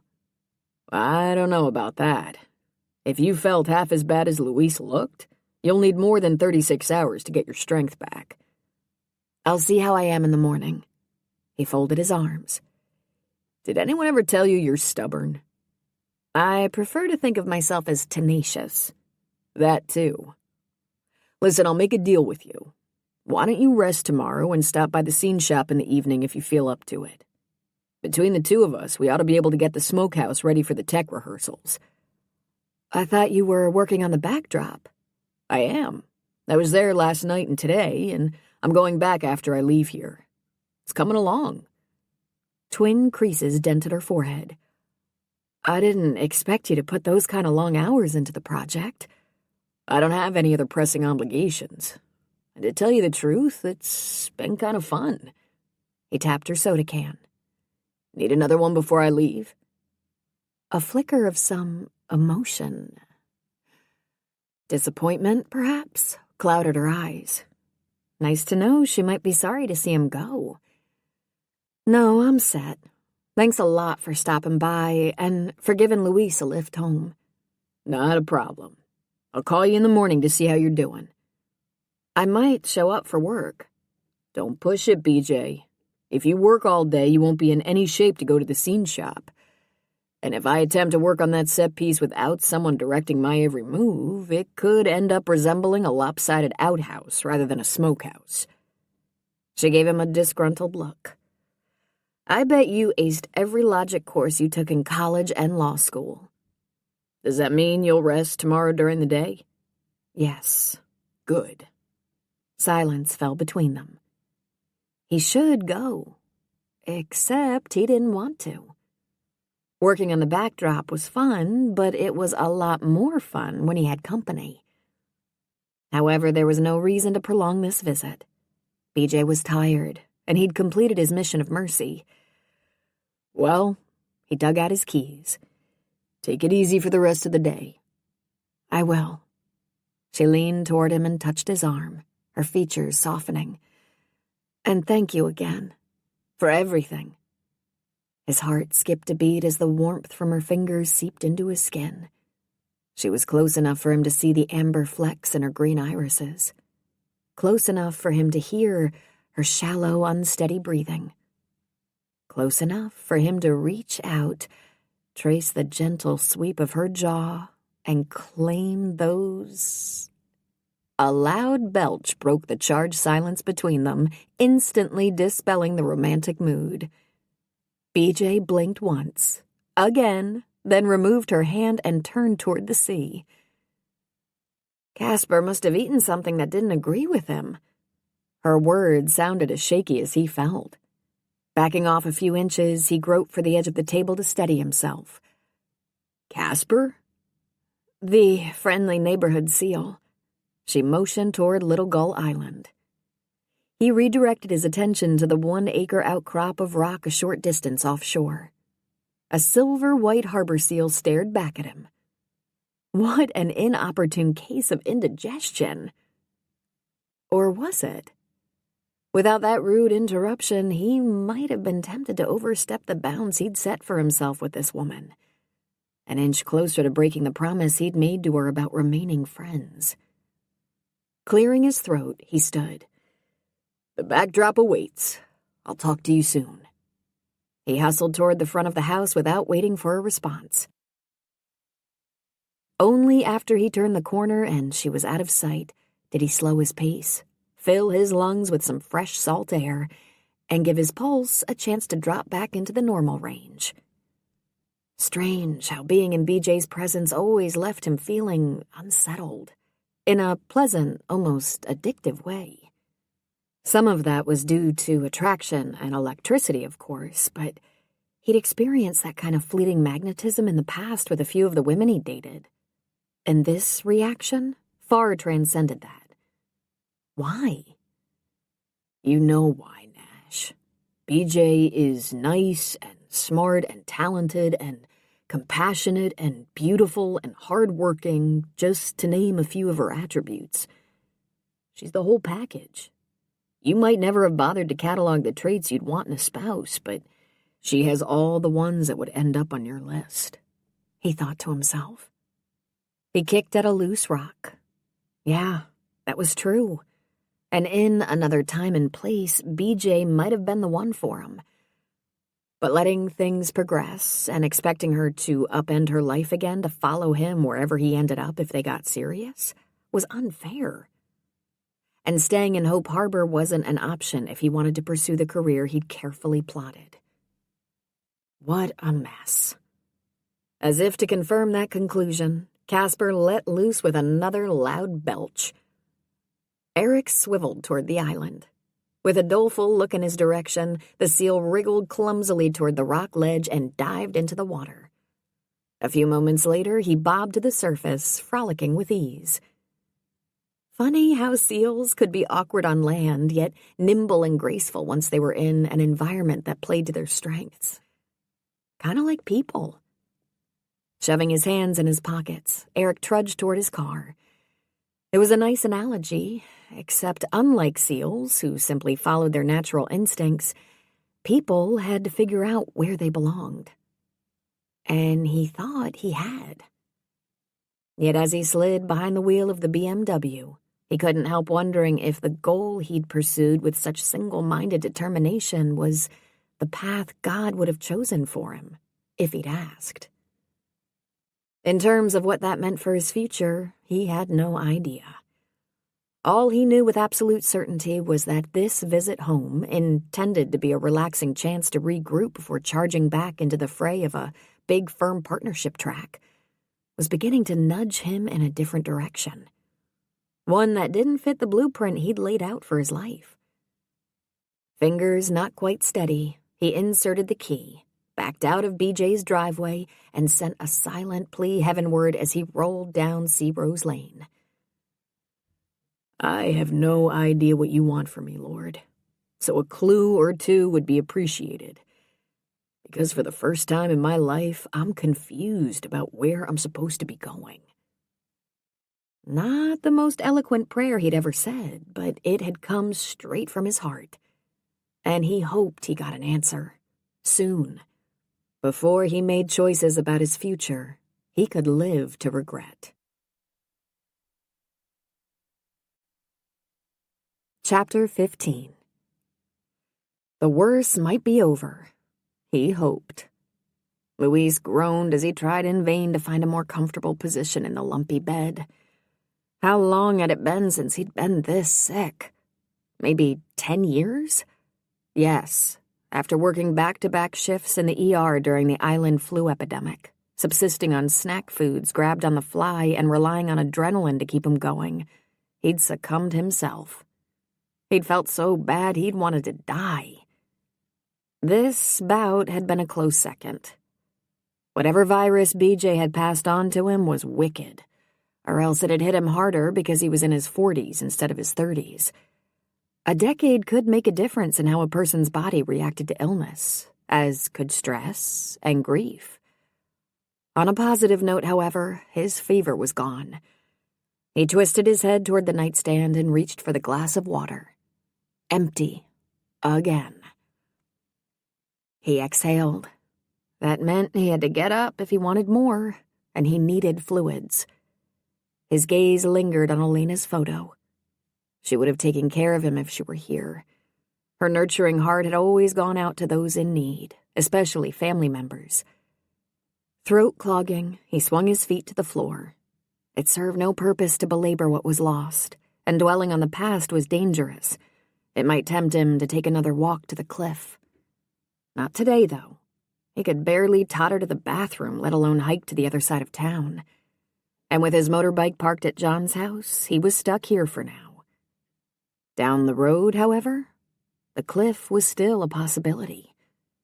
He stood, groping for the chair to steady himself. Once his shaky legs stabilized, he dragged himself toward the sink, refilled his glass, and downed the water in several long gulps. Better. Now he needed to eat. He took a quick inventory of the lean pickings in his small refrigerator. 3 eggs, some cheese, apples, leftover quiche from a dish John had made a couple of days ago. Nothing appealed, nor did the tomato soup or can of beans in the pantry whet his appetite. What he wouldn't give for a bowl of Elena's sopo crio de pollo. He closed his eyes, calling up the taste of the rich gumbo, the sauce redolent of green peppers and garlic, the tangy smoked ham adding a burst of extra flavor to the chicken. His stomach rumbled in misguided anticipation, but it would have to settle for John's offering. Quiche might not be a traditional dish from his homeland, but the man was a first-rate cook, and it would be a shame to waste the... A knock sounded, and he arched an eyebrow. Only one person had ever visited him here, and there was no reason for Eric to return. He trudged to the window beside the door and cracked the blinds. It was Eric, holding a large brown bag and a 6-pack of the Coke he always chose at John's if someone offered him a drink. Scrubbing a hand down his unshaven face, he unlocked the door and pulled it open. The other man gave him a quick head to toe. "How you feeling?" Not too bad. He waved a hand to the room behind him. I would ask you in, but I do not want my germs to catch you. I've already been exposed. I stopped by BJ's house last night. She's doing better? Yes. Eric held out the bag. With your motorbike at my dad's, I assumed you were stranded out here and might need a few provisions. The man had made a special trip out here to deliver food? His vision misted. You did not have to go to such trouble. It was no trouble, and everyone contributed. Dad sent along part of today's breakfast casserole and some orange juice for tomorrow morning. Stone threw in a few of the granola bars he said you like. I ran by Eleanor's at BJ's request, and when I told her you were sick, she added some fudge cake. My last stop was the cafe. Soup was a hit last night with your boss, so I figured you might like some too. They didn't have chicken noodle today, but the turkey rice sounded like an acceptable alternative. He took the bag. You are all very kind. I told you, this is how things work in Hope Harbor. You have friends here, Luis. Some you've met and a lot more you haven't. Give the town a chance. You won't be sorry. Eric laid a hand on his shoulder. He froze. Since the day he'd lost Elena, no one had touched him with warmth or friendship or caring. Amazing how a simple physical connection could help steady a world. I will try. He choked out the words. You won't be sorry. Eric tapped the edge of the bag. The soup's hot, so I won't keep you from it. Do you need anything else before I leave? Would you like me to pick up your mail? Mail. There would be 2 days' worth in the small box by now. But he never got much, and most of it would be advertisements that could wait until tomorrow. It is fine. I cannot ask you to do more. You didn't ask. I offered. Are the boxes down by the office? Yes. He hesitated. If Eric was willing, why not let him retrieve it? The walk wasn't far, but even if he waited until tomorrow, he might not have the energy to make it. Let me get the key. He retreated to the small counter next to the sink, deposited the bag, and took the key off the peg. Back at the door, he held it out. Box 5. Got it. I'll be right back. Louise leaned against the frame while he waited. He needed to sit or lie down fast. Just the simple back and forth in the tiny apartment had worn him out. First, though, he'd have some of the soup Eric had brought. The man returned faster than he'd expected, clutching a handful of mail that included a bulky envelope. I'm glad I checked. The box was crammed. I had to yank to get the big envelope out. He handed it over. A touch of curiosity in Eric's expression put him on alert, and he examined the package. The return address said Central Community College. Louise frowned. This had to be a mistake. He'd had no contact with any college. Yet it was addressed to him, and the envelope was emblazoned with the words, Requested Material. This is strange. He hefted the bulky packet. I did not ask them to send me anything. Could be a mistake, I guess. Odd that they had your name and address, though. Very. While he puzzled over the peculiar parcel, Eric checked his watch. I need to run. I'm meeting BJ at the scene shop tonight to work on sets for the show. She says she feels better, but I want to get there first or she'll tackle the heavy stuff without me.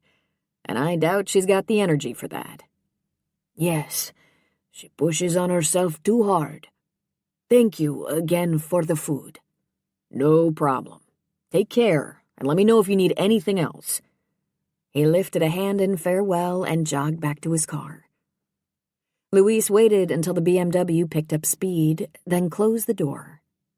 Curious as he was about the contents of the envelope, he needed food first. Once he stowed the breakfast casserole and juice in the fridge, he took the soup to the small cafe table and dived in.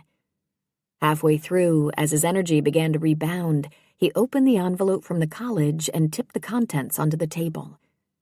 Information about the school's emergency medical services program spilled out. What in the world? He fingered the brochures. Who could have asked the college to send him this? The list of potential candidates was small.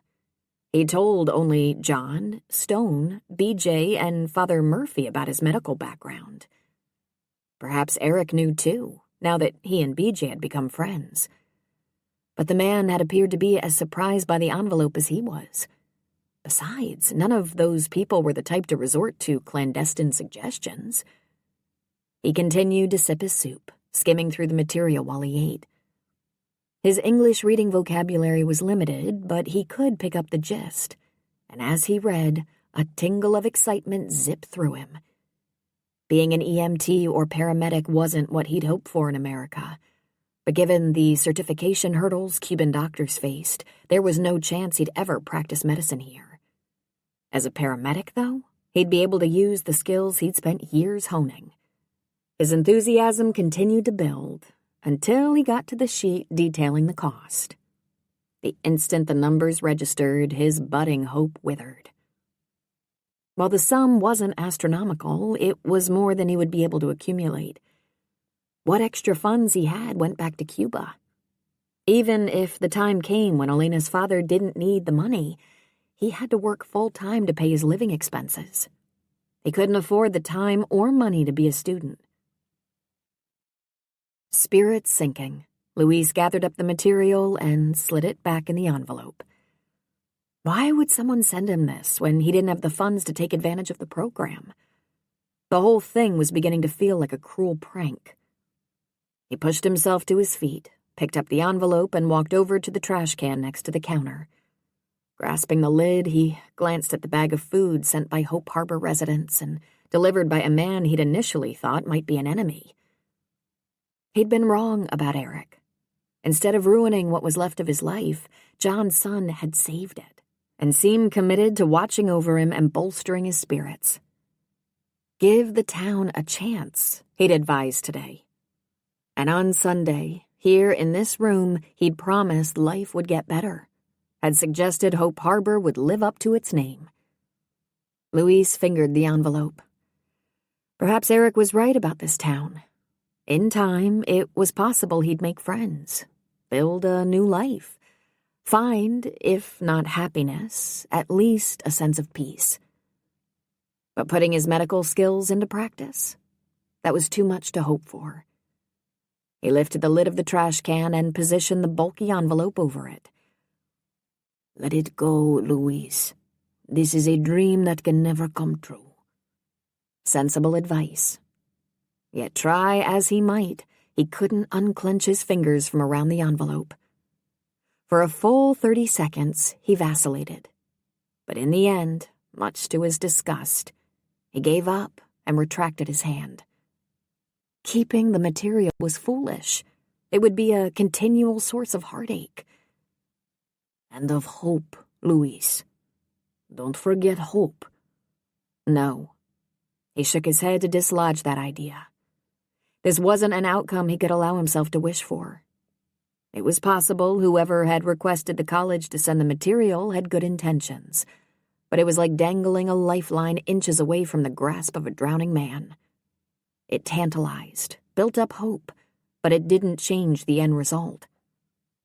Louise opened the door of a bottom cabinet he never used and tucked the envelope out of sight. One day soon he'd throw it away. But not just yet. Wow!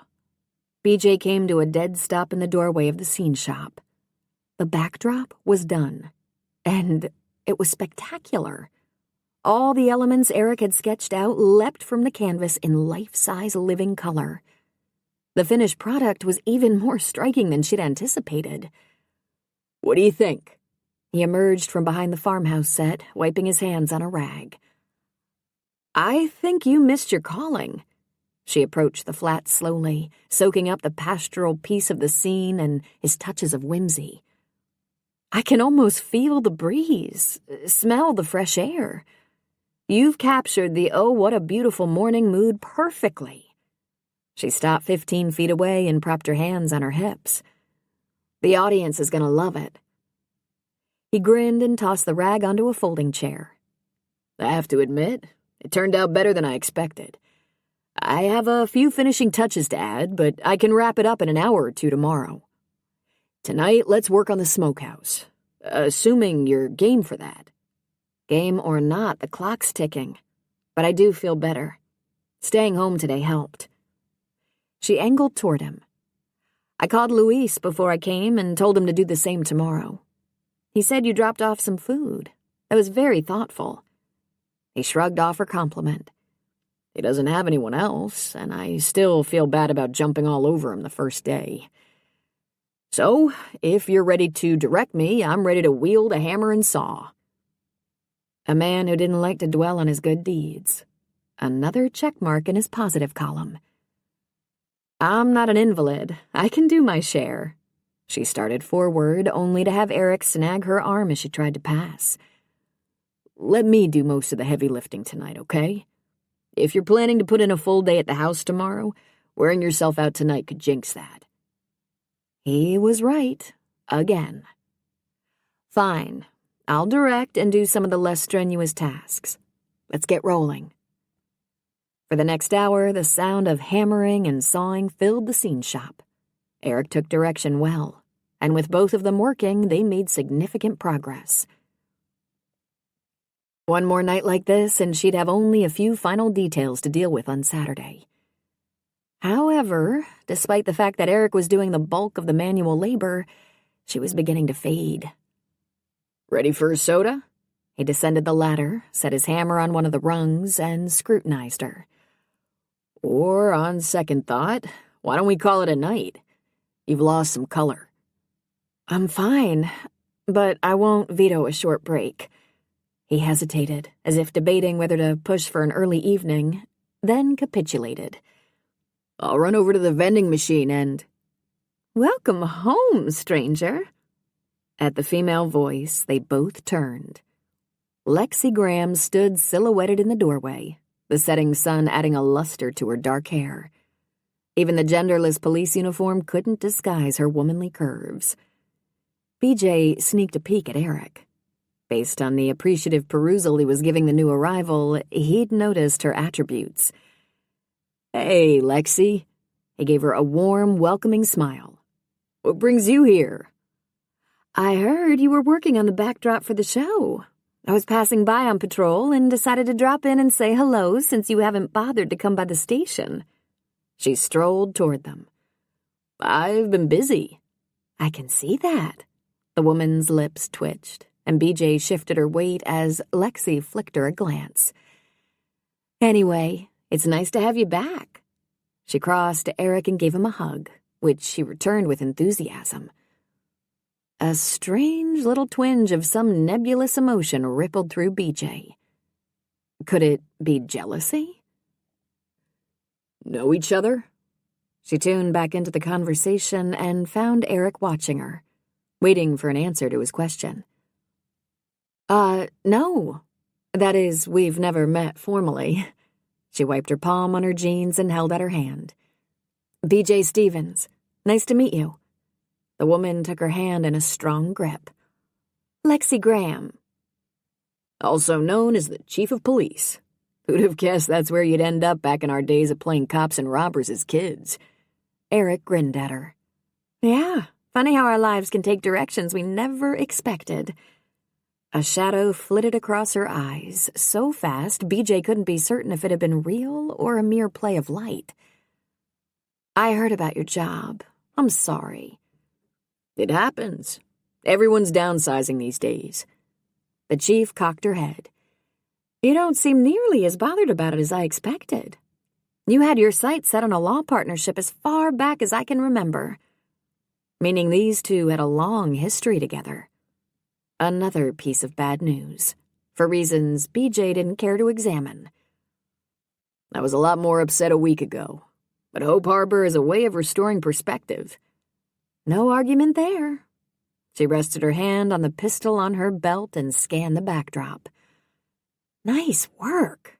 But you always did have artistic talent. I thought you might end up doing more with it. I needed to pay the bills.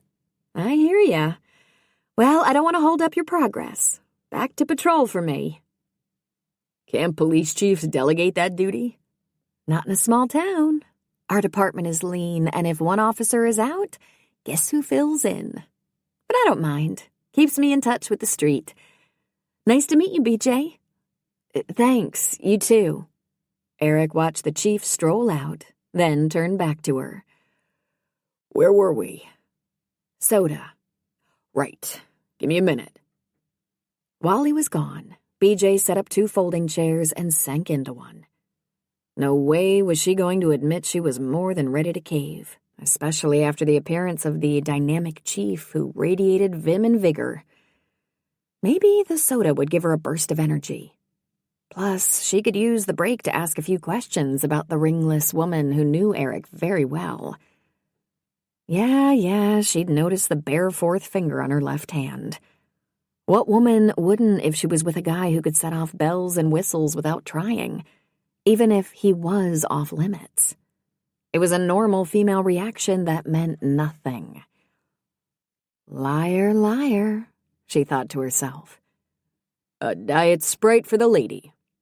Squelching the annoying voice in her head, she reached for the ice-cold soda he held out. Thanks. She popped the tab and took a long swallow. I'm surprised you haven't become acquainted with Lexi. The perfect opening. I don't see her around town much when she's off duty, and I haven't broken any laws to attract her attention on duty, unlike someone I know. Ha ha.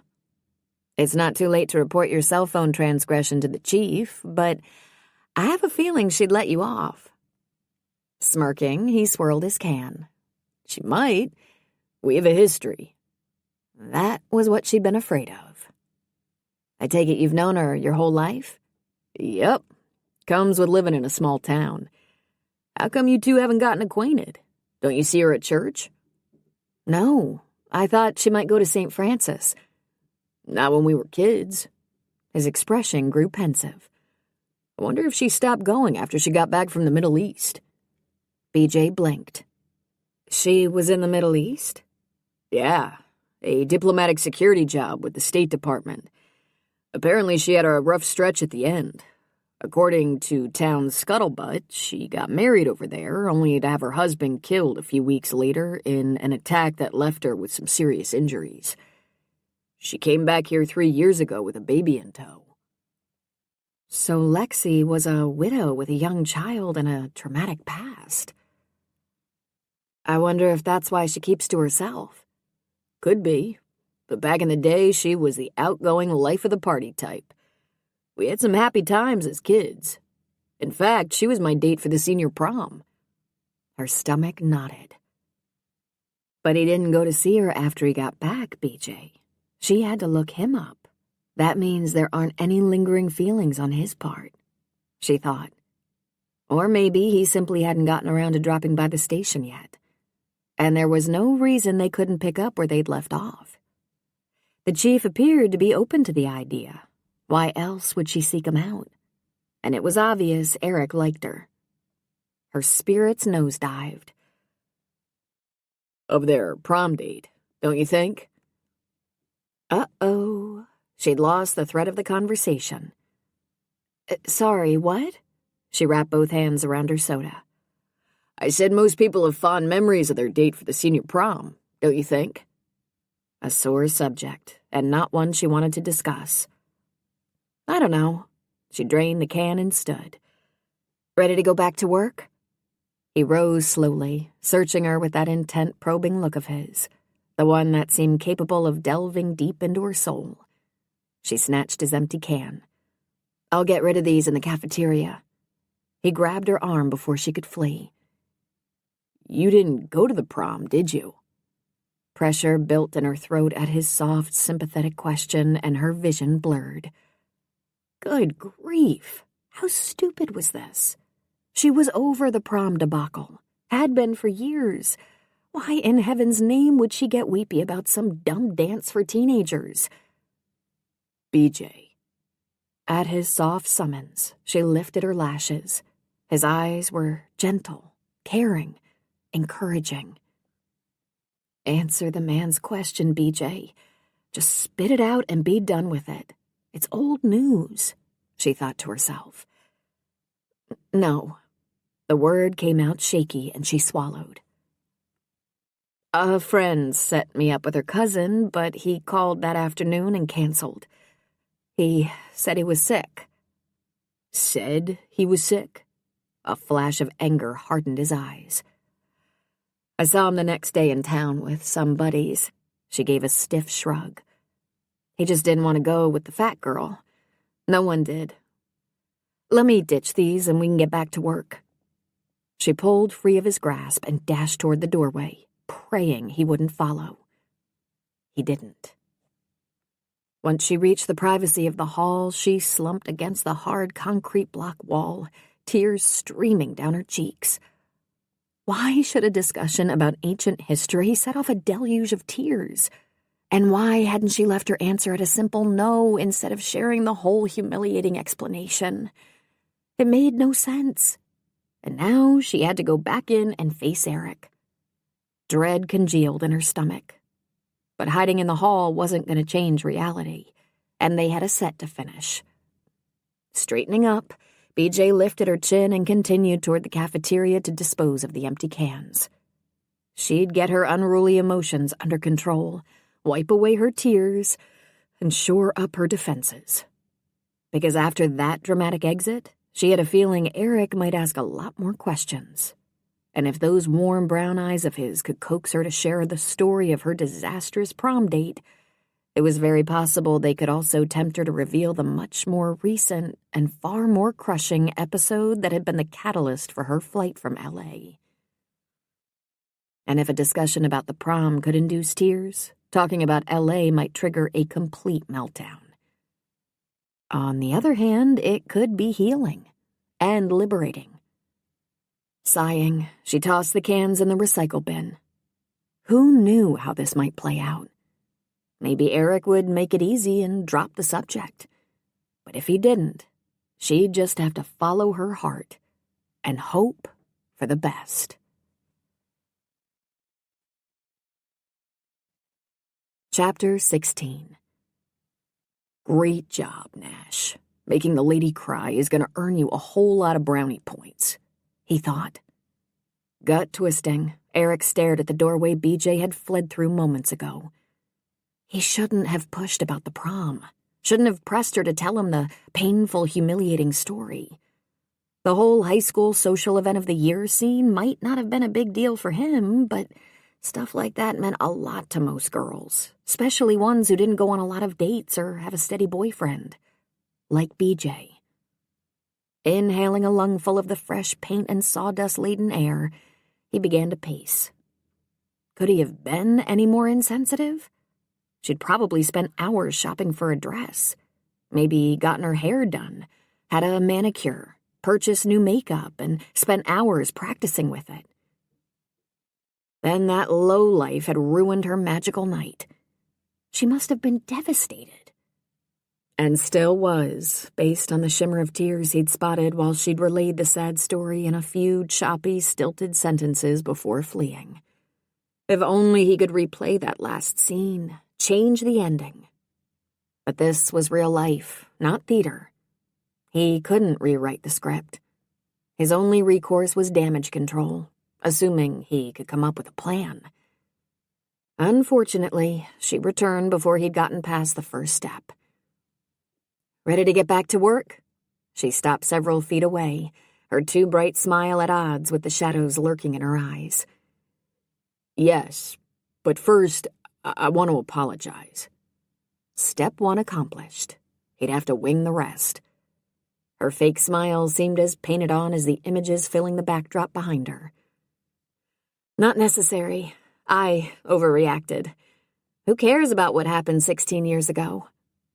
You do. Did. I think you still do. And so do I. Her smile wavered. I appreciate that, but one teenage disappointment doesn't make or break a life. It can leave scars, though. He moved closer, halting when she tensed. Can I say something? I don't know. A hint of panic wove through her words, and she wrapped her arms around herself. His throat tightened at the protective move. She seemed so alone, standing there trying to be brave, so in need of a warm, comforting hug, a soft caress, a gentle touch, some gesture that would compensate even in a small way for the unkindness she'd endured at the hands of that high school punk and the jerk who'd hurt her more recently. If most of her experiences with the opposite sex had been of the same unpleasant ilk, it was no wonder she was single. He jammed his hands in his pockets before the temptation to wrap her in his arms became too strong to resist. I'm going to say it anyway. He locked gazes with her. I'm getting the impression you haven't had the best experiences in the romance department. And I'm sorry for that. More than I can say. It sounds like you've crossed paths with some real losers. But not all guys are like that. I know. Her reply came out in a choked whisper. Theoretically speaking. He digested her caveat and came to the obvious conclusion. BJ had never had a pleasant dating experience. In fact, if she'd been heavy most of her life, she may have had very few dating experiences, period. Based on what he'd observed, her earlier comment was true. Being plump could put a serious crimp in romance. A lot of guys wouldn't think of asking out someone who was seriously overweight, no matter how nice or smart or kind they might be. Including him. A wave of guilt washed over him. He'd never considered himself to be prejudiced or shallow, but it appeared bigotry could take many forms. He drew a steadying breath. Are you telling me you've never dated a nice guy? The knuckles gripping her upper arms whitened. It doesn't matter. It does to me. Why? Good question. He took his time answering, choosing his words with care. Because I like you. A lot. And it bothers me that no one else of my gender has recognized how special you are. Her eyes widened, then just as quickly shuttered. The wry twist of her lips that followed didn't come close to qualifying as a smile. That's a great line. Line? He clamped his jaw shut, trying to keep his anger and hurt in check. Didn't she know him well enough by now to realize he wasn't feeding her a... Wait. The left side of his brain kicked in as he weighed her comment. Why would she say that unless... As he came to the heartbreaking conclusion, he swallowed past the sudden pressure in his throat, his aggravation evaporating. That wasn't a line, BJ. I meant every word. But someone less sincere told you the same thing once, didn't he? Her nostrils flared and she glowered at him in silence. Okay, this discussion was over. But he knew the answer, and he wanted to comfort, to reassure, to ease some of her... His name was Todd. He did a double take at the unexpected revelation, and some quick recalibrating. Her anger had been directed at the jerk, not him. Plus, she'd cracked the door to a discussion, and he needed to respond in exactly the right way, or she'd slam it shut in his face. Letting his instincts take over, he crossed to her in 3 long strides, reached for her cold hand, and twined his fingers with hers. I've never been in a fist fight in my life. But if he was here right now, I'd punch him out. A beat passed as BJ scrutinized him. 2, 3. Then some of her stiffness dissolved. I don't like violence as a rule, but thank you. You're welcome. He motioned to the chairs. Want to sit for a few more minutes? She hesitated. What about the set? It's coming along. The rest can wait until tomorrow. He could read the conflict in her eyes, but pushing wouldn't be wise. If she chose to confide in him, the decision had to be freely made, not coerced. Besides, his behavior since they'd met was a better endorsement of his character than words. Second after eternal second dragged by, but in the end she nodded. Okay. The knot in his stomach loosened. Thank you, God. Keeping a firm hold on her fingers, he led her back to the chairs, angling his toward her. Their knees were almost touching after he sat. He waited, letting her set the pace and timing for whatever she was willing to share. Half a minute ticked by while she picked at a speck of glue on her jeans, swallowed, toed some wood shavings on the floor. You know, she peeked over at him. Out in the hall, I was afraid this might happen. What? That I'd cave and spill my guts about L.A. Would that be bad? She lifted one shoulder. Sharing confidences can create bonds. I don't want to start having feelings for a man who won't be around long. He was tempted to deny her assumptions about his plans, but that would be misleading. At this point, he had no idea what his future held, and they'd promised to be honest with each other. Better to respond with a question. What happened to change your mind? You. She homed in on their linked hands. You have this ability to make me feel as if you really care. I do. Why? Puzzlement etched her features. 2 weeks ago, you didn't even know I existed. I've been asking myself that same question. All I can come up with is that something clicked between us from the beginning. And I'd like to get to know you a lot better. She looked down again at their clasped hands. Todd said almost the same thing on our first date. He grimaced. That's not the best news I've ever heard. If it makes you feel any better, besides the fact you both drive BMWs and fall into the tall, dark, and handsome camp, there aren't a lot of other similarities. That helps a little. Where did you meet this guy? In L.A., not quite 2 years ago. Soon after her grandmother died, when she would have been emotionally wrung out and susceptible to a smooth talker. A muscle twitched in his cheek. The guy was worse than a jerk. He was Eric squelched a word that would have shocked his mother, even if it was accurate. I take it he wasn't the man you thought he was. That would be a kind way of putting it. She leaned back in her chair, tugging her fingers free. He let them go, but missed the connection at once. How did you meet? At a professional dinner. He's an architect, too, with a much larger firm than the one where I worked. I'd won a prestigious award for one of my designs, and he came over after the meal to congratulate me. When he called a few days later to ask me out, I couldn't believe it.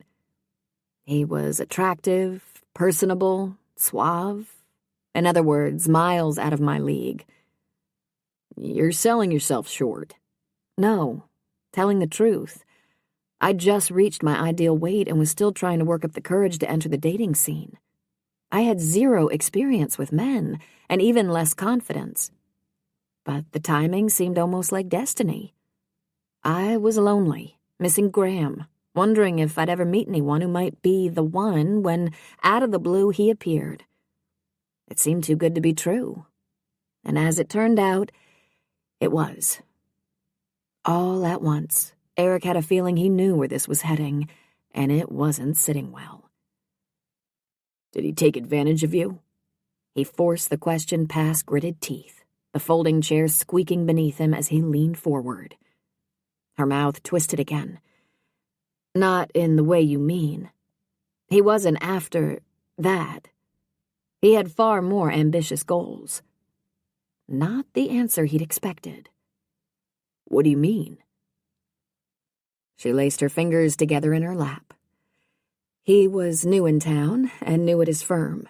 He'd been recruited from a mid-sized company in the Midwest. Todd had great ambition, and with his glib tongue, he managed to grab the coveted opening. But as I later discovered, he had more charm than talent. Meaning he got in over his head? Big time. She brushed back some soft wisps of hair that had escaped her braid, distress sharpening the angles of her face. If I hadn't been smitten, I would have seen the red flags. After softening me up with a couple of very nice evenings out, he said he preferred quiet, private dinners to noisy restaurants and began coming over to my condo with takeout. I always brought work home, and he was very interested in my projects. His attention and questions fed my ego and kept him supplied with the innovative design concepts he couldn't come up with on his own. Are you saying he stole your ideas? Shock rippled through him. Yes, but I didn't catch on to his scheme for months. Not until my firm was asked to bid on a high-profile job. It was a huge opportunity for us. We were more of a boutique house, and this would have significantly raised our visibility. My boss, the owner, was super excited. We all worked our tails off. As I discovered later, Todd's firm was on the bid list too, and Todd was the lead person on the project. Night after night, I talked to him about our design over those cozy dinners at my place, and he borrowed all the elements he liked. Outrage kicked his pulse up another notch. But that's unethical, not to mention illegal. There are intellectual property rights at stake, and copyright infringement issues. Your firm could have sued him. The design his firm presented wasn't an exact copy of ours. Doesn't matter. In a case like that, infringement is based on the presence of substantial similarities. Plus, you'd have had no problem proving he had access to your plans and specifications. I know. That's what our firm's attorney said after I told my boss what happened. But she also warned that we could be dealing with a long, expensive court battle. In the end, my boss decided to cut his losses and let it go. I assume you figured out Todd's role once you learned you got the job. Yes. After our presentation, the client called my boss to tell him they were going with Todd's firm. That while our ideas were strikingly similar, they felt more comfortable using a larger, more established company. When my boss gathered us together in the conference room to give us the bad news, I almost threw up. Did you contact Todd? The minute the meeting ended. He didn't admit to stealing, just made some flippant comment about great minds thinking alike. I hung up on him, went to the ladies' room, and lost my lunch. It was all revoltingly obvious in hindsight. I had won awards for my innovative designs, and he needed ideas. He looked me over, deduced I was easy prey, and launched his campaign. He used me, and I was too naive and gullible to realize I was being duped. Needless to say, my shaky self-esteem went straight down the toilet with my lunch. Did you get fired because of this? Eric narrowed his eyes. No. Considering the whole mess was my fault, my boss was very gracious. But I'd been rethinking my priorities anyway. After Graham died, the lure of making a name for myself as a big city architect faded. I'd visited Tracy here and liked Hope Harbor, so I decided to make a fresh start and aim for a better quality of life. Did you ever hear from Todd after your phone call? Yes. He sent me an expensive bracelet and a note a few days later inviting me to dinner to, in his words, smooth out the waters. As if money could fix the problem. Disgust flattened her mouth. Almost the same words she'd used after his cavalier comment about insurance the day of their fender bender. Given her history, no wonder she'd been ticked off by his dismissive attitude. What did you do with the bracelet? I sold it on eBay and donated the proceeds to Helping Hands after I got here. I liked that the gift ended up benefiting a worthy cause. Have you ever had any regrets about upending your life and changing direction? The tension melted from her features. Not a one. I love my life here. I like the work, the people, the pace. The circumstances that led me to this decision might not have been pleasant, but I do see God's hand in the outcome. This is where I was meant to be. Her conviction was indisputable. I'm sorry for all you went through, with Todd and the guy in high school, not to mention your grandmother's illness. But I envy your contentment and your certainty about your place in the world. I thought you were certain about yours, too. So did I. The chair squeaked again as he shifted position. But everything's been topsy-turvy since I got home. Maybe you just need some time to unwind from that high-stress job of yours. Maybe. A yawn snuck up on her, and she clapped a hand over her mouth. Sorry. Don't be. We ought to close up shop so you can go home and get some rest. You must be exhausted. You know, it's kind of weird. I always assumed sharing that story would be draining, but I actually feel better. At least one of them did. Sometimes talking things through can help clarify and add perspective. Assuming you do it with the right person. And I did. She stifled another yawn, inched her chair back, and stood. If you'll get the lights, I'll grab my tools and meet you at the door. She hurried toward the smokehouse without giving him a chance to respond. He rose more slowly and wandered toward the door. When she joined him 30 seconds later, he was still trying to sort through everything she'd told him, his own feelings and the ramifications of both. After locking up, she scanned the western sky, where banks of clouds were massing on the horizon. I have a feeling we're in for a beautiful sunset. Yeah. And any other time, he'd like nothing more than to share it with the woman beside him, sitting on a cozy bench on the wharf, boats bobbing in the foreground, Floyd and Gladys pecking at scraps of food around their feet. But not tonight. She might have found her confession cathartic, but it had left him with a myriad of disconcerting emotions and questions. "You seem deep in thought." She looked over as they strolled toward their vehicles. "You gave me a lot to think about." "Too much?" "No." His reply was immediate and emphatic. He did not want her to regret bearing her heart. "But it makes me feel guilty. I haven't faced nearly as many challenges as you and people like Luis have." "Don't even put me in the same category as Luis. Next to what he's gone through, my life's been a cakewalk." She stopped beside her car. "Thanks for listening tonight." "Thanks for trusting me with the story." There was nothing more to say, but walking away with a casual, "see you around," didn't feel right either. Not after she'd shared so many intimate details about her life. Would she be receptive to what his instincts were urging him to do? Only one way to find out. He conjured up a smile. "You know, after our little hand-holding session in the scene shop, don't you think we ought to say goodbye with a hug?" She crossed her arms. Not a positive sign. "Like the one you gave the chief?" He squinted at her. What did Lexi have to do with this? Unless... Did BJ think he had feelings for the chief? Better clear that up. Pronto. "You mean the one she gave me?" It looked pretty consensual to me. Her teasing inflection sounded forced. "Let me set the record straight. My high school crush on Lexi ended long ago. She's a great gal, but our lives went very different directions. I expect we'll always be friends, but that's it. So, about that hug." She slowly uncrossed her arms. "I guess that would be okay, as long as it's a just friends hug." "I'm good with that.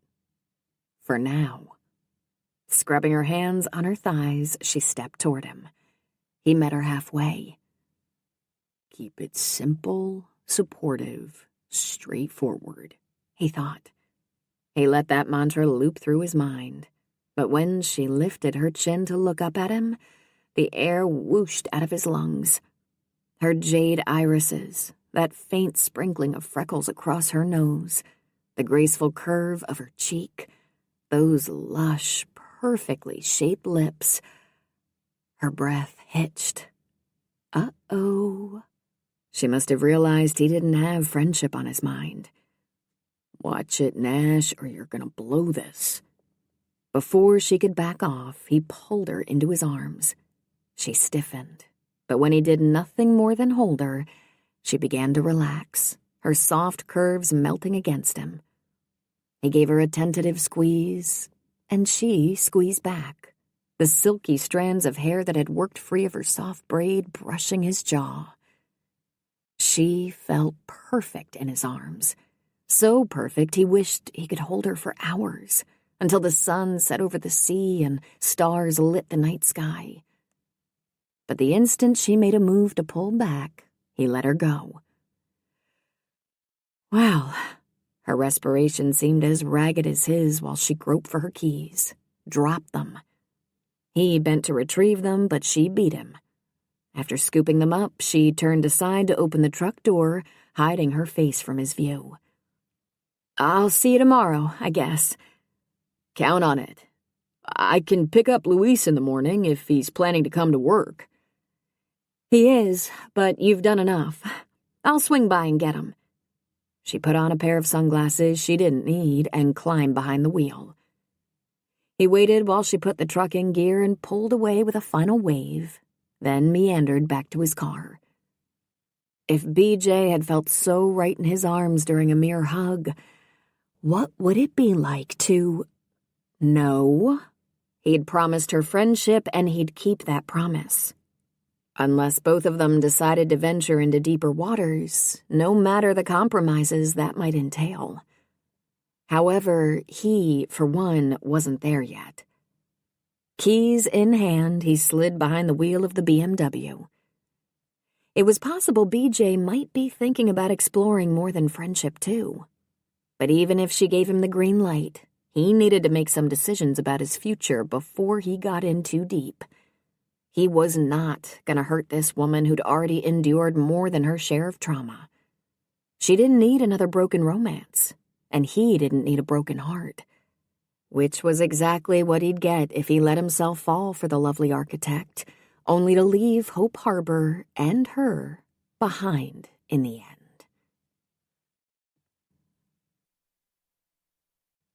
Chapter 17.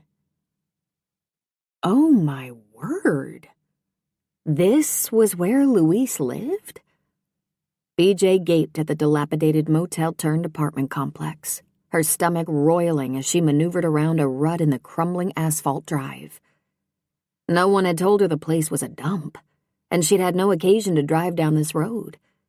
The well-maintained sign on 101 certainly offered no hint of the disrepair beyond. They ought to change the name from Sea Haven to Sea Hovel. Why in heaven's name hadn't the town or the county condemned this place long ago? And why had Louise chosen to live here? She paid him enough to afford better accommodations. Except if he upgraded his lodgings, he wouldn't be able to send as much money back to Cuba. Of course, he'd apply the frugal rationale that guided his choices on all necessities. Food, transportation, clothing, to his living quarters, too. But this wasn't right. Scanning the faded numbers on the doors, she spotted Unit 5 just as Louise emerged. He lifted a hand in greeting, twisted the key in the lock, and crossed to the truck. Thank you for picking me up. He slid in and buckled up. No problem. How you feeling? Much better. That might be true, but he looked as if he'd lost 10 shades of color and several pounds while battling the nasty bug. If you need another day to recuperate, that's not a problem. I don't dock employees for being sick. I will be fine. I am stronger today, and I do not take money for work I have not done. The very opening she needed. Louise, her fingers contracted on the wheel. Be careful, BJ. Don't offend him. Look, this is my first visit here. She swept a hand down the length of the apartment units. It isn't a, great place. It is okay. The door has a lock and the roof does not leak. He flashed her a quick, dismissive smile. This was going to be a tough sell. I understand the need to have lower expectations in a new country, and I know money can be tight when you're starting over, but government assistance is available to Cuban immigrants. Why don't you apply for some, just until you get your feet under you? He was shaking his head even before she finished. No. America, she has given me safeness and freedom. It is enough. I cannot take more. The same thing he'd told Father Kevin, almost verbatim, based on the conversation the St. Francis priest had shared with her. I admire your attitude, but it wouldn't be forever, and other refugees take the aid. That is their choice. How is the work going? Subject closed. If she was going to win this argument, she'd have to come up with another strategy. BJ put the truck back in gear, and as they trundled over the rough pavement toward 101, she filled him in on what had taken place at the job site in his absence. But she wasn't letting this go. If the decaying apartment complex was half as bad on the inside as it was on the outside, the place wasn't fit for human habitation, and she had a feeling it might be worse. At least she had a source for that information. Eric had surely been inside or gotten a peek during one of his visits. At the first opportunity, she'd corner him and ask some questions. And if the accommodations were as bad as she expected, she was going to get Louise out of here.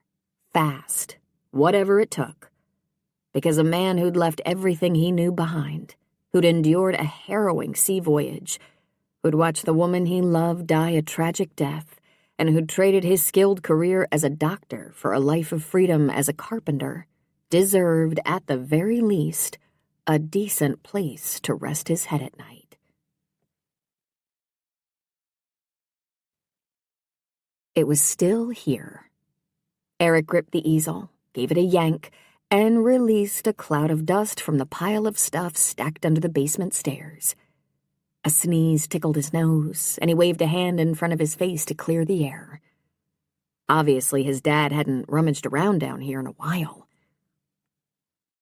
He braced the pile with one hand and tugged the easel again with the other. It came out on his second attempt, along with a bunch of other junk that clattered to the floor. Muttering a few choice words, Eric propped the easel against the wall and began to gather up the old TV trays, unmarked boxes sealed shut with yellowed tape, and almost empty paint cans. "Everything okay down there?" As his father's voice echoed down the stairs, he accelerated his pace. "Fine. I'll be up in a minute. You need some help?" His father began to descend the stairs. "I've got it." A thread of desperation wove through his reply. "Another set of hands can't hurt." His father clumped closer. He picked up the last TV tray and shoved it into place as his father rounded the bottom of the stairs. "You were making as much commotion as my rehab crew."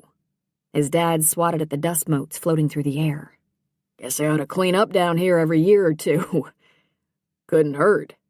Eric shifted in front of the easel and leaned against the steps. "What were you looking for?" "Nothing. I was, poking around." Not a lie. He hadn't been looking for the easel. He'd known exactly where he'd left it. "Oh." His father leaned sideways. "I thought you might be pulling your easel out of mothballs." So much for his clandestine mission. He'd never been able to get anything past his father as a kid. Why should that change now? "Okay, guilty as charged." He turned and pulled out the dusty easel. "I wasn't certain it would still be here. No reason to move it or get rid of it. I always hoped you'd take up painting again one day." "Listen, Dad." It was important to be clear about his intentions up front. "I'm just fooling around with this while I'm here. Don't get the wrong idea." "Which would be?" "That I'm gonna start painting again." "You're already doing that, at the high school." A one-time project is different. This kind of painting," he tapped the easel, "is more serious." "It doesn't have to be. Some people paint for fun, as a hobby." "I don't have time for hobbies. When I leave Hope Harbor, the easel will stay here. Doing that backdrop simply gave me the itch to work on a real painting, that's all. Besides, what's wrong with being serious about painting?" Eric narrowed his eyes. Had his dad heard a word he'd said? "Painting isn't a reliable occupation." "Who said anything about making it an occupation? You can be serious about painting and have another career, too. Not if the other career is the partner track at a law firm. You still set on going back to that?" "Haven't I said that all along?" "Yes, but I thought being back in Hope Harbor might change your perspective. That and meeting BJ." His father grinned. "You two seem very chummy." Warmth crept up his neck. "She's a nice woman, at the very least. She's also building a business here." "True. Long-distance relationships are problematic, assuming I was interested." "Also true. I wouldn't recommend it, assuming you were interested." He frowned. "Then what are you saying?" "Just throwing out ideas." He eyed the stuff piled in the stairwell. "It appears you took care of the landslide down here without me. Guess I'll head back up. Breakfast is ready. Sounds like the whole crew will be here today. You joining us?" "Yeah, I'll be up in a minute."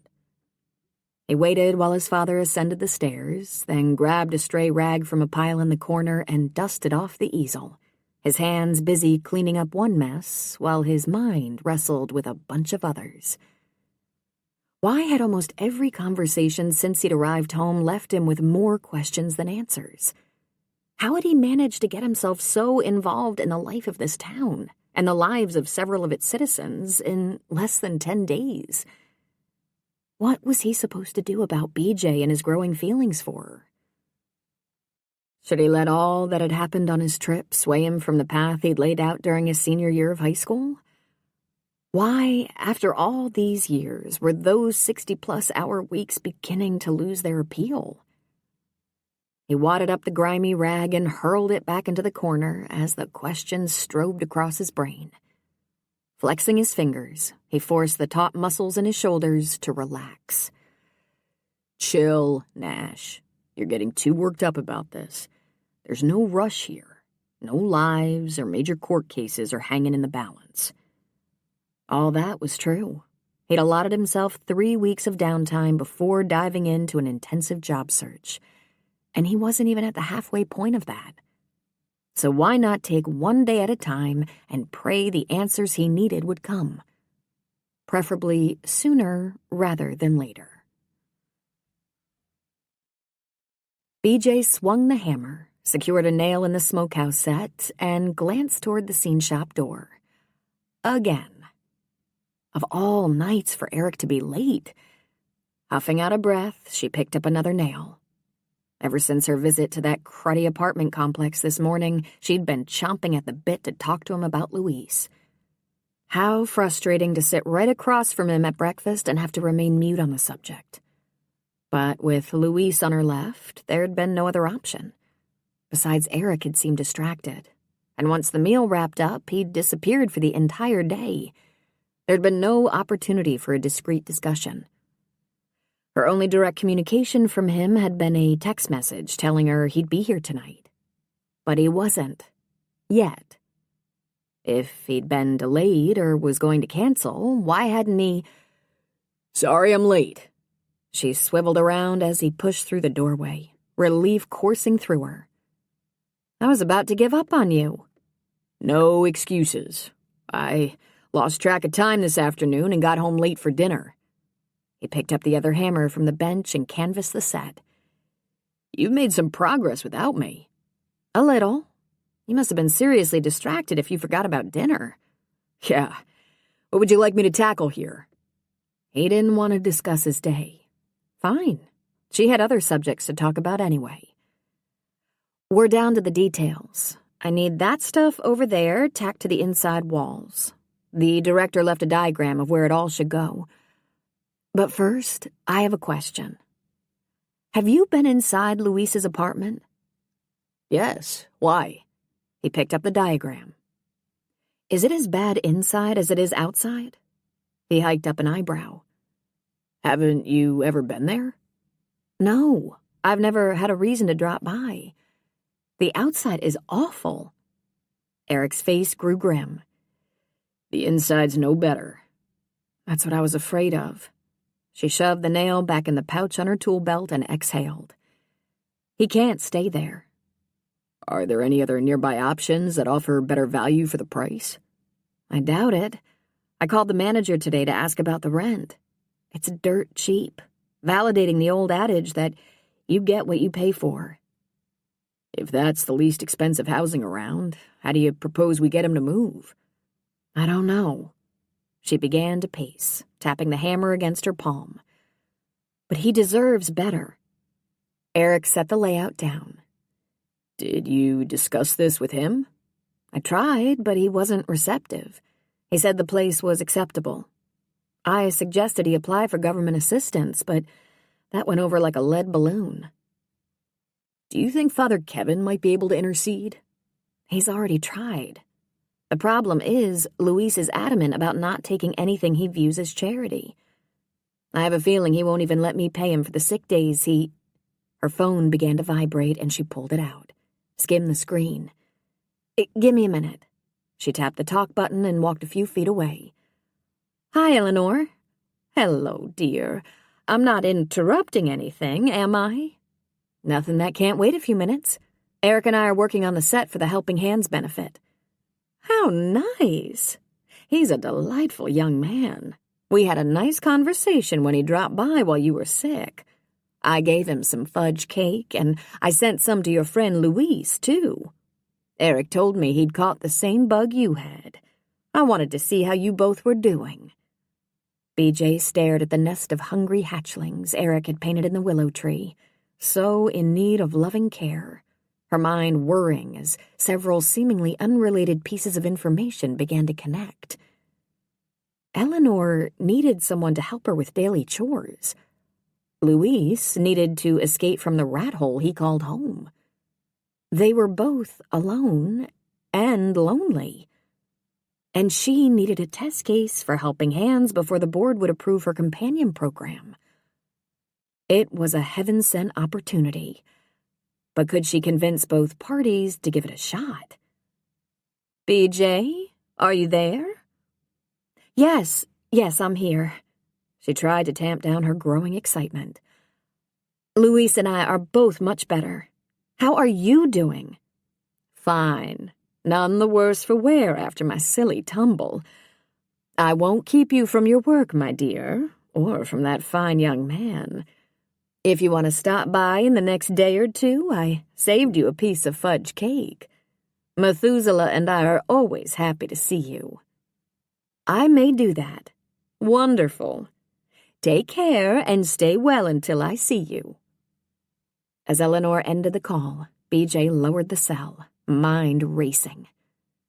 Were Eleanor and Luis the solution to her dilemma with helping hands? Or was she grasping at straws? After all, she hadn't envisioned the program catering to their exact situation. Nevertheless, why not? What's up? She angled toward Eric. That was Eleanor. So I gathered. While I was talking to her, I had an idea about my Helping Hands project. Yeah? He set down his hammer. What is it? She gave him the gist in a few sentences. I mean, it's not exactly the scenario I envisioned. I assumed we'd pair up same-gender companions, but Luis and Eleanor would both benefit from the arrangement, and I can't see why it wouldn't work. What do you think? I think it's a brilliant idea. His smile warmed her all the way to the tips of her toes. The only question is, will they go for it? And will the Helping Hands Board consider it a sufficient test case? She began to pace. That's easy enough to check. Right. She tried to keep a lid on her burgeoning hope. Rushing would be a mistake. There were details to work through, documents to draw up, feelers to put out. Maybe I'll corner Reverend Baker on Sunday after church and get a quick read from him before I take this any further. Not a bad idea. And if he's receptive, you could run it past Michael, too. He propped a shoulder against the smokehouse and folded his arms. I don't want to barge in on your party, but if you'd like some moral support for any of those discussions, I'll be happy to provide it. That and whatever legal documents you need to make this happen. I accept on both counts, with thanks. She stopped in front of him. Which reminds me, did you ever manage to contact that former colleague of yours from Coos Bay? We'll need ongoing legal help if this pans out. As a matter of fact, he texted me today. I was going to let you know after we finished up here tonight. It seems he's too busy with important work to forward a few names of attorneys there who might be willing to help out with your program. Sarcasm scored Eric's words. However, I'm not giving up. I can reach out to some other contacts. Any help is gratefully accepted and appreciated. She laid her hand on his arm. Thank you for everything you've done. All at once, his brown irises darkened and a current of electricity sizzled between them. Mercy. Any second now he was going to pull her into another one of those delectable hugs. Instead, with an abrupt move, he pushed off from the smokehouse, breaking the connection between them. I think we have a set to finish. Whoops. She must have misread his cues. Right. She circled around him and got back to work. For the rest of the evening, loud hammering eliminated the possibility of extended conversation. But by the time they wound down, the set was done.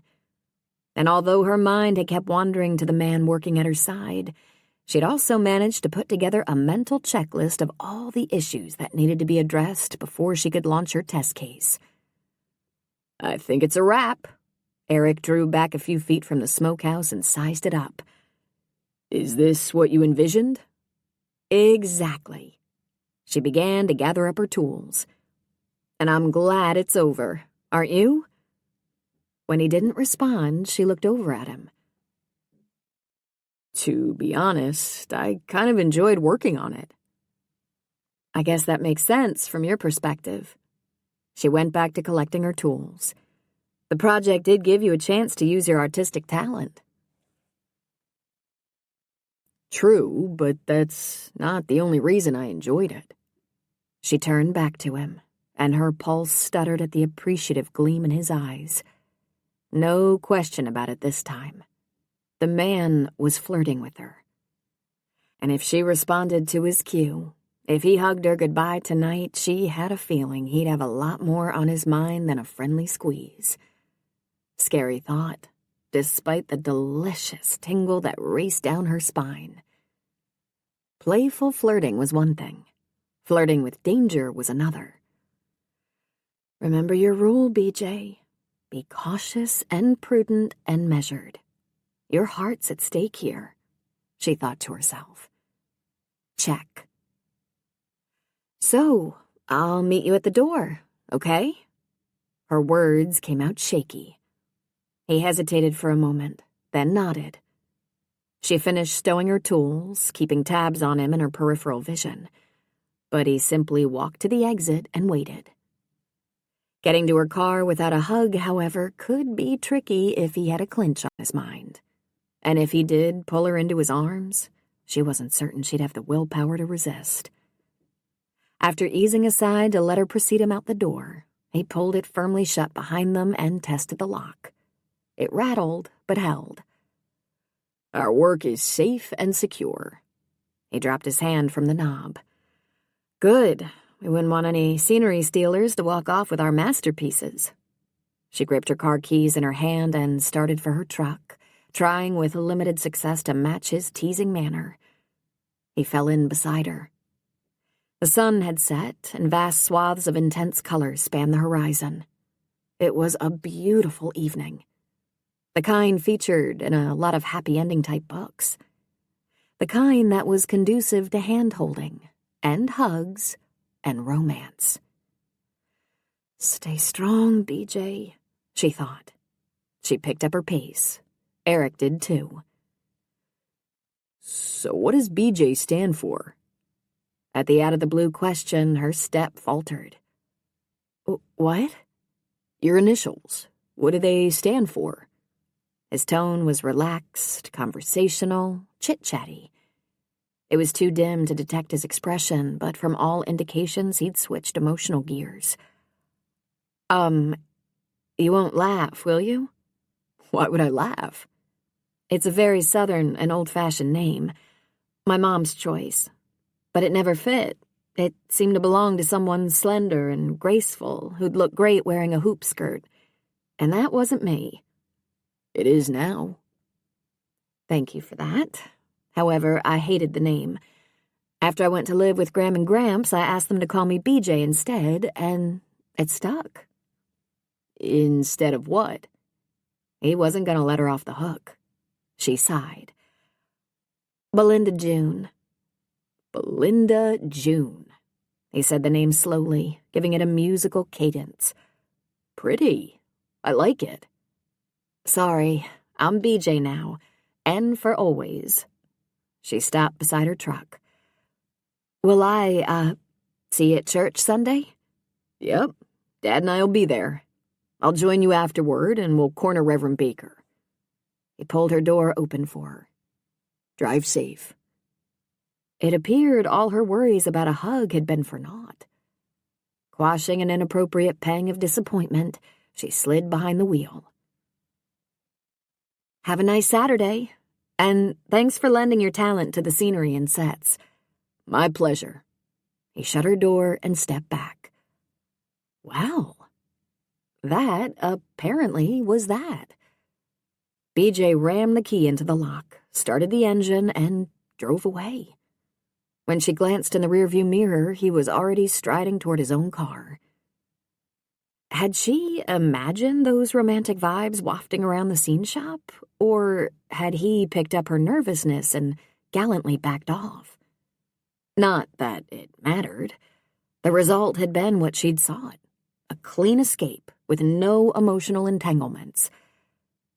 Yet hard as she tried to suppress it, all at once she foolishly wished she'd sent the tempting, dark-eyed attorney a whole different set of signals. Chapter 18.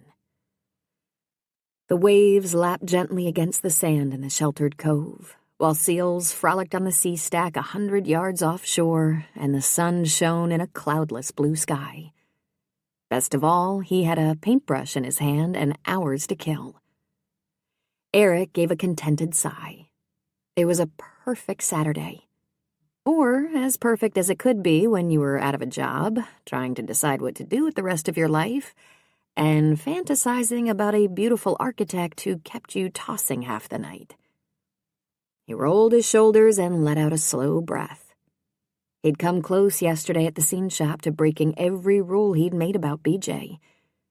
If she hadn't started telegraphing some serious anxiety signals, he'd have given her another parting hug. One that could easily have morphed into an embrace that went way beyond friendship. Taking a break today, removing himself from temptation, had been wise, even if he'd have preferred to spend the day in her company. But he'd see her in church tomorrow, and until then, a whole glorious day of painting stretched before him. From his spot beside the sheer rock face, in the shadow of majestic fir trees, he surveyed the deserted cove that had been his favorite fair-weather painting spot since the day he'd found it as a teen. Although the small crescent-shaped beach was accessible from Shore Acres State Park, few visitors bothered to hike down and explore it, or dip their toes in the turquoise water. Their loss.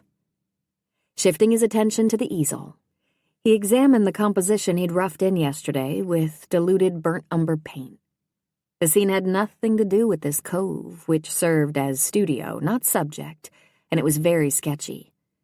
Yet he could see the finished piece in his mind. A small, placid river, a bright summer day, a woman knee-deep in the water, holding the side of a rowboat with one hand, the other extended in a silent, tempting invitation toward the viewer. But what lay ahead, beyond the gentle curve of the river? Were there beautiful vistas and smooth sailing, or rough water and dangerous rapids? Would the trip be fun or frightening? The finished painting would offer no answer to those questions. Viewers would have to decide whether to accept the invitation to adventure based on their own tolerance for risk and their life experience. It was a piece that would make people think about more than a simple excursion on a river, he hoped. That could have some potential. Eric jerked and spun around. Sorry, I didn't mean to startle you. Charlie strolled toward him across the sand. What are you doing here?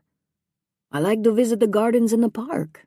The roses are always spectacular in July. I often swing by this cove while I'm here. Pretty spot. He gave it a leisurely sweep. As I recall, you used to be partial to it. Yeah. But why had Charlie picked today of all days to pay this off-the-beaten-path a visit? What a bizarre coincidence. Nice to see you at an easel again. Charlie slipped his fingers in the back pockets of his jeans as he perused the canvas. I was at the high school yesterday and peeked into the scene shop. Great work on the backdrop. Thanks, but you would have done a better job if you hadn't hurt your... Eric stopped. The bandage was gone. He folded his arms. How's the wrist? Much better. Convenient. Nice ploy. What's that supposed to mean? I'm beginning to think you faked an injury so I'd take on the backdrop, and you hoped that would nudge me back into this kind of painting. He tapped the edge of the canvas. You always did have a vivid imagination. I expect that's why you excelled at art. When did you start that? He inclined his head toward the roughed-in canvas. You're dodging my question. I didn't hear one, but I did ask one." Charlie could be as slippery as a slime eel when it suited him, and trying to pin him down if he didn't want to answer a question was an exercise in futility. "Yesterday. I don't know how far I'll get with it before I leave." "You beating the bushes for a new job?" He busied himself straightening the canvas on the easel. "I thought I'd take a short break first." "Seems reasonable. I'm sure you won't have any trouble connecting somewhere once you're ready. Every town needs a good lawyer." "Including Hope Harbor," he thought to himself. The man didn't have to say the words for Eric to get the message, and he wasn't going to pretend he'd missed the implication. Not every town can offer a lawyer a decent living, though. Depends on how you define decent. But big city jobs come with lots of perks you wouldn't find in a small practice, I expect. Not to mention generous salaries, bonuses, benefits, and long hours that don't leave much time for activities like that. Charlie gestured to the easel. Or for people either, I imagine. But I suppose if you're always at the office until the wee hours, you might not notice what's missing at home. Like what? Love, for one thing. Eric stiffened. You seem to have survived just fine without romance, or marriage, or a significant other. The man smiled gently, crinkles radiating from the corners of his eyes. Love comes in many forms. He leaned close to the painting and touched the figure of the woman. Check your perspective here. Given the composition, I think she needs to be a bit bigger. Good luck. With that, he swiveled around and strolled back toward the path that led to the bluff overlooking the cove. Eric waited until he was out of sight, then evaluated the roughed-in figure. Charlie's assessment was sound. It did need to be bigger. As for the rest of their conversation, sometimes the man talked in riddles, and Eric wasn't going to waste this beautiful day trying to solve them. Nor was he going to let Charlie's insinuations bother him. Practicing law in Hope Harbor was a ridiculous idea. There wasn't enough legal work in the town to keep food on the table, let alone provide him with the kind of upscale life he'd led in Portland. As for love, he was working on figuring that out now, thanks to BJ. In the meantime, he'd do what he, not the town's taco master artist, thought was best for his life. As soon as he figured out what that was.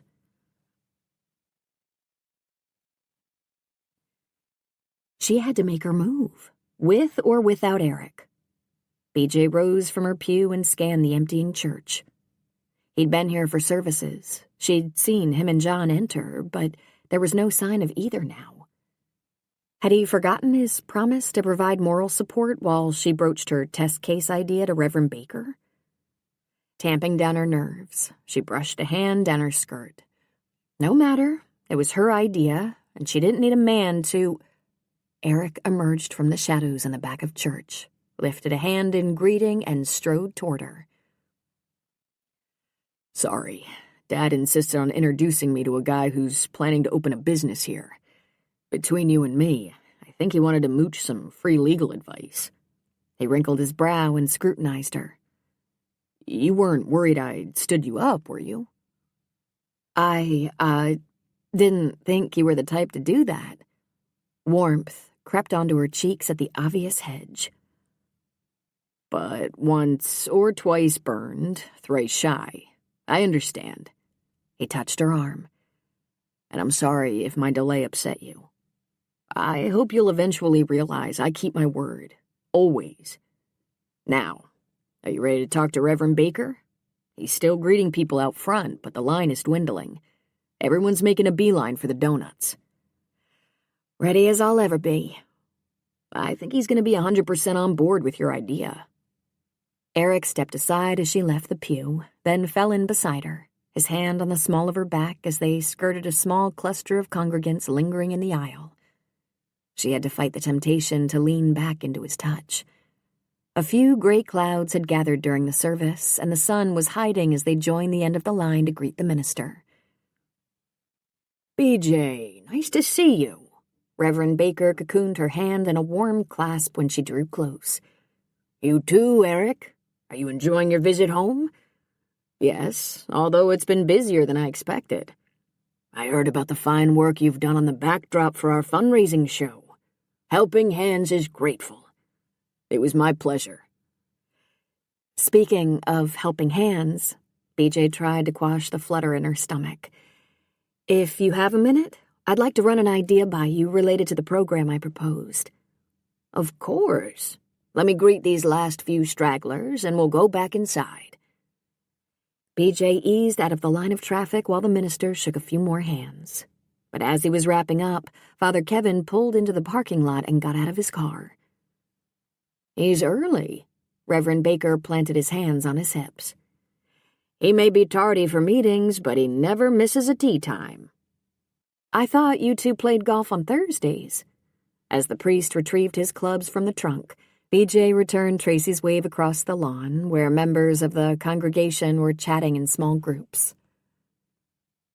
We do, but Kevin had an unexpected sick call at the hospital in Coos Bay this week, and we had to reschedule. The priest raised a hand in greeting as he trotted across the lawn to join them, clubs swung over his shoulder. Good morning, all. Let me guess, you came early to filch some of our donuts. Reverend Baker gave him a stern look. I think I'm insulted. The priest huffed, but there was no missing the twinkle in his merry eyes. I assumed the service would be long over and that everyone would be gone. We aren't like Catholics here, you know. No one in this church leaves before the end of the service, and we actually like to linger afterward and enjoy some food and fellowship. The priest sniffed. Our people come to pray, not eat and socialize. There isn't one mention in the Bible about stuffing your face after going to church. He extended his hand to Eric. I don't believe we've met, and since my fellow cleric appears to be more worried about his donut supply than decorum, I'll do the honors myself. Kevin Murphy. Eric took his hand, and BJ tried not to chuckle as his uncertain gaze flicked from one man to the other.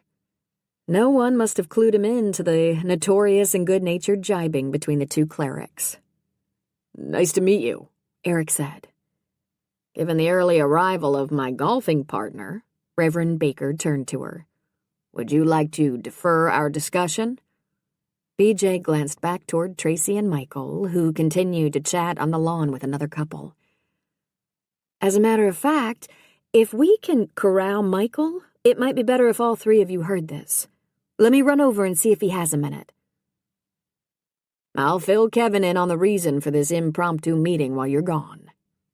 Reverend Baker launched into the explanation as she hurried across the grass. By the time she returned with Michael in tow and they all moved into the back of the church, her pulse was hammering. As if sensing her nervousness, Eric edged in close, so close she could feel his breath on her temple. As if he wanted her to know he was on her side. Strange.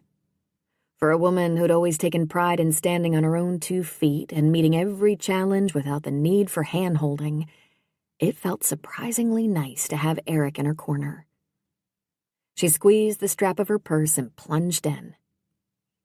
I know you all have other plans for the day, so I'll keep this short.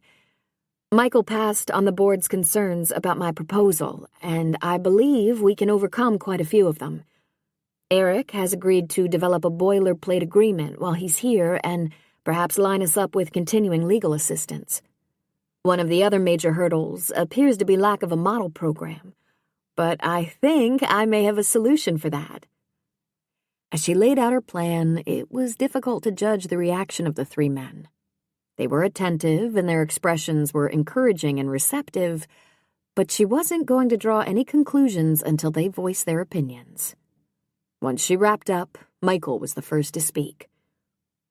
I think that's a great suggestion. If the test goes smoothly with those 2 subjects, I can't imagine the board will drag its feet about proceeding. I concur. It's an excellent idea, BJ. Reverend Baker beamed at her. What do you think, Kevin? That I wish I'd thought of it myself. I don't know Eleanor very well, but I do know Louise, and the man is due for a break. I've tried to persuade him to apply for government assistance or to take some of our St. Vincent de Paul funds for food and housing, but accepting charity is anathema to him. The question is, will we be able to convince him this isn't charity? I have a few arguments up my sleeve, and I may call on you for backup with Louise if necessary. BJ turned to Reverend Baker. And yours with Eleanor. Happy to assist. Father Kevin peeked at his watch and adjusted the golf clubs on his shoulder. If that wraps things up for now? You have a tea time, BJ smiled. I won't keep you any longer. Enjoy your game. Always. Kevin, I'll change, grab my clubs, and meet you at my car. Give me 10 minutes. The minister walked them to the door. Don't hurry on my account. I'll mosey over to the fellowship hall and have a donut or two. Aha! I knew that was why you came early. Hey, I don't want them to go to waste. Waste not, want not, you know. Reverend Baker rolled his eyes. Leave it to a Catholic to quote Ben Franklin instead of the Bible. Father Kevin bristled. Don't start with that Catholics don't read the Bible bit again. Judge not that ye be not judged. Is that the best you can do? Even non-believers know that one. What is this? Bible Jeopardy? When the minister began to speak, Father Kevin held up his hand. I have just one more comment on the subject. Do not envy those who are wrong. Like grass, they wither quickly. Psalms, in case that didn't ring a bell. I'm impressed. I'd rather impress you with my golf game. On that note, I believe I'll rejoin my lovely wife. Lips twitching, Michael angled away from the clerics. BJ, I'll look forward to hearing a report on your progress. Keep me informed and let me know if I can help. I will. Thanks for being receptive to my experiment. And I'm off to the fellowship hall. Father Kevin motioned toward it. Would you two like to join me while my golfing companion gets ready for our game? I think I'll pass, Padre. Eric pulled out his keys. I need to round up my dad. And I have helping hands plans to make. BJ retrieved her own keys. Remember, let me know if you need any help persuading Luis. The priest took off for the fellowship hall. Reverend Baker shook his head as his friend departed. I better hurry or he'll scarf down half a dozen donuts, and his cholesterol is too high already. Talk to you both soon. As the minister closed the door, Eric smiled. It took me a minute to catch on, but to use an old cliché, I take it those two are peas in a pod. They are. According to Tracy, when Reverend Baker moved here 8 years ago and took the helm of Grace Christian after his wife died, Father Kevin sent him a pack of expensive golf balls and an invitation to the links. That was the beginning of a beautiful friendship. But their bantering is a stitch. She played with her keys. I think I'll swing by Eleanor's and claim that piece of fudge cake she offered. Would you like to join me? I have a feeling she'd be willing to part with 2 pieces. I wish I could, but I promised Dad I'd join him for a belated welcome-home breakfast at the cafe this morning. I could go later. That wasn't going to work. Much as she'd like his company, she was too impatient to wait. That's okay. I might need backup with Luis, but talking with Eleanor shouldn't be an issue. Maybe I could swing by your house later for an update, if you'll be home.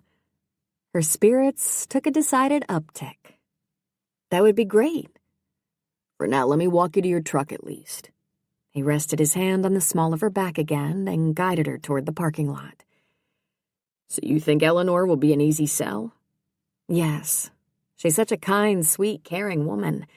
Given Luis's history and the fact that the entire program could hinge on her participation, I think she'd be receptive even if there wasn't anything in it for her. But in light of her own situation and her recent fall, I can't imagine she won't welcome an opportunity to have a very skilled person on hand who can help with both home maintenance and any medical issues that might crop up. I'm more worried about convincing Louise. Count on me for that discussion. And if we both strike out, we can enlist Father Kevin. Trust me, I'm keeping that as an option. She pressed the auto-lock button on her keychain. Eric pulled open the driver's side door and she slid behind the wheel. Think positive. He winked and closed the door. BJ started the engine, waved goodbye, and followed his advice as she accelerated toward Eleanor's. Because to make this program fly, they needed both her and Louise on their side.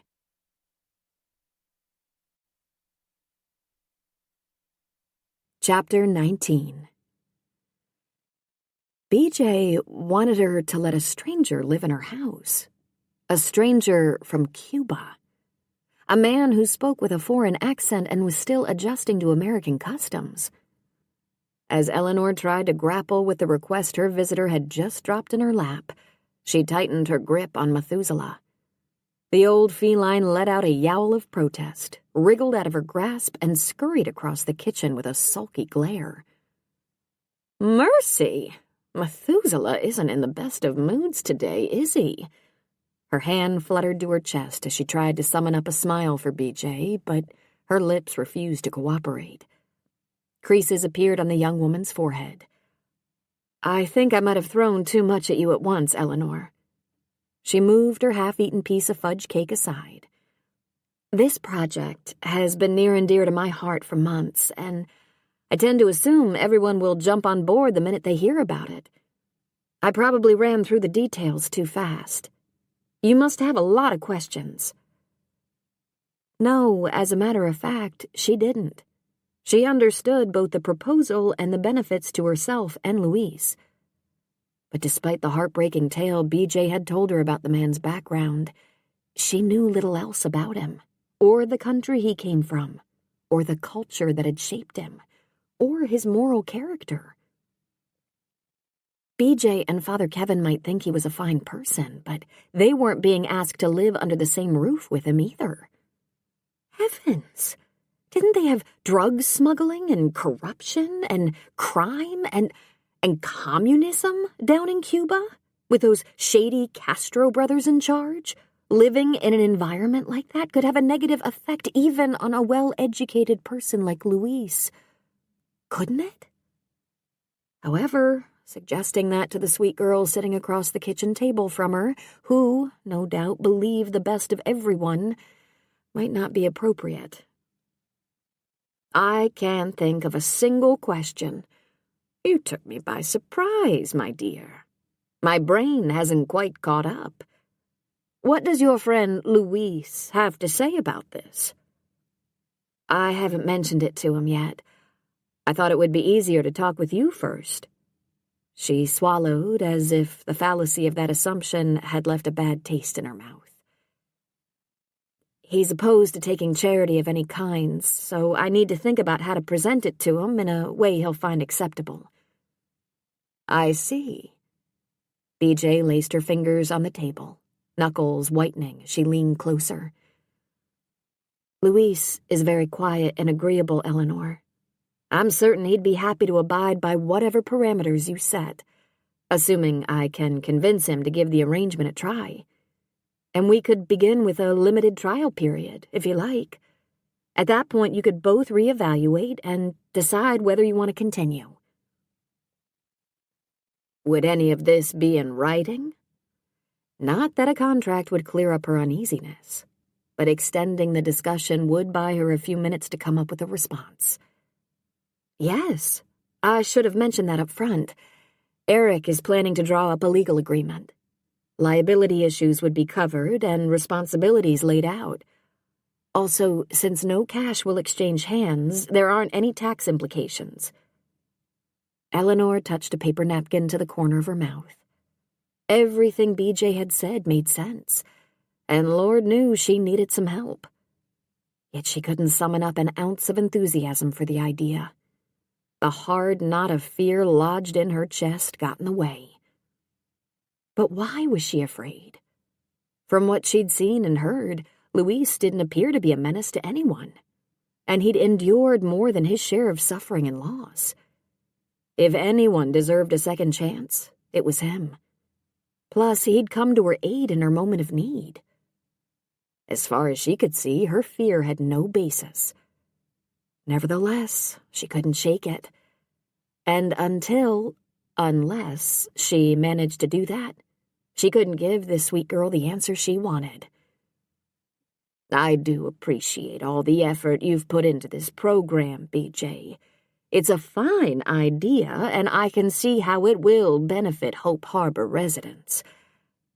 However, I must admit that the notion of having someone live under my roof is a bit unsettling. Why don't you let me think about it for a day or two? Of course. BJ swallowed and picked up her fork. Set it down again. Do you think I could take the rest of this with me? I guess I ate too much breakfast. Being too full wasn't the reason for her sudden loss of appetite. Disappointment was written all over the girl's face. Eleanor crumpled her napkin into a tight ball. Much as she hated to stand in the way of BJ's plan, it couldn't be helped. She wasn't going to agree to this sort of arrangement without a lot of thought and soul-searching. There's plastic wrap in the third drawer. You know where it is. And take a piece for that nice young man of yours, too. Eric? BJ shot her a startled look. Yes. He's not we're not involved. No? Ah, well, this old romantic heart of mine has a tendency to get carried away.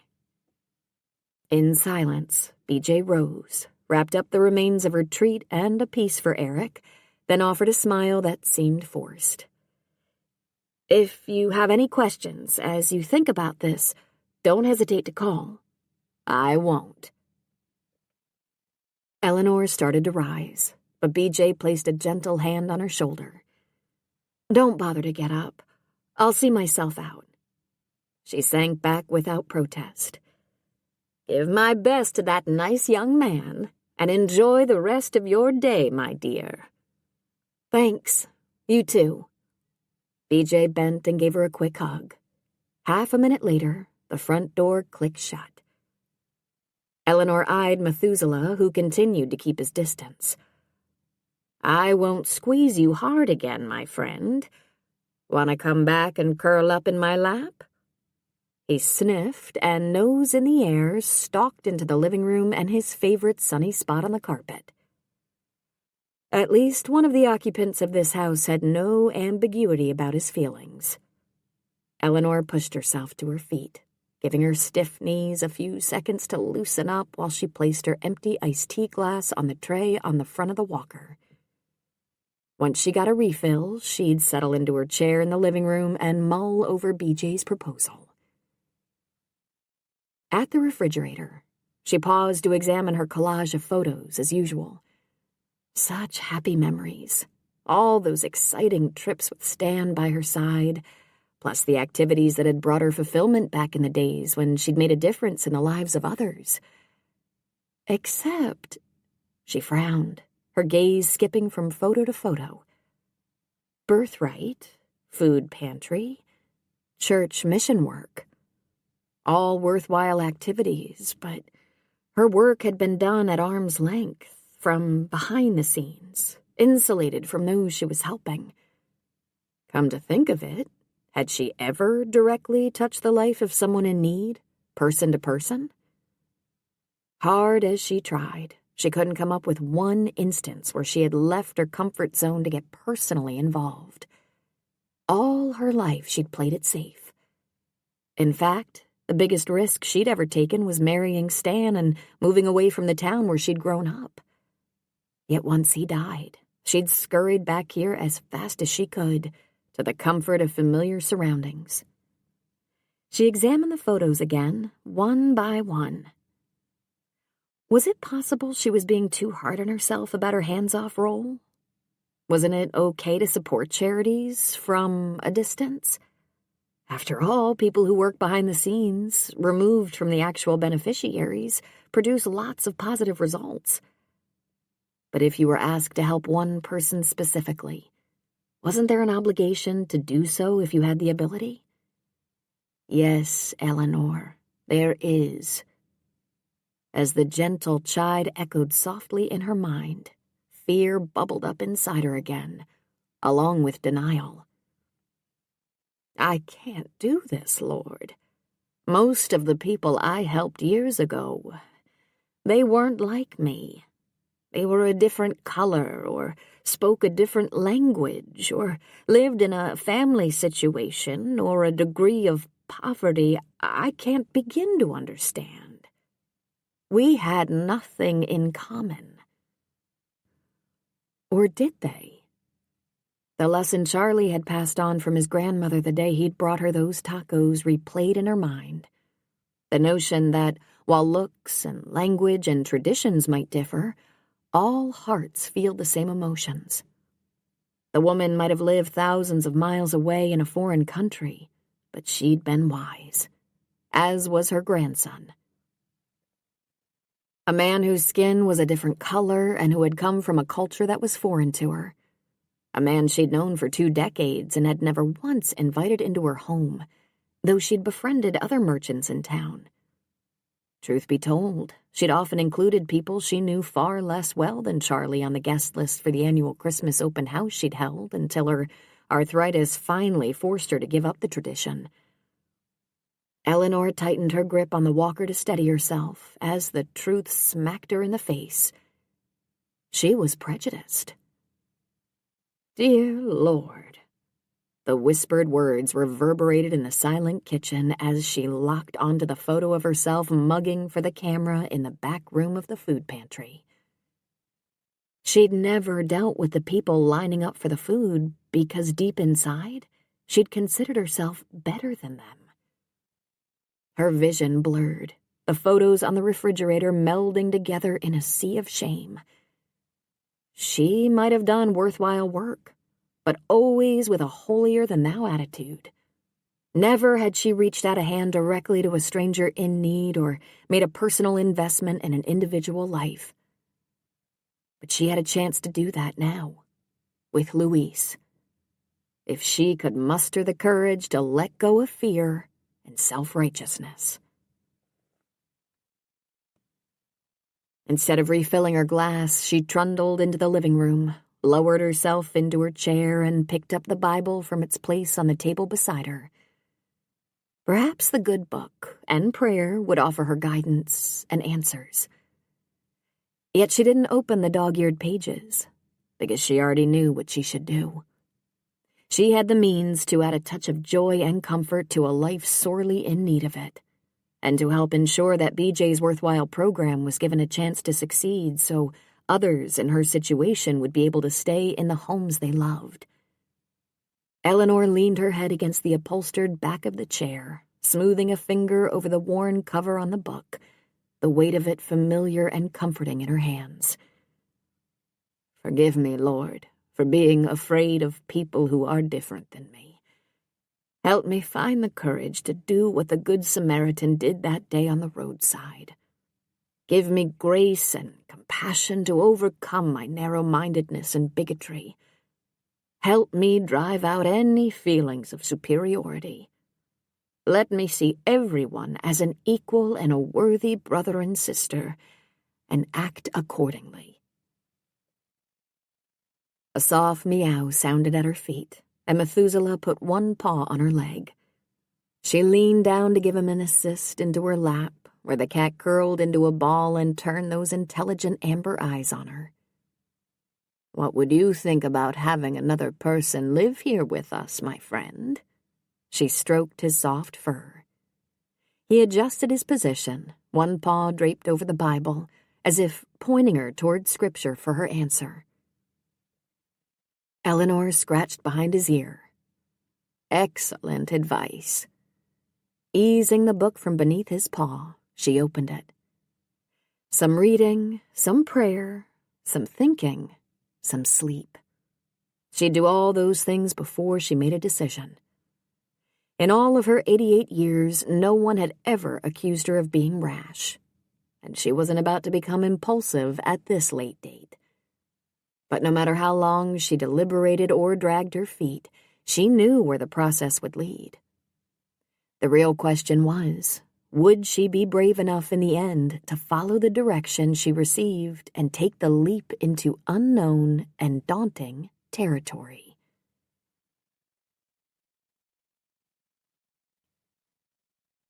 The meeting with Eleanor hadn't gone well. As Eric rounded the corner of BJ's house after the doorbell went unanswered, he took a moment to study her unobserved. She was sitting at the patio table, staring out to sea, distress carved into every line of her features. His first instinct was to pull her into a hug, but he tempered the impulse. Later, that might be appropriate. First, he needed to let her tell him what had happened. She turned as he drew close, as if sensing his presence, and gave him a shaky smile. "Hi. I'm back." He took the chair beside her. "You don't look happy." Her throat worked as she swallowed. "I should have waited for you." "What happened?" He listened as she recounted her visit with Eleanor, resting his elbows on the arms of his chair and steepling his fingers. "I have a feeling it wouldn't have mattered whether I was there or not." "You could be right," she sighed. "I guess it seemed like such a perfect solution for her and Luis that it didn't occur to me she'd see any negatives in it." "Maybe she just needs to get used to the idea of having someone else living under her roof.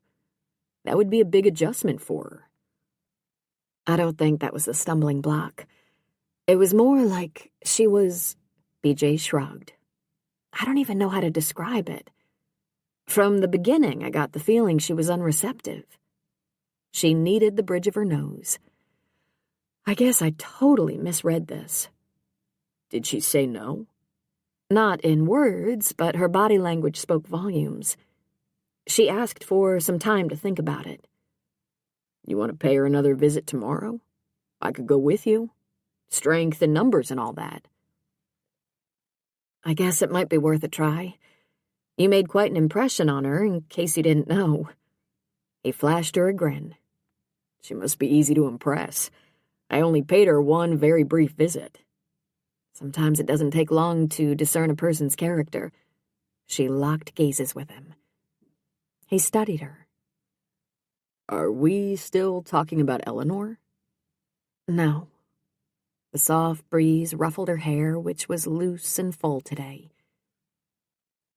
She hadn't changed out of the slim skirt and soft blouse she'd worn to church this morning, and the hue of the shimmering silk was a perfect match for her jade irises. Lovely. And hard to resist. He tried to satisfy his yearning by reaching for her hand. "I'm trying very hard to remember my promise to you, BJ." He cleared the huskiness out of his voice. "However, you're making it difficult." Her throat contracted. "Maybe I don't want you to remember it." Eric forced himself to take a slow, deep breath. BJ was disappointed in the outcome of today's meeting. Her emotions were in turmoil. Comfort, not romance, was what was called for, no matter how tempting her implied invitation. "I promised you we'd be friends when I leave." "We're already friends." "I want to keep it that way." "What about what I want?" "Which is?" She didn't miss a beat. "You, holding me, like you did that night at the scene shop." "A friendly hug?" She hesitated, then gave a slow nod. "Yes." That's not what her eyes were saying, but he'd try his best to honor her verbal request. "I can do that." He rose and tugged her to her feet, giving Little Gull Island a quick sweep. "Casper's not around, is he?" A smile tweaked the corners of her mouth. "I haven't seen him." "Good. I don't want another rude interruption." He pulled her into his arms, tucked her against him, and dipped his head to inhale the fresh scent of her hair. Her heart thudded against his chest as he rested his cheek against her temple, and he had to work hard to convince his lungs to keep inflating and deflating. just like the last time he'd held her. This felt right, and meant to be, and better than any... All at once, the cell phone in his pocket began to vibrate. She jerked back, breaking the connection, and let out a shaky laugh. That was a weird sensation. Sorry, I'll turn it off. He pulled it out. Don't you want to see who it is first? Not really. What he wanted was to go back to that hug. He gave the screen a quick scan, trying to place the vaguely familiar name. Oh, yeah. The guy his father had introduced him to after church today. Huh. He'd assumed the man's request for contact info was mere politeness to make up for picking his brain for 10 minutes. Go ahead and take it. BJ eased back and retook her seat. No reason not to now. The romantic mood was gone, through no fault of Casper's. As soon as Eric said hello, the man got down to business. I enjoyed meeting you earlier today. After I got home, I did some Googling, and I'm impressed with your background. Your father said you're visiting between jobs, but I wondered if you were planning to be around long enough to draw up some incorporation paperwork for the new business I mentioned. It appears you've had plenty of corporate legal experience. I could find an attorney in Coos Bay, but I'd rather work with someone from Hope Harbor. Eric focused on the horizon where a large ship traveling to places unknown hovered in the mist between land and sea. How should he respond to the out-of-the-blue request? When the silence lengthened, the man spoke again. I understand you're here on a vacation of sorts, and I don't mean to infringe on that. But based on your experience, I don't think this would be a major commitment. Unless you're planning to leave within the next week or two. No, I'll be around for a while. He glanced over at BJ, who'd retaken her seat at the table. In that case, could we get together tomorrow to discuss this? If you decide to pass after that, I'll understand. Why not? The only other item on his Monday agenda was working on his painting. Sure, I can do that. After arranging to meet at the cafe for a late breakfast, they said their goodbyes. That sounded interesting. BJ crossed her legs. Eric tried to ignore her shapely calf as he sat beside her. Yeah, that was the, guy who cornered me at church this morning. He needs some legal assistance. I guess he wasn't mooching after all. I guess not. Are you going to help him out? I didn't come down here to work, but it sounds like a simple incorporation, which wouldn't take long. I'll have to research fees for that sort of job, though. I have a few law school friends I can contact who are single practitioners in smaller towns. They should be able to give me what I need, if I decide to let work interrupt my time off. She looked out over the sea. Speaking of work infringing on play, I'm curious about something. Her tone was casual, but some subtle undercurrent put him on alert. What's that? She transferred her attention to him. I know you put in long hours in Portland, but how come you're not married or involved with someone? You're a well-educated, accomplished man who also happens to be a nice guy. I would have pegged you as a chick magnet. His neck warmed. That was direct. We agreed to be honest with each other, and since you know my whole dismal dating history, I didn't think that question was out of line. No, it wasn't. He did owe her some relationship background, except there wasn't much to tell. I've never been serious about anyone. I date on occasion, but my job has always been my focal point. I was never willing to invest the time required for a long-term relationship. And you never got lonely? The wistfulness in her inflection tugged at his heart, and he thought back to Charlie's comment in the Cove yesterday. The man had nailed it. With my grueling work schedule, I didn't have a chance to get lonely. Maybe it was a blessing in disguise, then. A few weeks ago, he might have agreed with her. But since he'd been home, since she'd entered his life, he was all too aware of what he'd been missing. And if he went back to that lifestyle... when he went back to that lifestyle, he had a feeling it was going to be a lot harder to keep the loneliness at bay, no matter how many hours a day he worked. It might have been. I bet you never had a problem getting a date if you wanted one, though. No. Why play coy? Lucky you. Dating isn't all it's cracked up to be, BJ. Noisy bars, crowded restaurants, making small talk, discovering 15 minutes into the date that you have no desire to spend the next 3 or 4 hours with someone and having to endure the rest of the evening. You never met anyone whose company you enjoyed for a whole evening? Once in a while, but never anyone I was willing to sacrifice billable hours for. She gave a soft laugh. That is utterly unromantic. Until now. At his caveat, her laugh died. What do you mean? He had no idea. I, meant that if we'd met in Portland, I would have found time to see you. Oh. That was all she said, but it was obvious from her subdued tone she'd hoped for more. That she'd wanted him to say he liked her enough to think about reconsidering the future he'd carefully laid out.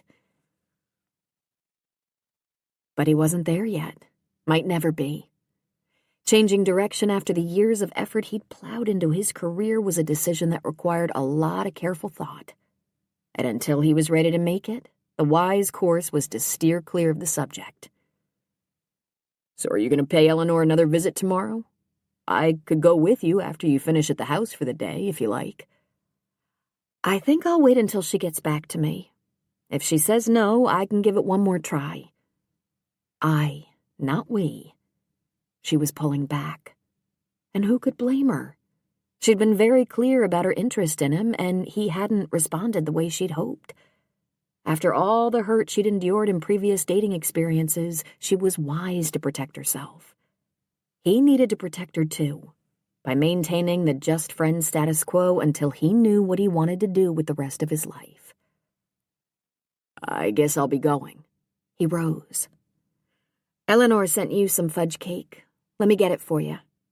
She stood, skirted the far side of the patio table, and disappeared into the house. 15 seconds later, she was back, a plastic-wrapped wedge in hand. Thanks. He took it from her. I'm only the delivery person. You need to thank the baker. I'll do that. Behind him, a loud belch sounded. Casper's back. BJ folded her arms tight against her chest, her smile strained around the edges as she turned toward Little Gull Island. He may not be polite, but he's predictable. The little guy never fails to show up when I need to see a friendly face. I have a friendly face, too. She angled back toward him, no trace of humor in her demeanor now. And though her words were soft, they packed a punch. But you might not always show up. I can't take that risk, Eric. It wasn't an ultimatum. BJ wasn't the type to resort to that. She was simply stating a fact. But ultimatum or not, he knew as he said goodbye that they would share no more hugs unless he found a long-term potential way to incorporate her into his life.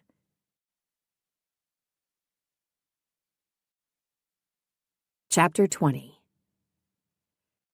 The persistent ring of the phone pulled Eleanor from sleep, and as her location registered, her jaw dropped.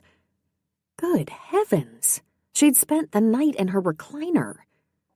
The phone trilled again, and she fumbled in the pocket of her slacks while Methuselah gave her a puzzled look, as if he couldn't figure out why she'd never gone to bed. Because I was up late thinking about BJ's visit, if you must know, and fell asleep in my chair. The cat yawned, stretched, and moseyed out to the kitchen in search of breakfast, no doubt. She finally put the phone to her ear and said hello. Good morning, Eleanor. How are you today? Rose's cheery voice came over the line. The woman sounded awake and alert, as if she'd been up for hours. What time was it anyway? Eleanor peered at her watch. 8 o'clock, past her usual rising time. I'm fine, thanks. She smothered a yawn with her free hand. Oh, dear. I didn't wake you, did I? You know I never sleep late, Rose.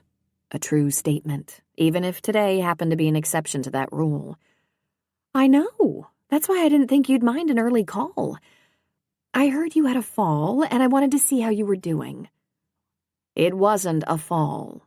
It was a misstep. And how did you find out about it? I happened to overhear Charlie ask that nice BJ about you at the taco stand last evening. I wasn't eavesdropping, mind you. No, that wouldn't be Rose's style. They'd been friends too long for her to doubt the other woman's honesty or genuine concern. I'm right as rain. Nothing more than a bruise or two. Well, I'm glad to hear that. Falls can be serious for these old bones of ours. Did you hear about Martha? Martha who? Atwood. I believe you've met her at a few church functions. She lives in Coos Bay, but has a number of friends in town who invite her to special events. A vague image formed in her mind of a tall, thin woman with silver hair. I think I know who you mean. I'm sure you'd recognize her if you saw her.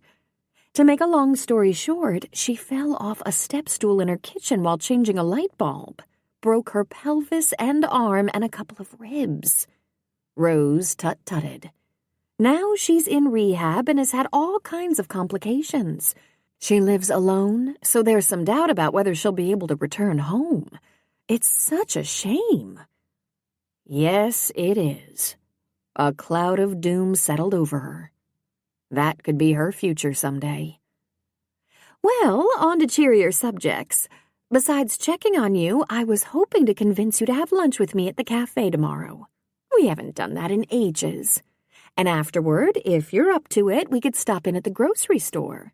I'd be happy to get anything you need, but I know you enjoy trips to the market. Her spirits took an uptick. That would be lovely. I was beginning to get cabin fever. Wonderful. I'll pick you up at 11. Take care. Methuselah wandered back in as she ended the call. After sitting on his haunches, he gave her an annoyed stare. You're hungry, aren't you? He meowed. So am I. She set her Bible on the table, juggled her walker into position, and hoisted herself to her feet. Let's see what we can round up for breakfast. The tabby rose too and did a U-turn toward the kitchen.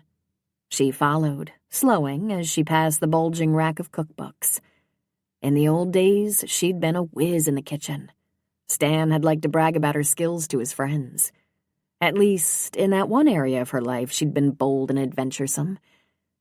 Resting one hand on the walker, she skimmed her fingers over the spines of the books. When had she last made any of these recipes? Her final Christmas open house, perhaps, several years ago. The layer of dust on top told the story. She started to move on, but stopped as one title caught her eye. International Favorites Made Easy. That had been a fun book to page through, and Stan had enjoyed the recipes she'd tried from it. He'd always said the dishes made him feel like he was dining in exotic locations without ever leaving the comforts of his home.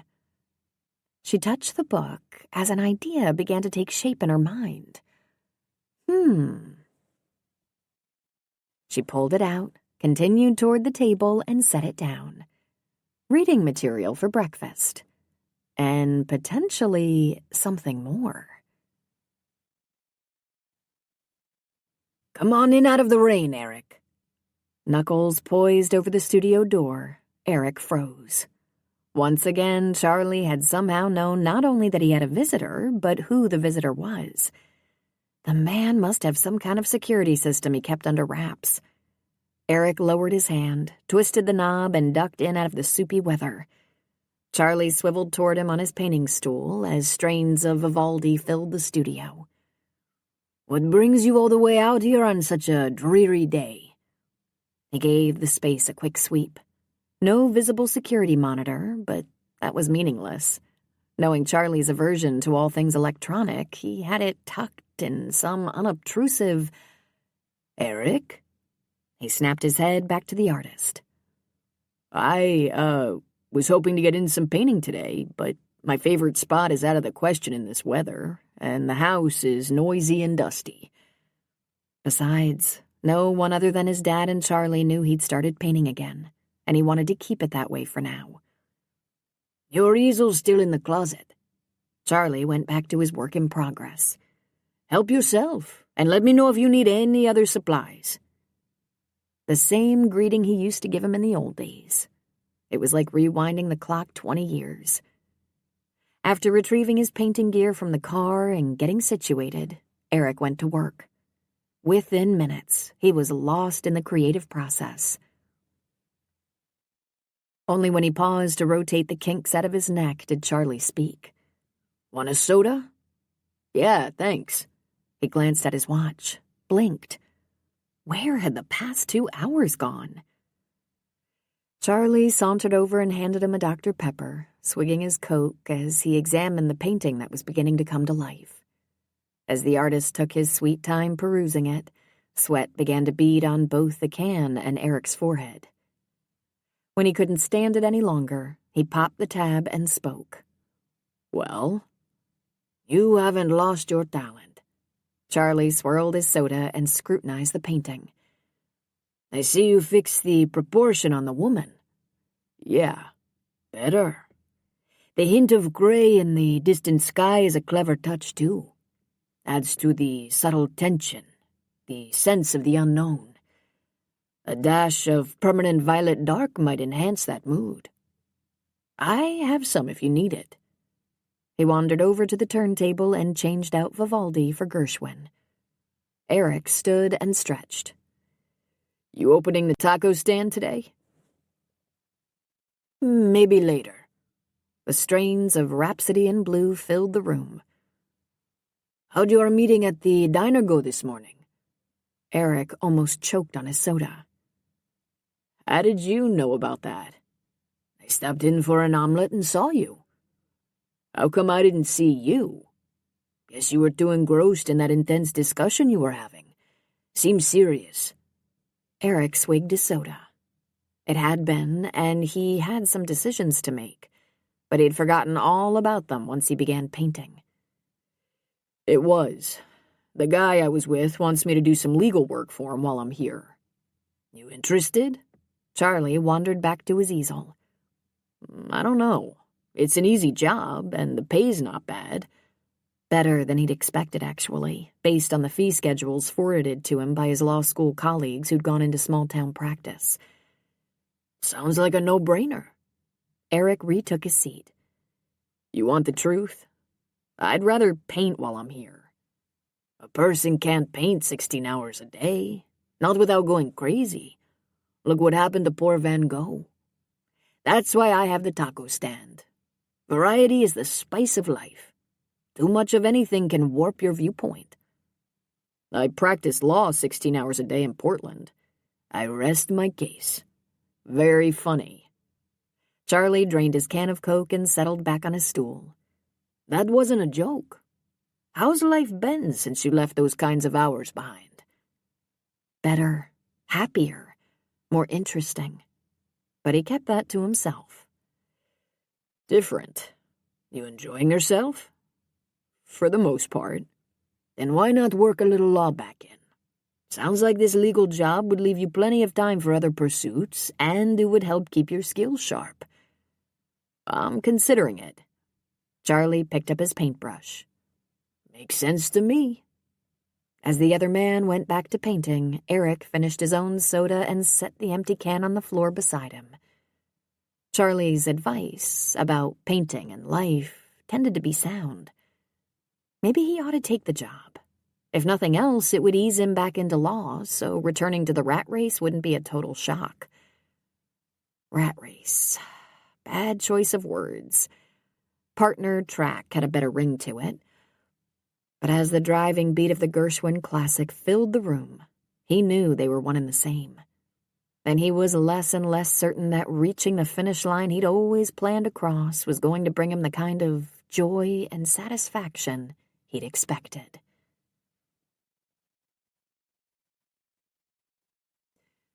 Stone, would you grab that piece of crown molding and... Hang on a sec. Holding on to the ladder with one hand, BJ pulled her vibrating cell out of her pocket with the other and skimmed the screen. Eleanor. The woman must be ready to give her an answer. And BJ had a sinking feeling she knew what it was going to be. If her intuition was correct, she might have to take Eric up on his offer to accompany her while she paid the woman a second visit. Even if it would be safer to walk a wide circle around him after their parting last night. Anything that gave her companion program a fighting chance would be worth some personal risk. The phone vibrated again, and she descended the ladder. You guys can go ahead and put up that section of crown molding. I'll be back in a minute. As Stone and Louise went to work, she exited the suite, moved down the upstairs hall of what would soon be the Seabird Inn, and greeted her caller. I hope I'm not interrupting anything. Eleanor sounded a bit breathless. I have a few minutes to spare. Hammering began to reverberate in the empty room beside her, and she continued down the hall. It would be quieter on the first floor. Well, I've been thinking about your proposal ever since you stopped by yesterday.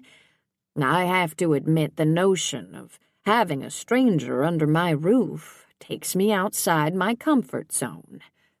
But after a lot of thought and prayer, I've decided to explore the possibility. I believe it might help me make a decision if I got to know Louise better. The woman cleared her throat. So if he's interested in the idea, I'd like to invite him to have dinner with me here at the house tomorrow night. BJ stopped halfway down the stairs, sank onto a step, leaned a shoulder against the wall. Eleanor hadn't said no. BJ, are you there? Yes. She did her best to regroup. It appeared she didn't need to muster any of the arguments she'd been marshalling, nor did she need to tap into Eric's powers of persuasion. At least not yet. I'm here, and that's great news. I'm glad you're open to the idea. Why don't you check with Luis, see what he says? I know you thought he might have some reservations, too. If you could let me know by this evening whether I should expect him for dinner, I'd appreciate it. Of course. I'll talk to him this afternoon and get back to you as soon as I have an answer. I'll be waiting to hear, sweet child. Don't work too hard now. Once they ended the call, BJ remained sitting on the steps while the hammering continued above her. One hurdle passed. Eleanor hadn't said yes yet, but her willingness to explore the idea was heartening. And once she got to know Luis, she'd be impressed. The man was the perfect solution to all the problems she faced living alone, and she was the perfect solution for him, too. Now all she had to do was convince Luis that her proposal had nothing to do with charity and everything to do with helping those in need, and that he could play a key role in making life better for older Hope Harbor residents. No small challenge. But if she succeeded, her Helping Hands companion program might get off the launching pad after all. BJ was nervous. Louise watched her surreptitiously as she guided the truck toward 101. The unplanned trip to the building supply store wasn't all that unusual, but in general she didn't take either him or Stone along. Even Stone had raised an eyebrow when she tagged Louise to accompany her. And her white-knuckle grip on the wheel was unsettling. It couldn't have anything to do with his work, though. He put in a full day and never scrimped on effort.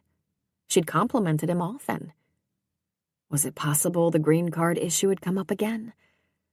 He fought back a sudden wave of panic. Tamed it. No, there was no reason to be afraid on that front.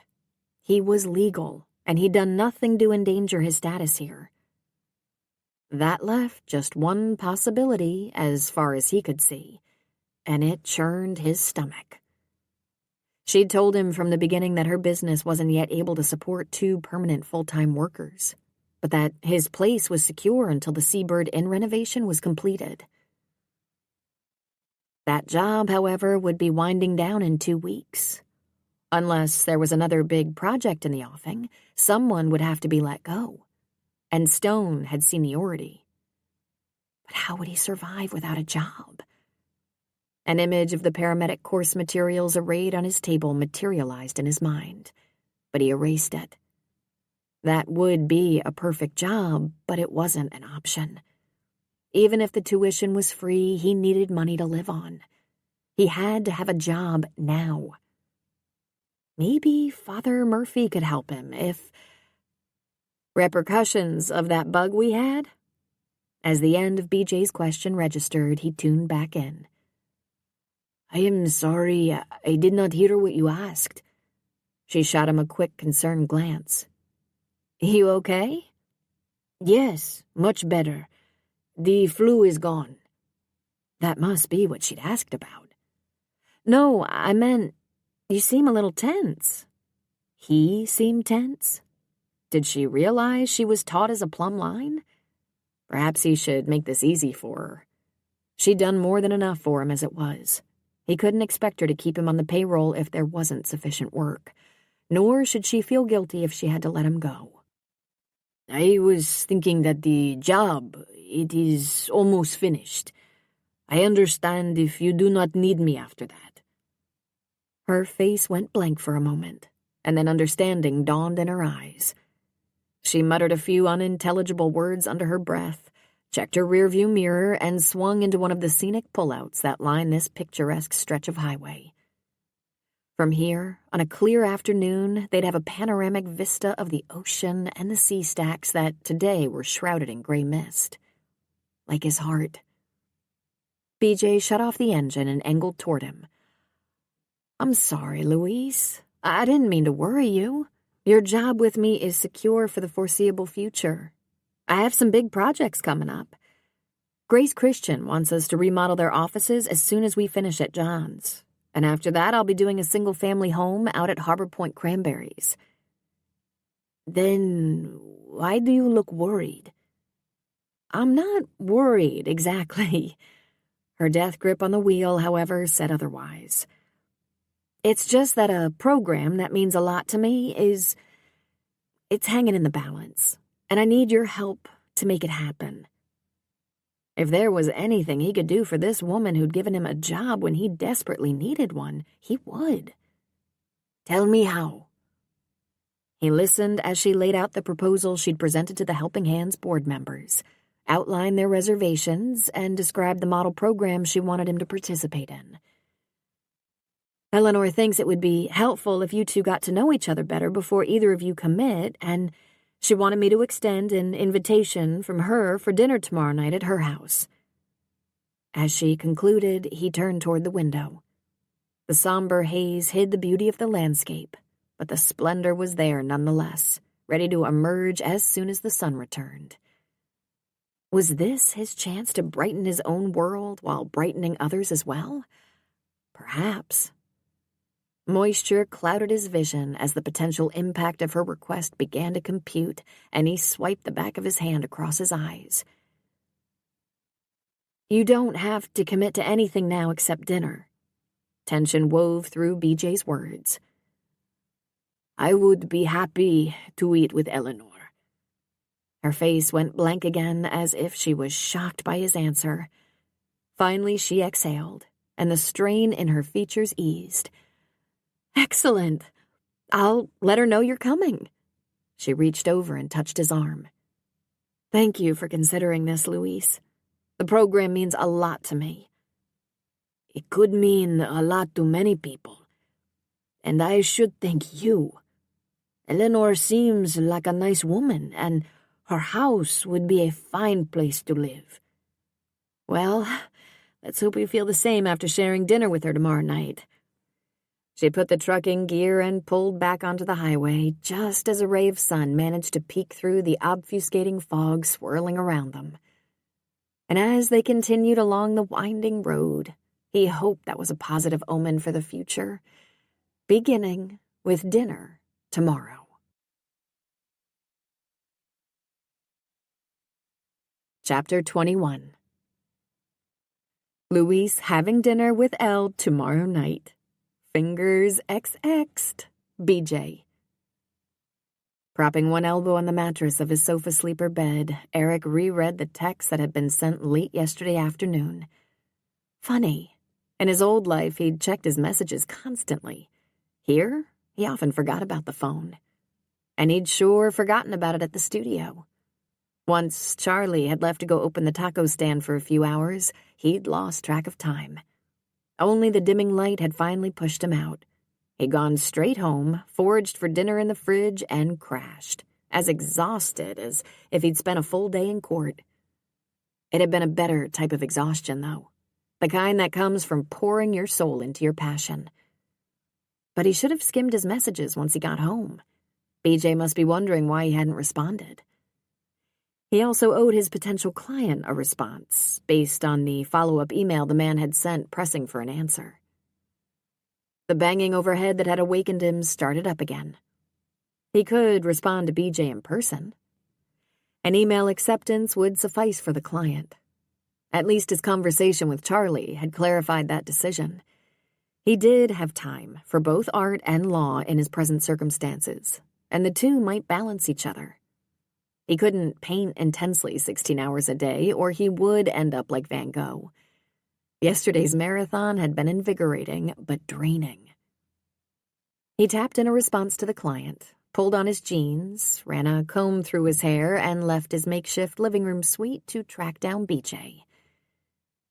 We missed you at breakfast. His father turned from the dining room table across the foyer where he was sorting through what looked like Mom's collection of napkin rings. Sorry, I slept like a rock until the noise kicked in. He strolled toward his father. What are you doing? I thought I'd pull these out of mothballs and put them to use. I think the guests will enjoy them, don't you? He held up one ring with an enameled hummingbird attached and another fashioned from a seashell. The women will. Since they're the ones who usually choose this kind of place, their approval is what matters. One of the lessons I've learned through the years is that as long as you keep the ladies happy, it's smooth sailing. Speaking of ladies... I hear ya. Have fun with that. Eric waved a hand toward the collection. I'm gonna run up and talk to BJ for a minute. She's not here. He halted and swung back. Not the news he wanted to hear. Where is she? On her way to Coos Bay. It seems the plumbing subcontractor is dragging his feet. She said she was going to light a fire under him. And based on the fire in her eyes, I expect she'll succeed. Hey, remember this one? His father held up a seagull made of feathers. He grimaced.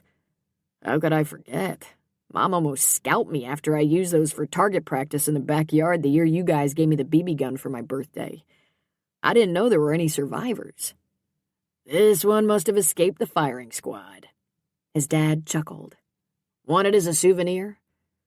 I'll pass. It does not evoke happy memories. I bet my guests will appreciate it, though, and the story behind it. Going for laughs at my expense, huh? Anything to keep my patrons entertained. His dad winked and put the ring back in the pile. There's a message from Rose Marshall on the kitchen counter for you. She wants to know if you'll review her personal documents, will, power of attorney, that sort of thing, to ensure they're up to date. Apparently some acquaintance just had a major accident and she wants to get her house in order. Good grief. Clients were coming out of the woodwork. What did you tell her? That I'd pass on the message. I didn't make any promises. What did you decide to do about our friend from church? I'm going to take the job. I could do it in my sleep, and the pay rate is higher than I expected for small-town legal work. High enough to tempt you? To do what? Stay? Eric shoved his hands in his pockets. That's not my plan, Dad. Plans can change. I've put a lot of years into mine. It's not easy to alter your course midstream. No one ever said life was easy. Besides, taking the easy route doesn't always lead to the best views. That sounds like something Charlie would say. I'm flattered. He's a smart man. He gingerly picked up a frou-frou woodland fairy napkin ring and dangled it from his finger at arm's length. What's your verdict on this one? Eric pretended to gag. Yeah, I'm with you. What was your mother thinking? He shook his head and set it down. I left some quiche in the oven for you. Help yourself. Thanks.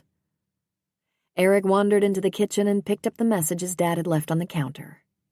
If work like this kept falling into his lap, it would almost be a job. Almost. But even if there was sufficient work to sustain him, practicing law in Hope Harbor wouldn't lead to the kind of success he'd envisioned.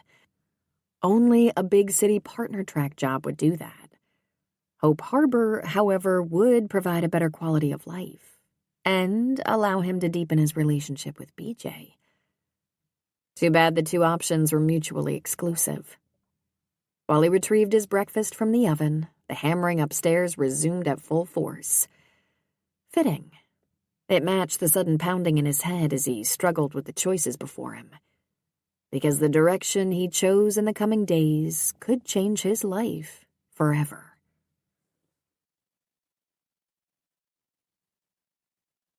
Was that? Louise stopped on Eleanor's front porch and sniffed the aroma wafting through the open windows. No. It couldn't be. Morosi Cristianos. Could it? He sniffed again, the distinctive aroma transporting him back to the land of his birth, to happy times spent with family and friends. But how would Eleanor know about that? And where would she have learned to cook such a dish? All at once the door opened as if she'd been watching for him through the sidelight windows. "Good evening, Louise." She gave him a tentative smile. "Please, come in." "Good evening." He stepped inside, skirting Methuselah as he held out the small box of chocolate truffles he'd purchased. "For you." "My!" Her hand fluttered to her chest. "What a thoughtful gesture. These are my favorites." She took the box. "I know. I asked BJ what you might like." "You didn't have to do this. They're very pricey. A special occasion splurge." "A guest always brings a gift. My mother taught me this when I was a young boy." She must have had admirable manners. "Yes, we were not rich, but she was a lady." "Well," she motioned him toward the back of the house, "why don't we visit in the kitchen while I finish dinner?" After setting the box of candy on the tray attached to the front of her walker, she led the way. He followed, pausing on the threshold of the room. A bright yellow cloth draped the table, which had been set with china, cloth napkins, and gleaming silver. Cut crystal glasses filled with water were at each place, and fresh flowers overflowed from a vase in the center. His throat tightened. "You have gone to much trouble." "Not at all." She waved a hand and continued toward the stove. "I like to cook. Your visit gave me an excuse to prepare a real meal again. I hope you like black beans and rice." Bendiga mi alma. The aroma was Morosi Cristianos. "It is one of my favorite foods." He choked out the words, steadying himself on the back of a chair. "I've never made it until today, but I understand it's a popular dish in your country. I hope it's edible." She smoothed a hand down her slacks. "If it's not, I also have palpita cubana with hard-boiled eggs and olives." Her pronunciation was off, but Louise had no problem understanding what she'd said. "I also like meatloaf.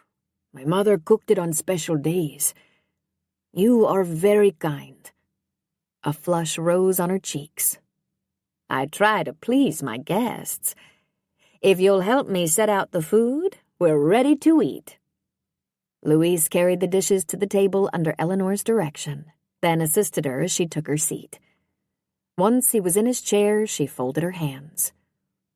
"I know we come from different religious backgrounds, but I always pray before meals. It is good to give thanks. And while we do not go to the same church, we honor the same God. I do not think he will mind if we share a simple prayer." He bowed his head and made the sign of the cross. After a moment, Eleanor spoke. "Thank you, Lord, for this food and this opportunity for Luis and me to get acquainted. Open our hearts to your will and help us make the right decision about BJ's proposal. Please bless us with health and abundant grace. Amen." Amen. Luis echoed her as he crossed himself again. "Help yourself. Don't be shy. There's enough here to feed an army." Eleanor swept a hand over the food and took a slice of meatloaf. "So, tell me how you're liking Hope Harbor now that you've been here a few months." "It is a beautiful place, and I have been shown much kindness." He spooned out a hearty helping of the black beans and rice, inhaling the savory scent of garlic. "It must be very different than your homeland." "The weather and plants and customs are different, yes. But I am adopting." He frowned. "That is the proper word?" "I think you mean adapting." "Yes, I am adapting." He shoveled in a mouthful of rice and beans, the salty flavor of ham, the kick of onions and green peppers, the earthy tang of cumin exploding on his tongue. He closed his eyes, savoring the taste of home. "Is it good?" At the anxious note in Eleanor's voice, he met her gaze. "It is better than good. It is maravilloso." "I'm glad you like it." She took a helping herself. "BJ told me about your medical background and the barriers to practicing medicine here. I'm sorry. That must be a disappointment." It was, but even that heartache couldn't ruin his enjoyment of this wonderful meal.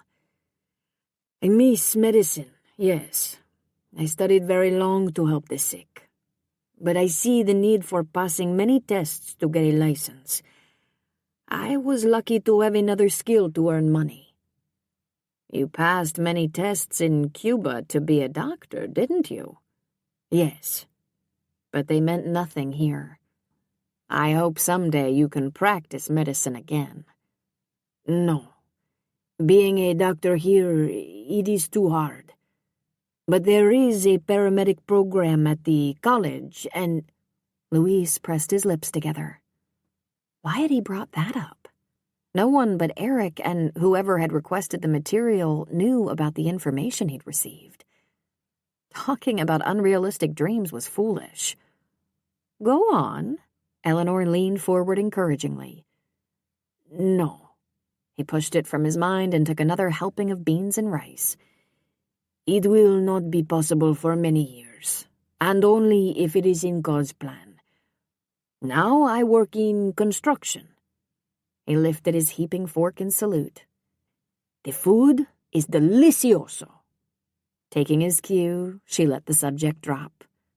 She did ask many more questions during the meal, though, and he asked a few of his own. By the time she retrieved a plate of homemade pastelitos for dessert, he had no qualms about signing on for the pilot program BJ wanted to run. Yet as he bit into one of the flaky, jam-filled turnover pastries, he was less certain about Eleanor. She'd gone above and beyond in her efforts to welcome him to her home, and she couldn't have been more hospitable during the meal.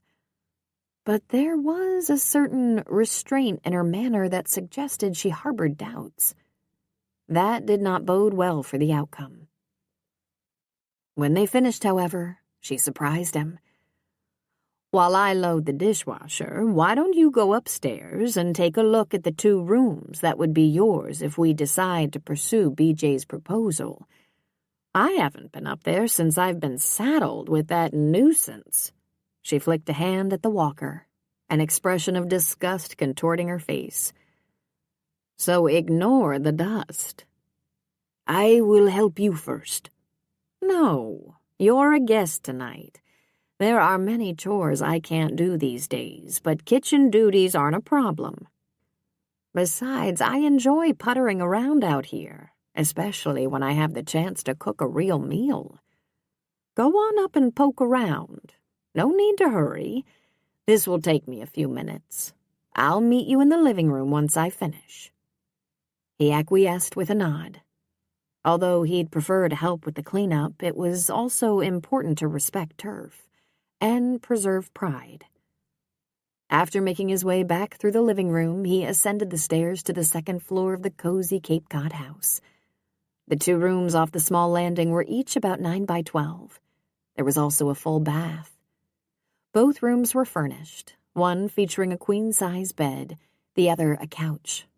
All the furniture was covered with sheets, and while the rooms were as dusty as Eleanor had warned, this was a palace compared to Sea Haven apartments. No matter what Eleanor expected of him in return, no matter how much maintenance and caregiving work she required, he was ready to sign on the dotted line. But was she? He lingered in the rooms, as she'd requested, trying to figure out which way this might go. In the end, however, all he could do was put the outcome in God's hands and hope for the best. He was every bit as nice as BJ had said he was.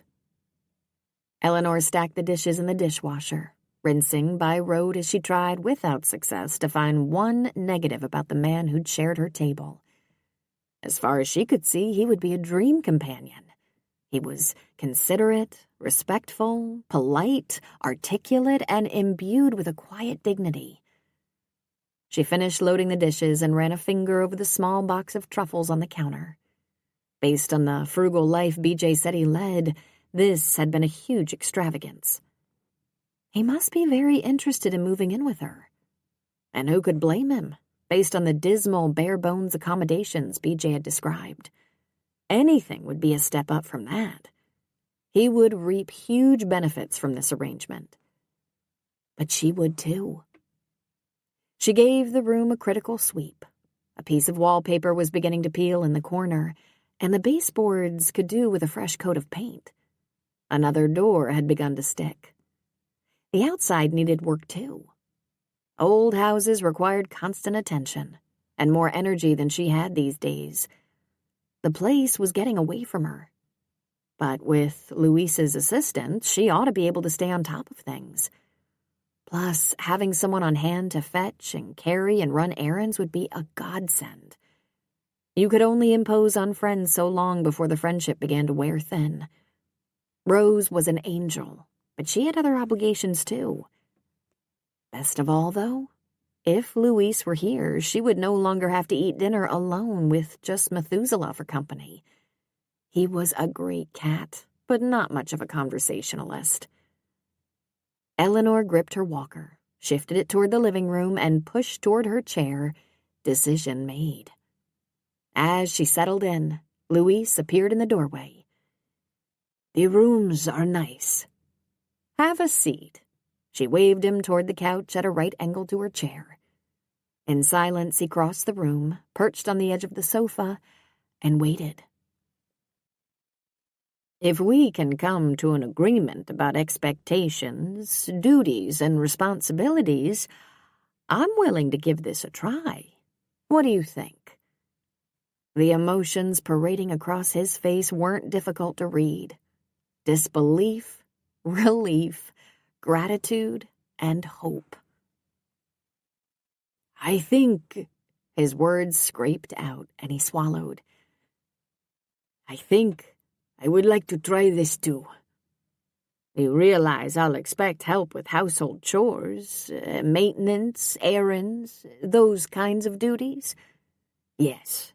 BJ told me how it would work. I would be happy to do all those things for a nice place to live and home-cooked meals." "I can provide both of those." She played with a loose thread on the arm of her chair, debating how much more to say, how much risk to take. But in the end, she spoke what was in her heart. "I can also provide friendship, Luis, if all of this works out as I hope. Living a solitary life can be lonely." "Yes." He focused on his clasped hands. "I, too, have been lonely." More than she, no doubt, given all he'd lost and his new life among strangers. If we're in agreement, I'll call BJ tonight and let her know we want to proceed. I believe Eric will draw up some paperwork for us to sign. Do you have any other questions for me? No, I cannot think of any. My heart is too full. Pressure built behind her eyes and she blinked it away. It's been a long day of cooking for me, and I know you put in a full day of physical labor. Shall we call it a night? He rose at once. Yes, of course. I put together a package of leftovers for you to take home. You'll find it in the refrigerator. You do not have to. She held up a hand. No protests. I'll be eating the remains of our meal for a week as it is. There's plenty for both of us. After a brief hesitation, he retreated to the kitchen. While he was gone, she pushed herself to her feet and trundled over to the front door. Once he joined her in the hall, he stopped beside the door, cradling the leftovers in his hands as if they were as fragile and precious as her Waterford Christmas tree ornaments. May I speak from here? He placed his hand on his heart. She gripped her walker and dipped her head. When I came to this town, I did not think life would ever be happy again. I knew no one, and my soul was heavy with grief. That sadness has not gone away.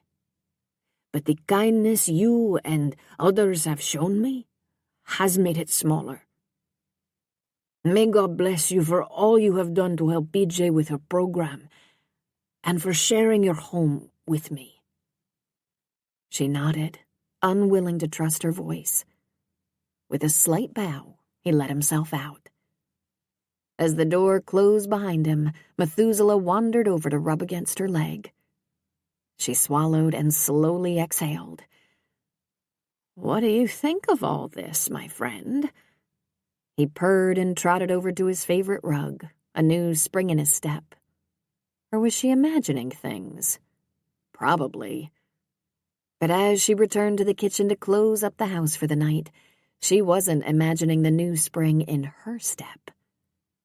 It was possible, of course, that once they were living under the same roof, one or both of them would decide the arrangement wasn't working and end it after the trial period. Yet deep inside, she couldn't help hoping that tonight was the beginning of a long and beautiful friendship. Chapter 22. Yes! Fingers trembling, BJ pressed the off button on her cell and clutched it to her chest. Eleanor and Luis were in. Sparing Tracy and Michael's in-progress house plans no more than a distracted glance, she left them behind and headed for the kitchen. If this news didn't merit the rest of that fudge cake she'd saved when she'd met with Eleanor, nothing did. After removing the treat from the freezer and nuking it to take the chill off, she poured herself a tall glass of milk, retrieved a fork, and sat down at the kitchen table to indulge. Halfway through the rich confection, a niggle of guilt prodded her conscience as she eyed the phone on the table beside her.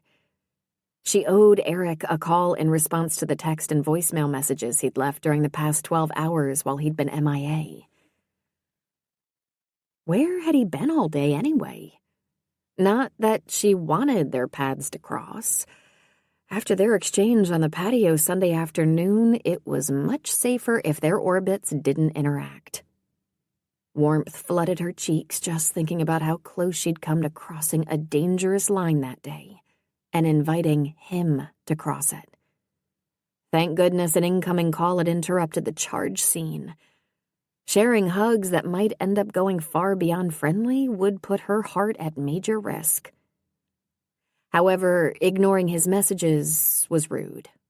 The man deserved an update on the Eleanor Louise situation, especially since he'd volunteered to put together the necessary paperwork.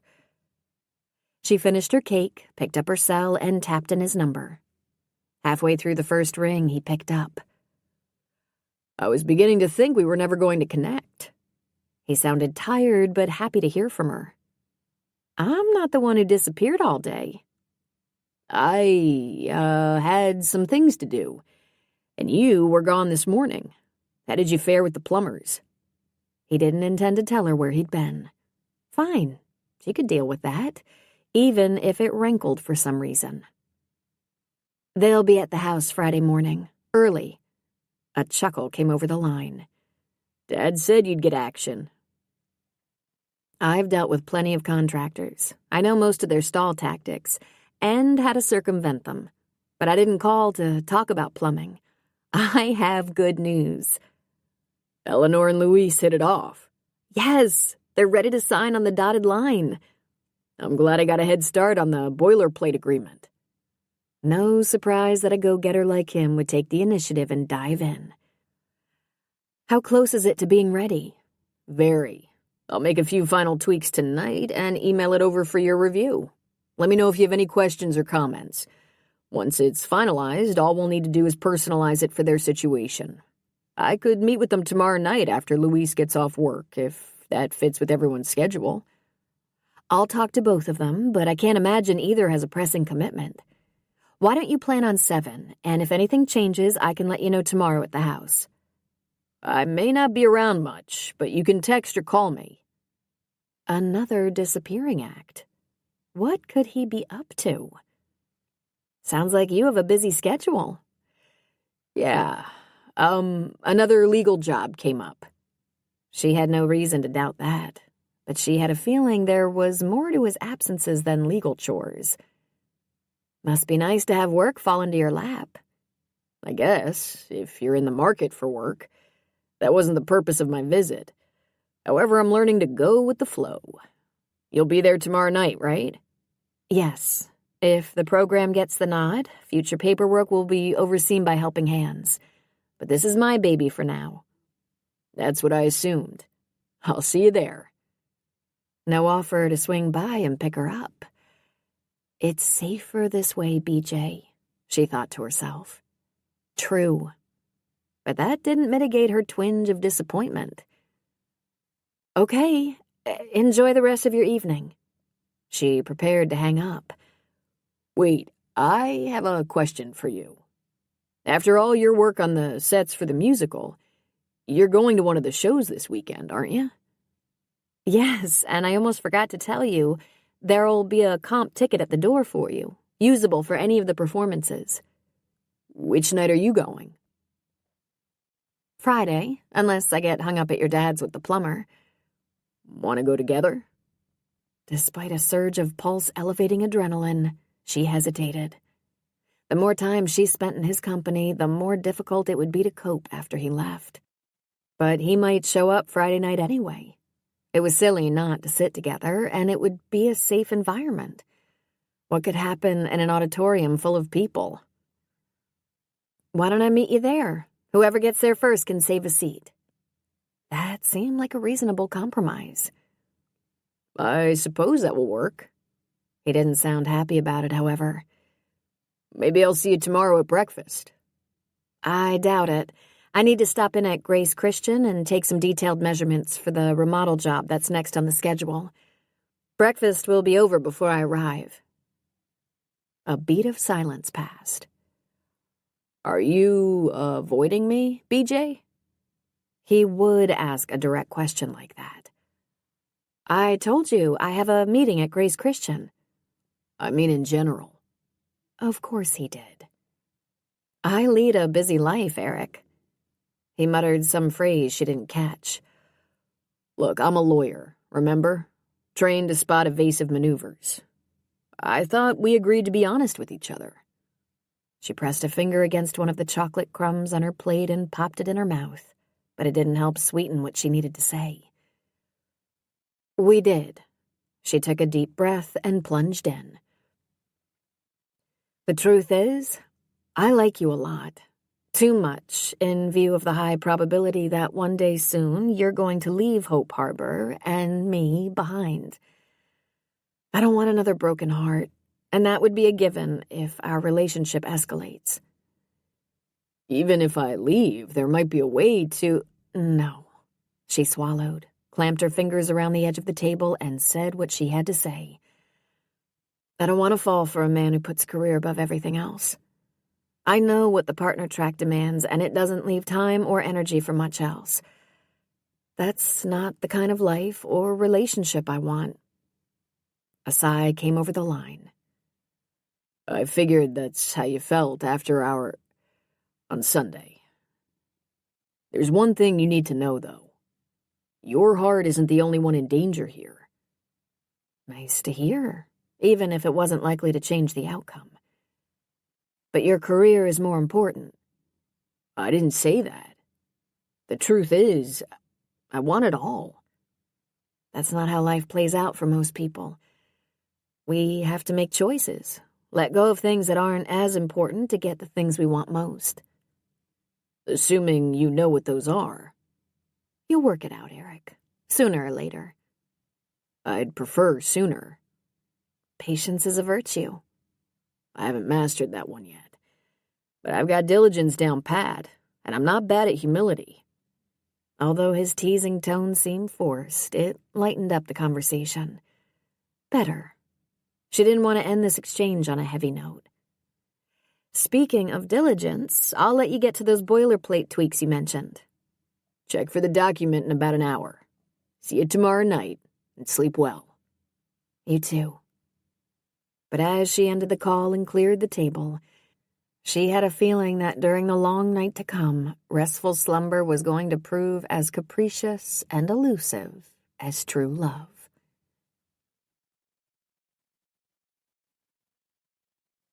BJ looked exhausted.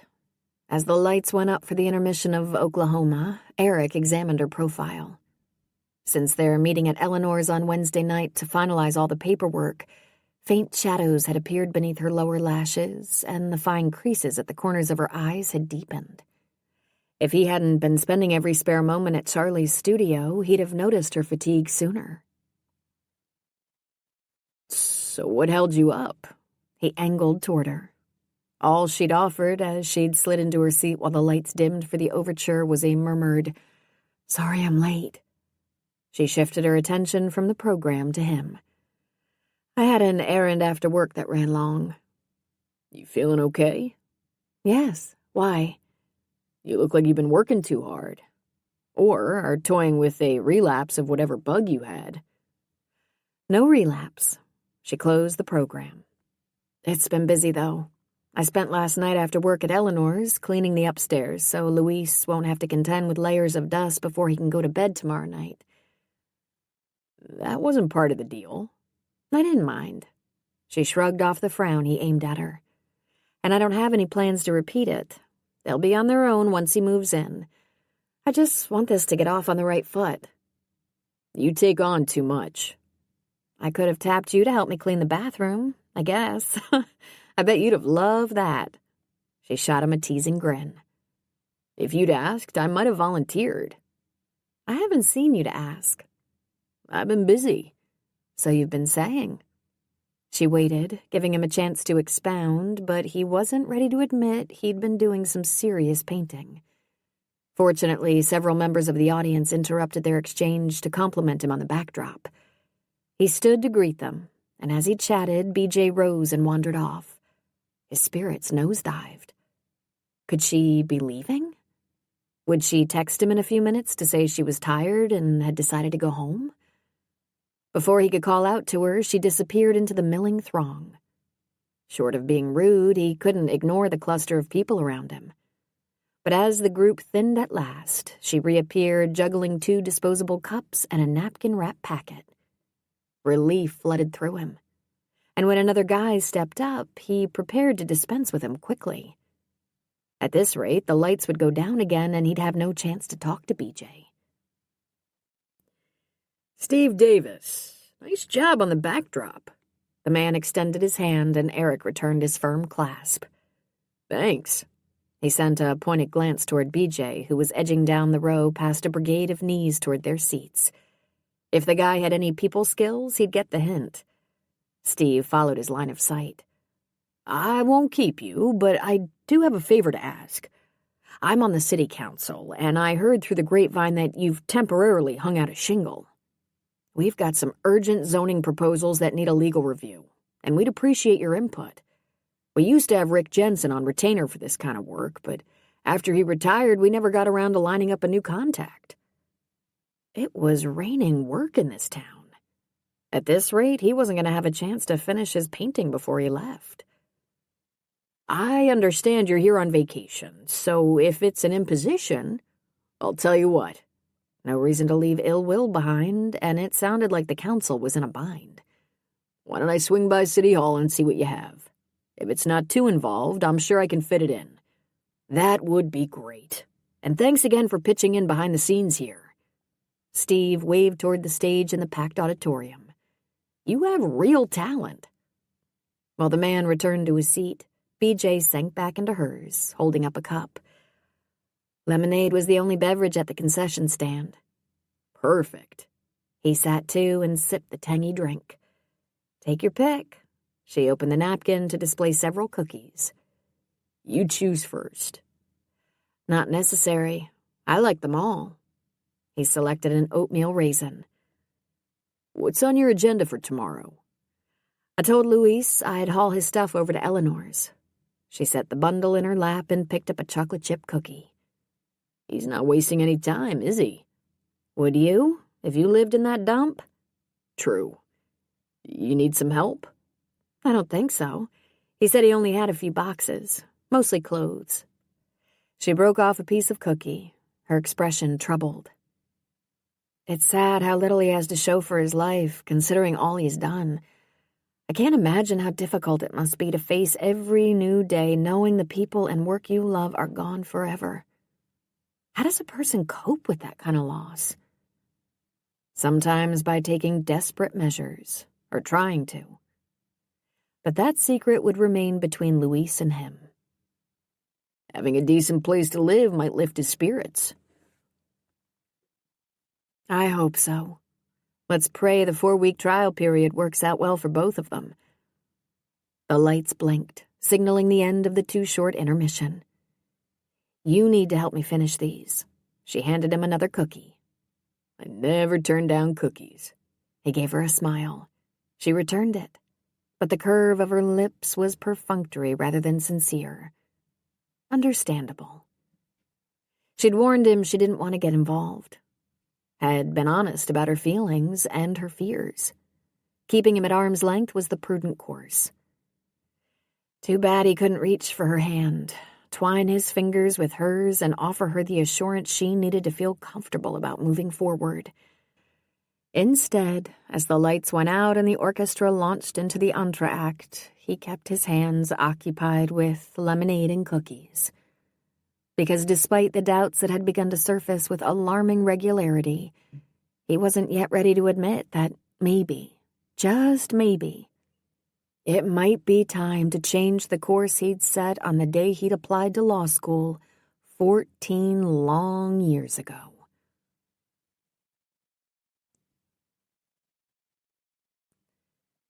She needed a taco. She also needed a shower. BJ braked at the intersection in downtown Hope Harbor. Straight would take her home. A left would take her to the wharf. Her stomach growled. Decision made. She flipped on her blinker and hung a left. 5 minutes later, after finding a parking spot near Charlie's, despite the Saturday tourist rush, she joined the queue at his stand.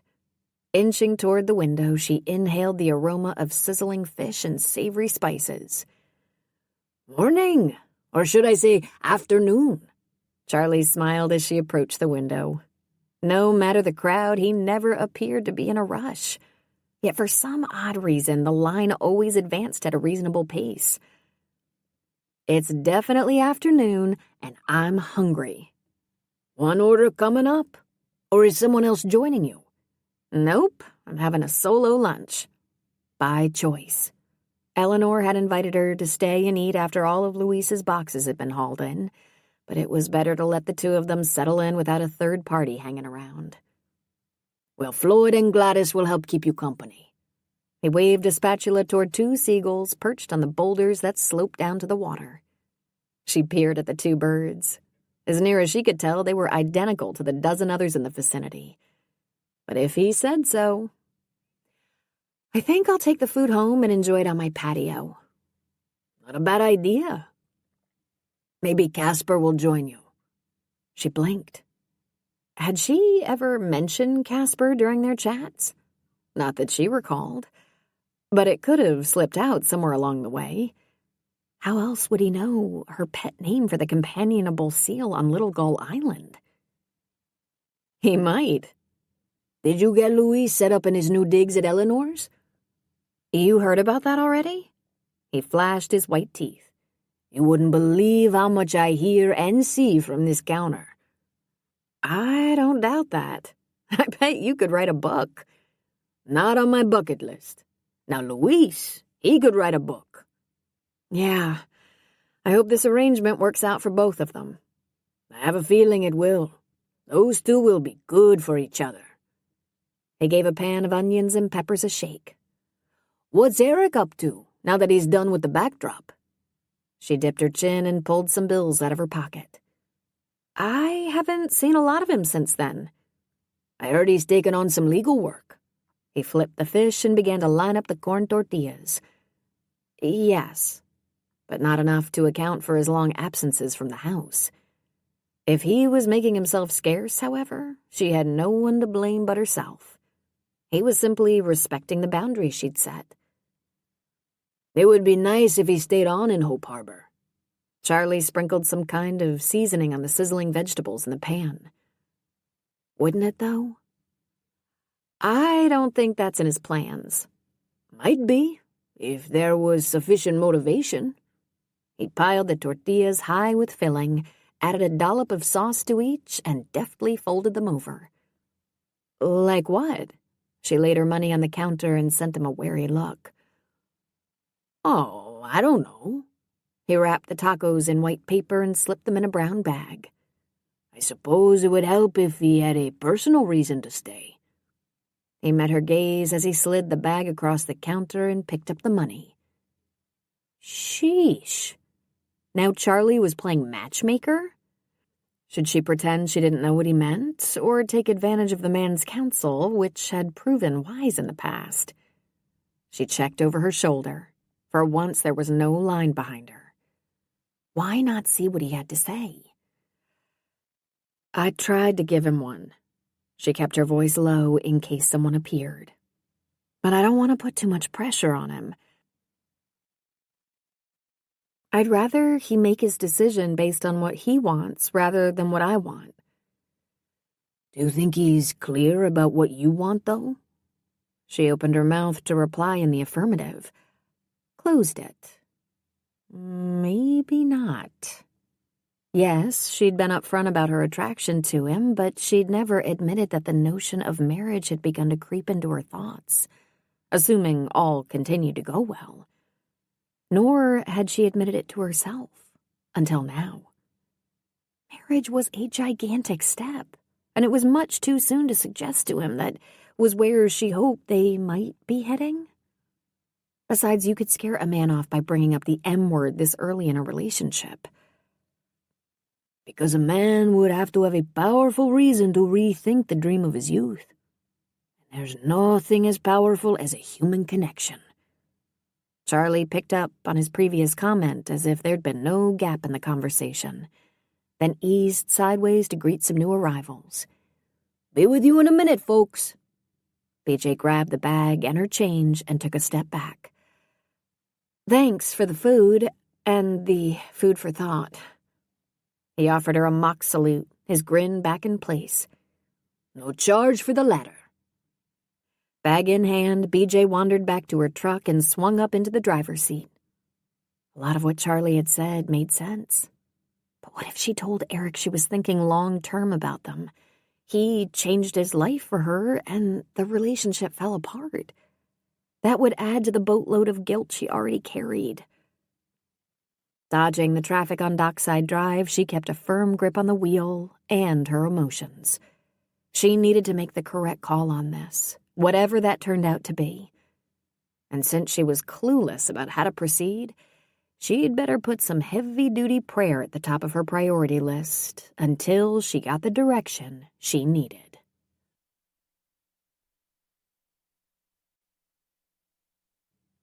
Chapter 23.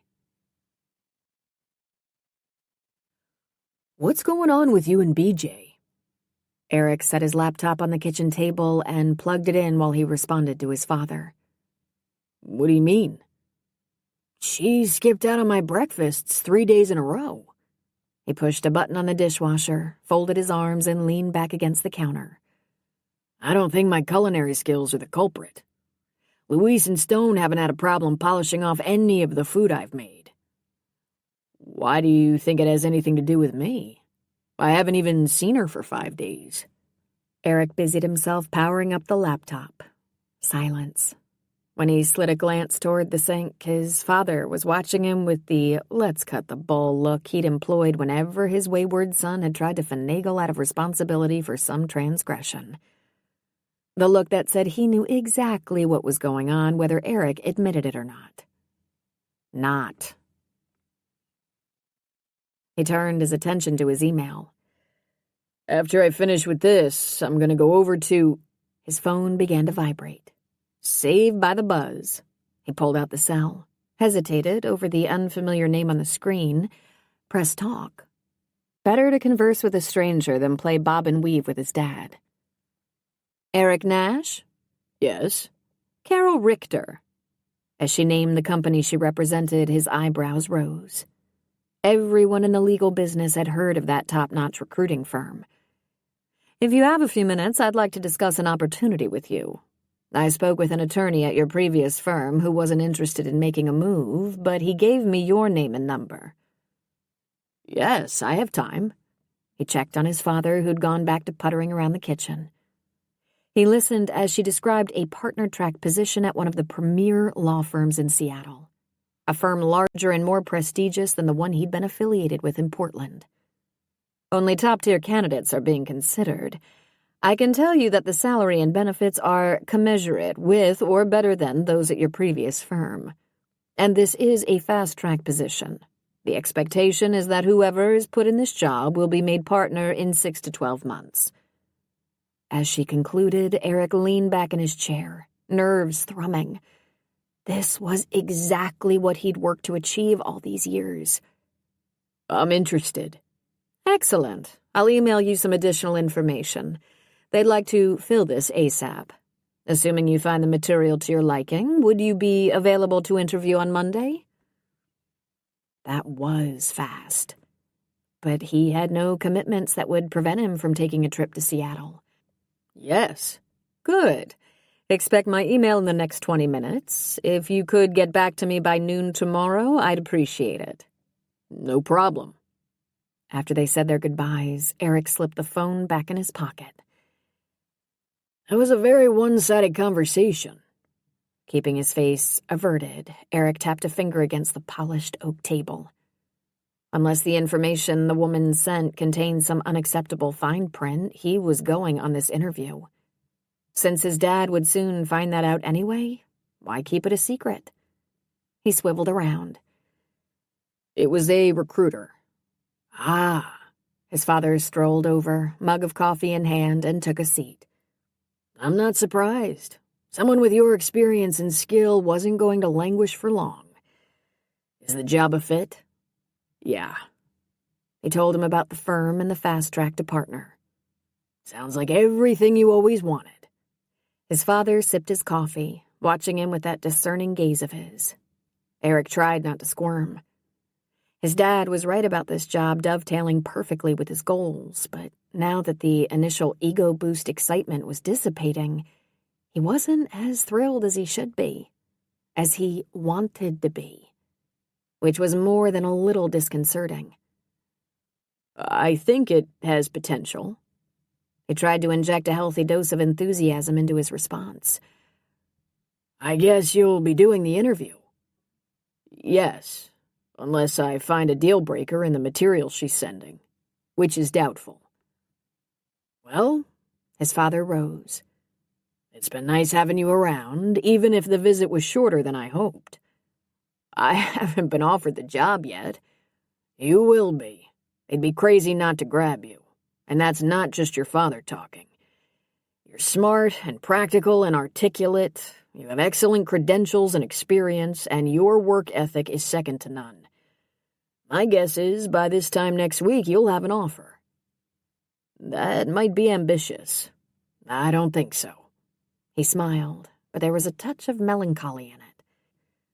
At least Seattle isn't as far away as New York or Chicago, where you could have ended up. Maybe you can get home a little more often in the future. There will always be a room for you at Seabird Inn. Dad, it's not a done deal. He fought back an odd surge of panic.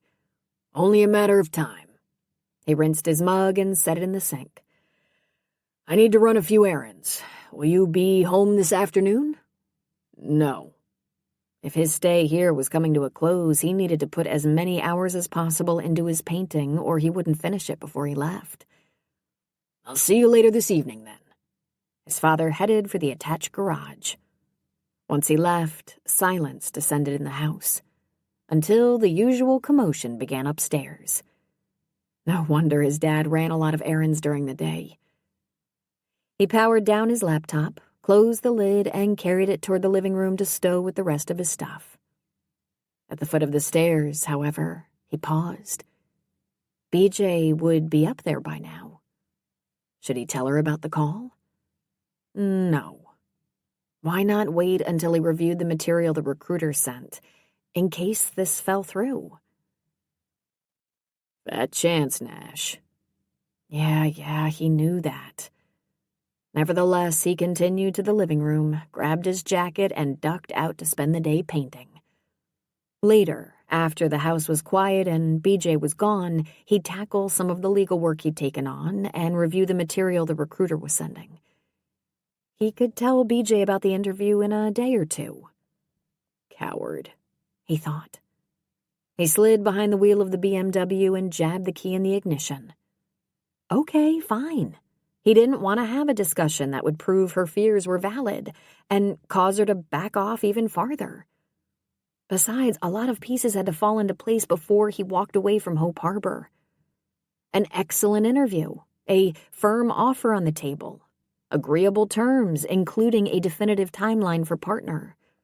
Only then would he have to make a decision about whether to accept the job. And until that moment arrived, he wanted to hold on to the pipe dream that he could have it all, no matter how foolish or unrealistic that was. Let's call it a wrap for today, guys. BJ pulled off her baseball cap and swiped the sleeve of her t-shirt across her forehead. It was downright stuffy in John's upstairs, and she had places to go on this sunny Friday afternoon. Stone and Luis began to collect their tools and clean up while she evaluated the status of the job. All that remained were a few finishing touches.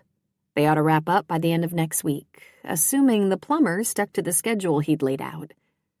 The painters could move in after that, still allowing John ample time to decorate and furnish the rooms in advance of his projected opening. It's coming along nice. Stone gave the room a cursory sweep, picked up his lunch pail, and headed for the door.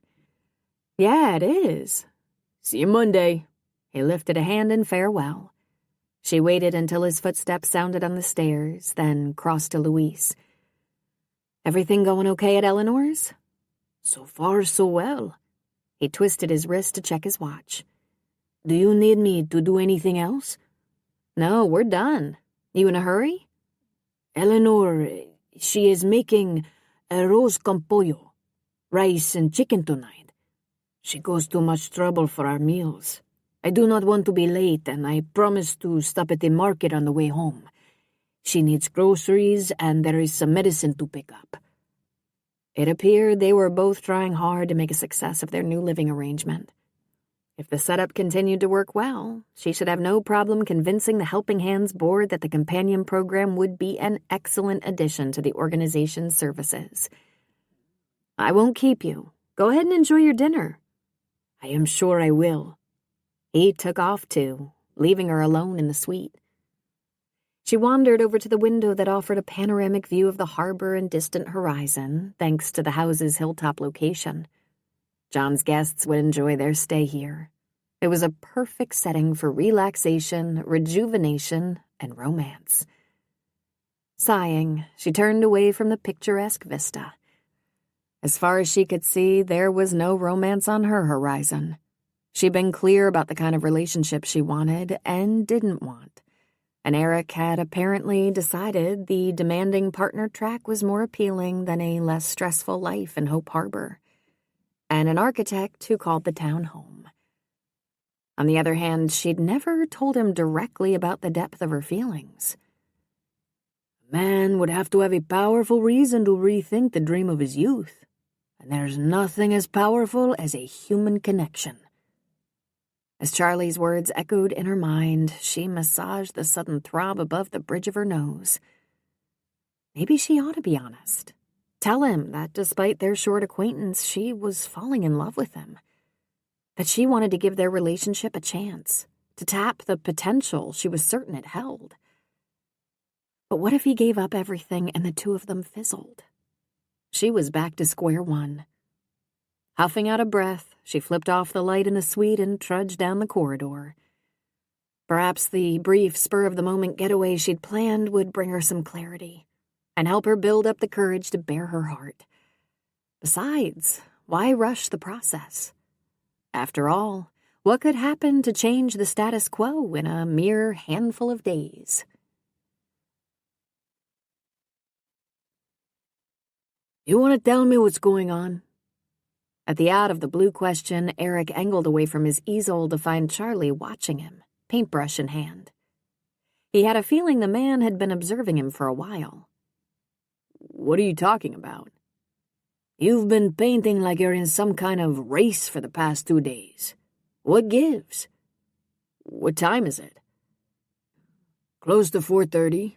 I'm getting ready to mosey over to the wharf and cook for the Friday night crowd. Where's your watch? I took it off last night and forgot to put it back on. That doesn't sound like you. I have a lot on my mind. I'm picking that up. I'll repeat my earlier question. What gives? Steeling himself, he set his brush in the container of solvent beside him. He couldn't put off telling Charlie about his trip any longer. I have an interview Monday with a law firm in Seattle. I'll be leaving early tomorrow morning, driving to my condo in Portland, and continuing to Seattle Sunday. You apply for this job? No. He gave Charlie a condensed version of how it had come about. On paper, the position appears to be tailor-made. I was trying to finish this by today. He tapped the edge of his canvas. But I'm not going to make it. His mentor twirled his brush between his fingers. You planning to leave another unfinished painting to clutter up my studio? I don't have the job yet. You will. I wish I was as certain of that as you and my dad are. Are you? He furrowed his brow. What's that supposed to mean? Think about it. He stood. So are you going to finish that or not? He waved toward the canvas. I hope so. Me too. He cleaned his brush in some solvent. I'm gonna take a shower and go feed some folks. If I don't see you before you leave, have a safe trip. Aren't you gonna wish me luck? Charlie ambled over to the turntable and lifted the needle, shutting off the mellow jazz strains of Stan Getz. Luck is an overrated commodity. I'll wish you success at finding your destiny instead. Turn off the lights and lock up as usual when you leave. Without waiting for a reply, he walked out of the studio, closing the door with a soft click behind him. Silence descended, and all at once the air in the studio felt flat, as if every volt of energy had been sucked out of the room. Eric examined his painting again, picked up the brush, put it back. The motivation to finish was gone. Besides, he wouldn't be able to manage that, no matter how late he worked tonight. And he had a lot of driving ahead of him in the next 2 days, plus some prep work for the Seattle meetings. Better reserve some stamina for that. And for breaking the news to BJ about the interview. He couldn't put it off any longer. Perhaps he could catch her at the house before she closed up shop for the day. But by the time he cleaned up at the studio and got home, her truck was already gone from the street in front. So was Stone's rattletrap car.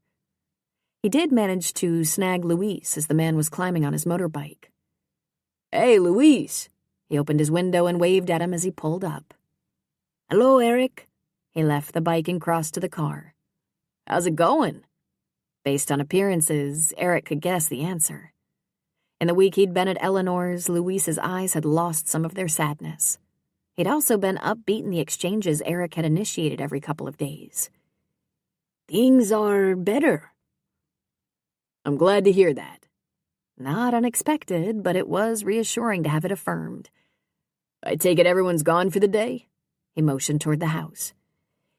"Yes, but I forget my wallet and had to come back." He patted his back pocket. "I think BJ had some place to go. She said we should all get an early start on our weekend." That was out of pattern behavior. As far as he could tell, on the days he'd been around at quitting time, she was always the last one out the door. "Thanks. Tell Eleanor I said hello." "I will be happy to." With a wave, he hurried back to his motorbike. Resting his hands on the steering wheel, Eric watched Luis rev the engine and roll down the street. Why not swing by BJ's, see if he could catch her at home? She might have stopped there before setting out for wherever she was going this evening. And the news he had was best delivered in person. He put the car in gear and wove through the town towards Sea Rose Lane. But 100 yards down her street, he slowed. Her truck wasn't in the driveway. She must already be gone, or might she have swung by Charlie's for dinner? Reversing direction, he returned to the center of town and drove down Dockside Drive, scanning the parked vehicles. BJ's truck wasn't among them. As he passed the taco stand, the aroma of grilling fish wafted into the car and his stomach rumbled. No surprise, since he'd painted through lunch instead of stopping to eat. But he wasn't up for another go-round with Charlie, much as he loved the man's tacos. Too bad his dad was meeting a friend for dinner. Otherwise, the two of them could have shared a pizza.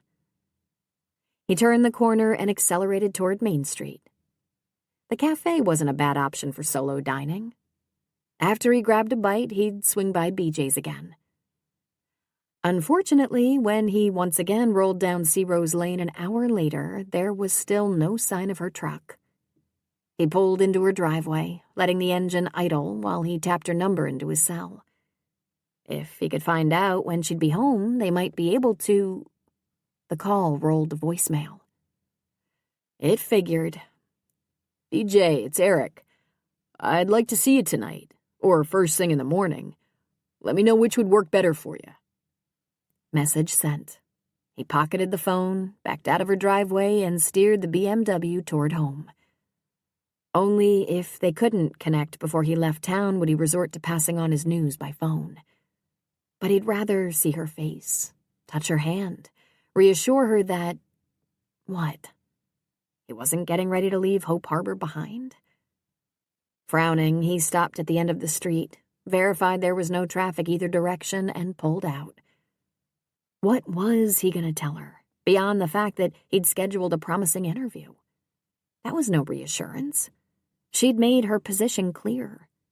The life he was pursuing was the kind of life she'd left behind and no longer wanted. Nor did she want to get involved with a man who did. However, this whole trip north could be a bust, no matter what his dad or Charlie thought. He might have excellent credentials, but it was a given that everyone else Carol Richter had tapped for interviews did too. It was possible he'd be back in a few days with nothing on his agenda except finishing up the legal work he'd taken on and completing the painting waiting for him in Charlie's studio. And that was fine with him. While the job in Seattle sounded perfect, the timing wasn't. If his hand hadn't been forced, he'd have taken another week or two to think about what he wanted to do with the rest of his life, to weigh his options. So no matter what happened in the next few days, this was not a done deal. He still had decisions to make, all of which he needed to tell BJ before he left. Or he had a feeling one of the options he was weighing might no longer exist. Chapter 24. Getting away for 24 hours had been an inspired idea. BJ stepped out of the yurt she'd managed to snag in Sunset Bay State Park thanks to a last-minute cancellation and lifted her face to the sunny blue sky above. The small, domed, canvas-wrapped structure might be Spartan, but how better to disconnect from the world and clear the clutter from your mind than to spend a peaceful night nestled among old-growth forest? She strolled down the short path from the campground to a sandy beach protected by towering sea cliffs, energy bar in one hand, bottle of water in the other. One last look at the view and she'd be ready to dive back into the real world. But her day off the grid had been profitable. With no electronics or house chores or work obligations or calls from helping hands to field, she'd had plenty of uninterrupted hours to think and pray and reflect on what Charlie had said to her last Saturday about Eric. And the Council of Hope Harbor's resident sage had been wise, as always. If a certain handsome attorney was searching for a compelling reason to stay, why not give him one? While she might not be able to offer any guarantees their friendship would blossom into something deeper, every instinct in her body told her it was headed in that direction. He needed to factor her conviction into his decision, assuming he returned her feelings. Given the warmth that filled his sable brown eyes whenever they were together, plus that comment he'd made about her heart not being the only one at risk, she was confident he did. Emerging onto the beach, she scanned the expanse of sea and sky and forest, letting the tranquility seep into her. She'd promised Eric honesty, and she'd keep that promise, trusting that if they were meant to be together, God would pave the way. After soaking up the calm for a few minutes and washing down the energy bar with her water, she returned to her yurt, packed up her sleeping bag and the few other items she'd brought, and pointed her car toward home and Eric, feeling more relaxed than she had in weeks. Unfortunately, her newfound serenity was short-lived. Less than 5 minutes after she drove out of the park and powered up her cell, it rang, and a quick glance at the screen on the passenger seat goosed her pulse. Why was Eleanor calling? She let the call roll to voicemail as she maneuvered a curve on the 2-lane road. Should she return the call now or wait until she got home? Now. If there was an issue with her prototype companion arrangement, better to deal with it than worry for the whole drive. As soon as she found a spot to pull off, she called Eleanor, who gave her a cheery greeting. That was a positive sign. She hoped. "Hi, Eleanor. What's up?" "I'm not interrupting anything, am I?" "No. I was out of town last night, but I'm on my way back now. What can I do for you?" "Luis and I were wondering if you might have a few minutes to stop by this afternoon. We have a matter to discuss with you." Her stomach clenched. "Is there a problem?" "I don't think so. But we'd like to talk with you in person." That wasn't too comforting. "I should be back in town in about 40 minutes. Why don't I swing by your place before I go home?" "That would be perfect. We'll see you then." The line went dead. BJ blew out a breath. So much for her peace of mind. And since it was evaporating as rapidly as the cloud of billowing mist that had enveloped her car a few moments ago, she might as well check the rest of her voicemails in case anything else urgent had come up. When she tapped the icon, 6 messages popped up. 4 of them were from Eric. The knot in her stomach tightened. Why had he been trying so hard to reach her? More negative vibes began to swirl around her as she listened to the first message. He'd wanted to see her last night or first thing this morning. The next 2 messages, one left much later last night, one early this morning, were similar. The 4th message explained the reason for his calls. He'd left this morning for a job interview in Seattle. Not one he'd sought, but the position met every criteria he'd hoped to find at a new firm. And no matter how much he downplayed his chances in the message, no matter his assurance he'd be back soon, he was going to get the job, meaning his return to Hope Harbor would be brief. She gripped the top of the steering wheel, rested her forehead against her knuckles, and slowly exhaled. This was the outcome she'd expected all along. It was what he'd said from the beginning he was going to do. Hope Harbor's many charms might have caused him to waffle a bit while he was home, but the fact that he'd bolted for Seattle the instant he had a made-to-order opportunity told her everything she needed to know about his priorities. Swallowing past the lump in her throat, she sent him a quick text, tossed the phone back on the seat, and tried to prepare for whatever crisis awaited her at Eleanor's. Just got your messages. Good luck. Eric toweled his hair dry and frowned at the cryptic text from BJ that had come in while he was in the shower. Why hadn't she seen his messages until now, almost 24 hours after he'd sent the first one? Whatever the reason, they needed to talk, not exchange texts. Pressing his lips together, he called her number. It rolled to voicemail again. Was she tied up or avoiding him? Cell in hand, he prowled barefoot through the condo, eyeing the beige-toned contemporary furnishings that had once seemed stylish, but now struck him as bland and anonymous. There wasn't one item in this place that reflected his personality. Perhaps because he'd spent too little time here to ever put his stamp on it.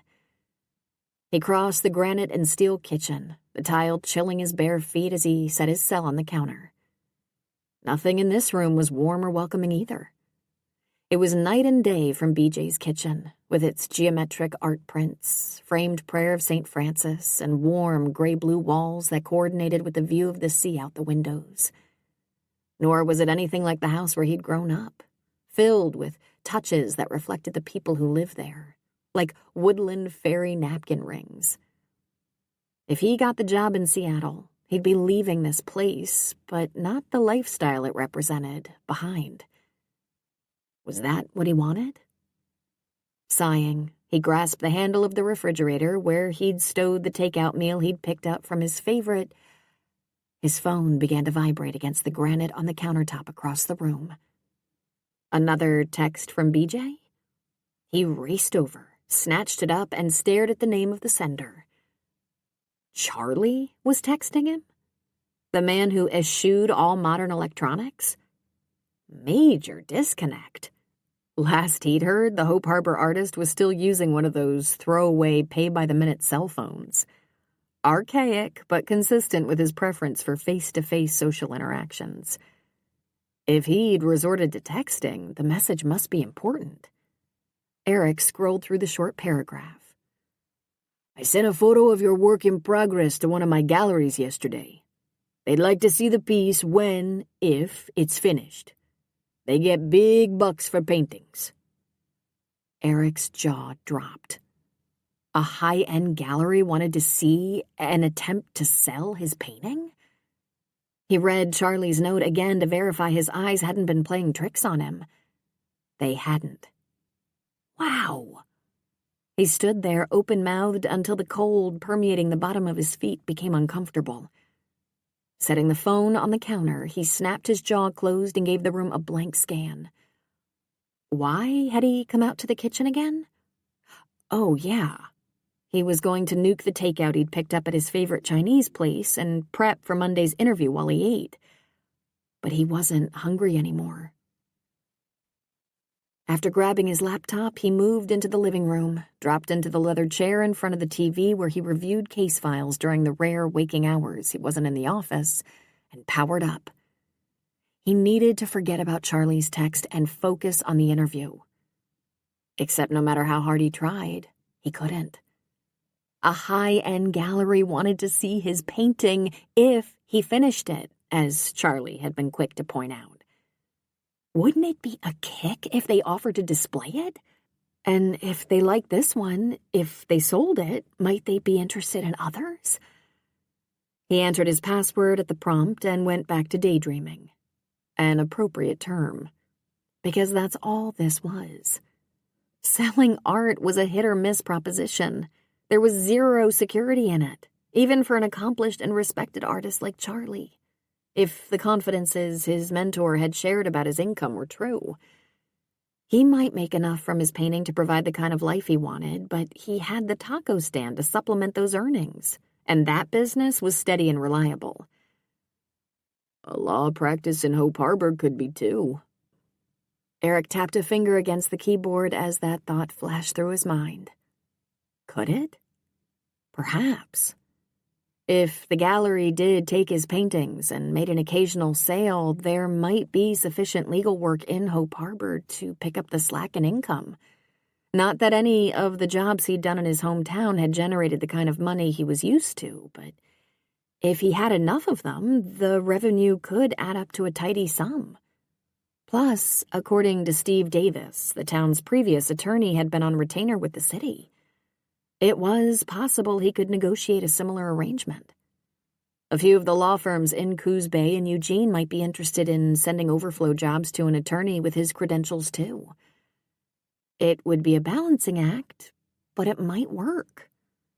There wouldn't be any high-profile cases or huge settlements in a Hope Harbor practice, but working one-on-one with the residents these past couple of weeks had been a lot more enjoyable than most of what he'd done in the world of corporate law.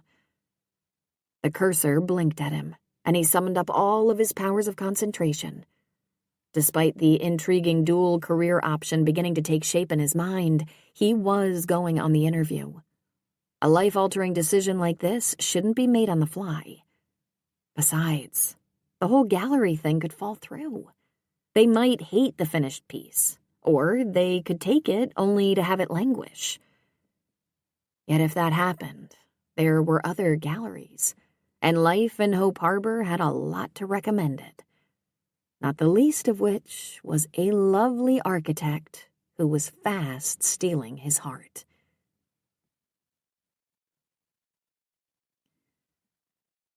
Louise had been busy. After shutting off the engine of her truck, BJ examined the walkway leading to Eleanor's front door. The once rippling stepping stones had been reset to provide a flat path for visitors instead of an ankle-threatening obstacle course.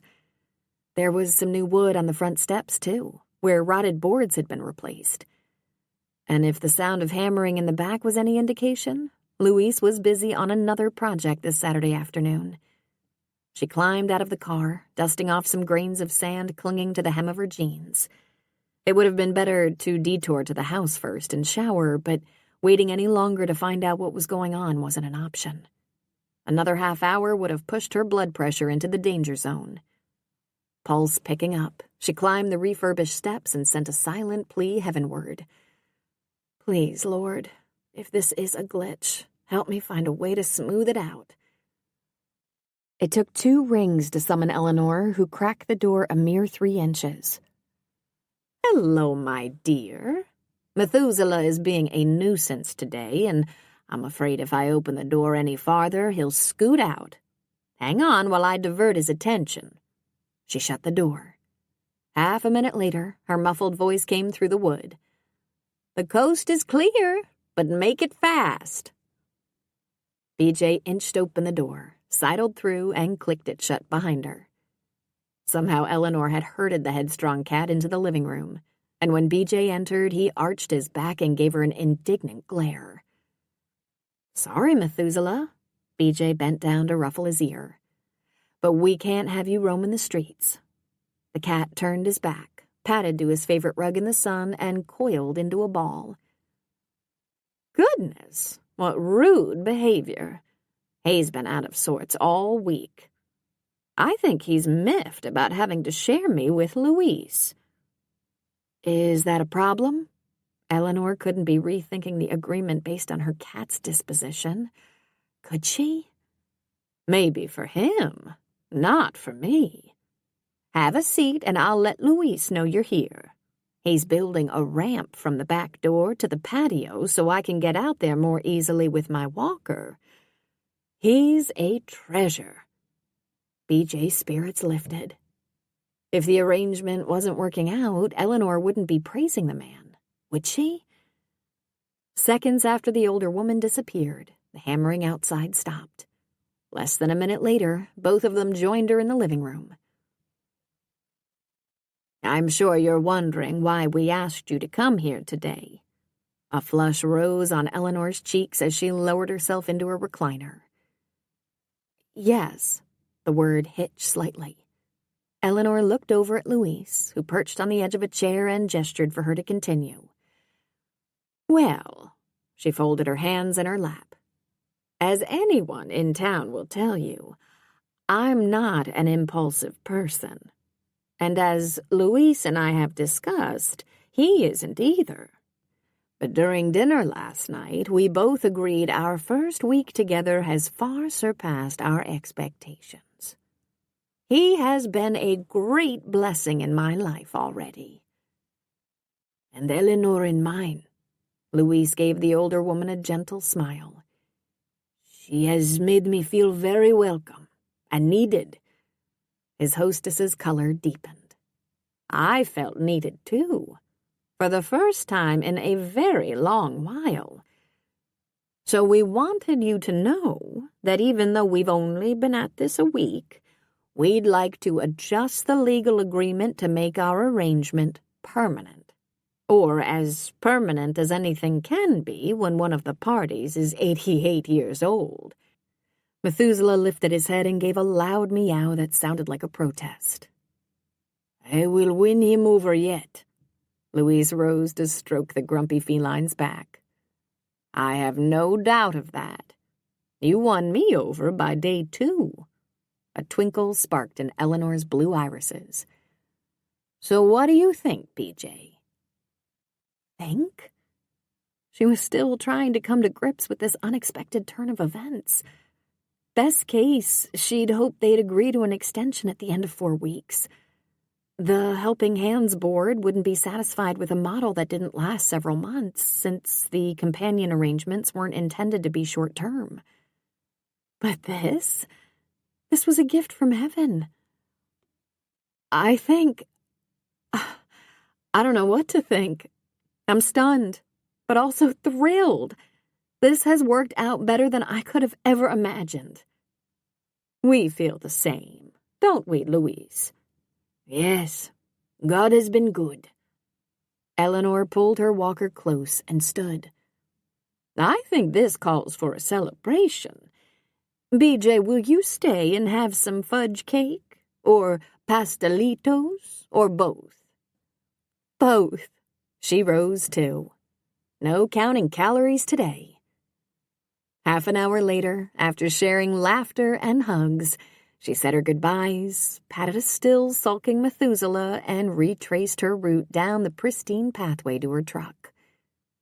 Yet as she climbed behind the wheel and waved to the 2 people in the doorway who'd found renewed purpose in life, a wave of melancholy washed over her. This had been a day of surprises, some good, some bad. But she wasn't going to let the bad dim her joy for Eleanor and Louise. Their story appeared to be on track for a happy ending, even if hers wasn't.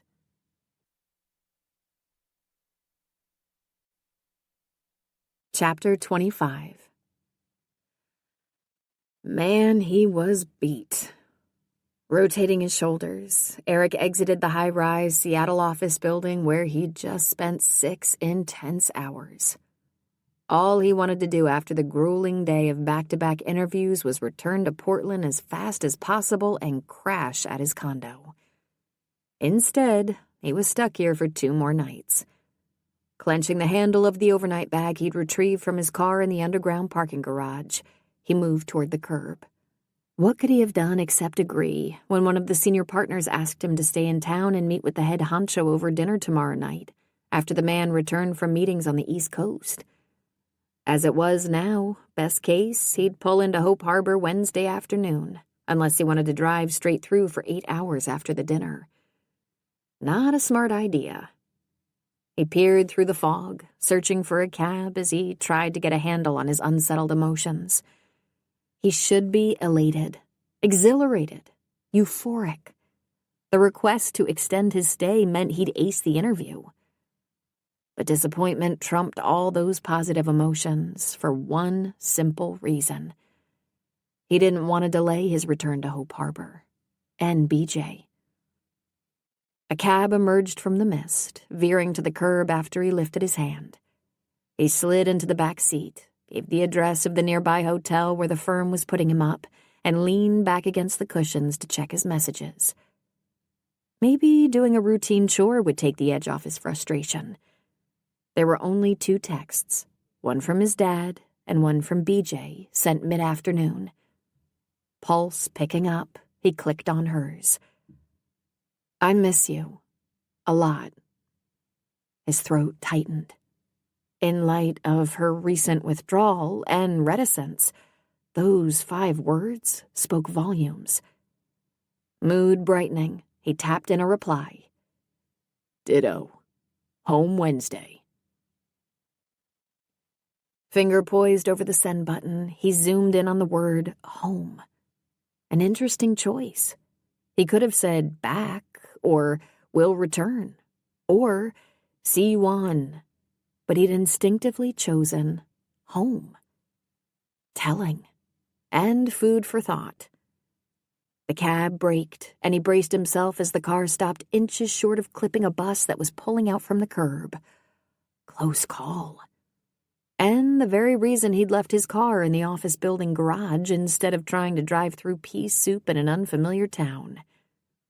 While the cabbie muttered under his breath, swerved around the bus, and picked up speed, Eric leaned back again.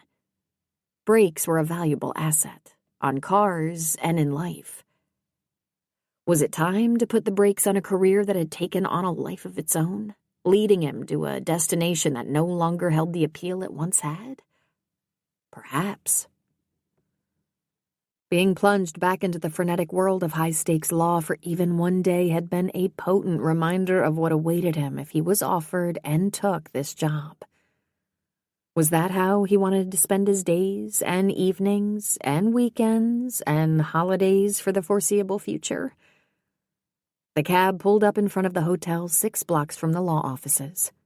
After paying the bill, he stepped into the swirling fog that hid the tops of the high-rises around him and reduced street visibility. It was impossible to see very far ahead. He could relate. But that was no excuse for procrastination. Life didn't guarantee outcomes. In the end, you had to make your choices based on the information at hand and trust your heart. Ducking inside, he crossed the elegant lobby toward the registration desk, fingered the cell containing BJ's message, and made a decision. No matter the outcome of tomorrow's dinner, before he returned to Hope Harbor on Wednesday, he was going to sweep away the fog hanging over his future. And by the time he passed the welcome sign at the edge of town, he would know exactly what road he intended to follow in the days and years to come. Still no message from Eric. His 3-word response to her text 2 days ago had been reassuring, but she'd hoped for more. Quashing her disappointment, BJ tucked her phone back in her pocket and descended the stairs in John's house. Her client met her at the bottom.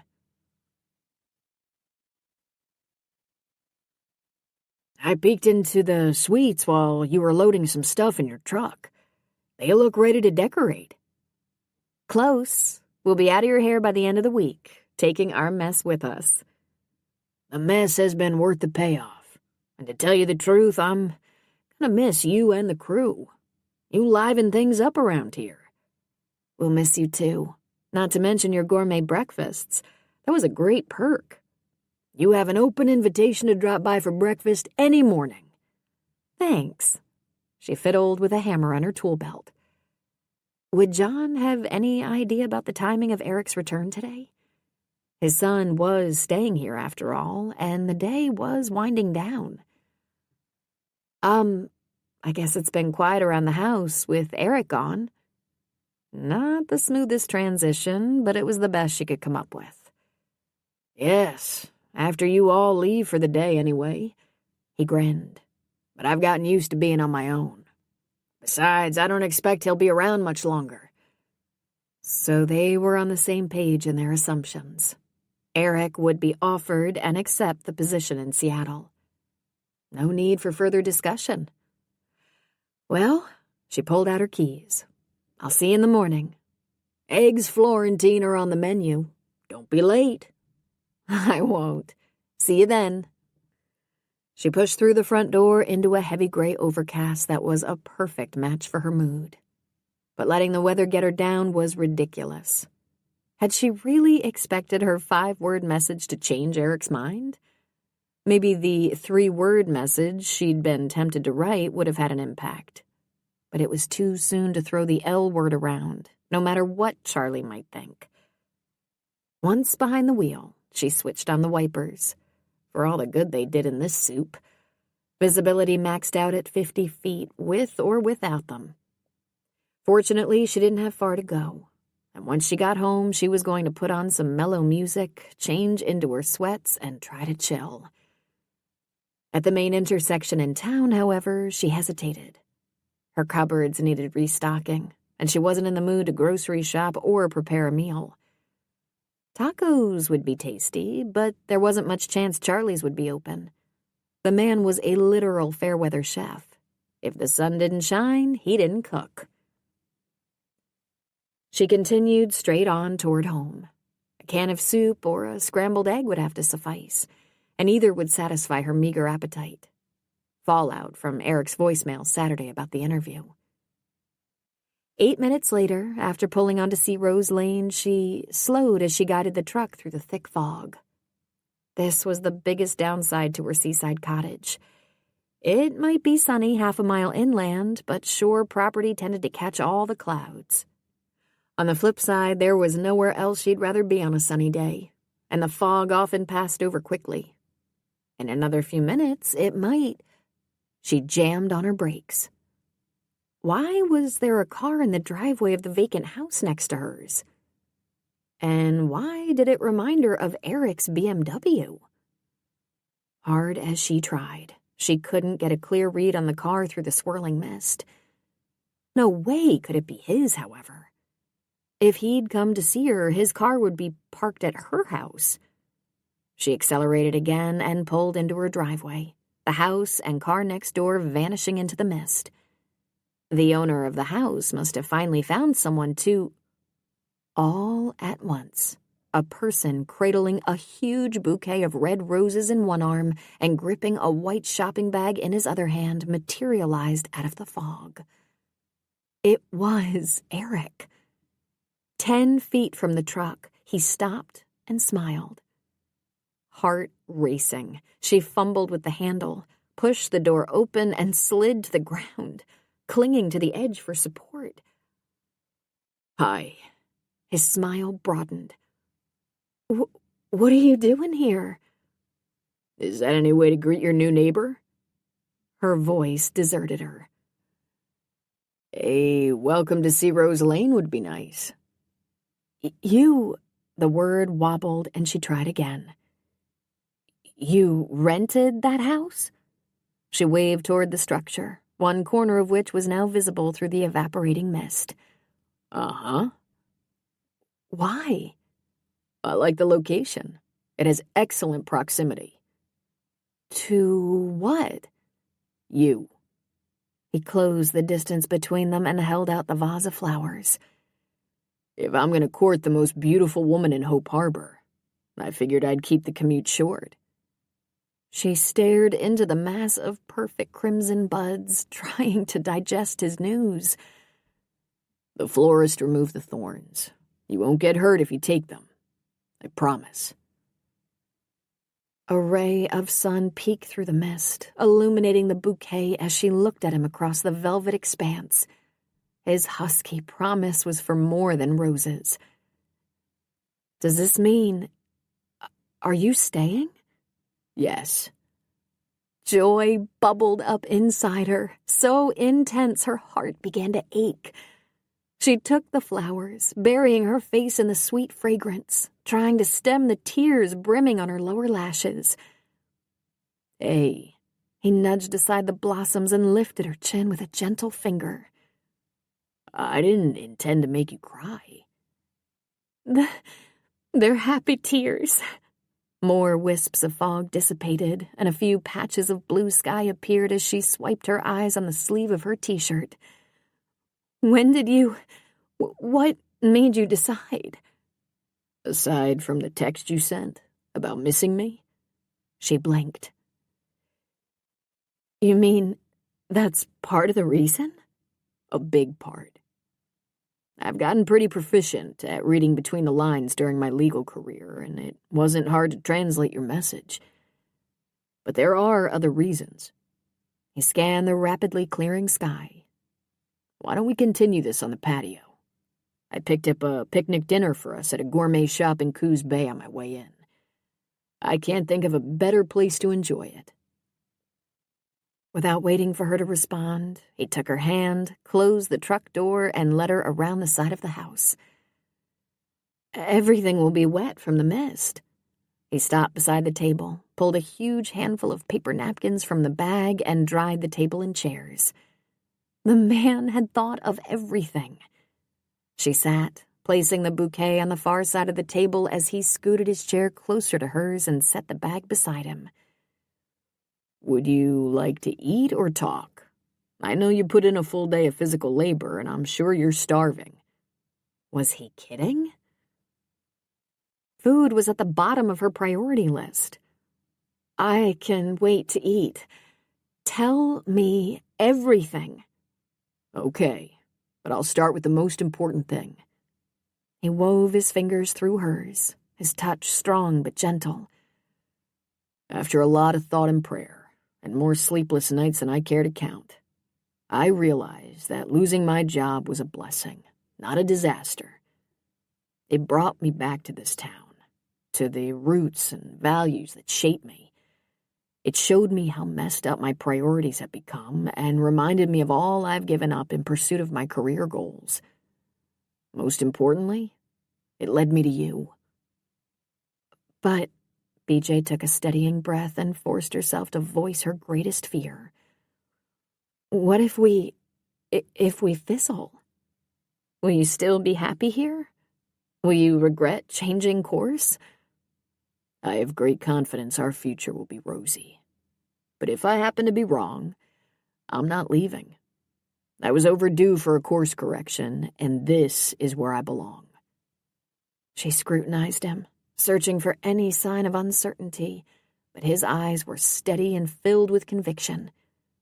The kink in her stomach loosened. So you're going to practice law here? Yes. She listened as he outlined his plans for expanding the scope of his legal work beyond Hope Harbor. And the best part about my new law career is that it will leave me time for my passion. Correction, my other passion. He winked at her. I haven't told anyone except my dad and Charlie, but I started painting again after I came back. I have one piece almost finished, and Charlie took it upon himself to send a photo of it to a gallery that handles some of his work. They're interested. Joy bubbled up inside her. That's wonderful, Eric. Yeah, it is, isn't it? So what will you do if the firm in Seattle offers you the position? I turned it down. Past tense? You mean they already made a decision? The recruiter called on the drive down here today. I didn't expect it to happen that fast, but I'd already made up my mind. Saying no was so easy, I knew it was the right decision. But here's the thing, BJ. He angled toward her and took both her hands, his expression solemn. I'm not going to be making big bucks anymore. I have a nest egg from my years in Portland, but I'll be living a modest life from now on. No glamour or glitz. And unless my art takes off, I'll never be rich or have the kind of financial security I once had. She squeezed his hands and met his gaze. If I'd been after glamour or glitz or wealth, I'd have stayed in a big city. A nice little cottage to call home, work that feeds my soul, and someone to love is all the security I need. Then I may be your man. He rose, pulling her to her feet, and into his arms. Now that I'm back in town, I'm going to try and adopt the slower-paced Hope Harbor vibe. But there's one part of my life I want to rev into high gear. If the lady's willing. The last tendrils of mist evaporated, and the sun warmed her face as she lifted it to smile at him. She's very willing. He tightened his grip and bent down. Her eyelids fluttered closed, and she rose on tiptoe. Just as his lips touched hers, a loud belch echoed across the water. Ah, for pity's sake! Eric rested his forehead against hers, a chuckle rumbling deep in his chest. Casper needs to work on his timing. I'll say. This was so not funny. At least Eric was being a good sport about it. He backed off slightly until he could look down at her. Since we're going to be doing a lot of this on your patio, I guess we'd better get used to his rude interruptions. It's not a problem for me if I'm distracted. She snuggled closer and draped her arms around his neck. In that case, get ready for some serious distracting. Once more, Eric bent to claim her lips, and the instant he did, the rest of the world faded away. If Casper was still trying to ruin their moment, he was getting nowhere. For here in Eric's arms, nothing mattered except them, and the bright and shining future they would create together here in Hope Harbor. Epilogue. 4 months later. Get ready for an early Christmas present. The Helping Hands Board just approved the companion program. As Michael's words came over the line, tears pricked BJ's eyes. Maybe she hadn't been there for Graham, but at least she'd help give older residents in Hope Harbor an option to stay in their own home. Thank you, Lord, she thought to herself. Everything okay? A warm hand clasped hers. She nodded, squeezing Eric's fingers as he swung onto Eleanor's street and guided the BMW toward the older woman's house.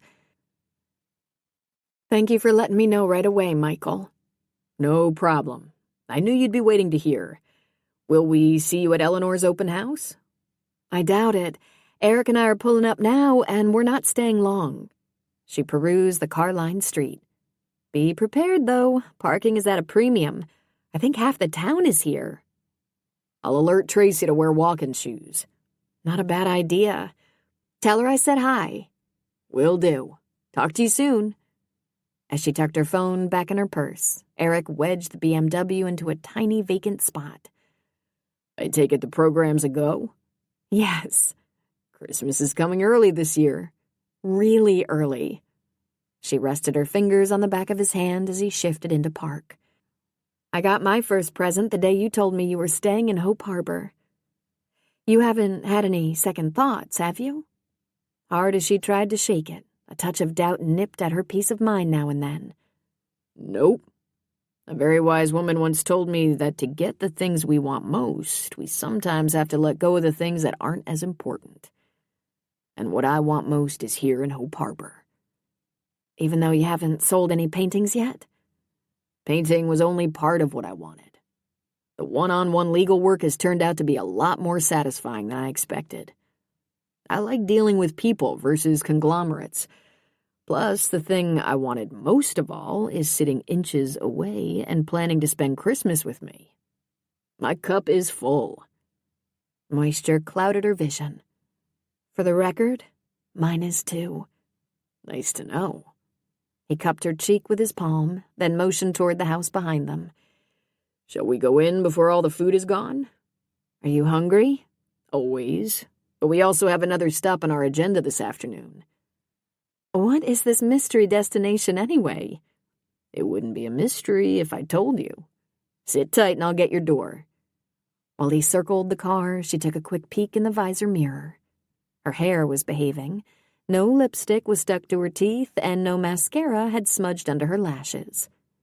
But hair and makeup weren't responsible for the glow on her face or the sparkle in her eyes.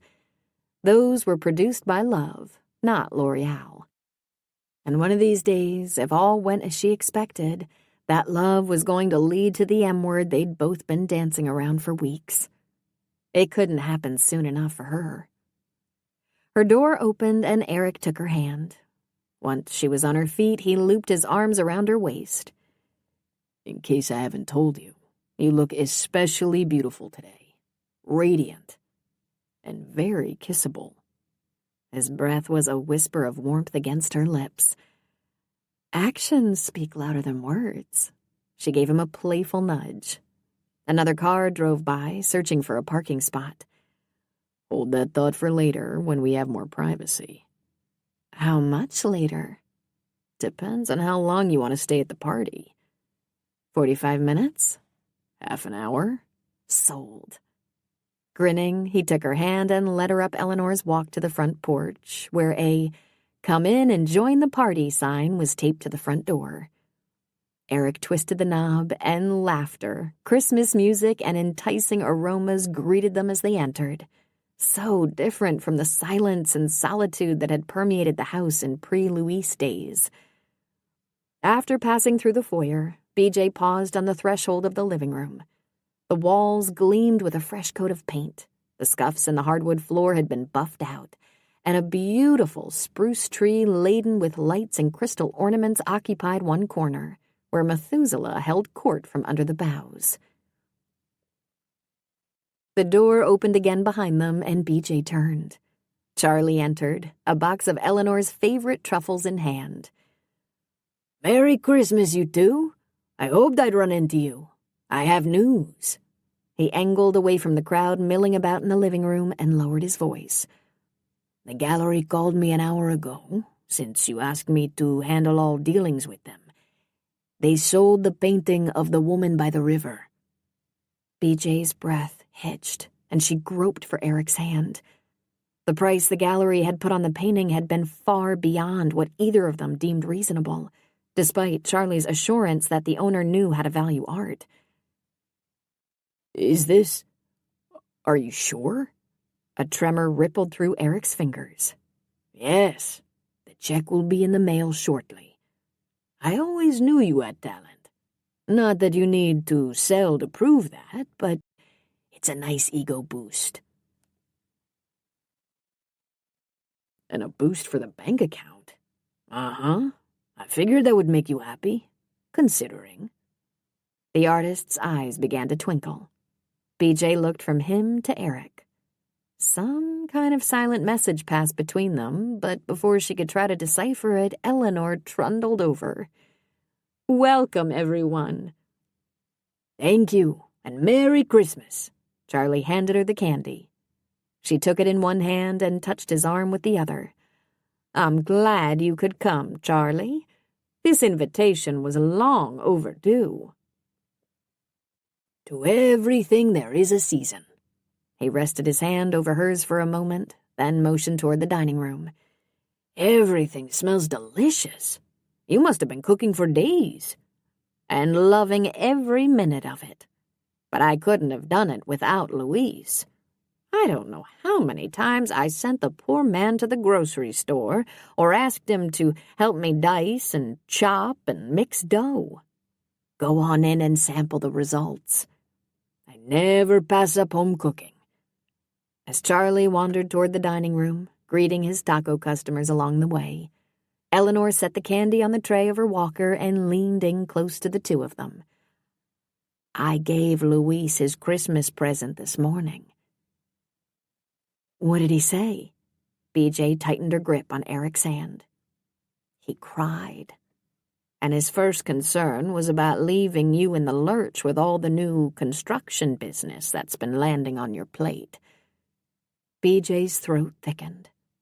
That sounded like Luis, but finding a new full-time employee and allowing Luis to work part-time when his schedule permitted was a small contribution to his Christmas gift compared to the older woman's generosity. Did he accept? "Yes. We'll finish the registration process on Monday so he can begin classes in January. After I explained his background to the nice woman at the college, I think they may waive some of the rudimentary courses. He's going to meet with them next week to discuss it." BJ spotted Luis over Eleanor's shoulder, weaving through the crowd toward them. Here he comes, and I have some new guests to greet. Eleanor patted Eric's arm. Take this young man into the dining room and feed him after you talk with Louise. As Eleanor pushed her walker toward the foyer, Louise joined them. I hear Christmas came early for someone. BJ smiled at him. Yes, Eleanor. She is a wonderful woman, much like my grandmother. I tell her the gift is too big, but she says the tuition cost is small compared to all I have done for her. Yet she has done just as much for me. His words wavered and he swallowed. I have you both to thank, too. He took her hand and gave a slight bow. I am happy to accommodate your class schedule, Louise. I wish you could practice medicine full-time, but you'll be a wonderful paramedic. I am grateful to have the chance to put my medical training to use again in any way I can. I never thought it could happen. He turned toward Eric. You were right, mi amigo. I did make friends. Life did get better. And Hope Harbor is a special place. Thank you for helping me see that. As the two men shook hands, some silent communication passed between them. Interesting. They must have bonded somewhere along the way. Once Louise moved on, Eric tapped his watch. You want to grab some food so we can head out?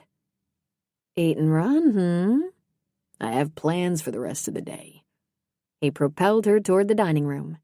They nibbled at the buffet, chatted with Reverend Baker and Father Kevin, who arrived together, spoke briefly to a few other residents as they worked their way back toward the front door, and said their goodbyes to Eleanor and Louise. Once outside, Eric took her hand. Nice party. Not that we stayed long. She waved to Lexi, who was approaching Eleanor's house from across the street. She looks a lot different in civvies, doesn't she? Yeah. Eric spared the striking woman no more than a distracted glance and kept walking. What's with you today? What do you mean? He hit the auto-lock button on his keychain, hurrying her along. You seem kind of on edge. I'm, still thinking about the news from the gallery. That came out of the blue. I knew it was only a matter of time. Those first sketches you did for the backdrop were proof you had talent. She waited beside the car while he opened her door.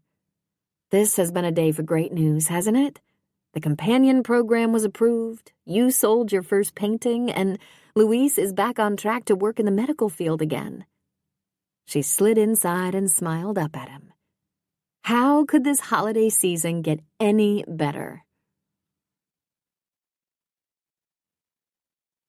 T-10 and counting. As Eric flipped on the BMW blinker, BJ's earlier comment echoed in his mind. If everything went the way he hoped, this holiday season was about to get much better. Is there a road here? BJ leaned forward in the passenger seat and inspected the wooded shoulder. Yes, barely. Eric swung onto a faint 2-lane gravel track that led into the woods. 200 feet in, the trees thinned to reveal a spectacular view of the coast, the tall grass at the edge of the bluff dancing in the wind. Wow! BJ leaned forward to take in the scene. Once he stopped the car, she jumped out without waiting for him to open her door and jogged toward the view. What a gorgeous panorama! How did you find this spot? Charlie's house isn't far from here. Eric strolled up beside her. He told me about it. If we hadn't already eaten, this would be a great spot for a private picnic. Or something more. He fingered the small square box in the pocket of his slacks. T-5 and counting. Take a look at this. He drew her to the far side of the bluff where a trail wound down to a small private beach. How cool is that? Should we go down? That was my plan. Part of it, anyway. They descended the rocky, forested incline, emerging onto the sand in a tiny, sheltered cove. Here the wind that had buffeted them on the bluff was nothing more than a gentle breeze. BJ crossed the sand to where the water lapped gently against the shore, scanned the long expanse of horizon, and sighed. I think I could live here. The perfect opening. Heart pounding, he dug out the box, flipped up the lid, and moved beside her. I was hoping you'd feel that way. Because this land is for sale. And I'd like to build a house on it to share with you.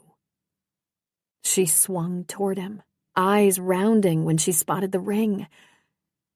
Is this... Are you proposing?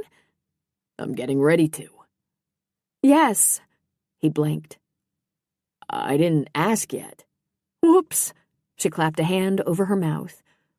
I didn't mean to steal your thunder. Go ahead. It's kind of irrelevant now. He grinned and pulled the marquee-shaped stone out of the box. No way. She hooked her hands together behind her back and shook her head. I want to hear your proposal. Most women only get this chance once, and I intend to savor every minute of it. She wasn't letting him off the hook. His pulse picked up speed again. Putting your heart on the line was way tougher than presenting a high-stakes closing argument, even when you already knew the outcome. But he had his speech prepared, if he could remember it. Okay, here goes. He took her hand, twined their fingers together, and held on tight as he plunged in. During my career in law, I've learned to present facts in a way that sways the judge and jury to my position. So here are the facts in this case. Since the moment we met, every day has brought new questions and new doubts about the path I'd laid out for myself and the priorities I'd set. But through it all, one thing became more and more clear. I didn't want to live my life without the most wonderful woman I'd ever met.